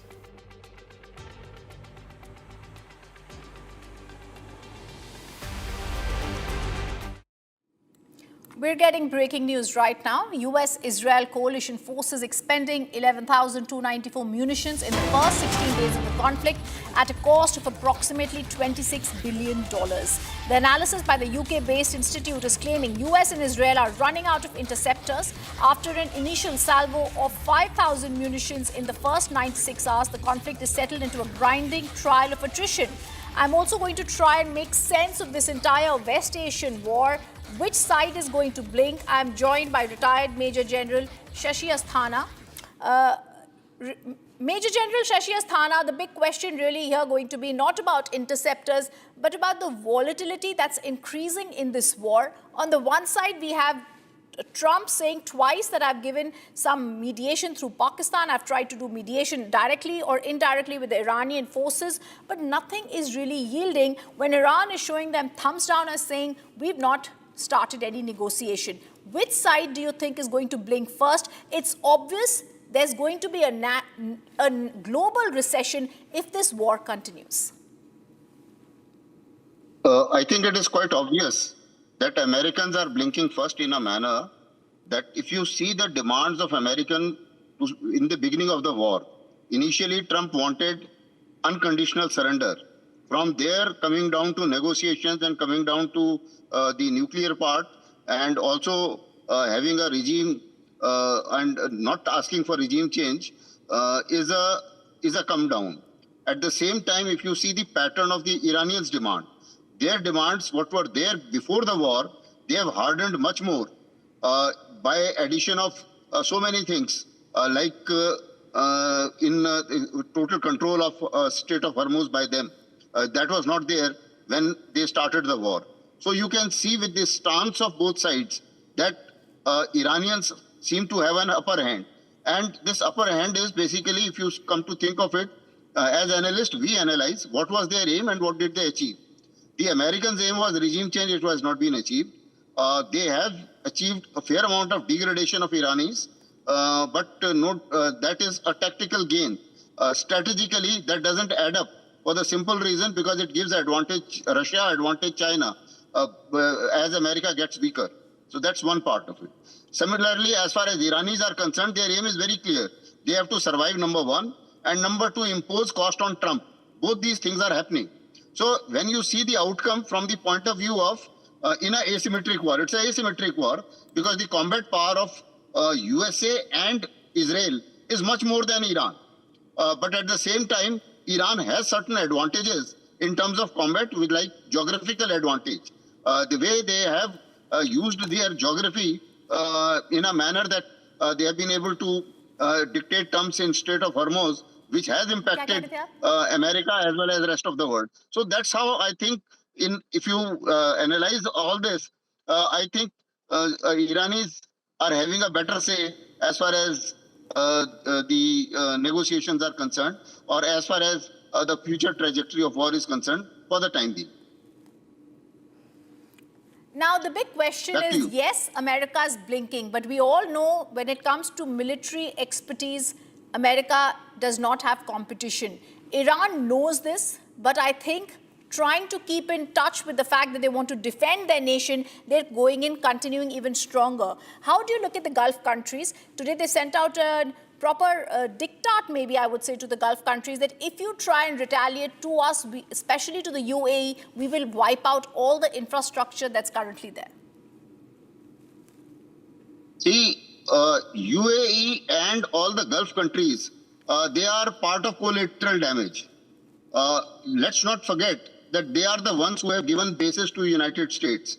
And United States is the aggressor. United States and Israel, they are the aggressor. So therefore, given the kind of situation, Iran certainly has to respond. Now, how does Iran respond? They have to defend themselves. How do they do it? They can't, their missiles cannot reach USA. So therefore, they are going to strike the bases. Now, once the bases were struck, all these Americans, they moved into townships. Now, once they have entered the townships and gone into the civilian areas, especially in the hotels, obviously then Iran has targeted that as well. Iran has also been repeatedly saying that it's not my war with you. The question is that if an attack comes to me, to my country, from your soil, then I will have to respond in defense. So that is what is happening. Now, this I think the Gulf countries also understand, but then the kind of damages which they are suffering are getting beyond the point. So that is why perhaps they are now giving signals to Iran that if you don't stop this, then we will also have to enter the war leaving out the Muslim Brotherhood and all other compulsions, which so far we were understanding, which you have. So I think there is a problem, and there is another problem regarding Saudi Arabia and some of the countries. They feel that unchanged regime and a radical regime in Iran still remaining in power is going to be very dangerous for them in times to come. Now, if USA degrades it even more, it is beneficial to them. So this is the kind of scenario which we are dealing with, in that maybe that not all Gulf countries, but some Gulf countries may start helping the Americans should the war prolong. All right. Thank you, Major General Shashi Asthana, for giving us that analysis. This is a top focus we're going to continue tracking to get a sense of what lies ahead for West Asia. Viewers, the other top focus, Indian defence sector is eyeing a major rehaul aimed at modernising and better equipping the tri-services. Defence Acquisition Council, chaired by Defence Minister Rajnath Singh, is catalysing the procurement and revival of the revamp. That is, should be 85% of the indigenous manufacturers, 193 contracts and over 2 lakh crore rupees in what now becomes the most significant defence deal for the Indian Armed Forces.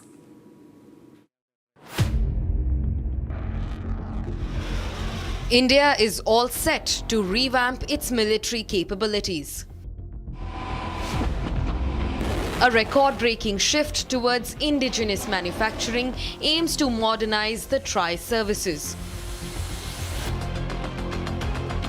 For the Indian Air Force, at the helm of the deal is a massive contract for 114 multi-role Rafale fighter jets.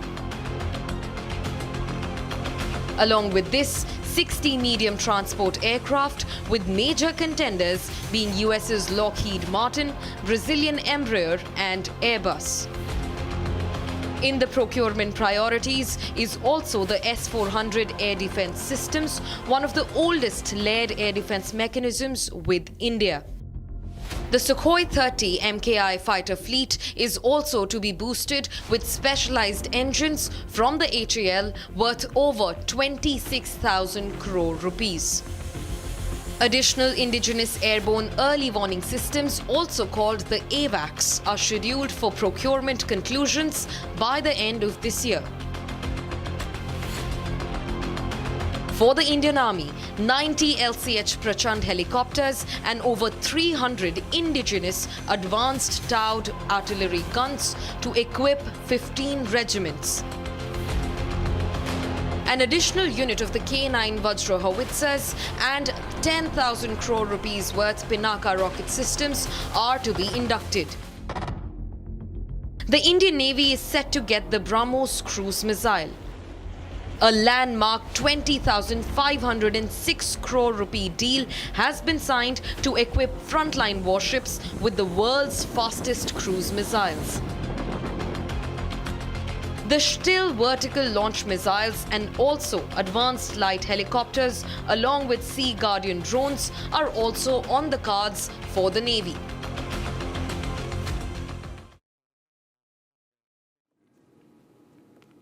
All right, the Iran war of the United States is having its impact around the world, and down under in Australia, it has caused some consternation. The comments that President Trump made about the allies not participating, that's Anthony Albanese, the Australian Prime Minister, taking a dig on President Trump. I said very early on that I wasn't going to comment on all of his commentary on a day-to-day basis. But I again reiterate that there is no request being made to Australia that has not been agreed to. President Trump is up to him to explain his comments.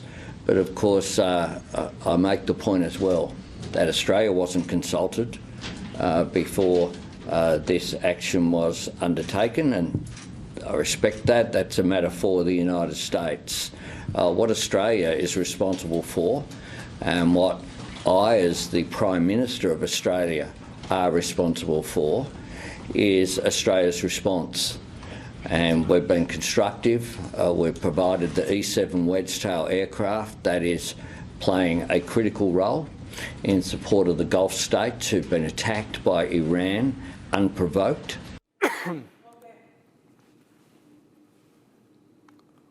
All right. The government has made a proactive move of cutting down on excise duties so that the oil marketing companies can cushion the hit they are taking because of the rise in petroleum prices, the crude prices that are happening around the world, and of course in India also. The prices at the pump remain same.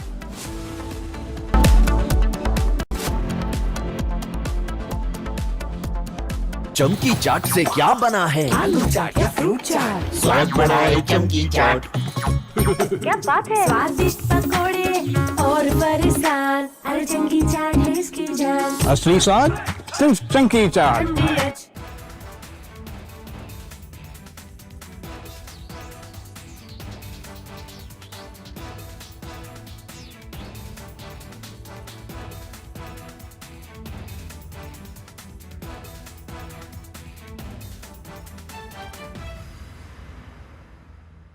थोड़े में ज्यादा स्वाद, यही तो है इसकी खास बात। वाओ मम्मा, क्या स्वाद है? अरे मेरे राजा, मसाला।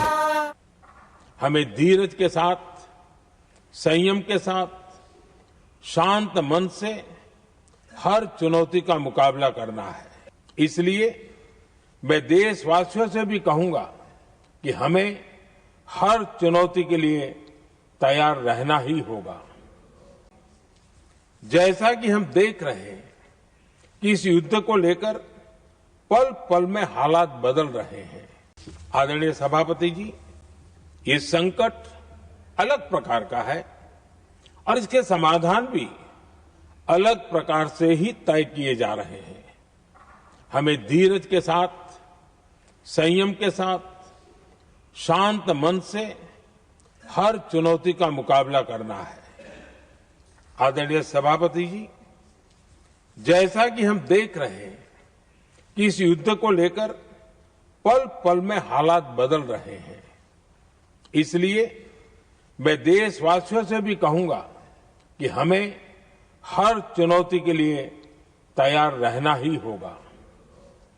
इस युद्ध के दुष्प्रभाव लंबे समय तक रहने की प्रबल आशंका है, लेकिन मैं देशवासियों को भरोसा देता हूं, सरकार सतर्क है, तत्पर है और पूरी गंभीरता से रणनीति बना रही है, हर निर्णय ले रही है। देश की जनता का हित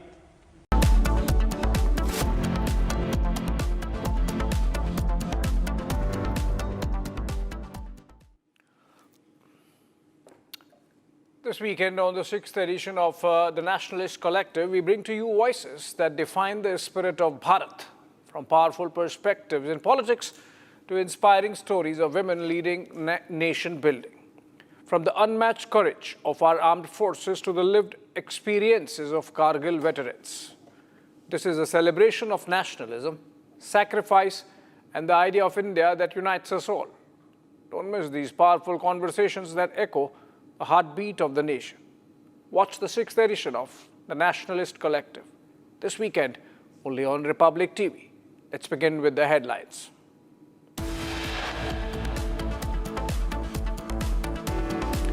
Big relief to oil firms. Centre reduces excise duty on both diesel and petrol. Retail prices remain unchanged. Even as the government slashes excise duty, Indian markets open in the red, close in the red. Meanwhile, rupee also falls to a record low, breaches the 94 mark against the US dollar.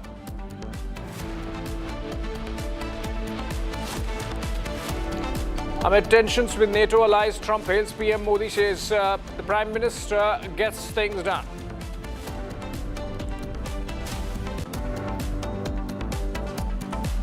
Indian LPG vessel Jagwasant docks at Kandla port in Gujarat, carrying over 42,000 metric tons of LPG.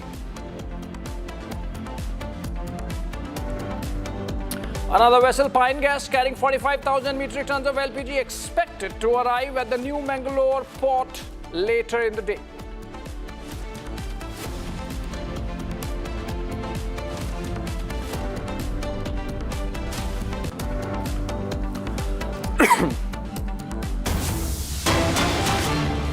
All right, beginning with a breaking, this live in breaking at 5:30 p.m. today. That's Vice President of the United States, J.D. Vance, had a call with Israeli Prime Minister Benjamin Netanyahu, and it's being described as a difficult call where the two leaders discussed the West Asia situation, and it seems that Vance told Netanyahu that Israeli assessments for toppling the Iranian regime were not realistic enough, saying you were too optimistic in your assessments regarding the overthrow of the regime in Iran. It's clear that a breach is emerging between the allies in the Iran war. The United States communicating through Vice President J.D. Vance to Prime Minister Netanyahu that did you take us for a ride? Maybe in different words. But that's what J.D. Vance seems to have said, according to these reports to Netanyahu, that the suggestion from the Israelis that Iran is ripe for regime change with the people ready to come out in revolt does not seem to be a true assessment. We'll get Niranjan live just in a bit on this, but this is a significant development. If it has happened, this means that effectively we are seeing the war, which had become directionless within 4 days of starting, is now making United States look as if it was taken for a ride by Israel. If that is the case, then of course you are looking at the winding down of the war very soon. You are looking at Trump carrying out the ceasefire on his own.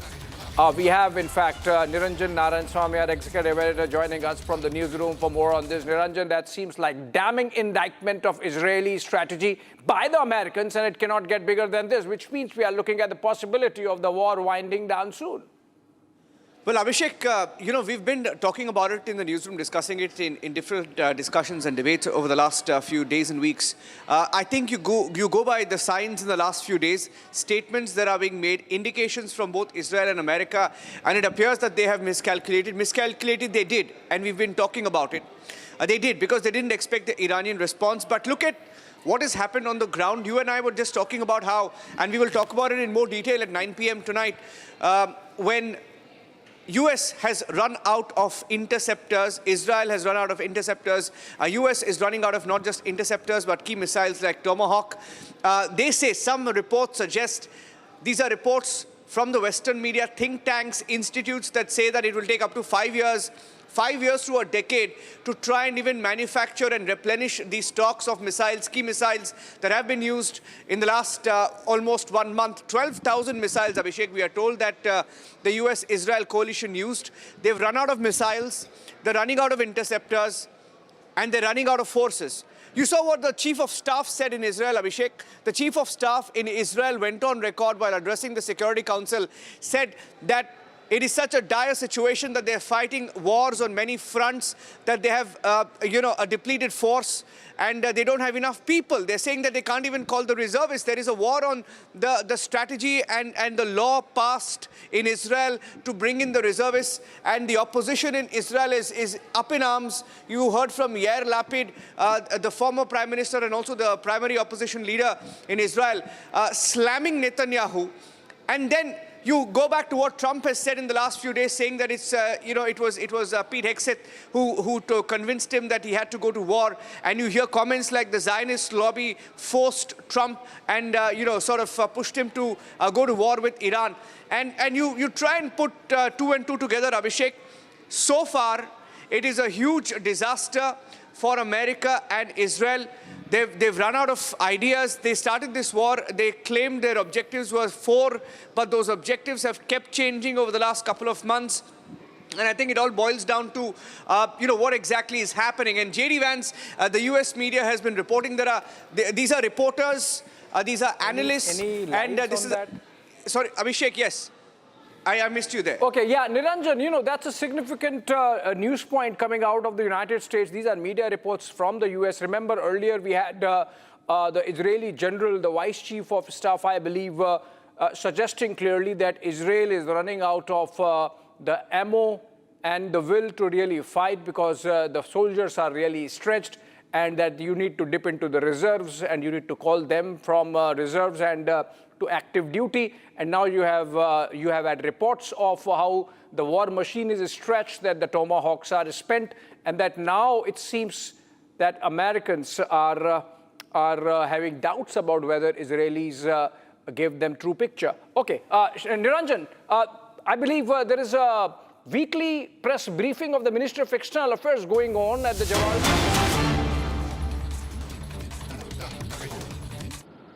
What are the dynamics in the market?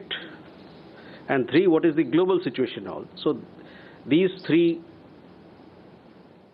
issues or conditions are vital for us to take our decisions in regard to sourcing, and it continues to be the case.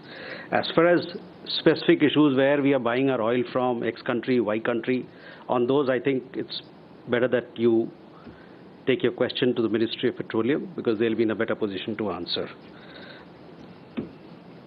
Siddhant, your question on the tweet that you mentioned.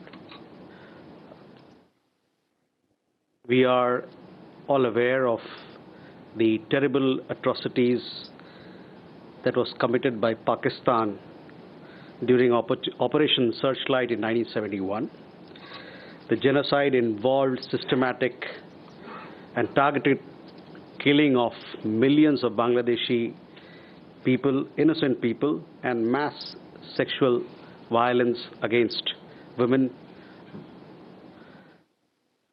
It also forced millions of Bangladeshi people out of their country. They came to India as refugees.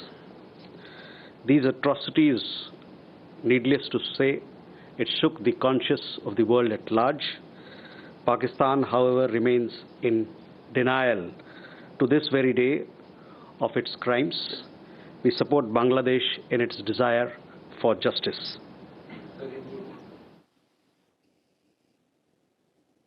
1971 पे जो operation Searchlight Pakistan द्वारा उस समय जो चलाया गया था,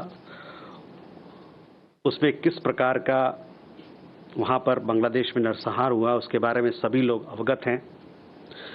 इस नरसंहार में एक सुयोजित तरीके से लाखों लोगों की जानें गई, उनको मारा गया, उनके मौत के घाट से उतारा गया। उसके अलावा औरतों के साथ, और जिनको वहाँ वीरांगना कहा जाता है, उनके खिलाफ अलग अलग तरीके के वायलेंस हुए, क्राइम्स हुए, और साथ ही साथ जो कि एक प्रकार का दहशत था उस समय उस देश में, लाखों लोग अपने देश छोड़कर, बांग्लादेशी नागरिक छोड़कर हमारे यहाँ आए शरणार्थी के रूप में। इससे पूरा दुनिया का अंतरात्मा में बहुत एक झकझोर दिया, और अभी तक इन सभी क्राइम्स को लेके, वायलेंस को लेके, नरसंहार को लेके पाकिस्तान एक डिनायल मोड में रहता है। हमारी तरफ से हम बांग्लादेश को सपोर्ट करते हैं कि उनकी जो ये न्याय मांगने की और न्याय मिलने की जो उनकी चाह है, उसके लिए। Okay, big development on India's defense front. The Defense Acquisition Council that met just a while back has cleared purchases worth 2.5 lakh crore rupees, almost 2.5 lakh crore rupees there, and these are major ones. It includes S-400, it includes a defense tracked system, piercing tank ammo, this includes the Dhanush gun system, this includes the runway aerial surveillance system, this includes the IAF to get more S-400s, 5 more S-400s, and that's a big one. That alone must be about $5-6 billion. The committee chaired by the Defense Minister, Rajnath Singh, deliberated for more than a couple of hours. Remember, the proposals come in and they have been vetted earlier. The DAC approves them, and then the process of purchase. And it's a long-drawn process from here on. Still in the financial year, we have seen acceptance of necessity for 55 proposals amounting to rupees 6.73, almost 7 lakh crore rupees. And this was earlier, and now 2.5 lakh crore rupees. That's about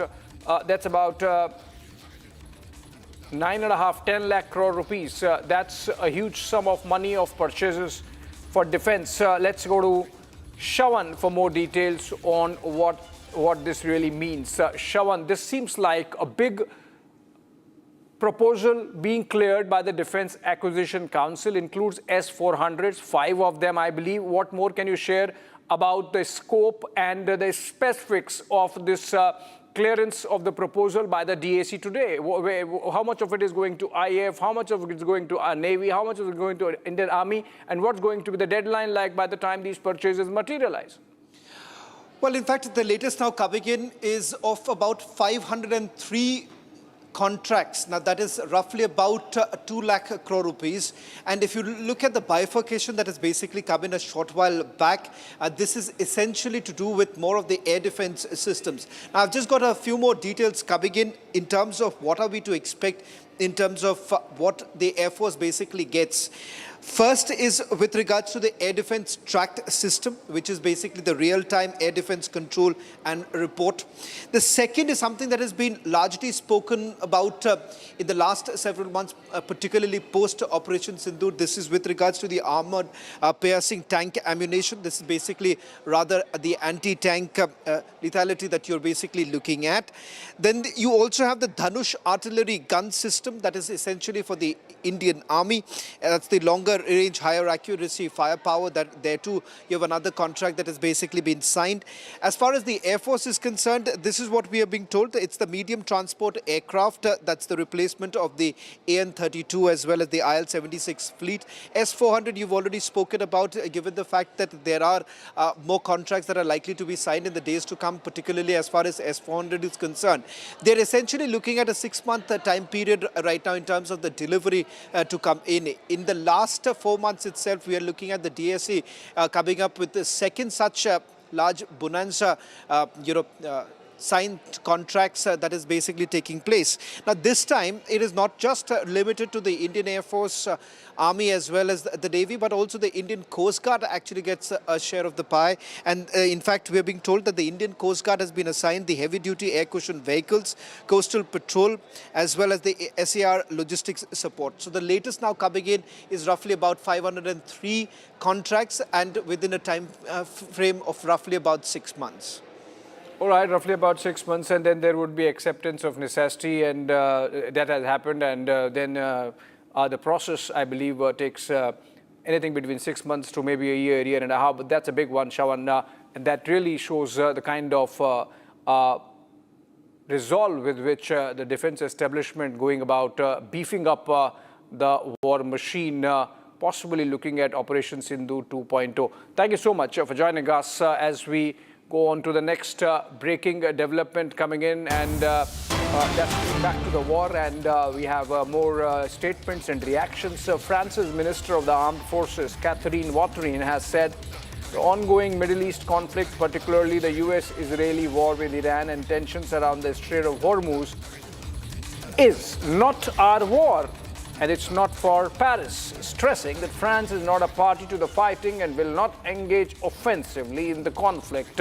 We are seeing a hardening of positions there in Europe.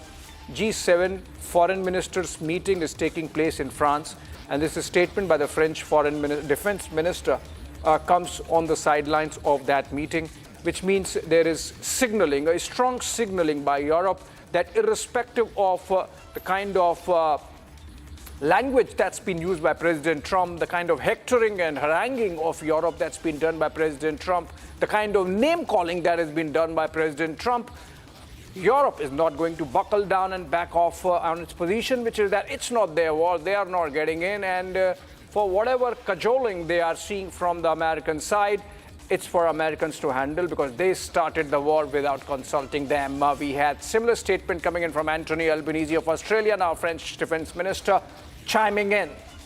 All right, moving on to the next breaking. Okay, we have a statement from the Islamic Revolutionary Guard which says that the Strait of Hormuz is closed. And that's a bit of a contradiction there because yesterday we had the Iranian Foreign Minister Sayyid Abbas Araghchi maintained that the Strait of Hormuz was open to friendly countries, not to the enemy countries. But IRGC seems to be suggesting that it's shut for everyone and nobody without permission can pass, which means that, okay, permission can be given, but IRGC would decide who gets to pass through the narrow waterway. Not definitely the Americans, for sure not the Israelis, and all ships that are coming in from those countries which are providing safe harbor and basis for the Americans to carry out their strikes. That seems to be the condition. But the point is, what was Trump talking about when he said 10 oil tankers, oil and gas tankers have been gifted by Iran, 8 of them flagged Pakistani for the Americans. So where did the ships land ultimately is the question that we should be looking at. Okay, moving on. Okay, fair enough. The central government moved in a proactive move earlier in the day to cut excise, central excise on both petrol and diesel at the pump, and that's going to go to the oil marketing companies so that they can be cushioned against the kind of losses they have been underwriting because of the increase in crude prices. We have details in this package. A day after Nayara Energy, India's largest private fuel retailer, hiked petrol prices by Rs 5.30 per litre and diesel by Rs 3 per litre, government has now stepped in to absorb the energy shock. The central government has announced duty cut on petrol and diesel, a move seen as a huge relief to oil firms struggling with the global energy crisis. The centre has stepped in to cushion the impact of the rising crude oil prices globally by cutting the excise duty on petrol and diesel. The excise duty on petrol, which was earlier levelled at 13 rupees per litre, is now brought down to 3 rupees per litre, and the diesel, which was earlier levelled at 10 rupees per litre, is now brought down at 0 rupees per litre.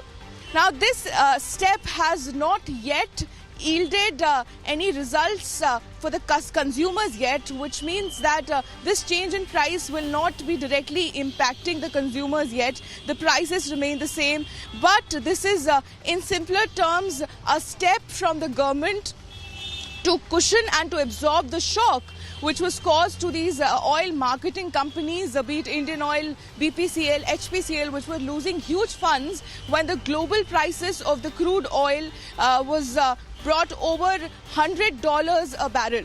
क्योंकि विदेश में market में दाम बढ़ रही है crude का, उसके कारण हर 1 लीटर डीजल के लिए, सो उनके लिए ये बेनिफिट नहीं है। उसका उनके ऊपर जो शॉक हो रहा है विदेश में प्राइस बढ़ाने के कारण, उस शॉक को सरकार ले रही है, जिससे जनता के ऊपर वो रेट बढ़ना नहीं होगा।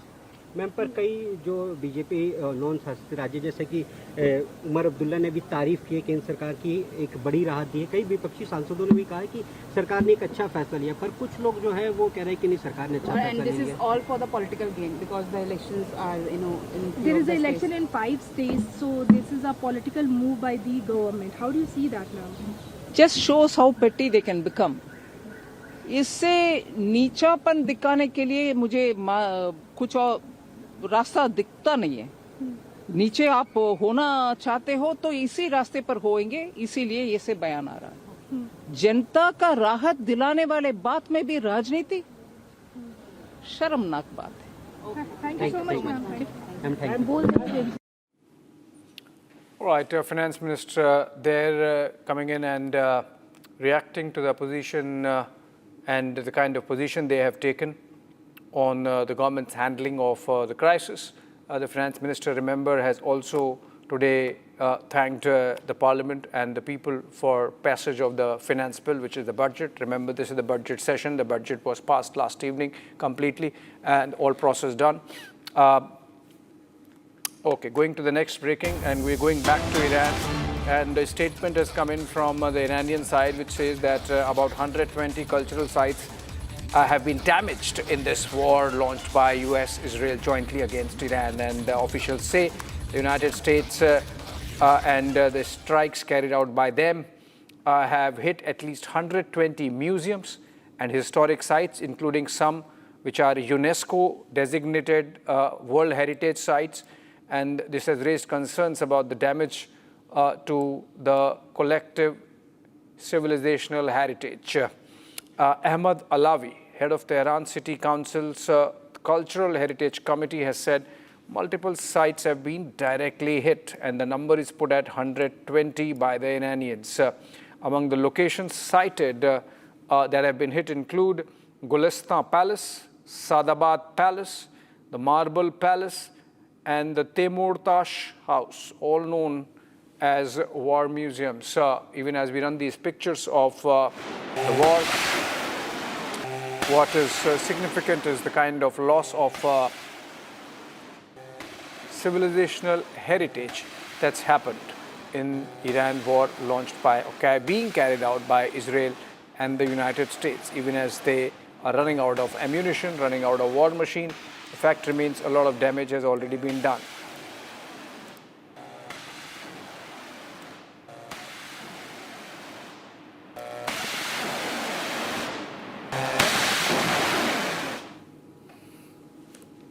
All right, this weekend, friends, on the 6th edition of the Nationalist Collective, we bring you the voices that define the spirit of Bharat, from powerful perspectives in politics to inspiring stories of women leading nation building, from the unmatched courage of our armed forces to the lived experiences of Kargil veterans.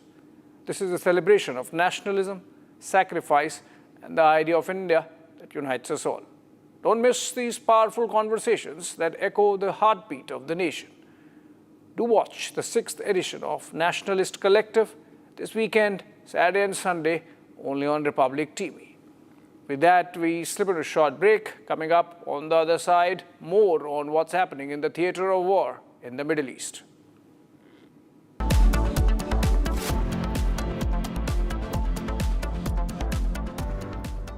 प्यास बुझाए ठंडक लाए सबको भाई जीरा SIM MDH का जलजीरा जीरा SIM जीरा सिम असली रिफ्रेशिंग, असली स्वाद, असली मजा। MDH केसरिया से मन जोगी हुआ रे, दिल झूमे देखो मतवारा हुआ रे, केसरिया से मन जोगी हुआ। हर पल मनाओ केसरी त्योहार, विमल बोलो जुबान केसरी।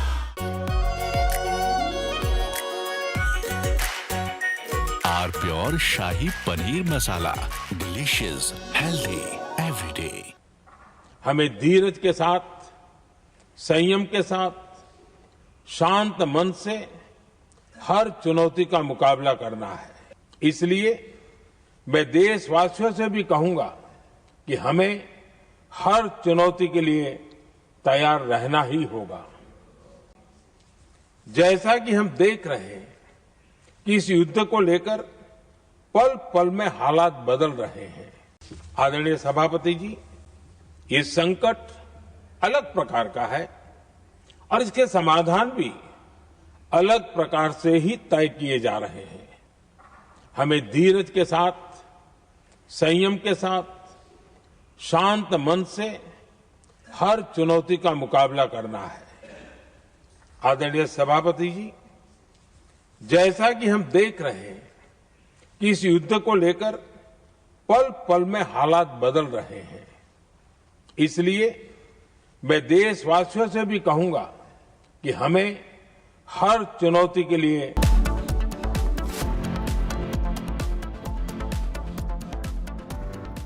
चमकी चाट से क्या बना है? सैंडविच, लस्सी और छाछ और हर घूंट में चमकी चाट। ड्राई फ्रूट और दही बड़े, चमकी चाट से स्वाद बढ़े। असली स्वाद सिर्फ चमकी चाट।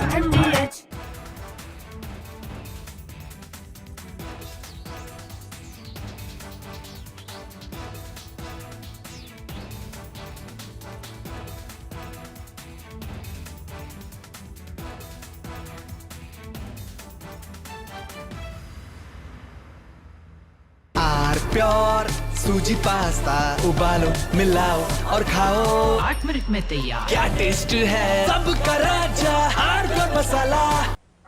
हमें धीरज के साथ, संयम के साथ, शांत मन से हर चुनौती का मुकाबला करना है। इसलिए मैं देशवासियों से भी कहूंगा कि हमें हर चुनौती के लिए तैयार रहना ही होगा। जैसा कि हम देख रहे हैं कि इस युद्ध को लेकर पल पल में हालात बदल रहे हैं। आदरणीय सभापति जी, ये संकट अलग प्रकार का है और इसके समाधान भी अलग प्रकार से ही तय किए जा रहे हैं। हमें धीरज के साथ, संयम के साथ, शांत मन से हर चुनौती का मुकाबला करना है। आदरणीय सभापति जी, जैसा कि हम देख रहे हैं कि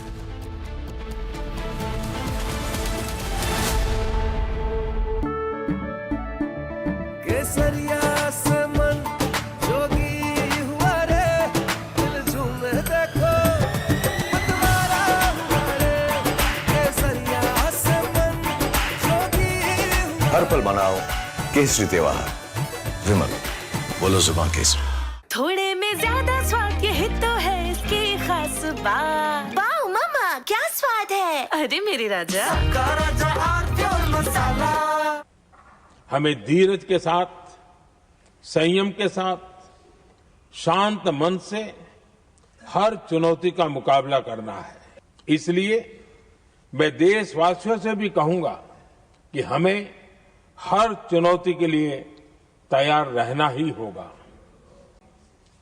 जैसा कि हम देख रहे हैं कि इस युद्ध को लेकर पल पल में हालात बदल रहे हैं।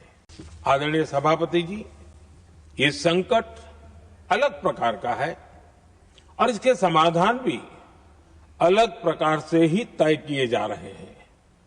हमें धीरज के साथ, संयम के साथ, शांत मन से हर चुनौती का मुकाबला करना है। आदरणीय सभापति जी, जैसा कि हम देख रहे हैं कि इस युद्ध को लेकर पल पल में हालात बदल रहे हैं। इसलिए मैं देशवासियों से भी कहूंगा कि हमें हर चुनौती के लिए तैयार रहना ही होगा। इस युद्ध के दुष्प्रभाव